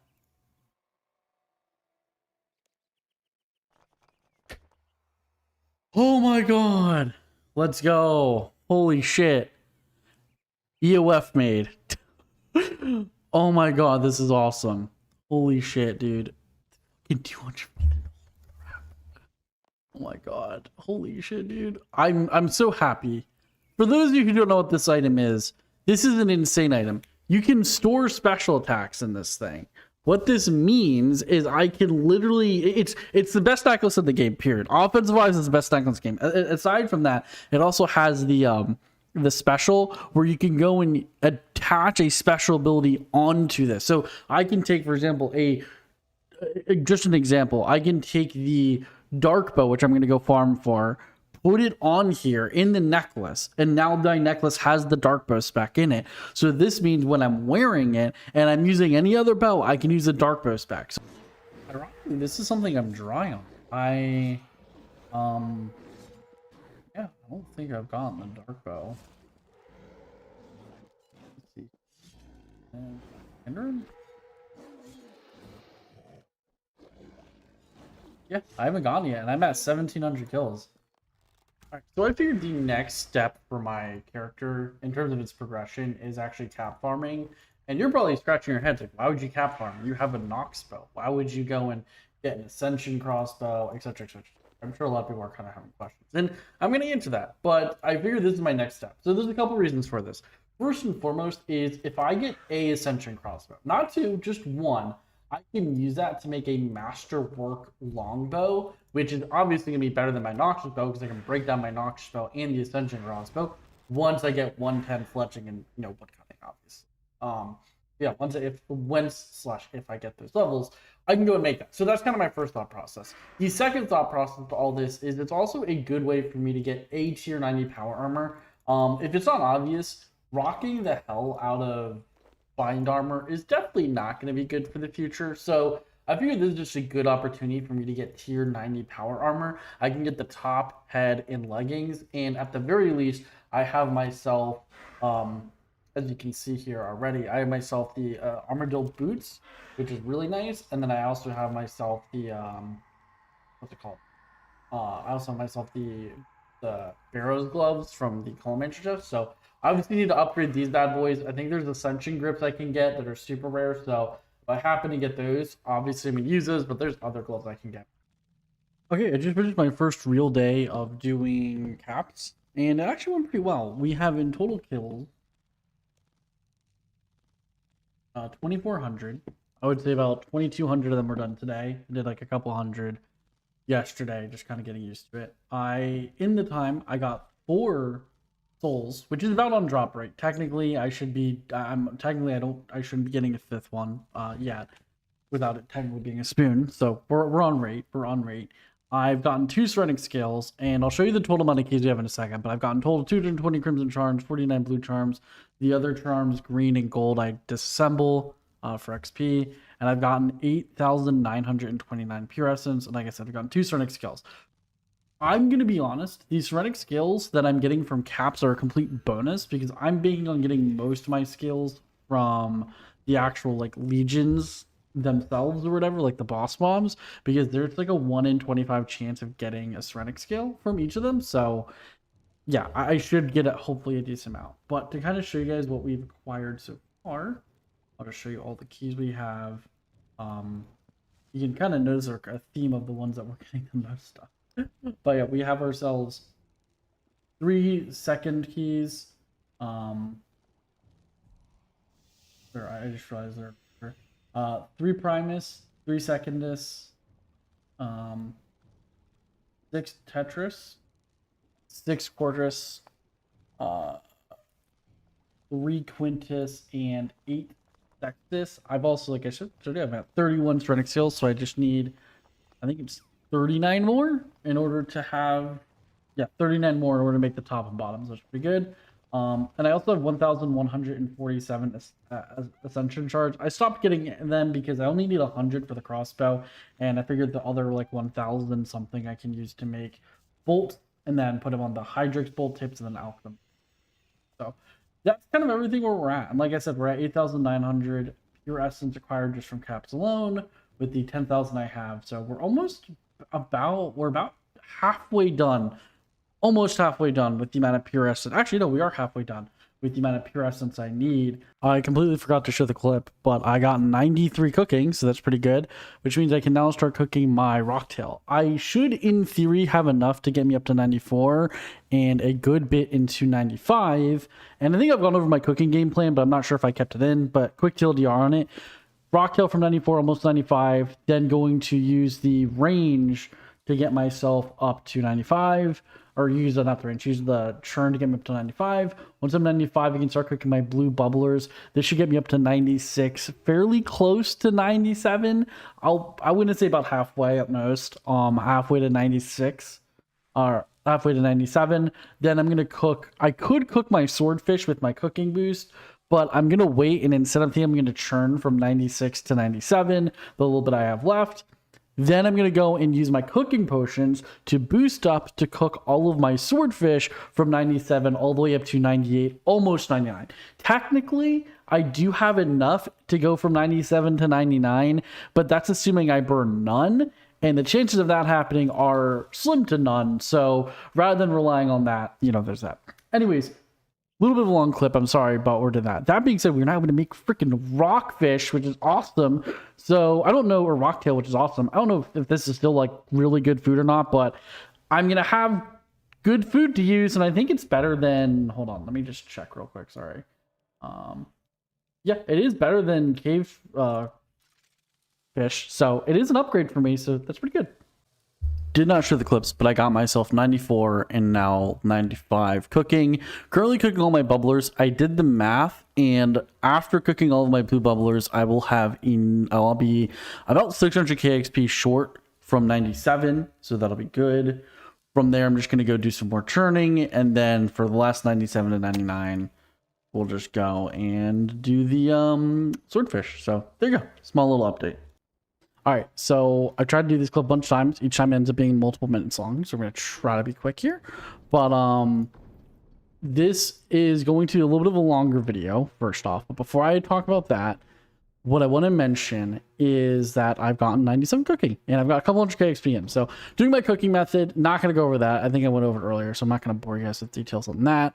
But one thing I do want to mention is I did start doing dungeoneering, as you can see here. I realized that dungeoneering is a non-AFK skill, and it's super low compared to my other skills. So I wanted to kind of address that, I think is a good way to put it, and start leveling my dungeoneering right now. And then we'll, kind of circle back to the other skills later. I'm not doing my skills in any coherent order. Now, that being said, what I want to talk about here is why this video is going to be a little bit longer than others.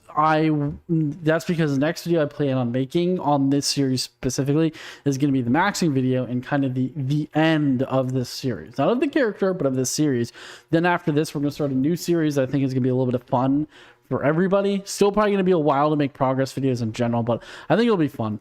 It'll be basically like a season 2 of this character, I think is the best way to put it. So there's that. Anyways, that's kind of everything I wanted to talk about, but I think you guys are going to like the maxing video. I will say that. At least I know I'm going to enjoy it. I think it's going to be a fun little video. I think a lot of people are probably going to, more than likely, I think people are going to kind of enjoy it. I don't think it's going to be like anything like, oh my God, this is like the best video ever. I think it's more going to be like, oh, that was cool. And that's cute. That's cool kind of a scenario. So we'll see. Overall, I am feeling pretty positive about it. And yeah, that's kind of a little bit of everything I wanted to talk about here. And I'll catch you guys in the next clip, which will probably be progress on something. Who knows what. But yeah. All right. This is 97 prayer acquired. You'll also notice I'm at 98 cooking. I'll show you guys 99. I shouldn't feel like cooking is very uneventful. It's just cooking. But first, pretty nice. I wanted to talk about this. I went from 95 to 97. I did the math, and all the bones I had that I was saving for like my rituals, I had like 2,000 dragon bones, 600 something dragon kin bones, 600 something dinosaur bones, etc., etc. I had an insane amount. I decided to use them, and they were enough to get me up to 97. I can actually get more XP. I'll show you guys in my bank here real quick. Once we're done. Sorry. There you go. And I'm not going to do any more for now. I mean, I definitely will do more later, potentially. I don't know. But I want at least 97 because this is the last level I can get from all my resources. I might do math to see if I can get another level with all this stuff, but I don't think I can. And I'll probably just save this stuff just for whatever. And I was going to get 99 via just doing, the cleansing crystals. So pretty good there. Overall, quite happy, if I do say so myself. So we got that done. In terms of food, I kid you not, we're like 50 to 100 shellfish off from 99.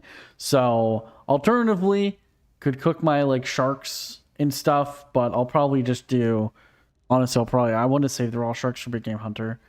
But yeah, I'll probably just do, what's it called? Like churning for the last little bit of XP once I get there. So there's that. I have been doing dungeoneering. I'm up to 84, which is pretty good. yeah, that's kind of everything to talk about. We're slowly inching there. We're slowly inching to that max cape. I am going and putting my XP into, I'll show you guys, but I'm going and putting my XP into Hunter for Dreams Aya. I don't do it I'll store it when I remember. Like, I'll show you guys right now just because I remembered. But I don't do this every day, or I don't claim the XP. I don't claim the XP every day, but I store it when I remember, which is like every day, every other day. I'll store the XP. I should probably do it every day, but I do it like at least every other day.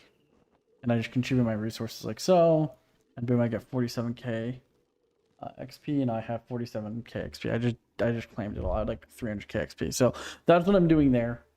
Anyways, I'm gonna go back to grinding. I think I'm gonna take a break from actual XP grinding. I'm gonna kill some more dark beasts for a bit, just cause, and I'll catch you guys later.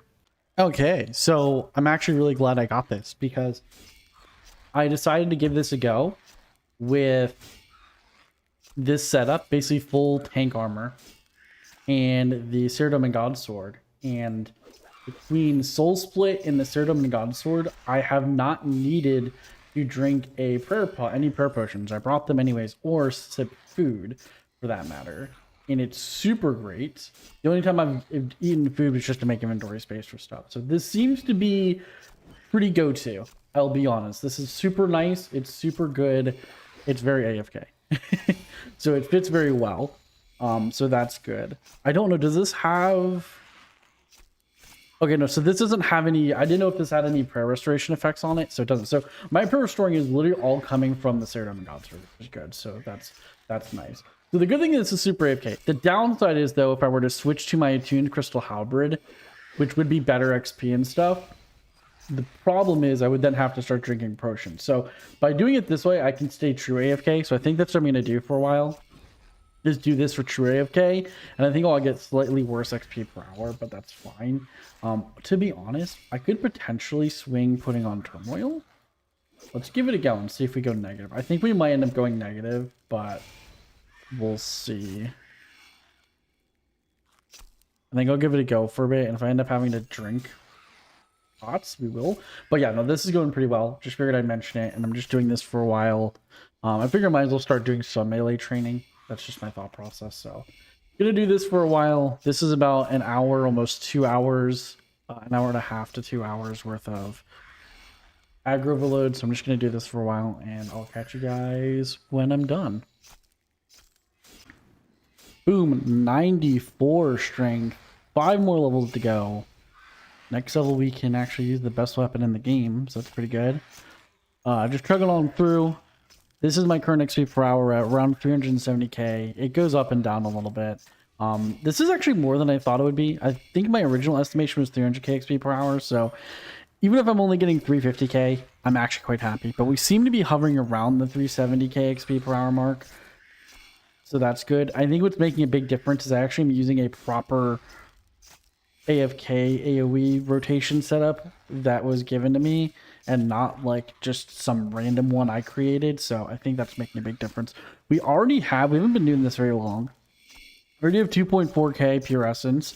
We need, I think, another 18k, 19k pure essence. So we are getting close very quickly. We've already made about 1 mil monies as well, so that's pretty good. So everything's going about according to plan. I'll be honest, I'm quite happy about it. I'm not necessarily going to show you guys every single level, but I just wanted to show you this one just to kind of give you guys some milestone updates. We're getting, like I said, around 370k combat XP per hour. I am focusing on strength. I figure we might as well get strength knocked out first, just for that little bit extra damage, and then we'll go to attack after, because, you know, accuracy doesn't really matter as much. So that's my thought process. Anyways, I'll catch you guys later. There's nothing much to update. This is everything I'm picking up right here. And then, of course, alkables, which I'm alking. And these adamant stuff I do pick up and alk every once in a while. Not all the time now. So, anyways, that's that. I missed it because I was giving my cat his medicine. But this is 95 strength, which is awesome. So I kind of talked a while in the last clip about it. So I'm going to kind of do it again, but shorter. But I am thinking of, once I get the about 3,000 more pure essence, let's say 3.5k more pure essence I need, I am thinking of going and moving away from here and doing some other training method. I don't know what, but I'm just thinking of doing some other training method. I have a couple of ideas in mind. I'm not going to say what they are, but there's two specific spots I have in mind. And if I can get similar XP per hour and they are true AFK like this, or at least very close to this, then I will do them. If they are not even close in either the XP per hour and or the AFK-ness, then I might not do them. But we'll see. And I might as well say what they are. The two I have in mind, I'm going to look into more. But the first one is bound skeletons, and this is either in the wilderness or in my POH, whichever one. I'm not picky. I'll just do whichever one. If the wilderness ones are too crazy, I'll try the POH, mostly with finding a spot. If that doesn't work out, I'm gonna try ghouls because they'll forever stay aggro on you. Like the big ghouls, if you have a blood thing, so I can just put any one of the things on and then they'll be aggressive to me. I don't even think you need to have it active. You just need to have it on you. So that's the other option. And if I can like stay there forever without having to leave with SGS and Soul Split, then we'll do that. But we'll see. I'm not going to say for certain that either one of those is going to work. I get the feeling the skeletons are going to work, to be honest, because I think technically they're weaker than abyssal demons, but I could be wrong. So we'll see. Okay, pro and con time. Pro, incredibly AFK. I quite literally started my laundry and walked away. And I've been here for a little bit, so the XP is kind of settled. It's been here for about 10 minutes now, almost. And it's about 300k XP per hour, which is the con. So I'm losing, unironically, about 60 to 70k XP per hour by not because I'm not using aggro overloads, but also because I do kill these things kind of quickly. But even outside that, like now that I'm not killing them super quickly at this spot, I think the biggest thing I'm just not using aggro overload. I'm not using the overloads. So, I mean, are the overloads worth the extra 60k XP per hour? Probably. I think this is genuinely going to be my XP per hour cap without using any boosts, is 300 XP per hour. I think I might stay here because the only thing I need to go and do is spend money on repairing my armor. And it is basically full AFK for the most part. As you can see here, I am taking, I mean, right now I'm leaking a little bit of damage, but I'm not leaking any prayer. I've only been here for a minute. I'm not going to get my hopes up. But this is potentially better than both. And this is infinite AFK. Those of you who don't know what this is at the ghouls just north of Canifis. There's a mausoleum you can go down. And if you have a blood essence, anyone, doesn't matter, equipped, these guys will permanently stay at AFK on you. This is a popular necromancy training spot. I'm not saying yay or nay yet, because as you can see here, my HP does dip. I'm not using the blood essence, though. Potential.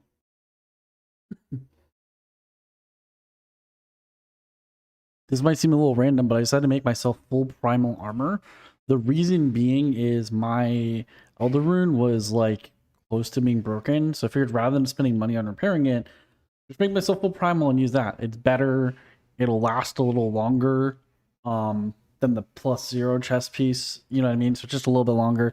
Mostly just more defensive. And I don't have to spend the money. So I should be good for probably to like 99 strength with this armor. And if not, I'm going to make myself whetstone, so it'll only cost me like very cheap amount to repair. And just to show you guys, because I did I boosted up the +1 to 103. I actually have double basically the amount of ores I originally meant to get. I went to get 20. And because of everything, I now have 25 extra. So I'm probably going to eventually, not necessarily like right away, but I'm probably going to eventually make myself a primal 2H because I think it's 4, 8. You know what's funny? This is probably the only time you're going to see someone seriously using primal armor because it's actually beneficial. This is like the only time you're going to see it. There's no other reason to use it because I might as well have made masterwork, but I'm not going to spend the time to make masterwork. So I just, oh my god, I just find that hilarious. Anyways, let me go do this. I'm gonna make myself prepare things. Let me show you, actually. I don't think I've shown this. They're super cheap. You just need hammers. and you can turn them into whetstones with invention. I forget what invention level you need for it. I have it pulled up. You only need invention level 100, only 100. I believe it's a skilling support. Let me find it. Hold on, because I am lost. Literally one thing over. It was in combat support. Yeah, you need 100 invention to make it. Obviously you can boost up and everything, but yeah, they are super cheap. Only 5 base parts, 5 deflecting, 2 commons, and you can just make them, and they are super awesome. And they stack, which is awesome. And what they do is they essentially act like a repair stand as like a one-time use. So, and for anyone who's curious, the XP per hour I'm getting here is 430k. So this is with turmoil on and soul split. I was getting 430k when I kept it on. So that seems to be the XP per hour you get here.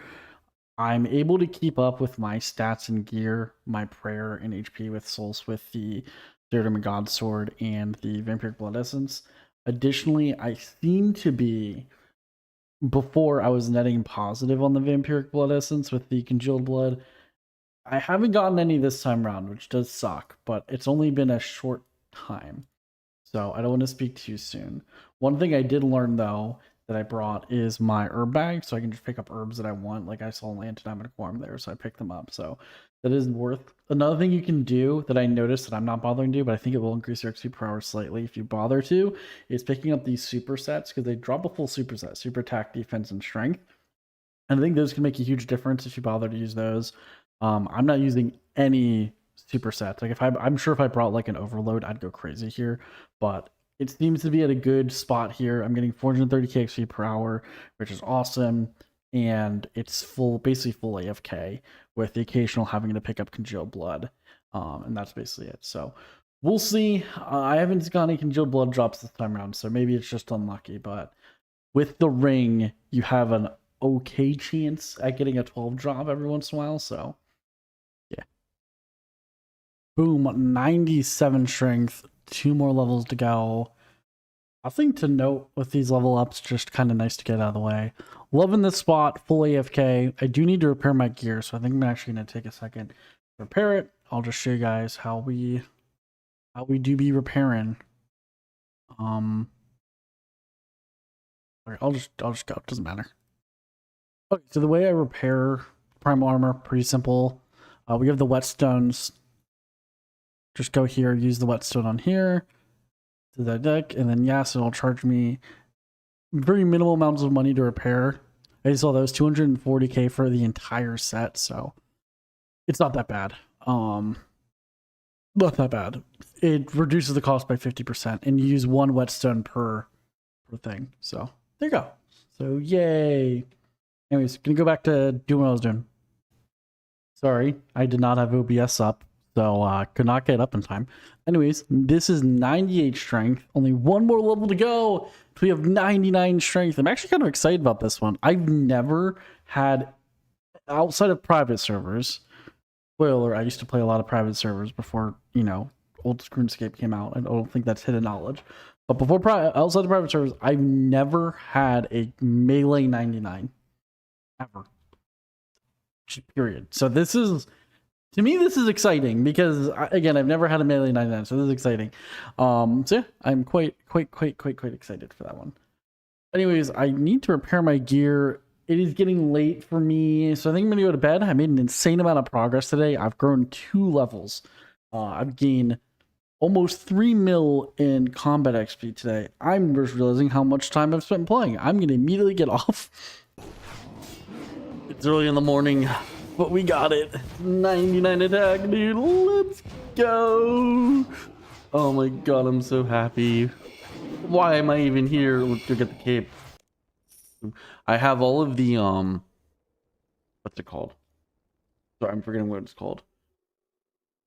Oh, I have all the pure essence I need for 99 rune crafting. I technically have overkill, and I also have all the money I need for 99 prayer, and then everything else is just basically just waiting or doing stuff. So pretty cool. The biggest holdback for us at the minute is Hunter, because we're waiting for the I'm gonna do it the the nerd way of just waiting until I get enough XP stored in Dreams of Aya to get to 88, and then we're doing Crazy Font for like 300k XP per hour or something crazy. So we'll do that. So it is the weekend, so we're gonna knock out some dungeoneering this weekend. Hopefully, get a couple levels. Anyways, time for my favorite cape, or second favorite cape looking. I always thought this looked really cool. The perk is kind of awesome, provides a chance to not degrade on various combat items, so it's pretty good. It's not that useful, but you know, it's nice. Like I think it's like pennies. A lot of the saving stuff is like pennies. That's actually kind of cool. Hold on, let's do that again. I like that. That's kind of cool. But yeah, 99 attack. I don't want to do engineering. Oh, something I got to show you guys. I didn't show any of the clips because but this kind of pisses me off because you guys know how dry I am at Kriara, right? Over 300 kills, nothing notable other than boots, right? 3 champion scrolls. I'm not kidding you. 3 champion scrolls. 3. I'm so mad. Like unironically, like no joke. It actually makes me super mad because like I don't fucking care. Like I just don't. I don't care about these things. Holy shit, does it make me mad.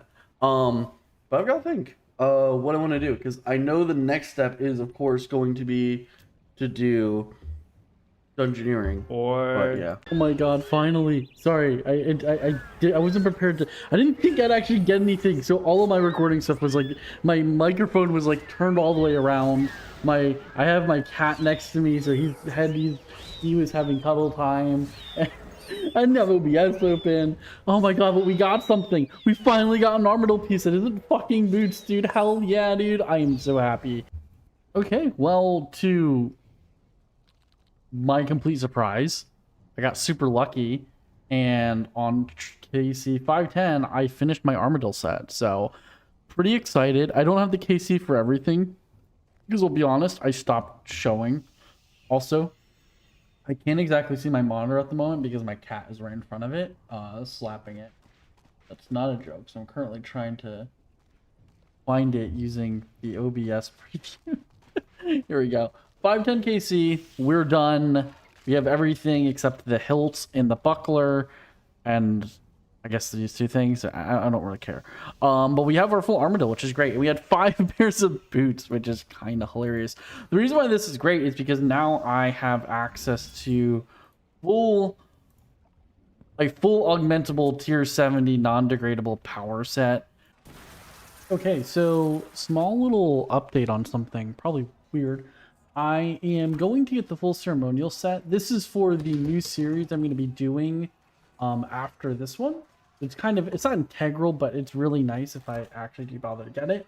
So what I'm doing is I'm going to probably spend about an hour every single day just going and killing the mages. Basically, I just kill these 3 mages and I hop worlds and I just repeat over and over again. 99 prayer. Hell yeah. Let's go. Woo! Sorry, this is exciting to me. This is super exciting. We now have access to the max level prayers and to get prayer. So there you go. Ignore the brack bolts. I was actually making brack bolts. I don't know. I just felt like trying making them because I've never made them before. So oh, and I guess you can ask for the old one. I mean, I don't know. I'll just wear it. Of course, we have the white hood, which is totally good to you. Offering bones in a player in house will act as oh god. That's actually not terrible. To be honest, it's not the worst perk in the world. I'm not gonna lie. That's actually kind of nice. All right, let's look at the emote. Yes, the infamous emote. This is, I don't know. To me, this is such an underwhelming cape, and I really hate to say it because I'm sure a lot of people like it. I think it's a good cape. Don't get me wrong. But I've always felt that this cape is super underwhelming for the simple fact that like a lot of people have it. It's just a money sink. Like in any version of the game, it's just a money sink. Okay, I did some thinking and a little bit of testing, and I think I'm just going to do the single run method. For those of you who don't know, there's 2 methods. There's the one where you use your Toxil, and you basically just go and you charge the altar to its fully charged without entering the wilderness. Then you go in and do it there, and then you go and do it there. Supposedly this is actually faster XP per hour. I don't exactly know why, but it is. It's also safer because then you don't have to worry about getting hit by PKers or anything like that. I think for now though, I'm gonna do the single run method. It's pretty, I don't want to say chill, but it's not terrible, I think is the best way to put it. So I think I'm just gonna do this over and over again. Like if we check the altar, you can see I can go and deposit, and then we can just go and charge. And then basically every run, you're gonna get about 19k XP drop, I think is what it is. It's like 17 to 19k XP. Oh, and just to show, in case anyone's curious, this is what one inventory of using this altar is. Get about 16.4k. So not bad, to be honest, for just basically chilling and AFKing. If I bothered to use a familiar, it would be much faster. So just know that. All right, for the sake of content creation, decided to do a full run where I fully stored it. Did all 100 charges just so you guys could see the drop. It is a, oh my god. Oh yeah, it's outfit plus that, yes. So 78k XP drop. So there you go. 350 XP. Oh, I thought it was 250, but it's 350k. Nice. So there you go. So what you do to charge it, I'll just show you a run real quick to charge in case those are curious. You just teleport here, activate your thing, go to the fairy ring here, and then use your keybind for the Imperial District. This will take you right next to the fountain. Enter the fountain. Surge. Enter runes. Surge again. Deposit and charge. And then you repeat this 4 times, at least with my inventory. I repeat this 4 times till it has an over 80 charge. Then I go for my last run. You go in the wilderness to do it via the wilderness. You charge it again, then craft runes. What some people do is they'll fully charge it, then once it's fully charged, they'll go through the wilderness, craft the runes, then charge it again. Sorry for this one not feeling super eventful, but this is one of those 99s where I feel like I've had it forever. So to me, it's just super uneventful because in my head, I legitimately feel like I've had this 99 for like ever, right? But I haven't. Yeah, that's 99 cooking out of the way. It is Saturday and I'm doing anything but dungeoneering at the moment. I even got my hunter up to 90. So there you go. I got some effigies, and because of the effigies, I actually had more than enough sailfish, which was awesome. You go and do what we want to do. So anyways, let me go and buy the cooking cape. I believe it is in Varrock. So give me 1 minute. I have 99 cooking and I still need a chef's hat. That is so dumb. That is so dumb. This one actually is really cool. I hate, God, I'm not going to talk about it. I think a lot of people feel the same way, so I'm just not going to mention it. I think I have one though. Holy crap, I don't have a chef's hat. Give me 1 minute to figure out where to get one. Okay, luckily you can just get one on Varrock from the fancy shop. So we talked to the head chef here. Yes, please. I think I have the money right here actually, and boom, boom, boom. We get the cooking cape. I've never had the cooking cape in my life. That's not even a joke. It does look kind of cool though. It is one of the easier skill capes, and it's why I've never really gone for it. I feel like it's a low-hanging fruit skill cape. I'm not dissing anybody with any skill capes, by the way. I don't diss any skill capes because I think they're all impressive, or they're all an achievement of similar value, but not all equal, is the best way to put it. But I think all skill capes are impressive to an extent, right? I think they're all impressive. I say to an extent because I will say there's a couple that I will admit just are like free as fuck. Like old school RuneScape, 99 fire making is basically free in my opinion. And that's coming from someone who's done it like a million times. Anyways, cooking emote. Boom. There we go. Hell yeah, dude. Woo. Especially now with the changes to it, it feels even more free. There you go. So now, thankfully with this, I can no longer burn food just period as long as I'm wearing it. So that's good. So I don't need to have cooking gauntlets anymore, which is why I switched them to smithing because I feel like I might get more use out of smithing gauntlets than cooking gauntlets. But I don't think I even need to use those because I have the other gauntlets. So I honestly might even delete these to make space. But regardless, go to skill cape tab and I do have enough space. Boom, boom, boom, boom, boom. And put this right in here. And now you got the skill cape. Very nice. I don't need this anymore. And to an absolute shock to probably nobody, the next achievement. Sorry, I can't find it. I'm not going to lie. For some reason, I'm drawing up like, there it is. The next achievement is 99 rune crafting. Holy crap, dude. This is crazy. Absolutely insane. Unironically. 10 spirit runes, 10 orbital runes. That's ancient. Let's go get the skill cape. I looked this one up beforehand, so I don't look like a complete idiot every time I go to get the skill cape. We have one where we're actually knowing where we're going, kind of. I know it's in here somewhere. I didn't actually check who has it. So we're still gonna be a little bit dumb. But we should find it somewhere here. Well, you know, I spoke too soon. Oh, nope, here he is. Boom, trade. Here we go. Give me that. Yeah, oh, that 120k battle should kind of nice. Let's buy this. Don't care about anything else. Bump, bump. Let's look at it. Oh, hold on. Hold on. Embarrassing. I have cosmetics on. I forgot. To me, this is nice for the sole purpose of the fact that it's rune crafting. I don't know. To me, rune crafting has always been one of those skills that's just super annoying to train. But over the years, it's not gotten annoying. I don't actually remember the emote. Let's see.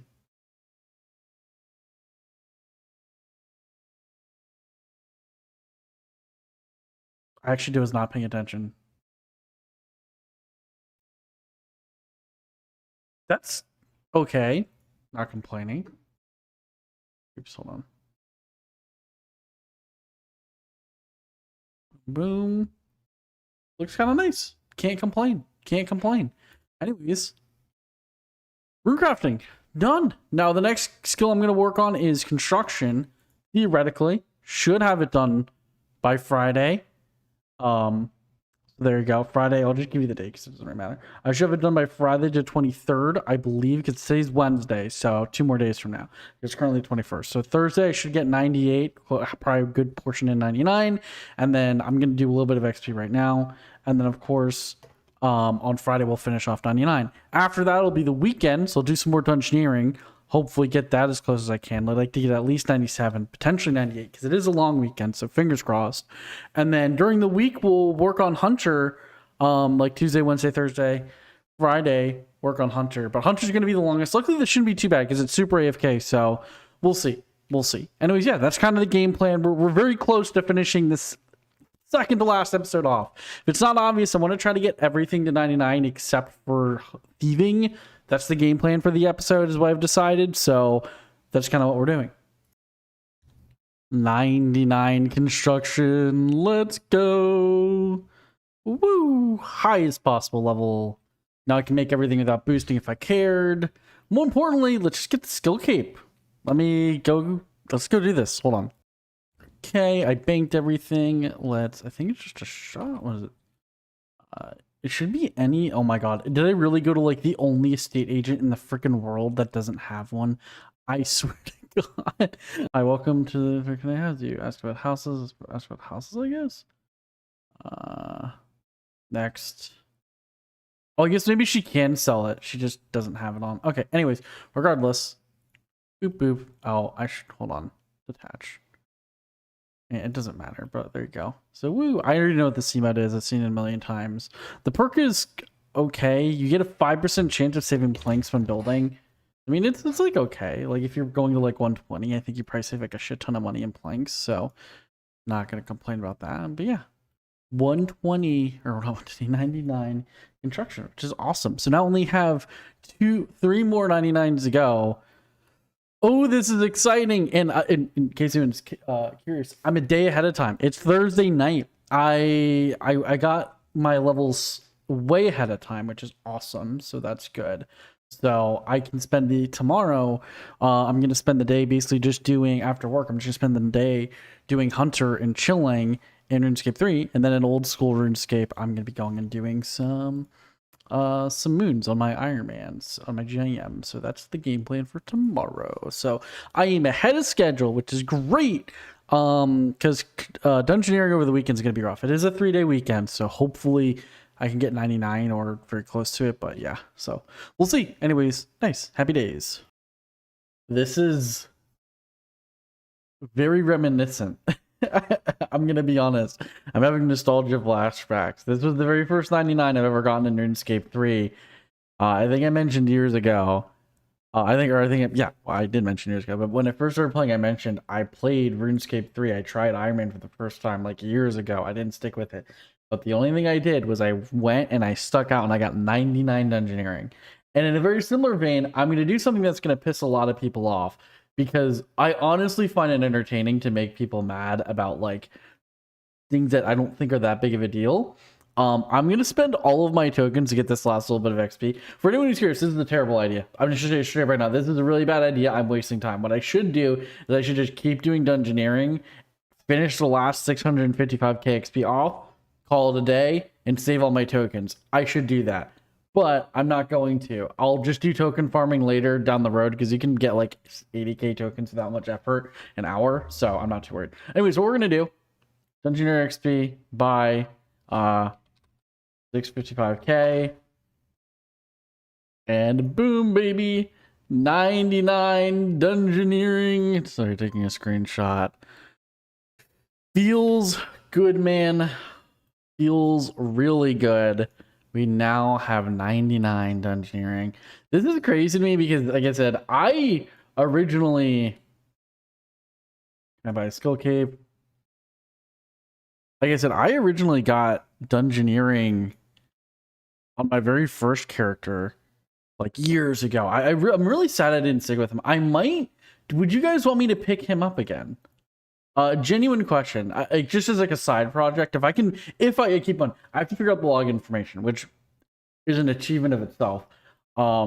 Yeah, if I figure out the login information, would you guys want me to pick him up again? Because I mean, it has 99 engineering and like something odd in crafting, and it's an Iron Man again. So we could continue where he left off. I mean, I already have 99 engineering, so I got kind of one of the hardest things out of the way. Yeah, this is the cape. I like the cape. It's very meh to me. I don't think it's bad. I don't think it's good. I just think it looks okay. The emote is kind of nice though. I like it. I think it's kind of cool. Yeah, that's 99 engineering. 2 more 99s to go. Thieving, which is just like a couple hours, which is kind of crazy to say. And then Hunter, which shouldn't be too long. So let's go work on that Hunter. I'm eager to not be having the skill. Okay. Are you guys ready? You know, actually, hold on. Let's do this right. Let's do this right for once. Hold on. What is an achievement without a little bit of exposition? I'm about to get the 99 before the last 99 that'll let us max. It is the one I honestly hated the most. I'll be real. This is the skill I disliked the most out of all of them.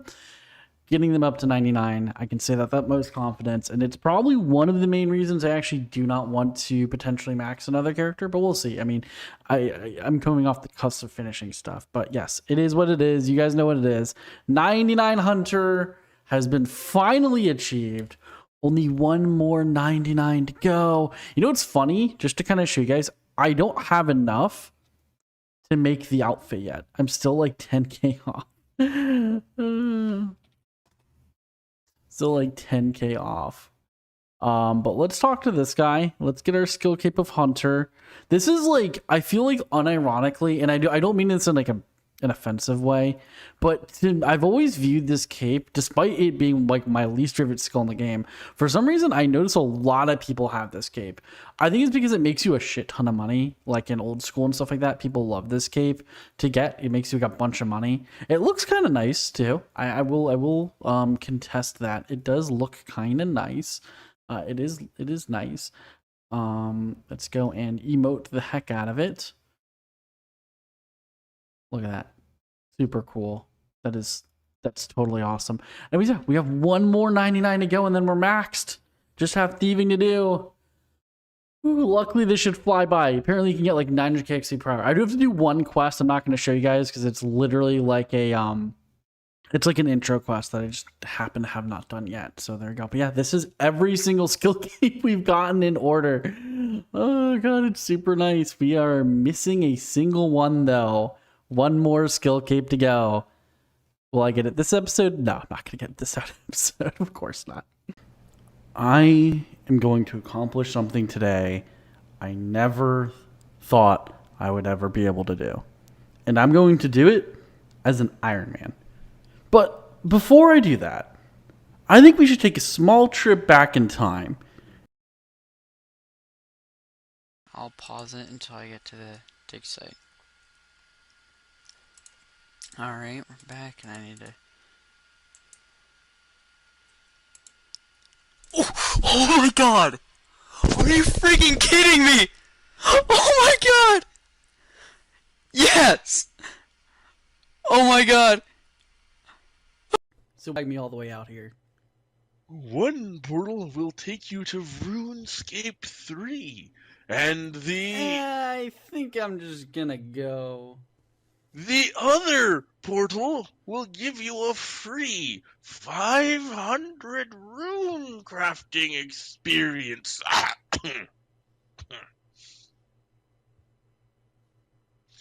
Works every time. How's it going, everybody? Anthony or Deathkiller here. Hope you're having a good one. No, I am myself. And today, I'm going to be starting my RuneScape 3 Ironman journey. For those of you who aren't aware, I haven't played RuneScape 3 in over 5 years. And for the most part, I'm a complete noob at RuneScape 3. The last time I played RuneScape 3, which was 5 years ago, I was trying out the Ironman mode for a little bit. I did make some decent progress, but the only things I really did was I got off tutorial, I went straight to Dungeoneering, got 99 Dungeoneering, and did nothing else because the only thing I was familiar with. Did some Runespan, and then did a little bit of fletching so this way I can make myself some weapons in Dungeoneering. And then from there, once I finished off 99 Dungeoneering, I got super overwhelmed from seeing everything that you could do in RuneScape 3 that I ended up mentally collapsing and just completely quitting the game mode. 5 years later, here I am now, and I'm going to be loosely following the efficient guide for RuneScape 3 Ironman mode, more as a way to kind of keep myself on track and have something to kind of go through so I don't get overwhelmed whenever I feel lost or kind of don't know what to do. Okay, it has been a very long time since I've played RuneScape. It's currently May 21st, and the last time I played RuneScape was probably about a month ago, I would say.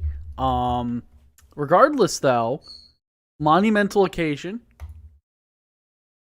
99 fishing, baby. The very first 99 being my favorite skill from a kid. I love it.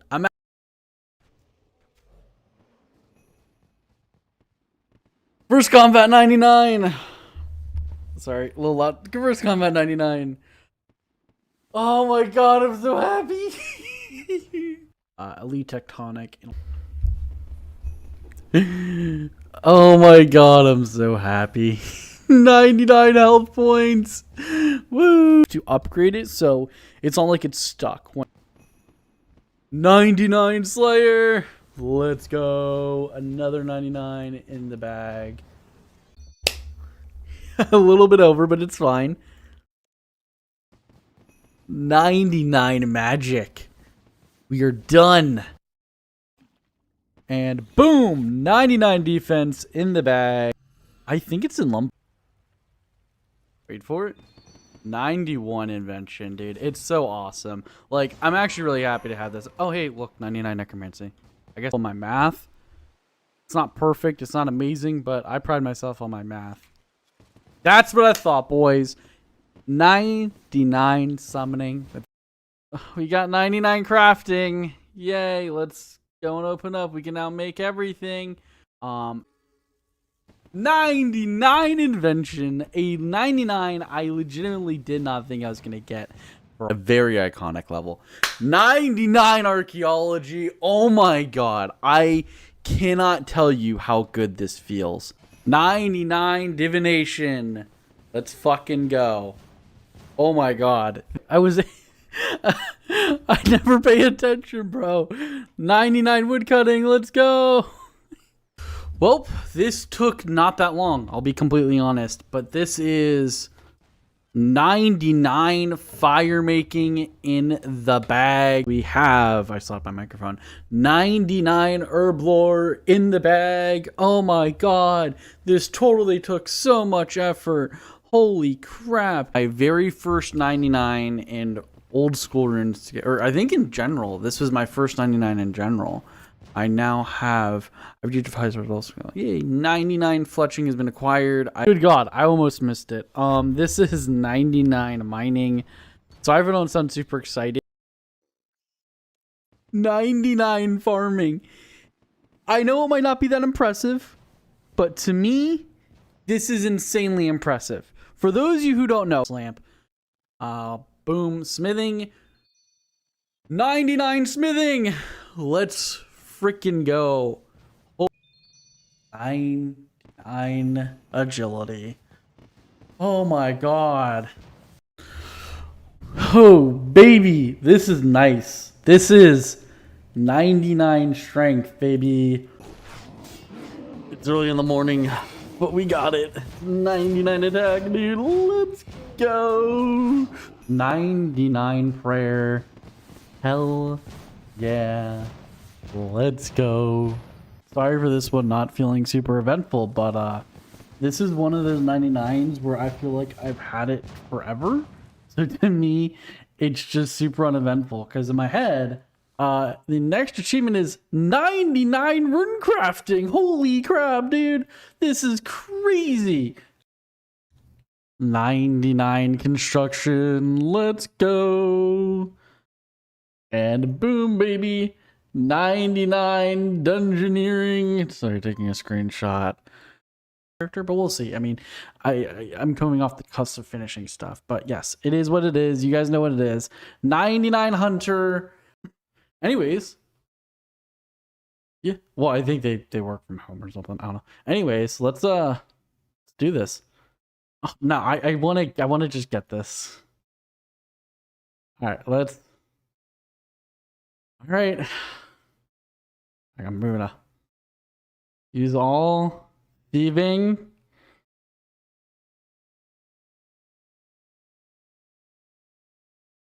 All right, stop. You're ruining my clip.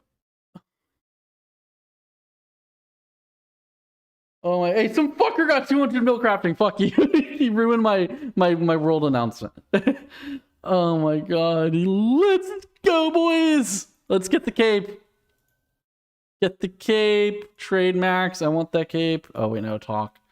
Hey, nice cape you have there. I'll take one. Boom, baby. So we got, obviously we got to look at the OG version. This is the OG version. Yeah, it's just a cool little thing. Anyways, I can make my favorite color. So let's do this real quick. Look at this. I love this. Look, it's black and blue. I love it. It's black and blue. Don't you like it? I'm not even kidding you. This is 50% of the reason I wanted to max, is just so I could have that clip. With this monumental achievement finally accomplished, I wanted to take some time to kind of talk to you guys real quick about the future of this account and a little bit about my channel in general, but basically what the next steps are in general. So bear with me for a minute. And this is also why I'm putting it at the end. For those of you who maybe don't care, you can click away. But for those of you who might be curious what I'm doing next, let's go. So first and foremost, I am going to be continuing this character. It is going to be, at the moment, I'm thinking my main priority. That might change in the future if I come up with a cool series idea. But for now, I have a series idea in mind for this character that I want to do. So that's what I'm working on. One elephant in the room that you probably noticed for half of, last episode and now for part of this video is I am not technically an Ironman anymore. I am a group Ironman. I just want to address it. I don't want to pretend like it never happened, but I do want to talk about it. So there's a couple reasons for doing this, but the biggest reason is, and I never kept the clips in, but you can talk to anybody who's my friend, and they would attest to this. But I have said since basically day one that if I could have made a group Ironman, I would have. And the only reason I didn't make a group Ironman for RuneScape 3 is because at the time, I was told by people who played the game that there's no way Group Ironman is going to come out, and to just make a regular Ironman when I wanted to get into RuneScape 3. So I said, okay, and that's what I did. Group Ironman did end up coming out, and as you guys know, I kind of struggled with getting a group, and that had a lot to do with just me not taking the proper steps to make sure I had a solid group, etc., but that doesn't matter.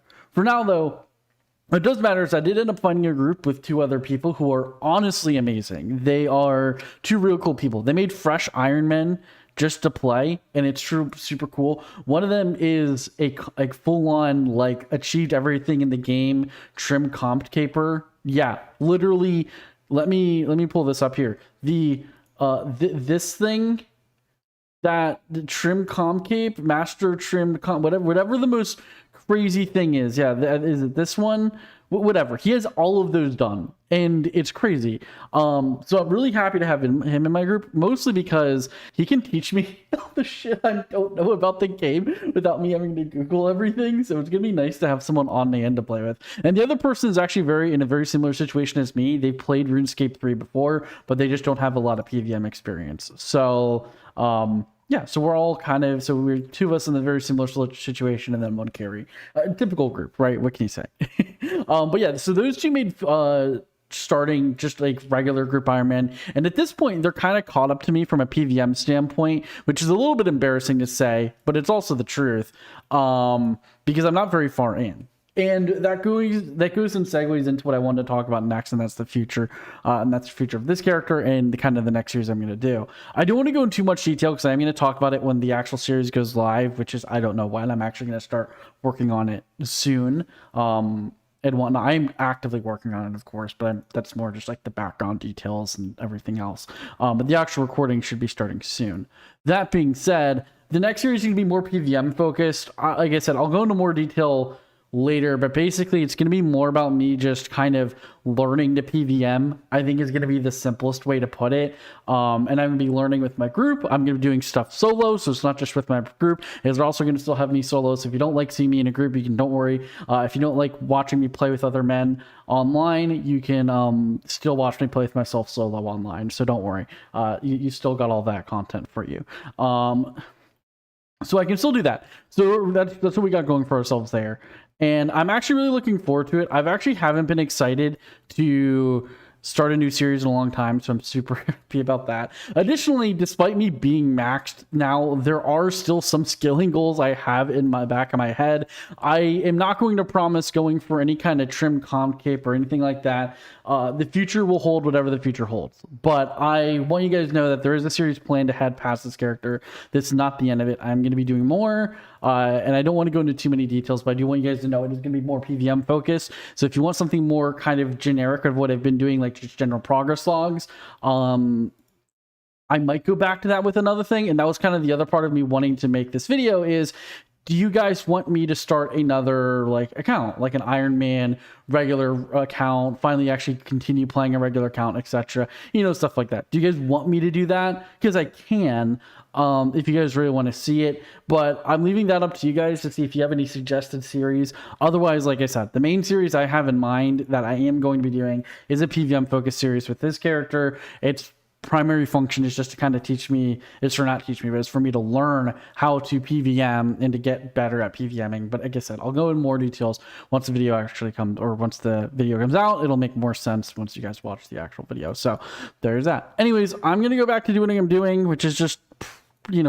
grinding out some miscellaneous goals I have still not finished accomplishing.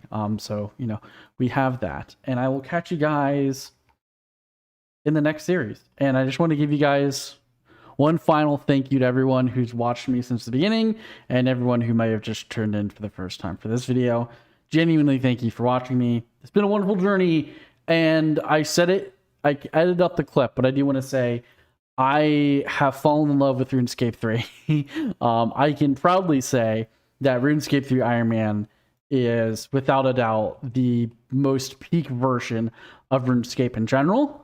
And I have no shame admitting that now, especially now that I have a regular max cape. Yes, it's not a real max cape, it is just a regular one, but still, having a max cape on an Ironman, I feel it gives me a little bit of a merit to say that, in my opinion, RuneScape 3 Ironman is a lot of fun.